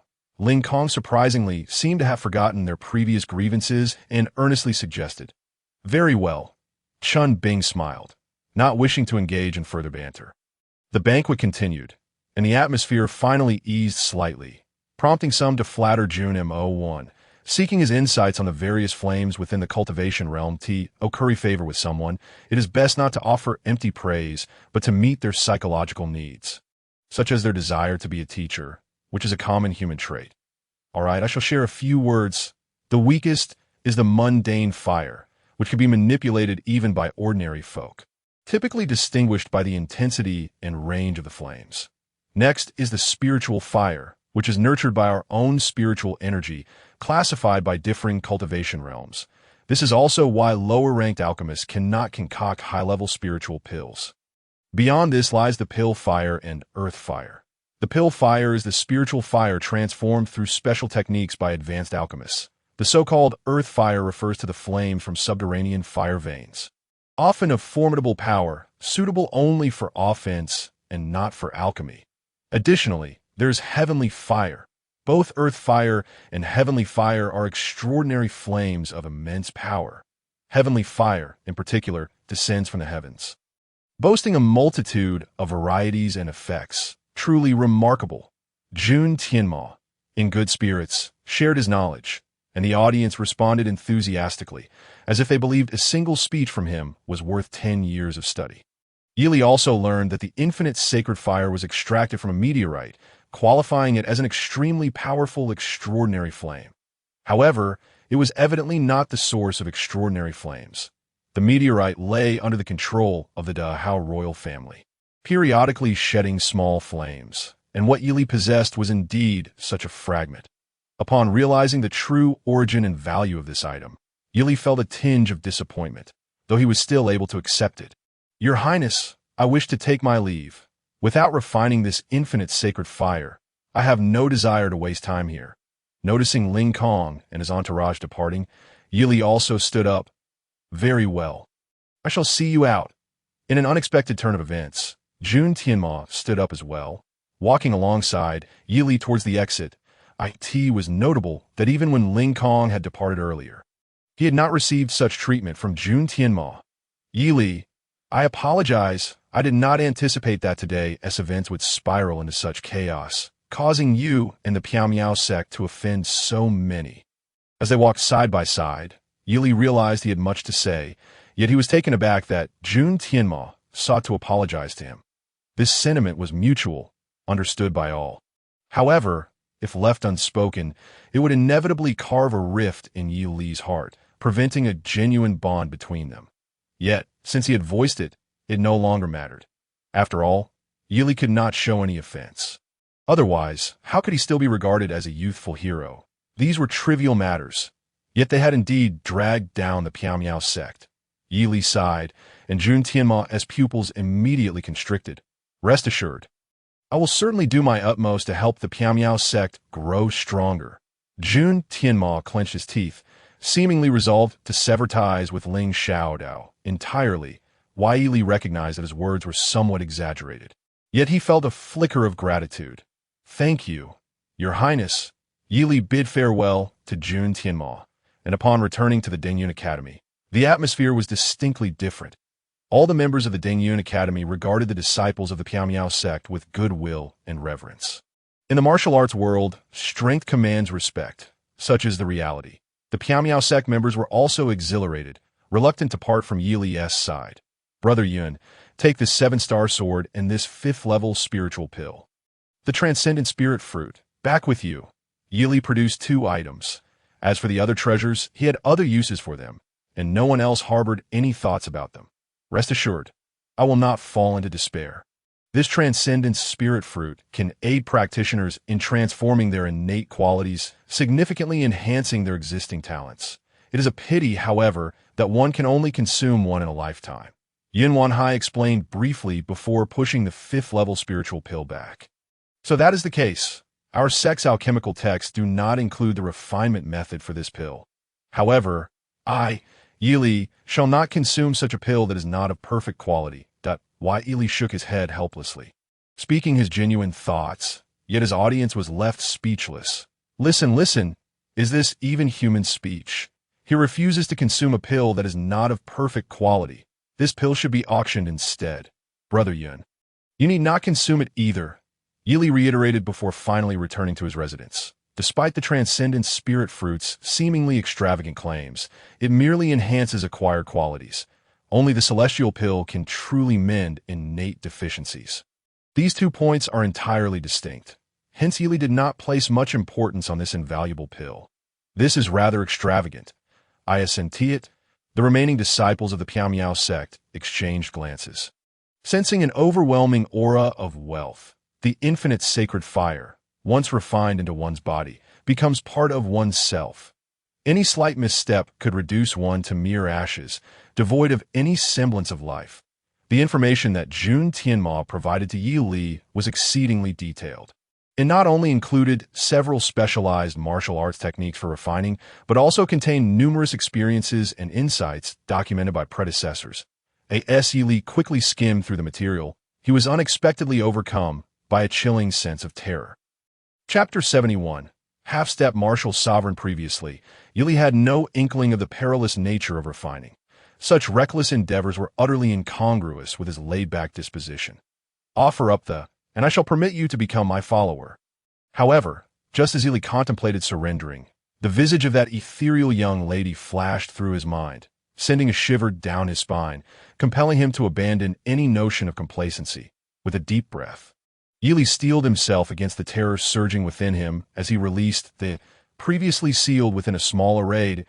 In that instant, countless insights on refining surged through his mind, not merely the experiences of those who came before him, but the culmination of his own millennia of experiences and accumulation.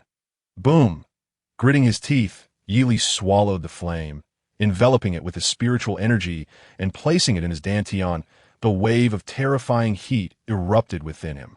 I'm going to die, Yi Li lamented inwardly, his mind sharpening as he meticulously employed various refining techniques.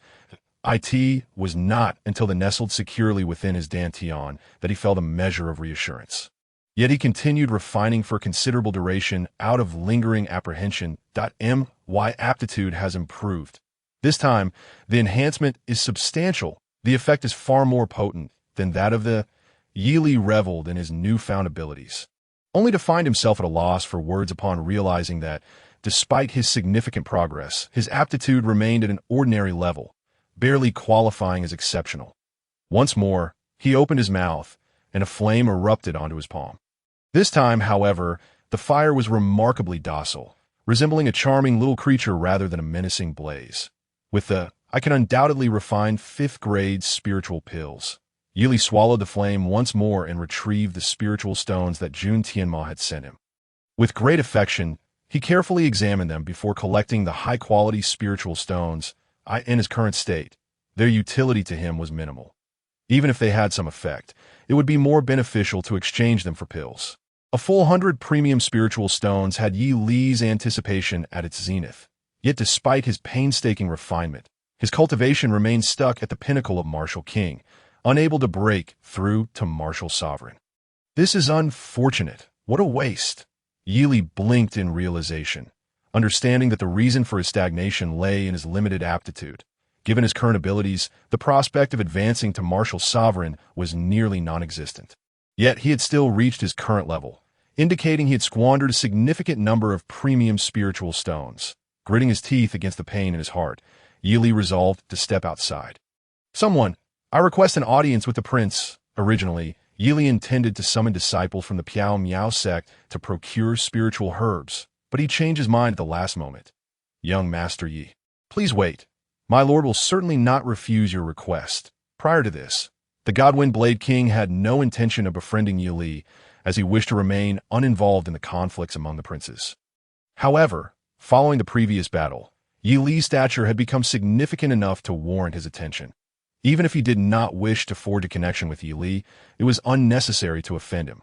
Before long, a small sedan chair arrived in haste, discreetly whisking Yi Li away to the Godwind Manor. Young Master Yi, may I inquire what you require? I am merely a leisurely prince here, so do not feel pressured, and I shall do my utmost to assist you. The Godwind Blade King regarded Yi Li with profound seriousness, his words straightforward and sincere. In essence, his attitude toward Yi Li was one of respect from a distance. I wish to refine a batch of 5th-grade pills. Might there be sufficient spiritual herbs available in your lordship's manor? Yi Li candidly expressed his intentions, looking directly at the prince. This was not merely a request, but rather a mutually beneficial arrangement.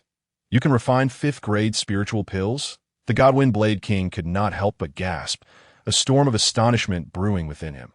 His regard for Yi Li stemmed from the latter's formidable martial prowess and talent.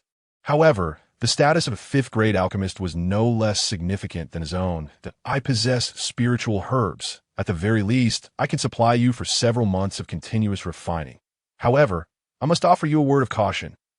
The Godwind Blade King hesitated for quite some time before fixing his serious gaze on Yi Li and earnestly stating, "If you intend to refine in large quantities, it would be wise to seek the Dahao royal family or Ling Xiao Dao.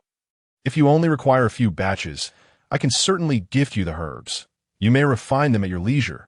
Yi Li furrowed his brow at this unexpected complication. He merely sought to refine pills. Why was it necessary to involve himself in negotiations? If you wish to visit the royal market, I can provide you with some spiritual stones. Observing Yi Li's frown, the Godwind Blade King offered a new option. "Very well. I have a list here. I shall leave it with your lordship. Regardless of how the arrangements are made, I shall not concern myself. Once the pills are successfully refined, I will ensure your lordship's satisfaction." Yi Li, feeling impatient, was disinclined to engage in such troublesome matters. Having come this far, he resolved to rely on the Godwind Blade King, while Yi Li hastily tossed the procurement list aside and departed. Leaving the Godwind Blade King speechless, he began to wonder if Yi Li was unaware of the strategic significance of a fifth-grade alchemist. "Young Master Yi, these items are a token of gratitude from my lord for your support during the royal banquet. Please accept this small gift." Upon returning to the Denyan courtyard, Yi Li found that the eldest prince's entourage had delivered a storage bag specifically designed for holding spiritual herbs. The contents were precisely double the amount of the herbs listed on Yi Li's list. What a cunning Godwind Blade King, indeed. He was meticulous to a fault. Yi Li shook his head in resignation. He had intended to leave himself an escape route, only to be driven out by others. Subsequently, Yi Li began refining pills that he felt no strain nor depletion of mental energy, yet batches of fifth-grade pills emerged one after another. This was an unimaginable feat for any outsider. The spiritual herbs provided by Jun Tianma were sufficient for a normal fifth-grade alchemist to toil day and night for several months. Yet Yi Li was merely a fourth-grade alchemist, not due to any inadequacy in his refining skills, but rather because his martial cultivation was insufficient. However, after just a day and night of seclusion, he managed to refine all the spiritual herbs in one go. Though he was not particularly diligent, each batch of pills represented a significant fortune, and Yi Li found himself invigorated by the prospect, unwittingly persisting through the endeavor. Chapter 72. I want to commit suicide having refined so many pills. Yi Li remained invigorated, showing no signs of fatigue or exhaustion that in contrast. A typical alchemist would take more than a day or two merely to gather their energy and reach their peak state. "Brother Yi, did you not say you were going to refine pills? Why are you out here?" As Yi Li emerged, disciples from the Piao Miao sect swiftly gathered around him. They were well aware of Yi Li's abilities. Yet this time, he was attempting to refine fifth-grade spiritual pills. Regardless of how powerful he was, it was implausible that he could complete the task so swiftly. "Brother Yun, here are 6 perfectly crafted Tian Yuan fruits. Take them back for your protection." Yi Li scanned the area and was pleasantly surprised to see the heavily injured Yun Wanhai emerging with a composed demeanor, seemingly having overcome his psychological setbacks. 6. Perfect quality. Yun Wanhai's heart raced with astonishment. Beyond the joy and gratitude, he found himself at a loss for words. What did it mean to keep them for protection? Did he seem so fragile that he would easily lose limbs? The Tian Yuan fruit's primary effect was to regenerate severed limbs, and due to its capacity to unlock one's latent potential, the newly grown limbs would be far more robust and agile than the original. "Please help me deliver these pill bottles to the eldest prince." Yi Li produced several bottles and handed them over, prompting the disciples to hurry off in search of Jun Tianma. Inside were various pills, 2 of each type. Even if they were of the lowest quality, Jun Tianma would not suffer losses. In fact, he stood to gain significantly. Engaging a master alchemist to assist in pill refinement came at an extraordinary cost. The region where the Dahao kingdom was located had a severe scarcity of alchemists, which explained the abundance of spiritual herbs with relatively low value. Moreover, what Yi Li has presented is of impeccable quality.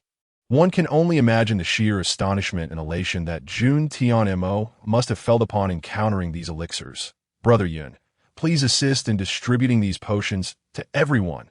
Subsequently, Each of you shall retreat to your respective chambers to refine these elixirs. Until the grand competition of the kingdom, do not venture out. This time, we shall deliver a monumental surprise to all." Yili chuckled lightly, pushing all the elixirs towards Yuan Hai, who, upon hastily glancing at them, was immediately struck with shock, causing his entire body to tremble. These are all perfect quality level 5 elixirs. For quite some time, Yuan Hai felt a wave of dizziness wash over him as he struggled to swallow, finding it exceedingly difficult to accept. Their group, following Yili, has truly been extraordinarily fortunate. Such a grand gesture. One could surmise that even Ling Xiao Dao would be astounded to disbelief, right? What does this signify? Once I advance to martial sovereign, won't level 6 elixirs be at your disposal? Yili remarked nonchalantly, and then he leisurely made his way back. However, deep within Yili's heart, a sense of frustration loomed. His cultivation was stagnated, and with so many astonishingly effective and precious elixirs, he found himself unable to utilize any. In the following days, various sects, large and small, flocked to the royal city, where preparations were fully underway. "Brother Yili, it is time for us to participate in the sect competition." On this day, while Yili was languishing in boredom and half asleep, a call finally reached his ears. "At last, it has begun." Yili wiped the drool from his mouth, letting out a lamentation as he felt he might go mad from sheer ennui. While others were either refining elixirs or fervently cultivating, he found himself utterly idle, which was the most tormenting of all. "Why, Yili, my father has sent me to bid you farewell. Please, do not strike me." As the crowd emerged, a timid little girl stood there, shrinking back a few days prior. Jun Tianmo had suddenly produced a variety of level 5 elixirs of perfect quality, causing a sensation throughout the Grand Hao royal city. Others believed this to be Jun Tianmo's own prowess. Yet the God Windblade King was filled with regret. Little did he know, Yili could truly concoct a multitude of different types of level 5 elixirs, and of perfect quality no less. Had he known earlier, he would have risked offending the entire Grand Hao royal family to collaborate with Yili. Now, he could only work hard to remedy the situation, that if you withdraw from the Xinjian sect, our grievances shall be erased. Yili smiled, reaching out to ruffle the little princess's hair, thoroughly disheveling her meticulously styled locks. "How could this be? Bully! You're bullying me." The little princess's eyes welled with tears. But Yili had already taken his leave. Today was of paramount importance. He had no time to indulge in childish games.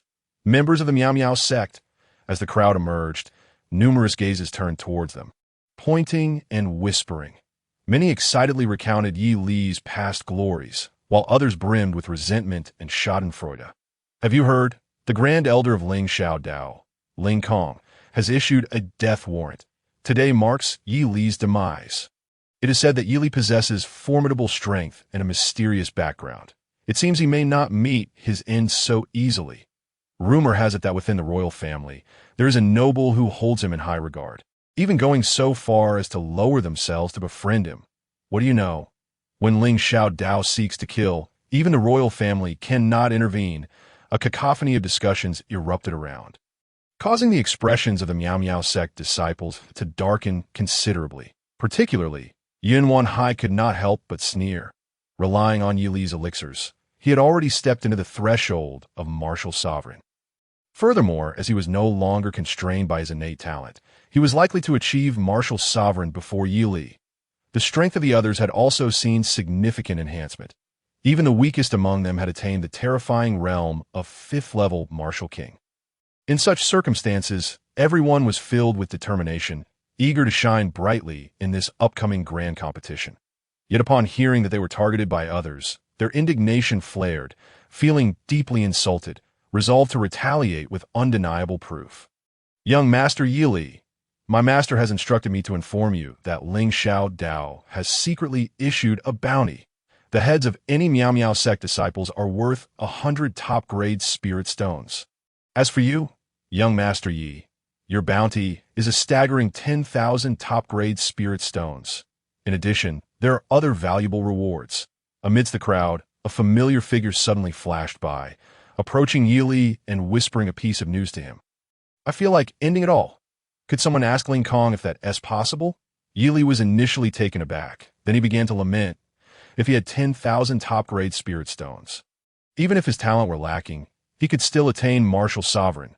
The disciples of the Miao Miao sect immediately turned their heads, declaring they did not know this money-crazed individual.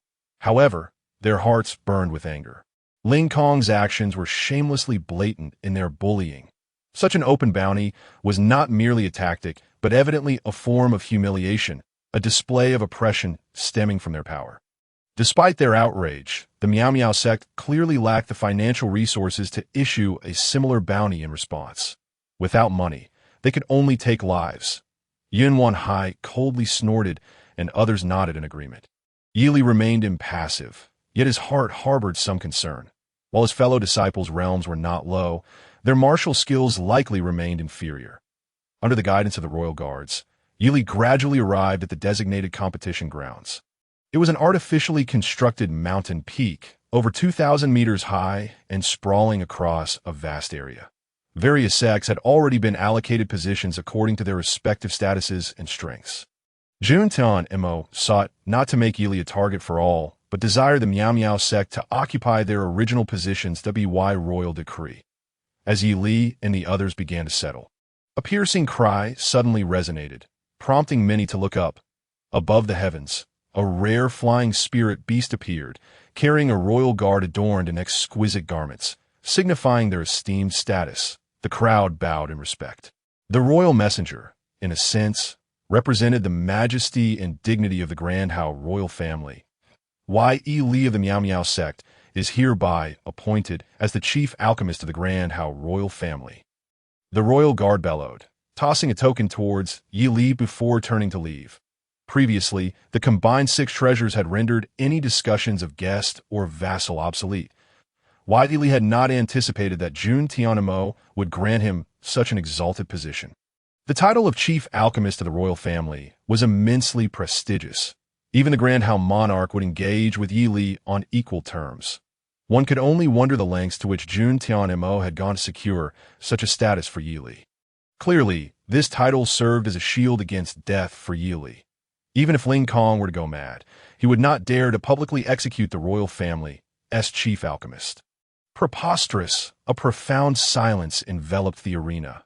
All present were rendered speechless, staring blankly at Yi Li, questioning their own perceptions.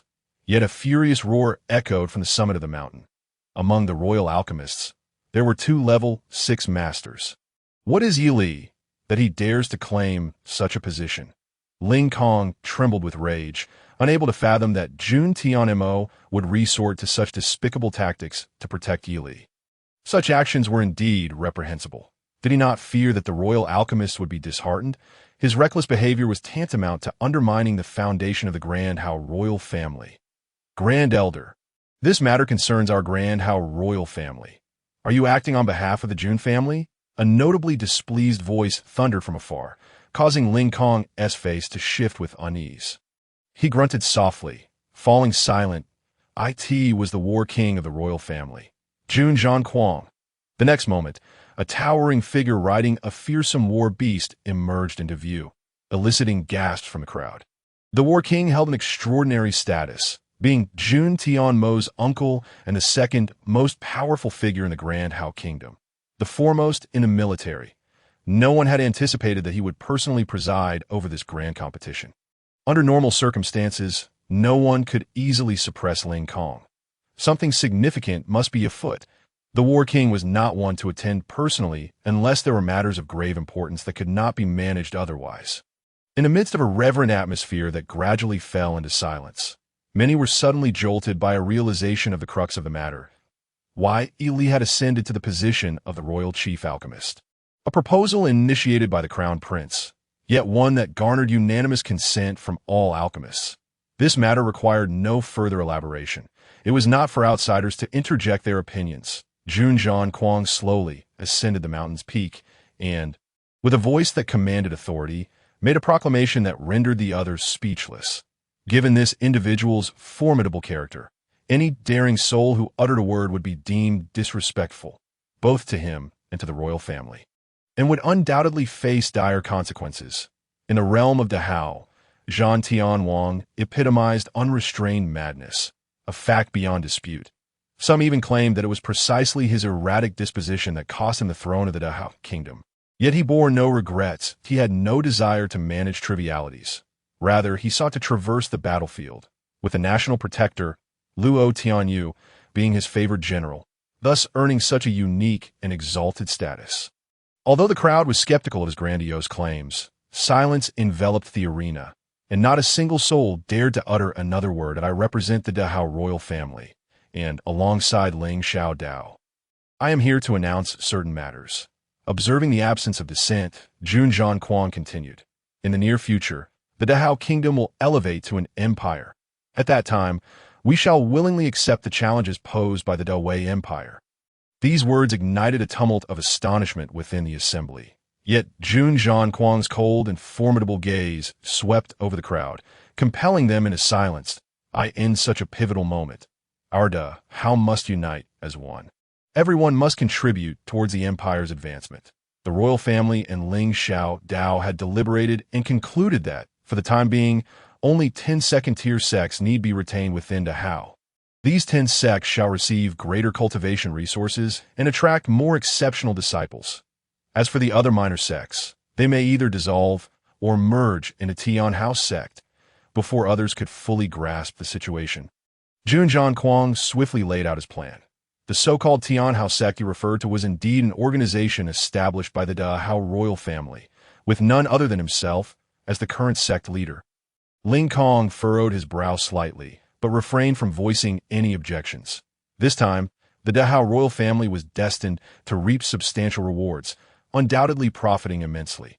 However, they also pledged to wholeheartedly support Ling Xiaodao in its quest to become a first-tier sect. At such a critical juncture, he naturally would not oppose. The other sects, however, lacked both the strength and the audacity to do so. Moreover, all powerful sects would stand to gain enormous benefits, with only the smaller sects incurring losses. Chapter 74. They are all quite despicable. The atmosphere in the hall grew exceedingly tense, yet no one dared to voice opposition. Everyone understood that to speak out at this moment would be tantamount to seeking one's own demise. Furthermore, to achieve an exemplary deterrent effect, death would not be a simple matter. Good. Since no one opposes, let us commence the selection of the top 10 second-tier sects. Those who do not wish to partake in the competition may withdraw now. And Tian House sect will ensure proper arrangements. Jun Zhanquan let out a cold laugh, and indeed, someone stepped forward expressing a desire to join Tian House sect. However, such individuals were few and clearly had made prior arrangements. Please, Master Luo, seeing many with pallid faces yet unwilling to concede, Jun Zhanquan bellowed, and a figure appeared, gracefully stepping through the air. This was the royal family's chief master of formations, reputed to have attained a 6th grade level in formation arts many years ago. Behold, Master Luo does not expend a trace of spiritual energy. Instead, he relies solely on the concealed formation upon his person to glide through the air.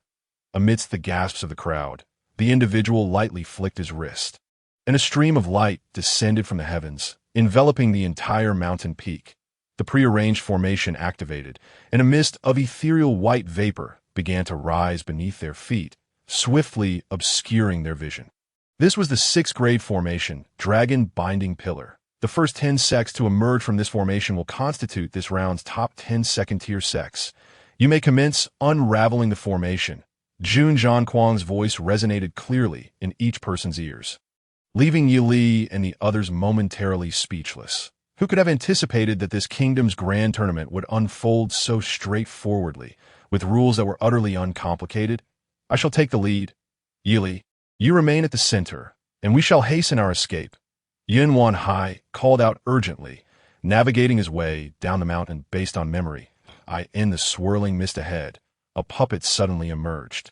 This puppet was crafted from a unique metallic alloy, silent and perfectly camouflaged within the fog, until it launched a sudden ambush, catching everyone off guard. Boom! Yin Wan Hai swiftly struck, and Yi Li exhaled in relief. Realizing it was merely a 4th grade puppet, anyone present could easily defeat it. Not linger. This creature cannot be slain without expending considerable effort.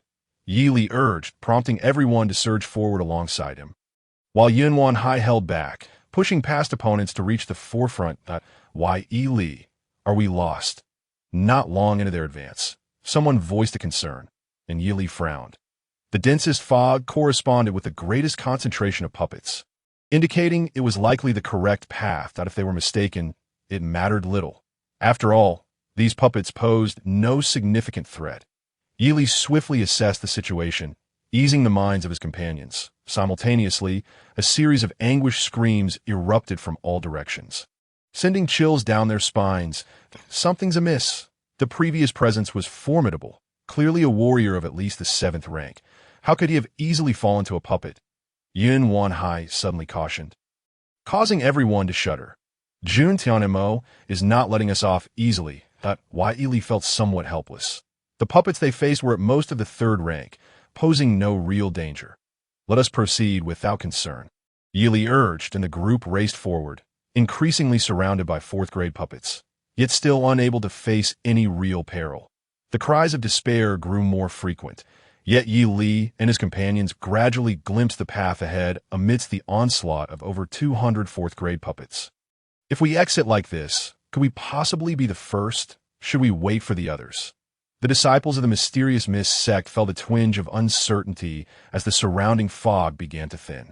What nonsense! We possess the strength to emerge first, Yi Li replied with a soft admonition, prompting a wave of shame to wash over the others. Indeed, Yi Li's insight surpassed their own. Mysterious mist sect. How could you possibly emerge so swiftly? As Yi Li led his group out of the grand formation, the puppets vanished into the white mist, only to be met with incredulous voices from ahead. Well done. You of Ling Xiao's sect have outpaced us. The crowd quickly recognized those ahead, and a surge of anger and excitement swept through them. The disciples of the mysterious mist sect, aware of their own situation, were astonished that those from Ling Xiao's sect could act so shamelessly. Some even suspected they had bypassed the puppets entirely and simply walked out. Despicable scoundrels. Lacking strength, you resort to cheating. The disciples of Ling Xiao's sect were equally displeased. And soon one of them began to curse vehemently that eye in their eyes. While they had indeed cheated, Ling Xiao's sect still possessed strength, unlike the mysterious mist sect, which relied entirely on dishonest means. Using such tactics to squeeze into the top 10 sects is nothing short of self-humiliation. Someone pointed accusingly at Yi Li, their gaze filled with murderous intent. Let us not mock one another. When the time comes to determine our rankings, you shall have your chance to ACT. Why, Yi Li calmly replied, leading the disciples of the mysterious mist sect away. If conflict erupted between the two sides now, it would merely provide Ling Kong with an excuse to unleash his wrath, since Yi Li had already resolved to teach them a harsh lesson. He had no intention of leaving room for excuses. Let us depart.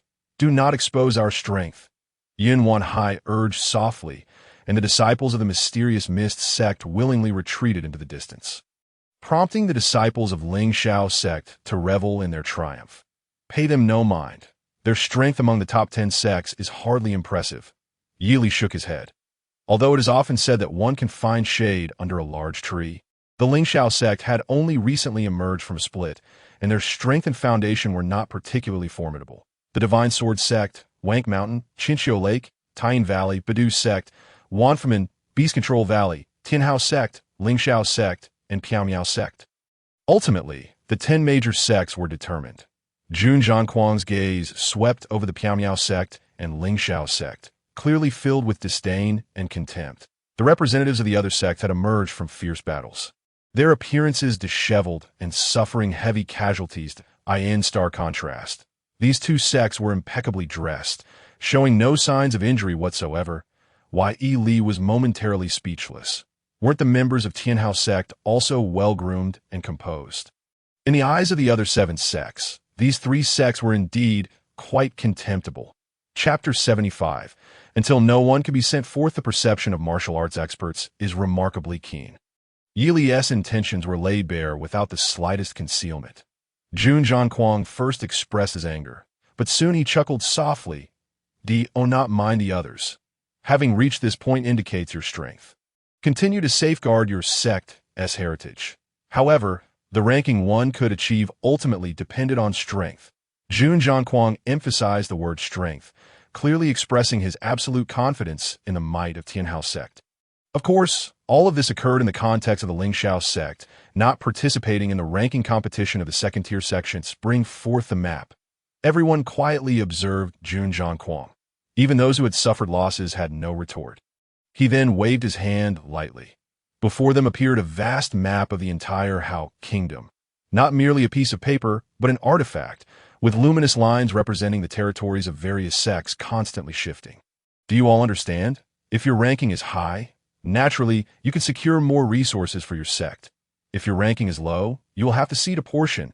As Jun Zhangquang pointed, the map began to change incessantly, clarifying for all what this battle could determine. The rankings of the 10 sects would be challenged in reverse order of their previous appearance. If anyone chose to forfeit, their ranking would be fixed. Jun Zhangquang coldly glanced at Yi Li.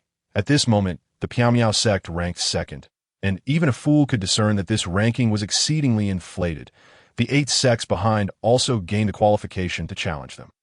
The grand formation was lifted, and a platform was set atop the mountain peak, with the 10 major sects arranged around it. The first to ascend the platform was unexpectedly Tianhao sect, as the host. They had not participated in the previous contests, and Jun Zhangquang, in a show of magnanimity, directly designated Tianhao sect as the 10th. That I believe the positions of Tianhao sect and Piaomiao sect should be exchanged. To the surprise of many, the leader of Tianhao sect surveyed the crowd and directly pointed out the Piaomiao sect's name. Immediately, everyone reacted. Piaomiao sect was clearly seen as a soft target, and whoever sees them first would gain a considerable advantage. Most members of Tianhao sect were royal scions, and this was now somewhat troublesome. Yin Wanhai casually remarked. Although his words hinted at trouble, his gaze revealed a burgeoning battle intent. How shall we compete? Yi Li smiled and led all the disciples of Piaomiao sect onto the platform. Each would send forth a representative to battle until one side had no one left to dispatch. Jun Zhangquang coldly announced, and the arena was immediately filled with gasps of disbelief. Such a competition rule was simply too brutal. However, this way, the defeated side would undoubtedly accept their loss without any excuses to find. What was more critical was that they would inevitably suffer significant losses among their elite disciples, impacting the sect's overall strength. In simple terms, the victors would take all. Quite interesting indeed. Would it be a matter of restraint or an all-out fight to the death? Yi Li chuckled, seemingly unfazed. Surrender is permitted, Jun Zhangquang stated nonchalantly, causing the hearts of the crowd to tighten instantly. Since surrender was an option, it implied that if one failed to concede in time and was struck down, it was their own fault. Jun Tianhong, did I not tell you that Yi Li is my friend? At that moment, a voice of fury rang out, causing the leader of Tianhao sect to display a look of bewilderment.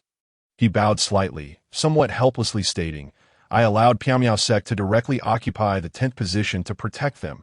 Fool! Jun Tianma was so enraged he nearly spat blood, and he could only curse before retreating into silence. Jun Tianhong's expression darkened considerably as he shot Yi Li a cold glare, his eyes flashing with humiliation and murderous intent. This was in fact a misunderstanding. Jun Tianma did not wish for their two sides to erupt into conflict because he was aware of Yi Li's strength. Coupled with the previous extraordinary elixirs, the might of Piaomiao sect was undoubtedly not to be underestimated.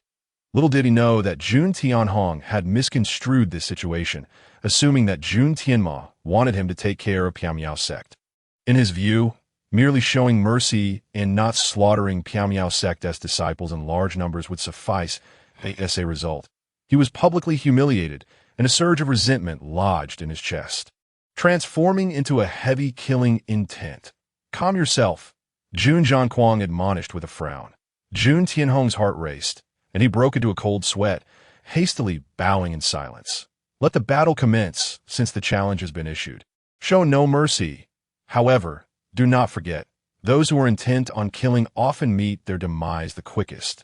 Jun Zhangquang coldly reminded, and the members of Tianhao sect nodded in agreement. Yet whether they truly took heed remained uncertain. Tianhao sect, Jun Tianluo, who will face me in battle? Jun Tianhong hesitated slightly, and someone leaped forward, standing in the center of the platform. A single blow is all it will take. Yili shook his head, glancing at Yun Wanhai, who promptly stepped forward. What? How is this possible? He is actually half a step into the martial sovereign realm. Wasn't he said to be at the 8th level of martial king? Piao Miao sect had concealed itself too well. That Yili was merely a decoy. Yun Wanhai unleashed his aura, causing an uproar among the crowd. Even Jun Zhangquang, who had previously paid little attention, gasped in surprise, not expecting that the supposedly declining Piao Miao sect would possess such an outstanding disciple. You are not my match. Return whence you came. Yun Wanhai waved his hand dismissively, not regarding Jun Tianluo in the slightest. You, the latter's expression soured immensely. He had never anticipated that being the first to battle would subject him to such humiliation. Why Yili had actually sent out Yun Wanhai first. This was indeed a gesture of respect towards him. Hidden in the shadows, Jun Tianma could not help but shake his head in admiration, feeling indebted to Yili. Allow me. Jun Tianhong's expression darkened further. The Piao Miao sect he had in mind was far removed from the reality he now witnessed. Please. Yun Wanhai drew his 7-star sword, and a beam of sword light surged forth, 7 brilliant points of light naturally obscuring Jun Tianhong's vision. Jun Tianhong sneered, drawing his weapon, which was a flexible sword. Xian Grey middle tier martial skill, Silver Moon Hook, fully mastered. Jun Tianhong launches attack, executing an exquisitely refined high-level martial technique. Although Yun Wanhai was stronger, he found it challenging to suppress him. Chapter 76. Settling scores with you all. Yili frowned quietly, realizing that mastering martial techniques required a significant investment of time. The cultivation levels of Piao Miao sect disciples had merely been elevated through medicinal pills. How could they find the time to delve into martial skills? For cultivators, it sufficed to have adequate martial skills. They prioritized enhancing their cultivation first, only turning their attention to martial techniques when they felt they could no longer progress. This led to a situation where falling behind in one aspect caused a cascading effect. And even when their realms were comparable, disciples from major sects still held a considerable advantage. Jun Tianhong was at the 9th level of martial king, significantly outclassing Yun Wanhai. Some disciple from Piao Miao sect voiced their concerns, immediately inciting mockery and disdain from Tianhao sect's members. Brother Yun is a peerless talent in martial arts, Yili asserted confidently, which somewhat reassured the others. Under the watchful eyes of the anxious yet excited crowd, Jun Tianhong gradually gained the upper hand, though Yun Wanhai was no pushover, and the two became locked in a fierce struggle. Fight! Fight! Fight! In the next moment, Yun Wanhai let out a furious roar, shifting to an all-out offensive, his power multiplying several times. Not good. Yili and Jun Zhangquang both exclaimed in astonishment, taken aback by Yun Wanhai's sudden desperate assault. With a swift thrust, Jun Tianhong unexpectedly pierced through Yun Wanhai's chest. But in doing so, his own arm holding the sword was also stabbed. Continuing the fight became meaningless. Yili's eyes narrowed sharply. He discerned that Yun Wanhai lacked the strength for victory. As anticipated, after exchanging over 10 strikes, both sides suffered grievous injuries, leading to a mutually destructive outcome. Jun Tianhong and Yun Wanhai simultaneously lost their combat effectiveness, without Jun Tianhong to stabilize the situation. It seemed Tianhao sect would only rank 10th. This sect, like Ling Xiao sect, had only recently been established and lacked substantial foundation. However, Jun Zhangquang had not expected them to be so utterly incapable. Tianhao sect had lost the qualification to challenge Piao Miao sect. In this battle, Piao Miao sect emerged victorious. Jun Zhangquang promptly declared the result, clearly perceiving that Yi Li's strength surpassed that of Yun Wanhai. Excellent. A mutual defeat is splendid. This effectively eliminated 2 opponents at once. The others rejoiced inwardly, feeling that these 2 sects no longer posed a threat. Ranking 9th was Shun Jianmen, who eagerly rushed onto the stage, unhesitatingly challenging Piao Miao sect. This was almost their only option, as they could not challenge the sects ranked below them. Han Meng, you go. Yili casually glanced at the crowd and casually pointed out a name. 7th level martial king. The strength of Piao Miao sect is indeed intimidating. As Han Meng unleashed his aura, The crowd gasped in surprise. Even a seemingly inconspicuous disciple possessed such formidable power. The disciples of Shun Jianmin were filled with trepidation. But they dared not concede defeat outright, steeling themselves to charge forward, only to be effortlessly slaughtered by Han Meng, core disciple of Shun Jianmin, Xiao Lihua. The disciples of Shun Jianmin erupted in fury. Several core disciples harboring murderous intent. Shun Jianmin, such formidable strength. The core disciples were all peak figures of the martial king realm. The crowd gasped in unison, although Shun Jianmin's temporary ranking was not high. Their foundation was truly astonishing that I concede. Han Meng chuckled, willingly relinquishing his chance to fight, as Ili gracefully stepped forward. Our Piao Miao sect has never had any enmity with your Shun Jianmin. Unexpectedly, Yili began to speak of matters unrelated to the current situation. Yet you sent powerful individuals deep into the Piao Miao Mountains to ambush our sect disciples and relentlessly hunted down those of us who came to participate in the royal competition. Today, let us resolve this grudge once and for all. Yili's words rang out with conviction, igniting the fervor of Piao Miao sect as disciples and resonating with the sympathies of onlookers. How do you propose to resolve this? The disciples of Shun Jianmin did not deny the accusations. To do so would be to admit weakness. Even if Yili spoke recklessly, now that they have been challenged, they must respond. A group battle. Do you dare? A cold smile crept across Yili's lips, his words chilling as if carried by a breeze from the depths of hell. A group battle means total annihilation. It is far more brutal than the dueling method proposed by Jun Zhangquang. Once someone is defeated, they are almost certain to be eliminated. Jun Zhangquang furrowed his brow slightly. But if the disciples of Shun Jianmin agreed, he would have no grounds to object. Form the formation. Xiao Lihua bellowed, and the disciples of Shun Jianmin erupted with vigor, instantly forming a terrifying sword formation. Faced with such a challenge, they had no room to refuse. To decline would mean total disgrace for their sect. Retreat. To everyone's astonishment, Yili merely chuckled and uttered that single word. The crowd erupted in disbelief, but the disciples of Piao Miao sect had already retreated to the edge of the stage, leaving only Yi Li behind. Has he lost his mind? What is he planning? Surely he does not intend to face the sword formation of Shun Jianmin alone. Regardless of the outcome, Shun Jianmin's reputation had already been trampled underfoot. An uproar ensued in the arena. No one had anticipated Yi Li's audacity. Damn it! The seventh prince suddenly yelled in anger. He was the true collaborator of Shun Jianmin. Although the two sides had yet to engage in battle, he already sensed an ominous premonition. Kill! The disciples of Shun Jianmin were enraged, their eyes burning with humiliation. They had no desire to utter another word, only to roar and charge forward. They aimed not only to slay Yi Li, but to eradicate every disciple of Piao Miao sect on the spot. Even if they conceded defeat, they would still kill. Only then could they defend the dignity of their sect, and others could understand their motives. You Piao Miao sect have gone too far. Do not blame us for our ruthless actions. Boom! 30 individuals wielded their swords in unison, and under the enhancement of the formation, their combined attacks melded perfectly into one, resembling a divine dragon diving down from the heavens, an unstoppable force aimed at Yi Li. Impressive! Yi Li burst into laughter. The perfected Piao Miao body technique unfolded, effortlessly dodging the strike and reappearing behind the crowd. However, the distinction between an individual and a formation lies precisely here.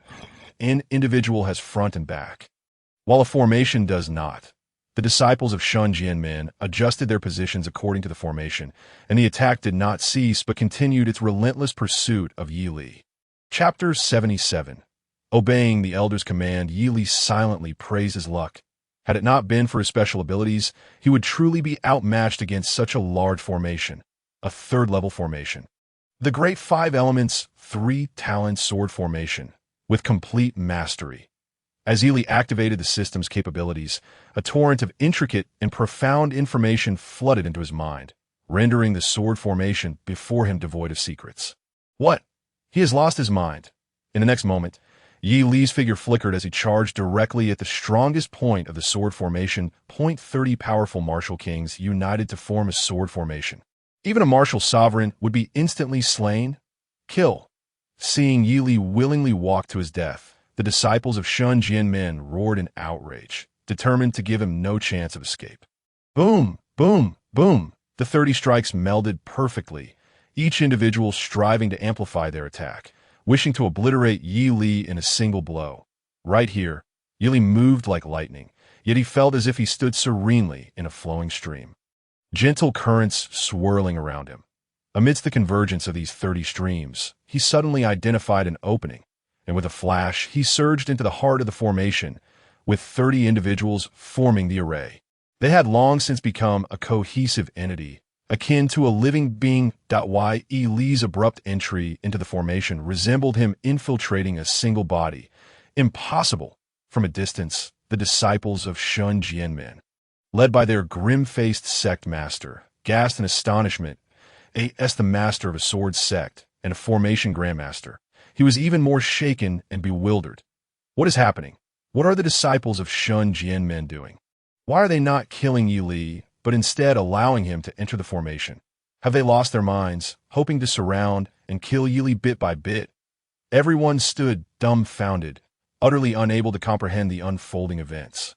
On the surface, Yi Li appeared to be encircled by the disciples of Shun Jianmen, seemingly unable to escape. Yet in reality, those disciples were each in a state of panic, uncertain whether to disperse or continue operating the sword formation.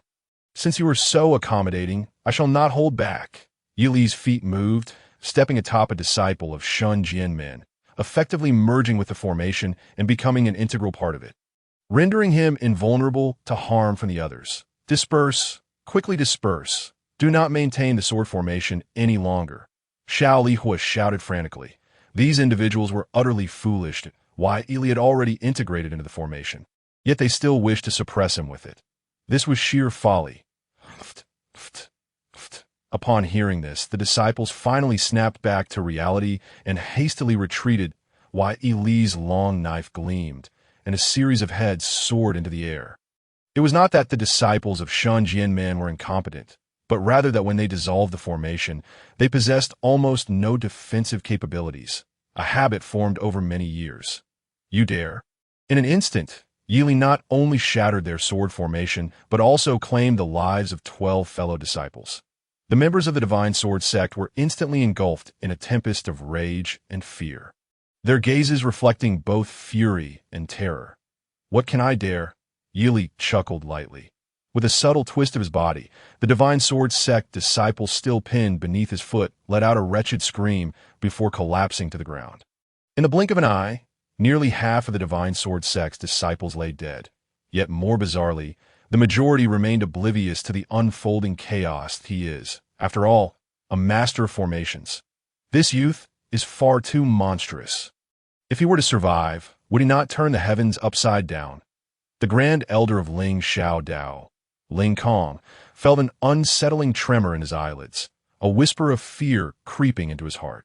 For the first time, Yi Li's prodigious talent truly instilled a sense of dread within him. It was a gift beyond his comprehension, shattering his perfect state of control over all things.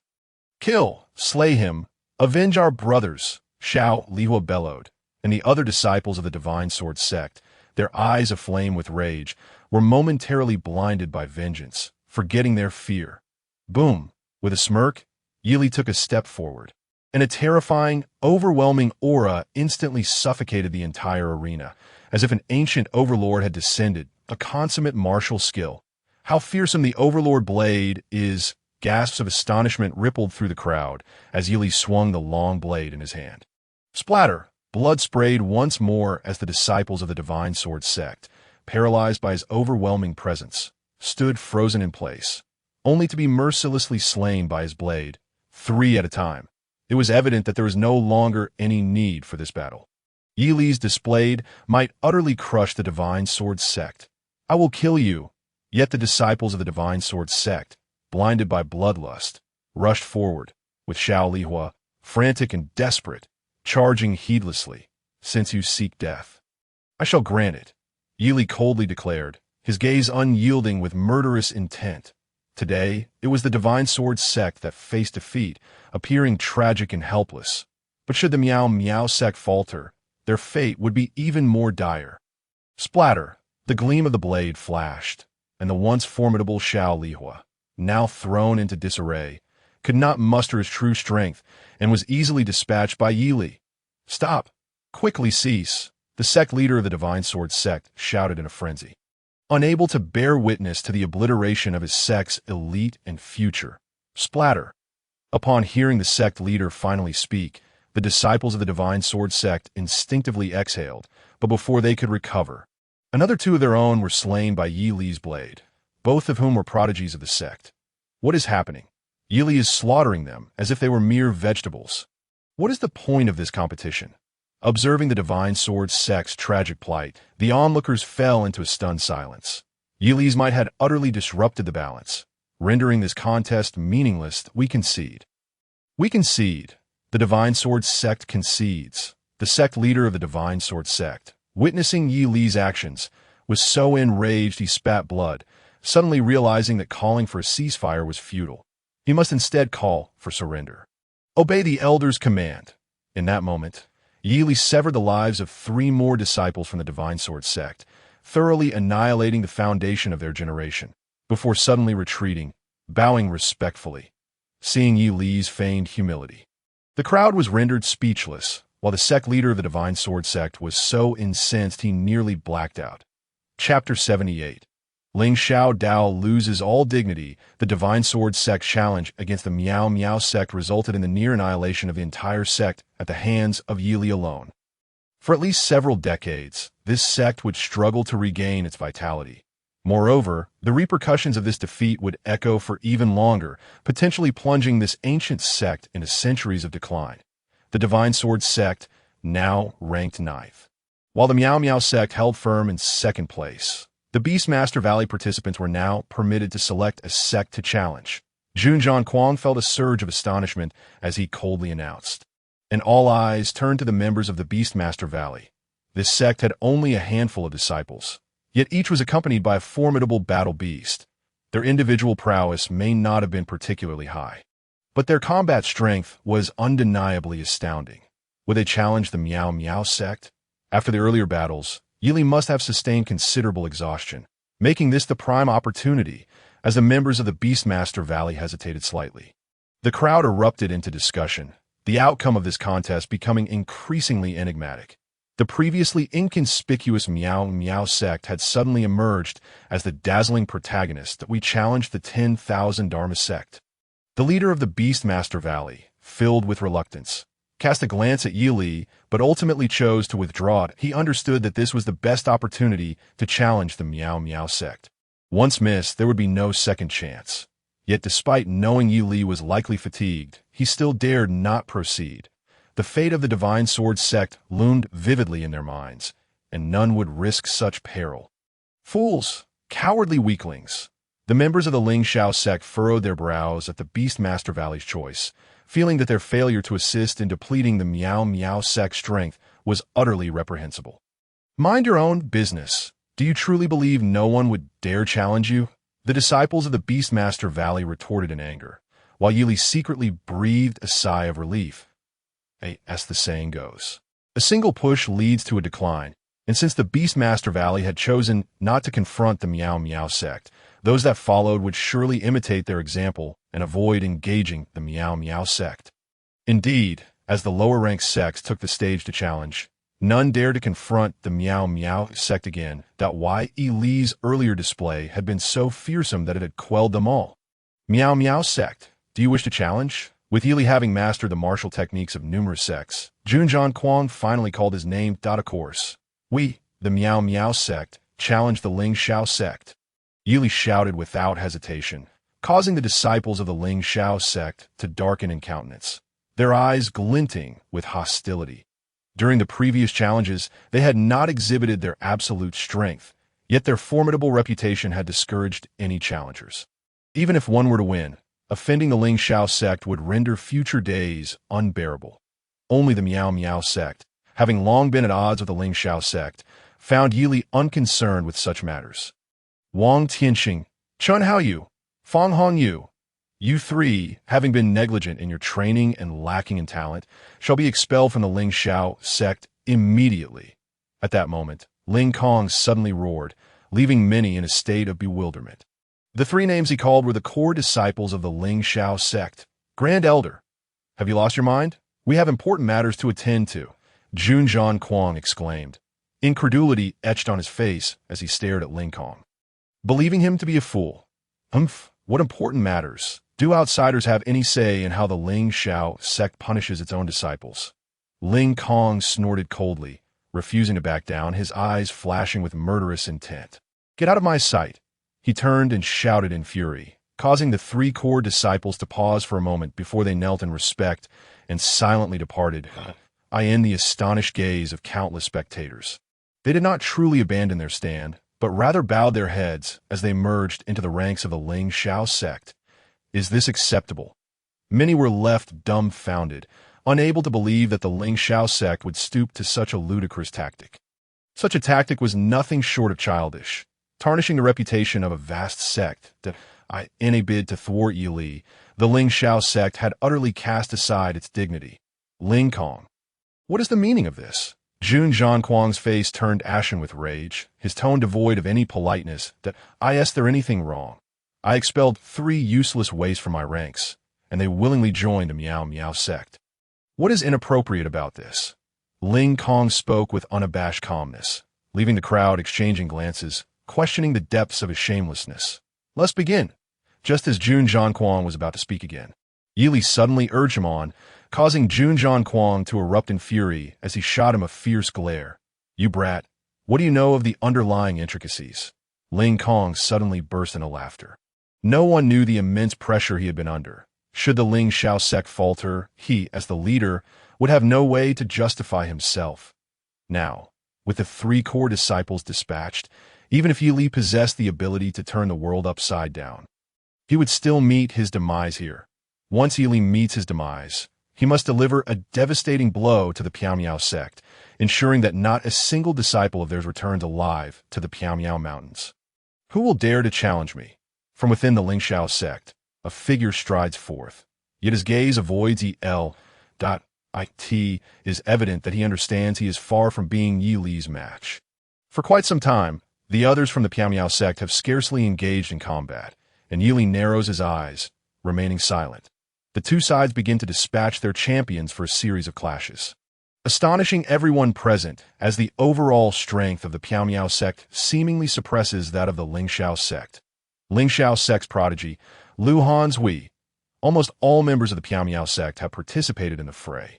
And now a calm and confident figure gradually approaches the center of the arena. He unsheathes his long sword, pointing its tip at Yi Li, his eyes brimming with fighting spirit. Lu Hanzhui, the foremost genius of the Ling Shao sect. It is said that he is a rare talent destined for greatness, meant to join the Ling Shao Dao, yet he chose to remain with the Ling Shao sect out of deep gratitude for the kindness shown to his parents. As he steps forward, murmurs ripple through the crowd, clearly indicating that he is a formidable figure of great renown. Our realms are quite similar, Yi Li chuckles softly, stepping forward, acutely sensing that Lu Hanshui's cultivation level is also at the threshold of the martial lord realm. Perhaps he is even slightly stronger than Yi Li, poised to achieve the martial lord rank at any moment. This battle, if I survive, I shall certainly reach the martial lord level. Lu Hanzhui smiles, his eyes radiating immense confidence, clearly suggesting that he believes himself superior to Yi Li. Chapter 79. Earth-level martial techniques. Yi Li nods, feeling somewhat dejected. His innate talent truly hinders his rapid ascension to the martial lord realm. Brother Yi, please. Lu Hanzhui gestures with his sword, employing the most courteous of techniques, and Yi Li swings his longsword, both acknowledging each other with a courteous exchange before they officially engaged a profound-grade, superior martial technique. Breaking the heaven's 9 swords, cultivation progress, perfect. In an instant, Yi Li feels a wave of relief wash over him, knowing victory is assured. However, he is deeply astonished to discover that Lu Hanzhui has mastered this terrifying, profound-grade, superior martial technique to an extraordinary level. The tyrant's blade Yi Li wields suddenly appears inadequate. Even though he has achieved perfection in its practice, it pales in comparison to the might of Lu Hanshui's martial technique, with no other choice. Yi Li retreats sharply, his long sword transforming into a featherlight weapon, and his martial technique shifts to the ethereal 13 swords. Perfect! Good heavens! This is astonishingly a profound-grade intermediate martial technique at the perfected level. This swordplay is the treasure technique of the Piao sect. Undoubtedly a fearsome martial art, approaching the level of profound-grade superior techniques. A wave of gasps and exclamations sweeps through the arena, as each incremental elevation in martial technique signifies a new realm. The fact that Yi Li can cultivate such a technique to perfection is utterly unbelievable. Brother Ye's talent is truly enviable. Lu Hanzhui exclaims, his battle intent undiminished, growing even more fervent. That my talent. Yi Li is momentarily speechless. Had he possessed any semblance of talent, he would not have found himself in such dire straits. With a swift retreat, Lu Hanzhui unleashes a fierce gale, demonstrating another powerful martial technique, that profound-grade superior martial technique. Soaring clouds and flying crossing, cultivation progress. Perfected. Yi Li glances at it, his spirits soaring as his own power surges once more. However, he dares not showcase such a technique publicly. Instead, he employs the movement technique of the Piao sect, eliciting another round of astonished gasps from the spectators. Why Yi Li still exhibits this martial art at the perfected level? A prodigy, truly a prodigy. How could such a terrifying talent exist in this world? The arena erupts in a clamor. Many individuals suddenly stirred with excitement, fervently thinking that even if their own skills and martial arts are lacking, achieving perfection in their practice would render them equally formidable. Lu Hanzhui is increasingly astonished, struggling to comprehend how Yi Li possesses the stamina to master so many profound martial techniques to such an extent, as he senses Yi Li's seemingly endless array of hidden cards. Lu Hanzhui feels a growing agitation within, but he suddenly steps forward, employing an intricate movement technique to close the distance to Yi Li. Boom! The two are now perilously close, and Lu Hanzhui, stepping forward, gently pushes with his left hand. Heavenly Destruction Palm. You too can wield this profound-grade superior martial technique. Yi Li exclaims in astonishment. Lu Hanzhui's techniques are all profound-grade superior, leaving him utterly shocked. Puff! In the next moment, Yi Li deftly twists his body, miraculously evading Lu Hanzhui's attack with perfect timing. What? Lu Hanzhui is momentarily dumbfounded, unable to accept that his understanding of this technique might not surpass that of Yi Li. I shall not kill you. Yi Li, in a flash, perfectly dodges Lu Hanzhui's lethal strike. The space and opportunity for him to counter were minimal. He speaks calmly, lightly tapping Lu Hanzhui's side with his toe, causing the latter to spit out a mouthful of blood. His ribs shattered. The arena erupts in gasps. No one anticipated that Lu Hanzhui, who seemed to hold the upper hand, would suddenly fall.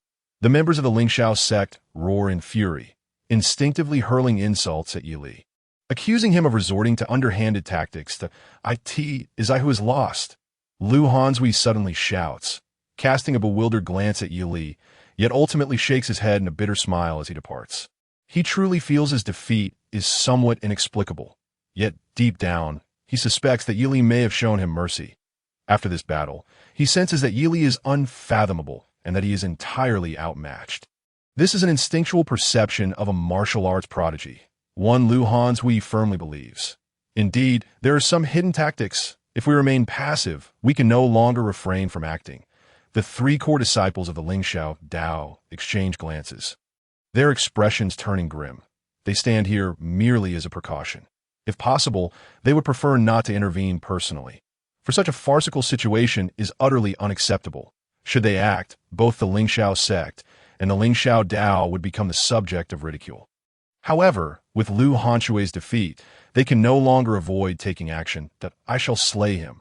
Wang Tianxing huffs irritably, charging into the arena without reservation, unleashing his formidable aura. A martial lord. He is a martial lord. Good heavens, such a young martial lord.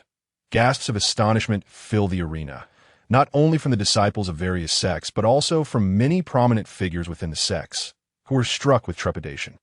No wonder the Lingxiao Dao has been striving to ascend to the ranks of first-class sects. Their foundation is indeed profound. It is hardly surprising, as the three most outstanding disciples of the Lingxiao Dao. During such a pivotal moment, the sect will undoubtedly spare no effort to help them achieve the martial lord rank. Jun Zhangquang lets out a quiet sigh, a hint of worry flashing in his gaze. He finds himself hoping that Yili does not perish at Wang Tianxing's hands. That I offer you a chance. Kneel and concede immediately. Withdraw the Piao Miao sect from this grand competition and relinquish your position among the top 10 sects. And I shall spare your life. Having attained the martial lord rank, Wang Tianxing views Yi Li with utter disdain, coldly stating what appears to be a leniency that in reality forces Yi Li into a corner. You will not kill me.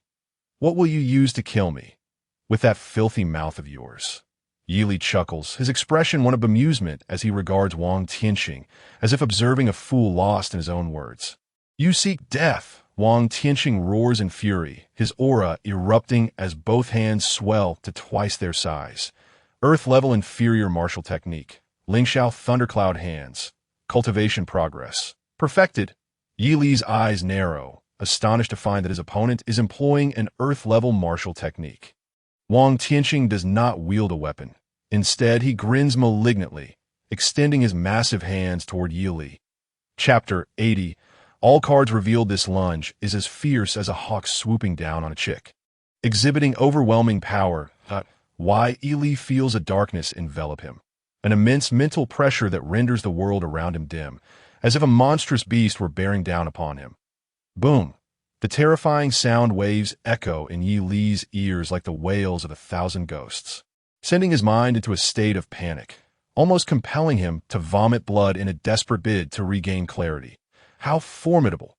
Yi Li was aware that the opponent's martial skills were merely a fragmented version, and he had only achieved a minor mastery of them. Nevertheless, such proficiency was overwhelmingly formidable, an absolute dominance. Without reaching the level of martial sovereign, one could not cultivate earth-level martial techniques. In an instant, a revelation surged within Yi Li. He understood that he could no longer afford to conceal his true capabilities. With a mighty whoosh, a terrifying giant hand lunged downward, stirring the air with the faint sound of thunder. Yi Li retreated hastily, and with a flick of his wrist, the blade in his hand glimmered, manifesting a vast yin-yang taiji diagram. A top-tier, Shin-level martial technique at its perfected state. How could this be possible? The arena erupted in astonishment. Even Jun Zhangquang stood dumbfounded, his face a canvas of disbelief. To cultivate a martial technique to perfection was no trivial feat. It demanded not only innate talent, but also the passage of time. Yet Yi Li appeared to defy all reason, unleashing martial skills that were all at the perfected level. What kind of martial skill was this? Did the Piao Miao sect truly possess top-tier Shin-level martial techniques? Others were engulfed in confusion regarding this unfamiliar yet potent display. For countless years, it seemed no other disciples of the Piao Miao sect had ever showcased such prowess. Brother Yi Li, you are truly a paragon for our generation. With a prodigy like him within the sect, how could we not flourish? Even the members of the Piao Miao sect were filled with excitement upon witnessing Yi Li wield the taiji blade. Their faces alight with rapture. What a powerful top-tier Shin-level martial technique. Ling Kong, who had maintained a cold sneer, suddenly turned pale, a sense of unease washing over him. That earth-level martial techniques were immensely powerful, possessing an undeniable advantage. Yet the martial skills Yi Li demonstrated were by no means inferior. Slash. As the fourth strike of the taiji blade was unleashed, Yi Li had fully seized the upper hand. With a fierce roar, the world around him was instantly illuminated by flashing blade light. It was as if countless blades of intent had always existed in the cosmos, merely suppressed by other substances and laws. Yet under the impetus of Yi Li's martial skills, all these blade intents were awakened, his strike now carrying the momentum of the heavens. Boom! Wang Tianxing's face contorted in agony, utterly shocked that he could not suppress Yi Li. Faced with such a terrifying blow, he chose not to retreat, but rather clapped his palms together in defiance. A deafening roar of thunder erupted from his hands, causing Yi Li's exquisite spiritual weapon to tremble violently. You seek your own demise. Yi Li scoffed coldly, though a surge of frustration welled up within him. This blade had previously wounded its spirit, and despite his efforts to subdue it, its power had diminished significantly. He sensed a looming threat of it being snapped by the opponent. Boom! Boom! Boom! Bolts of lightning surged from Wang Tianqing's palms, crashing into Yi Li, scorching his garments to charred tatters. In that moment, he regretted his bravado in attempting to seize Yi Li's blade. But now he found himself inextricably entangled, with no alternative but to exert every ounce of strength to break the blade. Break! Yi Li surged forward, unleashing his full power in a desperate bid. A terrifying blade light erupted forth. This was, after all, an exquisite spiritual weapon. Even if its power had waned, it was not so easily shattered. Wang Tianqing was still striving against it when he suddenly felt a slip in his grasp. And the formidable blade light had already struck his forehead. Puff! Blood splattered as two corpses crumpled to the ground. No. Ling Kong cried out in shock, believing at least a stalemate was in order. But to his utter astonishment, Yi Li's sudden outburst had cleaved his most valued disciple in two. Elder, what are you shouting about? The one who died is not a disciple of Ling Xiao Dao. Junjian Kuang sneered, his expression distinctly displeased. He chastised Ling Kong for his reckless actions, jeopardizing the meticulously plotted scheme. How dare you kill him? The arena erupted in uproar. Many felt a sense of disorientation. Astonished that such a terrifying figure had been slain so easily, Chun Haoyu and Fong Hongyu shouted in unison, rushing forward, "Do not flee. Face us together." Yi Li's blade slammed heavily into the ground. Marking the end of his strike, he chuckled coldly, continuing the momentum from his previous attacks, unleashing the sixth strike of the Taiji blade. So powerful. Jun Tianma gasped in disbelief, uncertain if he could withstand such a blow in his place. This strike was beyond the capabilities of a mere Xian-level martial technique, was it not? It was Xian level. However, it was the culmination of repeated enhancements to the Xian level, without the pressure of spiritual force. It remained Xian level, yet the potency was astonishing. The arena was filled with gasps of astonishment. The disciples from various sects had no room to interject, as the discussion was now dominated by the prominent figures of the sections. Will you not return to your places? Junjian Kuang roared furiously, yet he did not rush to act, instead waiting for Yi Li to complete this final strike. Not only him. Everyone believed this was indeed Yi Li's final move. And there could be no seventh strike. Boom! A flash of blade light erupted, followed by a cataclysmic explosion, manifesting two terrifying moons. The monstrous blade light coalesced into these moons, pressing forward, causing the two young martial sovereigns to exhibit hesitation. Logically, they should have retreated from such a danger. Yet the circumstances dictated that Yi Li was the one attacking them. If they retreated, would they not tarnish the sect's reputation? In truth, people often found themselves instinctively seeking to save face. As they acted in unison, the Ling Xiao Dao had already lost all semblance of dignity. Break! After a moment's hesitation, both shouted in unison, choosing to confront the challenge head-on, each employing their skills to clash with Yi Li. Were they two fools? Yi Li wondered, as the blade light in his hand flickered, enveloping them in an endless sea of blade light, like two pitiful insects ensnared in a relentless blade domain. Puff! Puff! Puff! Countless sprays of blood erupted, and under such circumstances, the two endured a torment akin to 1,000 cuts. Chapter 81. Heavenly fragrance, soft jade amidst the blood-soaked chaos. Jun Zhanquang's body suddenly surged forward, unceremoniously kicking the two prodigies of Ling Xiao Dao away. Enough! This battle ends here. The Piao Miao sect shall reign as the foremost among the top 10 sects. His cold reprimand brooked no dissent, and the members of Ling Xiao Dao breathed a sigh of relief, albeit reluctantly accepting the outcome. As for those from Ling Xiao sect, they dared not utter a word at this juncture. The matter had little bearing on them. Chen Bing exhaled slowly, bowing respectfully to Junjian Kuang before retreating in silence. Brother Yi Li, the members of the Piao Miao sect immediately surrounded him with concern. Puff! Yi Li, although merely fatigued, decided to spit out a mouthful of blood, a gesture to preserve a shred of Ling Xiao Dao's dignity. Other sects engaged in further skirmishes, finalizing the rankings of the top 10 sections naturally. The Piao Miao sect emerged undisputed as the premier sect this time, even managing to attain a reputation that could rival Ling Xiao Dao. Behold, Jun Zhan Kuang, resolute in character, wasted no time with pleasantries, presenting a map of the entire Dahao territory. Brother Yun, you shall make the decision. Having stolen the limelight, Yili remained seated, motionless at this crucial moment. Piao Miao sect, you may select first. As the foremost among the top 10 sects, you have the privilege of first choice in territorial allocation. Jun Zhan Kuang stated calmly, indicating that the benefits to be gained by the Piao Miao sect would be nothing short of astounding. Of course, the greatest advantages lay with the Tianhao sect and the Dahao royal family. Those seemingly weaker but numerous third-tier sects had long been quietly absorbed into their fold. The Piao Miao sect had no desire to depart from the Piao Miao mountain range. They merely aimed to expand their domain beyond its bounds. Yin Wanhai stepped forward, respectfully explaining this to Jun Zhan Kuang. Jun Zhan Kuang nodded, and, with a sweep of his hand over the map, a crimson light flashed, marking the Piao Miao sect's territorial boundaries, which suddenly expanded more than threefold. Within such an expansive realm, numerous mortal cities have become enveloped, and henceforth, all the wealth they generate shall belong to the Piao Miao sect. This is the unique privilege granted to the foremost of the 10 sects, a special reward that starkly contrasts with the considerable disparity faced by the second place. Were it not for such monumental incentives, Lincoln would not have shamelessly contended against the Piao Miao sect. The 10 major sects have stepped forth to redefine their spheres of influence. The top 3 still stand to gain advantages, while those ranked 5th merely scrape by to maintain their existence.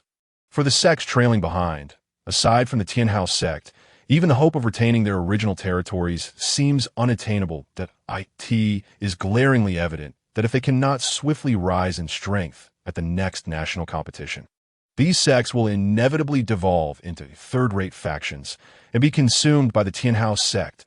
This is akin to boiling a frog in warm water, a blatant scheme. Everyone is aware of the ambitious aspirations of the Dahao royal family. Yet they find themselves powerless to resist. In the world of martial arts, the law of the jungle prevails.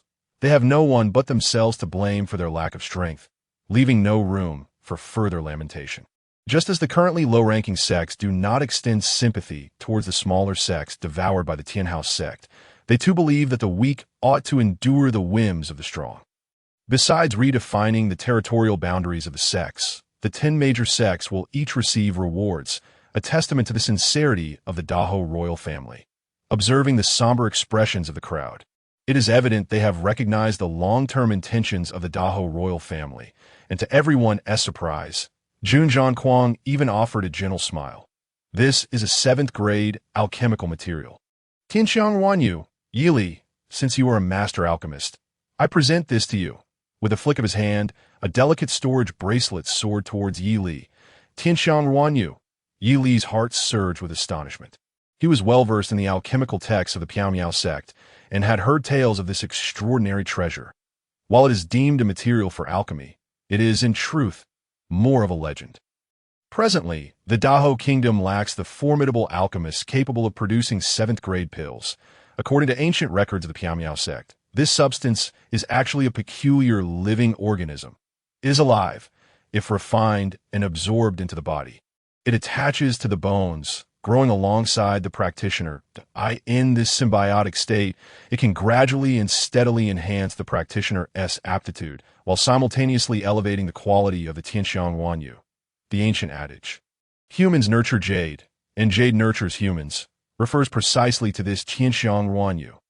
Such a treasure is invaluable to many aspiring to become master alchemists, as they often rely on the Tianxiang Wanyu they have nurtured over the years to elevate their alchemical prowess to 7th or even 8th grade. To think that the Dahao royal family possesses such grandeur, generously gifting such a precious treasure to oneself, Yi Li's heart stirred. He suddenly realized that his status as the royal family's chief alchemist played a crucial role. "Thank you, Your Highness." "Thank you, Crown Prince." Yi Li hurriedly approached, respectfully bowing to both individuals while expressing his gratitude. "Indeed," Jun Zhan Kuang nodded, thinking that Yi Li was quite reasonable and perceptive. "Truly, it is Tianxiang Wanyu." Yili promptly produced a flawless piece of exquisite jade in public, and an intoxicating fragrance instantly permeated the venue, causing many to gasp in awe. He marveled and swallowed it whole. Many expressed looks of astonishment. Was this not alchemical material? Why was it consumed instead? Immediately, Yili's body quivered slightly, and both his height and wingspan increased marginally. Simultaneously, a captivating aroma wafted from Yili, even more alluring than the preceding Tianxiang Wanyu. You may return to rest. Do not rush back. There is a grand event within the royal city, so feel free to stay and witness, Jun Zhangquang declared calmly, allowing many to breathe a sigh of relief. Finally alleviating the immense pressure and fatigue they had endured. Yili, along with the Piao Miao sect members, hurried back to the Dingyun courtyard. He vaguely speculated on the nature of the grand event mentioned by Jun Zhangquang, pondering whether he should discreetly depart and return to the Piao Miao Mountains. As Yili hastily returned to his quarters, preparing to enter seclusion and refine the Tianxiang Wanyu, he suddenly felt a jolt in his heart. Chapter 82. Stepping into the martial sovereign realm within his quarters, there was, astonishingly, someone hidden. Thanks to the Tianxiang Wanyu, Yili's sense of smell had unknowingly heightened to an extraordinary degree, allowing him to detect a delicate fragrance. Realizing that the visitor was a maiden, Yili refrained from reprimanding her harshly and merely spoke in a calm manner. He anticipated it might be Feng Qingxue, yet the figure emerging from the inner room was someone who left him utterly stunned. Princess Xin? Yili stared in disbelief, unable to fathom that she would appear in his chamber. Do not misunderstand. I will speak briefly and then leave. Noticing Yili's astonished expression, the princess, disguised as a maid, felt her cheeks flush and spoke softly, her demeanor somewhat anxious. Speak, Yili replied steadily, no longer asking aimlessly, but instead quietly observing her. The princess felt a wave of relief wash over her, inexplicably developing a greater fondness for Yili. It was my fault. I should not have brought the various fairies from Feihong Dao and incurred enmity with you. The princess sighed softly, her face displaying a hint of contrition. Lingyu. Yili was unsure whether her expression was sincere or merely an act. But he suddenly recalled Lingyu. That day, it seemed he had offended her. Since Yili felt no guilt, he would have preferred to forget the matter. Yet to his surprise, Princess Xian had taken the effort to come and remind him so formally. Indeed, the people from Feihong Dao have already entered the royal city. If I am not mistaken, they will act against you tonight. This is not solely aimed at you, but rather to intimidate the Daho royal family. Serving as a forewarning, the princess did not hold back, directly revealing the crux of the matter, and Yili immediately understood why she had come in person. Such an aggressive visitor.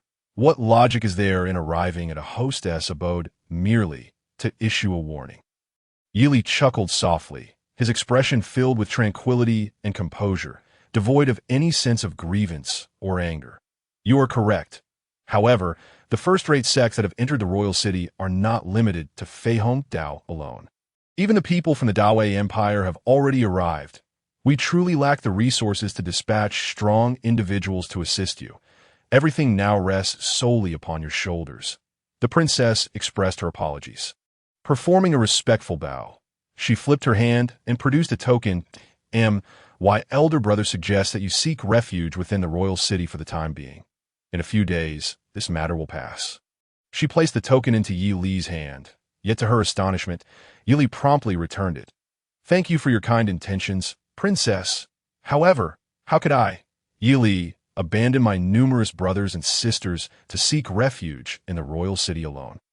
Yili replied calmly, and the princess instantly displayed a troubled expression. Clearly, offering protection to Yili alone was the extent of what she could manage. There is no need for further words.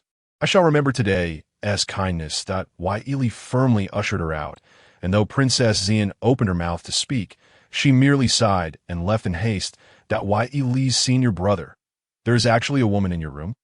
As Yili saw her off, he was coincidentally spotted by a disciple of the Piao Miao sect, who chuckled and teased him.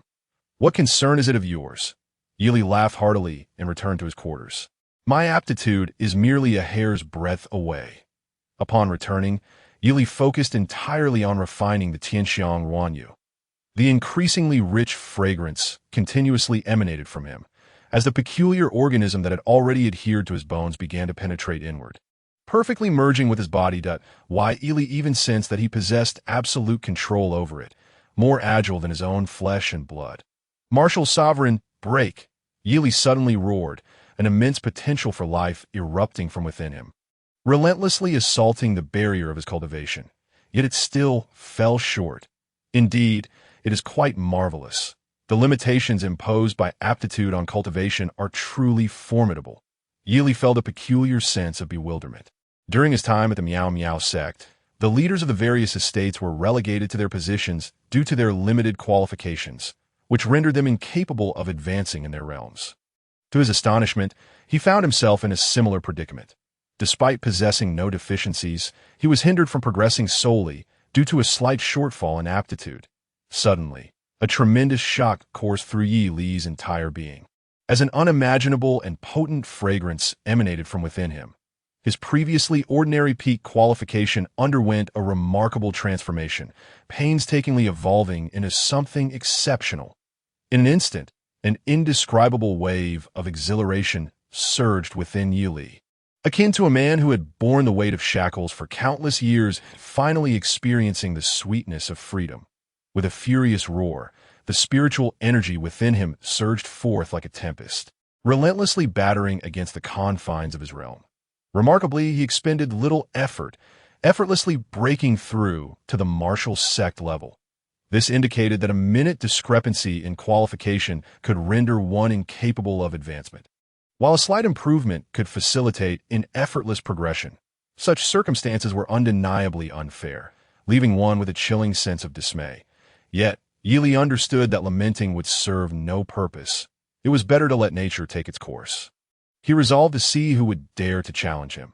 Having ascended from martial king to martial sect, Yi Li's very existence experienced a profound elevation, with his strength and combat prowess surging exponentially. As he reveled in the formidable power coursing through him, he felt no trace of fear. Rather, he was filled with anticipation and excitement. At this juncture, the existence of martial kings appeared as fragile as mere ants to him. He merely hoped his opponents would not disappoint him and could prove formidable. Night deepened. An unsettling silence enveloped the surroundings, which struck Yi Li as oddly quiet. He was not a patient individual, and boredom prompted him to stifle a yawn. Suddenly, he sensed something amiss. The stillness was unnaturally profound, as if the entirety of the world around him had succumbed to an impenetrable silence. "They have discovered me." A haughty female voice resonated, and the world before Yi Li abruptly transformed. A fifth-level confinement array. Armed with an extraordinary ability to perceive the passage of time, Yi Li was not entirely unfamiliar with formations. A swift glance revealed that his dwelling was ensnared within a formation, effectively severing him from the outside world. What had once been a mere few rooms now expanded into a vast expanse, stretching several miles in all directions. Clearly, this confinement array possessed an internal space of its own. 5 figures floated gracefully in midair, exuding an aura of deadly intent, their presence as chilling as ice. Yet they were breathtakingly beautiful, evoking a sense of awe, clad in flowing black veils and masks. They resembled the legendary celestial maidens of the 9 heavens, instinctively inspiring admiration. That why Ely observed quietly as these 5 individuals descended, encircling him and trapping him at the core. Each of them emanated a long, profound aura, clearly surpassing the martial sect level. Evidently, Yi Li's earlier display of terrifying combat power had instilled fear even in Lingyu, who dared not show herself before him, lest she be gravely injured in his final moments. Has Fei Hong Dao lost its senses, or are you 5 fools truly mad?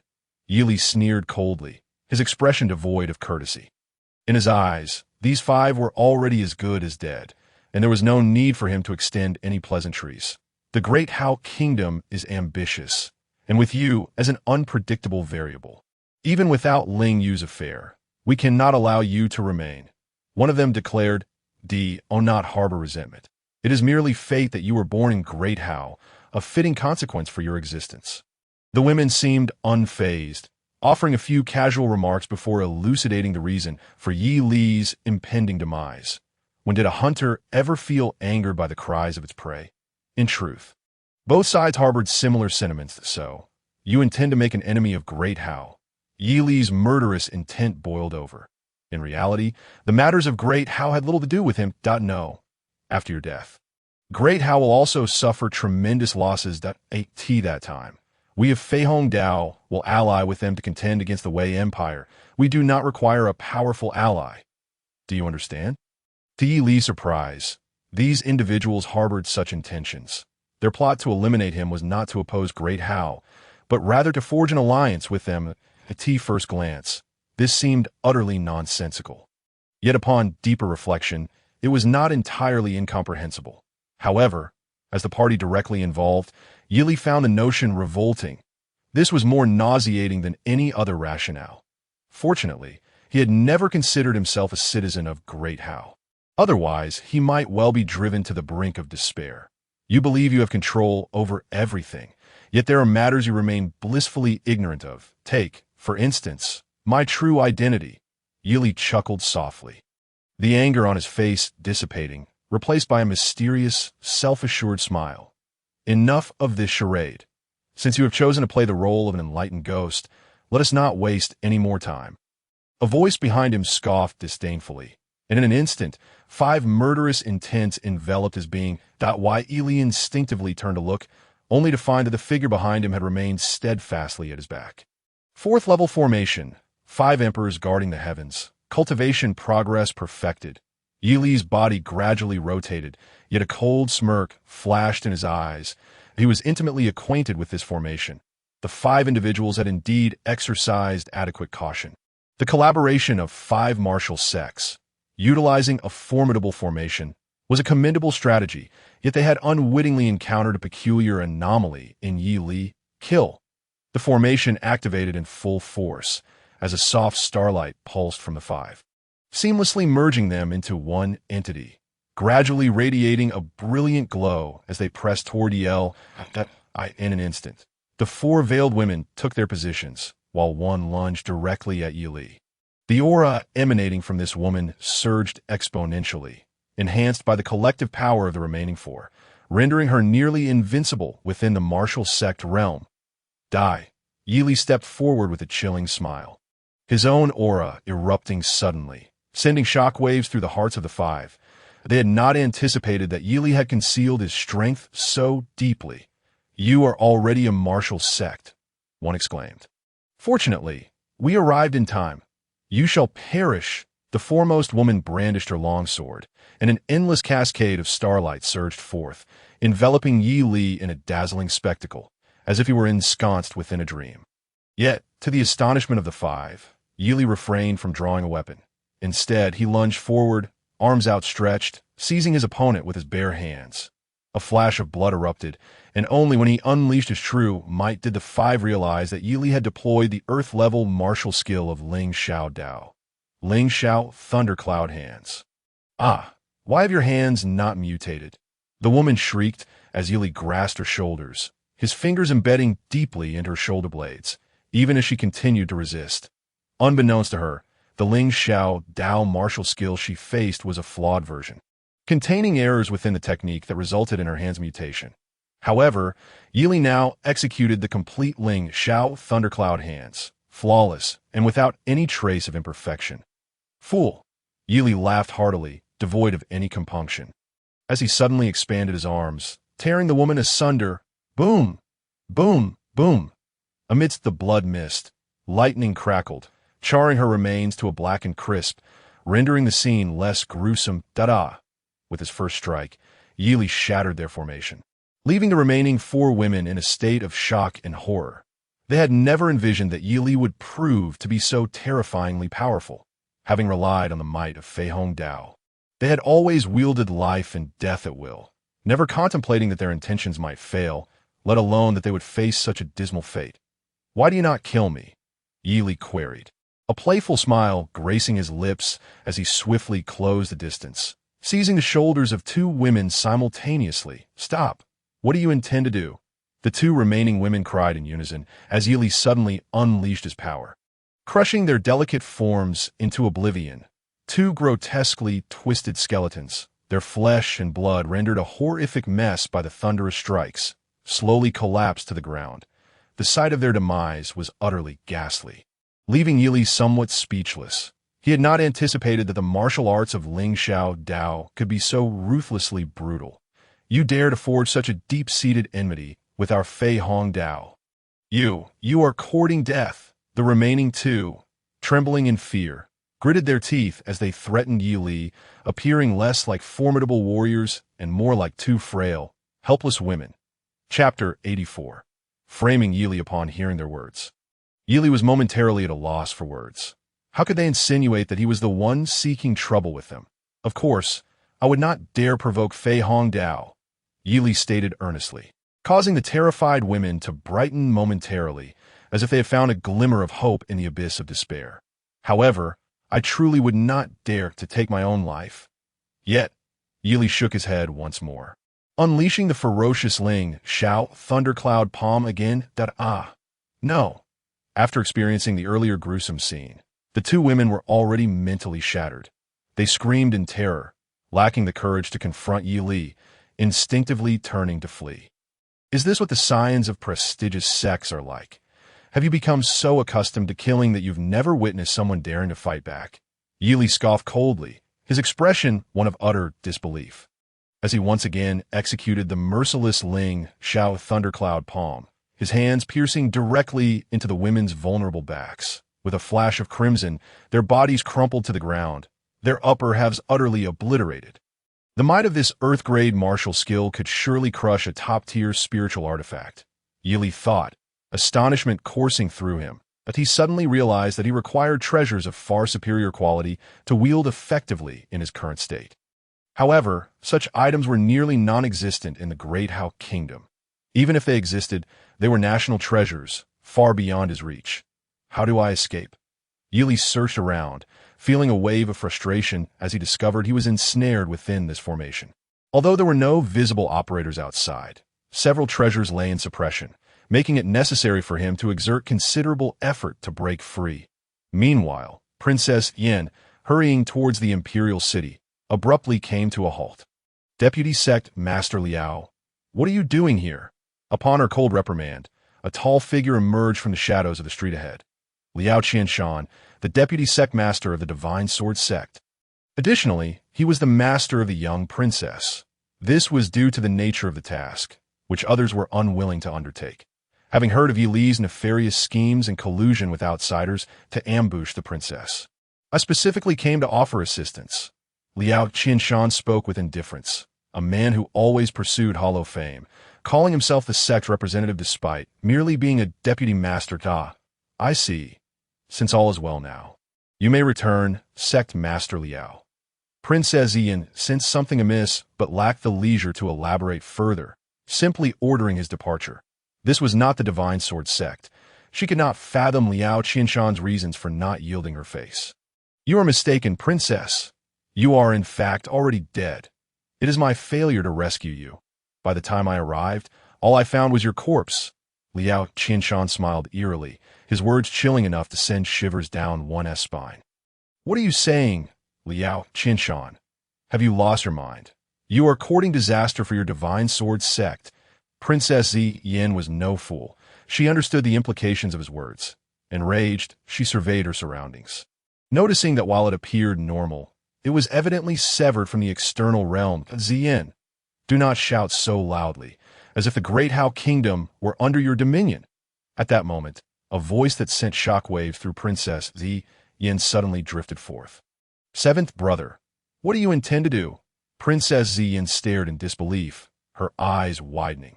She had never been close to the seventh prince, yet she never imagined he would seek her demise. What do you mean to do? I have done nothing. It is Yi Li who intends to kill you. Even if the elder brother investigates, it has nothing to do with us. The seventh prince's figure slowly emerged, his gaze fixed on Princess Yan, a visage filled with mockery and resentment. Since Jun Tianma's return to the Great Hao, he had unhesitatingly represented the kingdom in various matters for the seventh prince. This was a deep-seated grudge, an affront he could not accept. Seventh brother, my elder brother has returned solely to assist the great Hao. Once things settle, he will depart. Princess Yin, suppressing her disgust and disappointment, sought to explain, but Liao Qinshan interrupted her. Princess, you are still too naive. Who could believe what you say, or what the first prince claims? Even if your words are true, now that we have reached this juncture, can we turn back? Liao Qinshan's reasoning forced Princess Ziyin to take a step back, her face pale. Even if it were merely a matter of silencing her, her demise today seemed inevitable. Of course, Liao Qinshan did not fully articulate his thoughts. Even if the seventh prince could turn back, could he? Regardless, Princess Ziyin was destined to perish today. Moreover, Yili must bear the blame for this. Whether or not Yili fell at the hands of Fei Hongdao, he could not escape this burden. Princess Ziyin, possessed of keen intellect, swiftly grasped the entirety of this scheme. She suddenly found that her fear had diminished, replaced instead with a profound sense of desolation and sorrow. Among her many siblings, she had always held a fondness for the astute seventh prince. Little did she know that when he sought to kill her, he would be so heartless, devoid of any hesitation to it was as if she were not his sister, but merely his enemy. Since there's nothing left to say, then do as you will. Princess Yin spoke coldly, summoning a long sword to her hand. Although she understood her fate was sealed, she naturally did not wish to await her end passively. Overreaching, Liao Qinshan scoffed, but he did not intend to act personally, merely gesturing for the seventh prince to take the lead. Very well. Allow me to slay this spoiled girl. He smirked, eager to rid the emperor of his favoritism. With a mocking laugh, the seventh prince suddenly flickered, appearing behind Princess Yin, delivering a powerful kick aimed at her back. Swish! Princess Ziyin, who had been waiting with bated breath, abruptly turned and swung her sword. The seventh prince was momentarily taken aback, retreating swiftly as Liao Qinshan moved like a wraith, positioning himself behind Princess Ziyin. With a gentle gesture, Liao Qinshan pointed, causing Princess Ziyin to stagger forward several steps, blood spilling from her mouth as she lost the ability to resist. Chapter 85. No novel martial skills. Witnessing his sister being struck and spitting blood in a pitiable state, the seventh prince erupted into exhilarated laughter. Cursing under his breath, he strode forward, his eyes filled with murderous intent. Why do you not perish? In the next moment, the seventh prince stood before Princess Yin, coldly sneering as he swept his sword, aiming to sever her neck. Death would be preferable. Princess Yin felt a wave of desolation wash over her, abruptly closing her eyes as she awaited the arrival of death. Perhaps she prayed that in her next life, she would not be born into a royal family. Puff! Suddenly, a flash of crimson erupted, a blood arrow striking Princess Xian's face, causing her to blink in bewilderment. She beheld the seventh prince, now in disarray, flying backward, his sword-wielding hand severed. The agony was overwhelming. The seventh prince let out a blood-curdling scream, nearly fainting from the pain. Why, Li? You are not dead. What a bunch of useless fools from Fei Hongdao. Liao Qinshan hurriedly stepped forward, supporting the seventh prince, his face a mask of shock and resentment. The seventh prince was a formidable figure, a half-step martial sovereign. How could he appear as fragile as a straw man before Li? You dare? How audacious to attack a prince of the great Hao. The seventh prince inhaled sharply, forcing his spirit to rally as he pointed at Li, roaring in fury. You are the one who has been raising ferocious beasts to ambush our Piao Miao sect disciples beyond the Misty Mountains. Are you not? And it is also you who colluded with the useless members of the Divine Sword sect to lay traps for our Piao Miao sect disciples along the way. Yili let out a cold snort, his gaze flickering with murderous intent. Previously, due to the matters concerning Fei Hongdao, his mood had plummeted to an all-time low, and he harbored no goodwill towards the Dahao kingdom.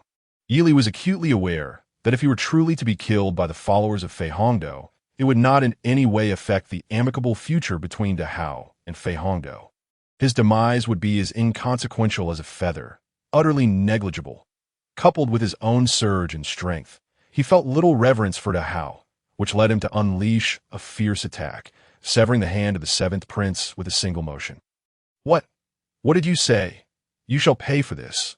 The seventh prince's eyes darted away, unable to muster the courage to refute Yili's claim, resorting instead to a furious roar to mask his panic.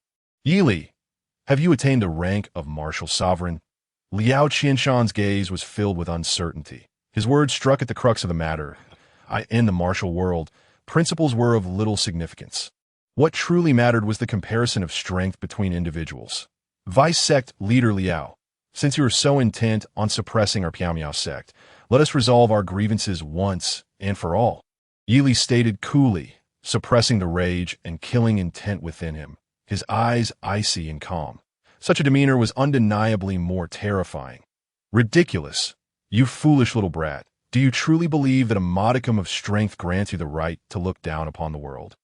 Liao Qianshan's expression darkened, his gaze fixed on Yi Li like a ravenous wolf, his murderous intent rising steadily. Were this youth one of their divine sword sect, he would undoubtedly risk his life to protect him. However, since he was not, he could only eliminate him preemptively. I'll hold him back. Be careful, Princess Xian suddenly whispered, brandishing her long sword and aiming it directly at the seventh prince's throat. In this perilous situation, where retreat would lead to utter ruin, Princess Xian's mind was remarkably clear. She had no intention of becoming a burden to Yili, but was striving to save herself. Very well, Yili replied nonchalantly, feeling a genuine sense of admiration for the princess, who was said to be deeply favored by the royal family. With your meager abilities, you dare to challenge me. Liao Qianshan scoffed disdainfully, yet within. He remained on high alert. Yili was far too monstrous, and he had never encountered someone who could advance in cultivation so rapidly. This was the royal capital. At any moment, a swarm of formidable warriors could emerge and encircle him. Yili chuckled lightly, choosing not to engage in banter, but rather articulating the precariousness of their situation. Damn it! Liao Qianshan's heart raced. He cursed in frustration, his anxiety prompting him to swing his sword forward. Given his stature, this was a display of uncharacteristic behavior, revealing the turmoil within his heart. You think you can deceive me? Yili laughed heartily, deftly wielding his long knife, employing the Tai Chi sword technique to shield his entire being. Adopting a purely defensive stance, the longer they engaged in battle here, the more advantageous it was for Yili. He had no need for haste or concern over any potential schemes from his opponent. Liao Qianshan was indeed executing a strategy to lure the enemy, yet he had not anticipated that Yi Li, despite his youth, would be so astute, completely unaffected by his attempts to disrupt his composure. Boom! In the next moment, Liao Qianshan suddenly changed his tactics, abandoning the feigned retreat for an all-out assault. Are you not the vice master of the Divine Sword sect? Do you not possess any fresh martial techniques? Is it all just these antiquated tricks? Yili could not help but scoff, disappointment etched across his face. Previously, when facing the ambush of Fei Hongdou, he had not dared to give them any leeway and had directly employed earth-level martial techniques to crush them decisively. This left him feeling somewhat unfulfilled, yearning to make amends through his fight with Liao Qianshan. You insolent wretch!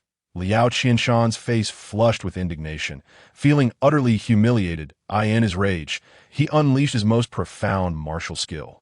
Intending to obliterate Yi Li in one fell swoop, profound grade superior martial technique, the stunning nine swords, perfected. However, to Yi Li's dismay, although Liao Qianshan's cultivation was formidable, he had not mastered any earth-level martial techniques. As they clashed, Princess Xian gradually gained the upper hand. Impossible? You, what are you, to be so powerful? The seventh prince bellowed in disbelief. Though he had lost a hand, his combat capacity was not significantly diminished, and he had never expected to find himself outmatched by Princess Xian. For the seventh prince, who had harbored grand ambitions since childhood, this was an insufferable blow. Why Ili has not exerted himself fully. Who knows what he is wary of from a distance? As the battle unfolded, a figure approached. It was none other than the king of the god Windblade. He had received word of the conflict in the Cloud Ascension Academy and had stealthily come to investigate, only to stumble upon such a royal internecine struggle. Seventh Prince, we can no longer afford to delay. Unable to subdue Yi Li, cold sweat broke out on Liao Qianshan's brow. Chapter 86. Yi Li. You are naive. Liao Qianshan intended for the seventh prince to hold off Yili. Although there was a disparity in their strengths, it was believed that Yili would not dare to take the seventh prince's life. "You useless old fool!" The seventh prince roared in anger, his expression contorting to an extreme grimace. He had always held himself in high regard, and never would he have imagined he would have to risk his own life to contend with Yi Li in such a shameless manner. Yet, despite the humiliation, the seventh prince quickly made a decision. His gaze flitted, attempting to evade Princess Xian while confronting Yi Li. Boom! At that moment, Liao Qianshan heard a thunderous roar above him, his already unsettled mind startled anew by the sound. Instinctively looking up, a shadow suddenly loomed above him, a hand the size of 4 or 5 ordinary men descending to seize him. "You are of Ling Xiao Dao." In an instant, Liao Qianshan exclaimed in shock, his heart thrown into chaos that he had come to kill Yi Li, underestimating him due to his lack of apparent background. Yet Yi Li wielded the supreme martial techniques of Ling Xiao Dao, a force well beyond his capacity to contend with. Crackle! In his moment of distraction, dozens of bolts of lightning crashed down that instant. Liao Qianshan felt as though Yi Li's palm was the very firmament, with thunder rumbling as if the heavens themselves were unleashing their wrath to crush his life. Trapped in the midst of it all, that a sense of reverence instinctively arose within Liao Qianshan. As he attempted to retreat, he was met with darkness, Yi Li's hand already descending upon him. Thud! This strike was as devastating as a landslide. Liao Qianshan had no power to resist, being reduced to a mere pulp. Complete Earth-level martial technique. The king of the Godwind Blade, who had been observing from the shadows, felt a surge of exhilaration. Even his hidden figure trembled slightly, instantly detected by Yi Li. "Seventh Prince, I cannot kill." Yi Li's heart raced. Regardless of who lay hidden in the shadows, he could not slay the seventh prince, even if Yi Li could bear the consequences. The Piao sect could not withstand such calamity. The already distraught seventh prince, witnessing Liao Qianshan's demise at Yi Li's hands, screamed in shock, only to be pierced by Princess Xian's sword into his chest. "Yi Li, do you dare to kill me? Do you dare?" Amidst the spurting blood, the seventh prince disregarded Princess Xian, directing a furious shout at Yi Li, his expression a mix of rage and disdain. In his view, Princess Xian was, after all, his own sister. He believed she would not truly harm him. Rather, as long as Yi Li escaped this night, he would likely never find another opportunity to take his life. Presenting a daunting dilemma for him, do not come any closer. If you are not afraid of death, do not implicate the entire Piao sect. As Yi Li approached, the seventh prince shrieked in a frenzy. Although he looked down on Yi Li's status, he still placed immense value on his own life. "If I do not kill you, you are still a calamity." Yi Li sighed, lightly waving his long knife, causing the seventh prince to cry out in terror as he fell to the ground, his trousers soaked. When life and death were at stake, who could remain unafraid? "Yi Li, do not strike." Princess Xian gently shook her head, suddenly calling out in alarm. Momentarily freezing Yi Li in place, he glanced at Princess Xian, his gaze cold yet complex. "Today, I have committed a grave misdeed in order to save you, yet you are of noble birth. Even amidst our conflicts, we cannot allow outsiders to tarnish our dignity." Yi Li remained silent, not retreating, merely gazing into Princess Xian's eyes, yearning for an explanation. "This matter arose because of me. I cannot allow you to bear the burden on my behalf." Princess Xian's voice trembled slightly. After all, she was a royal princess. Despite having trained in martial arts since childhood, she had never taken a life. "Xian, what are you doing?" The seventh prince, a man of remarkable intelligence, suddenly sensed something amiss and exclaimed in shock, "I could have spared your life. However, I refuse to let Yi Li be entangled in endless troubles because of me." Princess Xian's voice quivered even more. Yet this did not diminish her resolve. With a swift motion, blood splattered as she drove her sword into his throat, the blade piercing through the back of his neck. The seventh prince uttered not a sound. Collapsing lifeless to the ground, Princess Xian abruptly released her grip on the sword, trembling and weeping profusely, unsure whether it was from terror or injustice. "My lady." Yi Li was momentarily dumbfounded, utterly unprepared for such a turn of events. Feeling at a loss, yet acutely aware of the immense debt of gratitude he owed to Princess Xin. He finally comprehended the weight of a beauty's favor. Why, Li, I have taken a life. And it was my own seventh brother. Princess Xian threw herself into Yi Li's embrace, her tears soaking his garments, leaving him a loss for how to respond. You must leave. I will handle this situation. After weeping on Yi Li's stiff shoulder for a time, Princess Xian surprisingly regained her composure, urging him to return to the Tingyun courtyard while employing royal means to summon the city guards. Very well, I shall await further news. Yi Li nodded. Given the circumstances, he could do little but accept his fate. As for regretting his decision to leave the Tingyun courtyard to investigate, he found no reason for remorse. Not for any other reason, but simply because what had transpired had already occurred, rendering regret unnecessary. When a large contingent of guards finally arrived, Yi Li quietly departed. After walking a short distance, he suddenly halted. You have been following me. It is time for you to reveal yourself, is it not?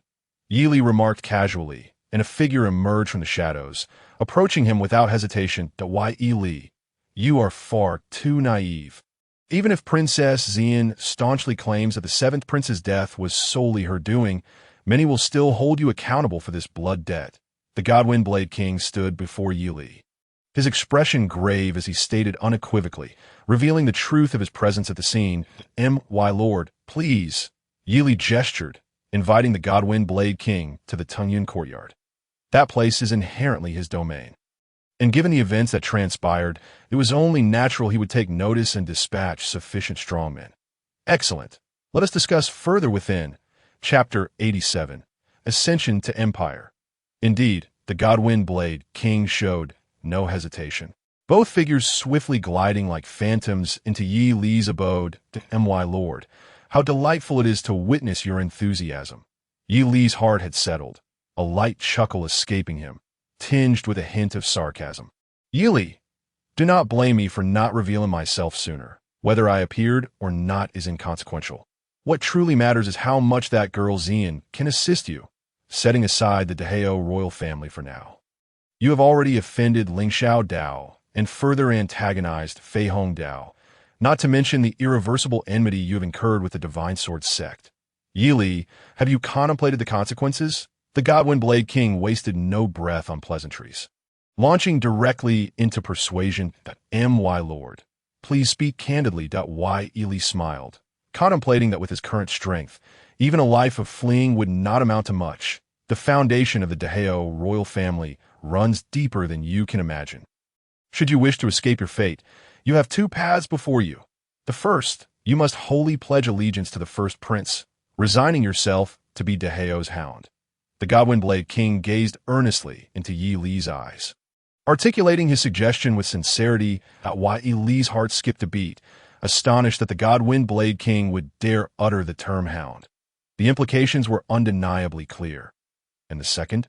Yi Li looked at him in shock, surprised by the man's audacity to unveil his hand before him. Not look at me so. My origins lie with the four symbols returning to Origin Dao, which is hardly a secret. It was precisely due to this identity that the Dahao royal family sought to cultivate my favor, allowing me to ascend to this position as an unrelated prince. The Godwind Blade King chuckled softly, revealing a nearly forgotten secret. I see. What is the strength of the four symbols returning to Origin Dao? Yi Li nodded in realization, casually inquiring. 2 centuries ago, the four symbols returning to Origin Dao was merely the four symbols sect, a second-rate sect. Yet, the strength of the four symbols sect is unfathomable. In a short time, it has risen to prominence among the first-rate sects, and may yet advance further. The Godwind Blade King displayed a hint of restraint, gazing slowly into Yi Li's eyes as he spoke. The disciples of the returning to Origin Dao have already arrived in the royal city. If you wish to forge connections, I can offer introductions. Thank you for your kind offer, my lord, but I believe it prudent to wait. Yi Li pondered briefly, ultimately declining, not for any other reason than that he had not yet considered leaving the Piao sect. If the disciples of the four symbols returning to Origin Dao were to suddenly seek him out, would that not invite needless enmity? There is no hurry. The returning to Origin sect's people will not be in haste to depart. I merely wish to inform you of this alternative route, hoping you will tread carefully." The Godwind Blade King smiled, ceasing his persistence and taking his leave. That night, a significant event transpired within the royal city, resulting in a lockdown of the entire palace. Many began to inquire, soon discovering that the seventh prince had met his end. This was undoubtedly monumental news. Many had believed the seventh prince to be a potential heir to the throne, and numerous officials had recognized him as such. His sudden demise not only required an explanation to the royal family, but also demanded clarity for the civil and military officials. Surprisingly, Princess Xian took full responsibility for the incident, asserting emphatically that the seventh prince's death was solely her doing, with no involvement from others. Upon hearing this, everyone was left in disbelief, struggling to accept the truth. However, as Princess Xian steadfastly maintained her claim, others were left with no choice but to observe.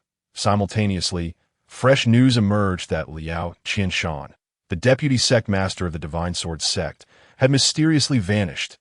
A formidable martial sovereign had inexplicably disappeared within the heavily fortified royal city, leaving no trace behind. "Has someone completely cleared my name?" Yili was at a loss for words upon receiving the news, never having anticipated such a turn of events. "Surely, someone help me eliminate the traces." Was it the Godwind Blade King or Jun Tianma?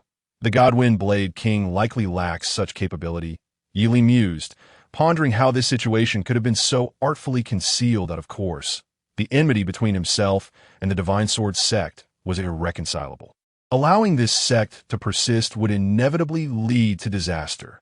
The situation did not escalate as everyone had imagined. Rather, it swiftly returned to calm, as though nothing had transpired. The Divine Sword sect members attempted to stir up trouble several times, but were met with futility, ultimately swallowing their grievances. Days later, Jun Tianma suddenly requested Yi Li to meet at the Pointing General platform outside the royal city, prompting the disciples of the Piamiao sect to rise in unison. Not only they, but the top 5 of the 10 major sects also received invitations, hastening to attend. Esteemed guests, today marks an immensely significant day for our Dahao.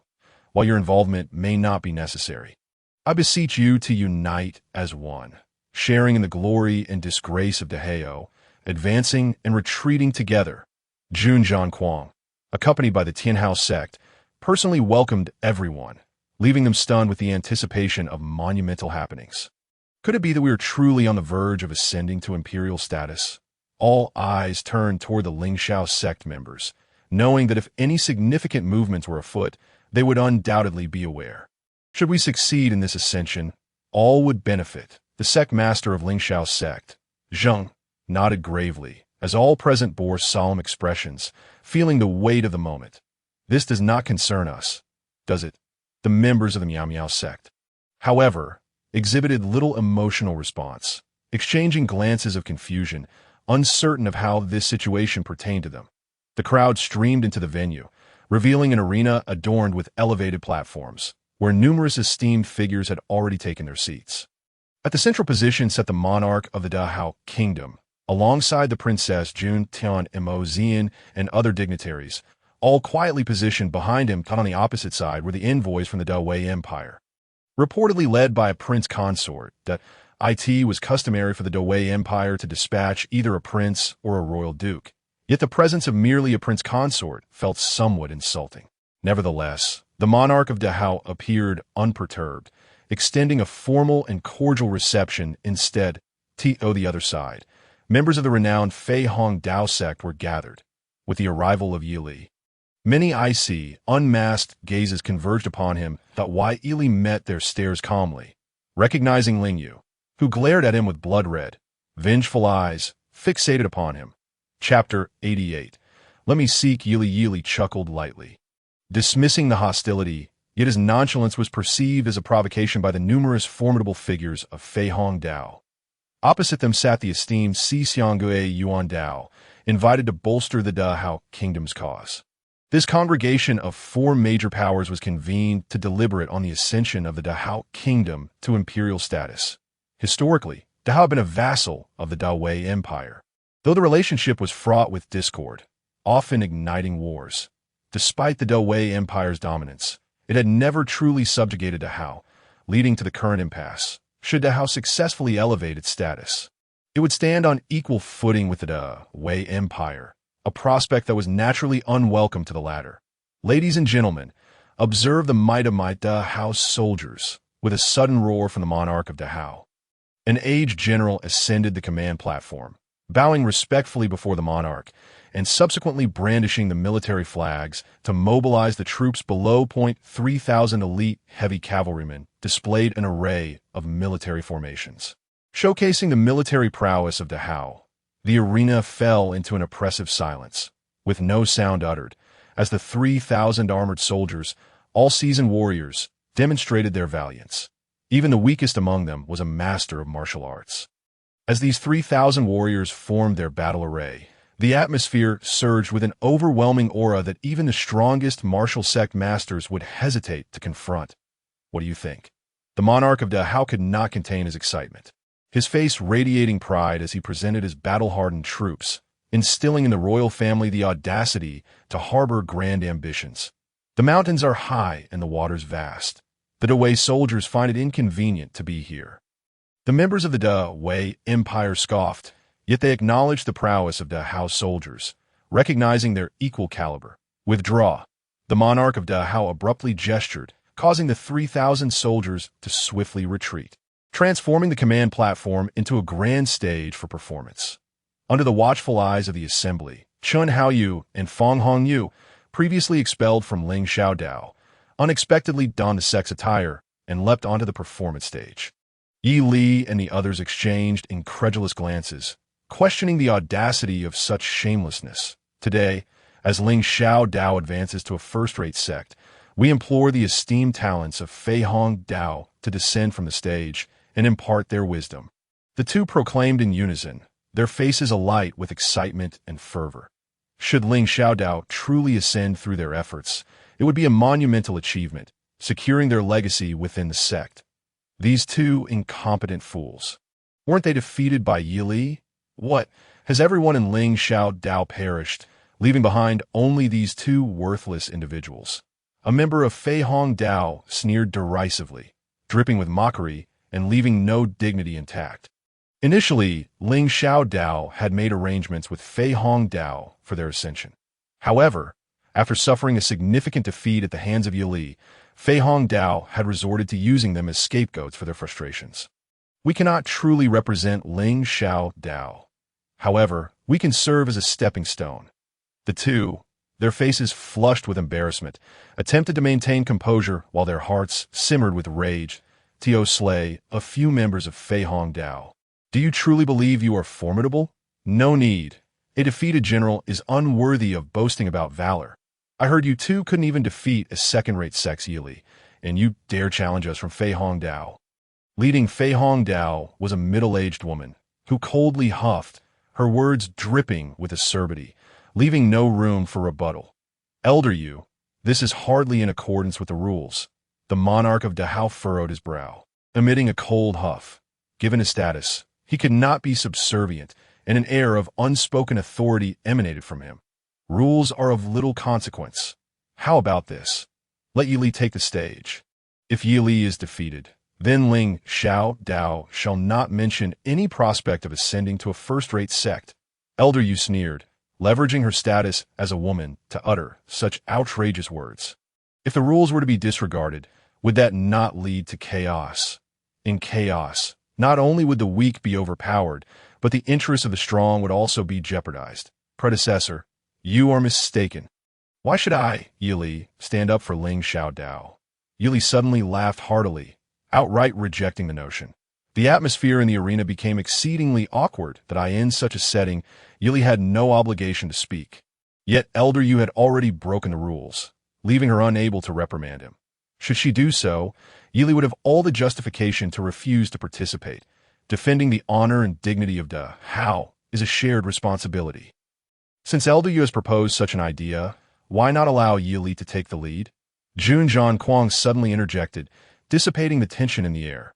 The members of Ling Xiaodao were left aghast. This was an affront of the highest order. However, Jun Zhanquang was indifferent to the feelings of Ling Xiaodao. He simply recognized that Yili had slain Liao Qianshan, and no one in the expansive Ling Xiao Dao could rival him. What? Are you afraid, boy? Elder Yu's eyes brightened at these words, fixating on Yi Li, openly employing a tactic to provoke him. Afraid? Yet, to everyone's astonishment, the typically impetuous and ambitious Yi Li hesitated without a second thought. You, how can you not be afraid? Elder Yu was momentarily taken aback. Was this what they called an invincible prodigy? Hadn't it been said that the young were often unaware of the vastness of the world? Since time immemorial, it has been said that no prophet arises without effort. I, Yi Li, am not like you, an elder whose fiery temperament has grown with age. I see no merit in engaging in such ventures. Hence I dare not proceed. Yi Li chuckled oddly, even choosing to sit on the ground, displaying utter disinterest. Elder Yu was left speechless, while others exchanged bewildered glances, astonished to encounter such a unique individual. In such a setting, one would expect anyone to be electrified at the prospect of stepping into battle, carrying the weight of countless honors and reputations. Yet, alas, Yi Li harbored none of those sentiments. He saw no pride in representing the Hao kingdom in combat against outsiders. Elder Ling Kong, do you have nothing to say? Just as the atmosphere grew overwhelmingly uncomfortable, Jun Tian Mo spoke softly, drawing the collective gaze of the assembly toward Ling Kong. The matter at hand was of great significance, and the master of Ling Xiao Dao had personally arrived. However, Jun Tian Mo lacked the standing to engage him directly. Ling Kong hesitated, suddenly feeling the urge to curse. What was this? Were they compelling him to plead with Yi Li? Moreover, this was clearly not a matter of a few exchanged words. It was a demand that would force him to make significant concessions. Chapter 89. Let me have a glimpse. Ling Kong's face contorted in struggle. Just as he grappled with this dilemma, the master of Ling Xiao Dao let out an impatient cough. Very well. I shall go.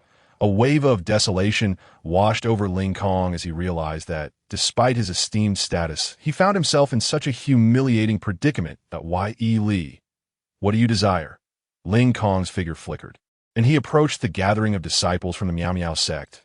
Leaning close to Yi Li's ear, his teeth gritted as he conferred with him. Grand Elder, what do you mean by that? It's not about what I want, but what you intend to do. Forget it. In light of your esteemed presence, I suppose I shall concede. Yi Li rolled his eyes, feigning reluctance as he prepared to step onto the stage. Come back here. The Grand Elder was taken aback, catching hold of Yi Li and fiercely whispering in his ear, You must win. You absolutely must win. Do you understand? I do not understand. Your words are incomprehensible to me. Yi Li shook his head, his expression one of utter confusion. He genuinely did not grasp why. Should he step forth on behalf of Ling Xiao Dao? Victory was imperative to be why what right? You, this diminutive hero. I'm utterly impressed by you. Ling Kong gritted his teeth, his hands trembling with rage, yet he still retrieved a storage bag from his bosom that it was brimming with exquisite spiritual stones, the culmination of years of arduous accumulation. You do not comprehend what I am saying. What about its words?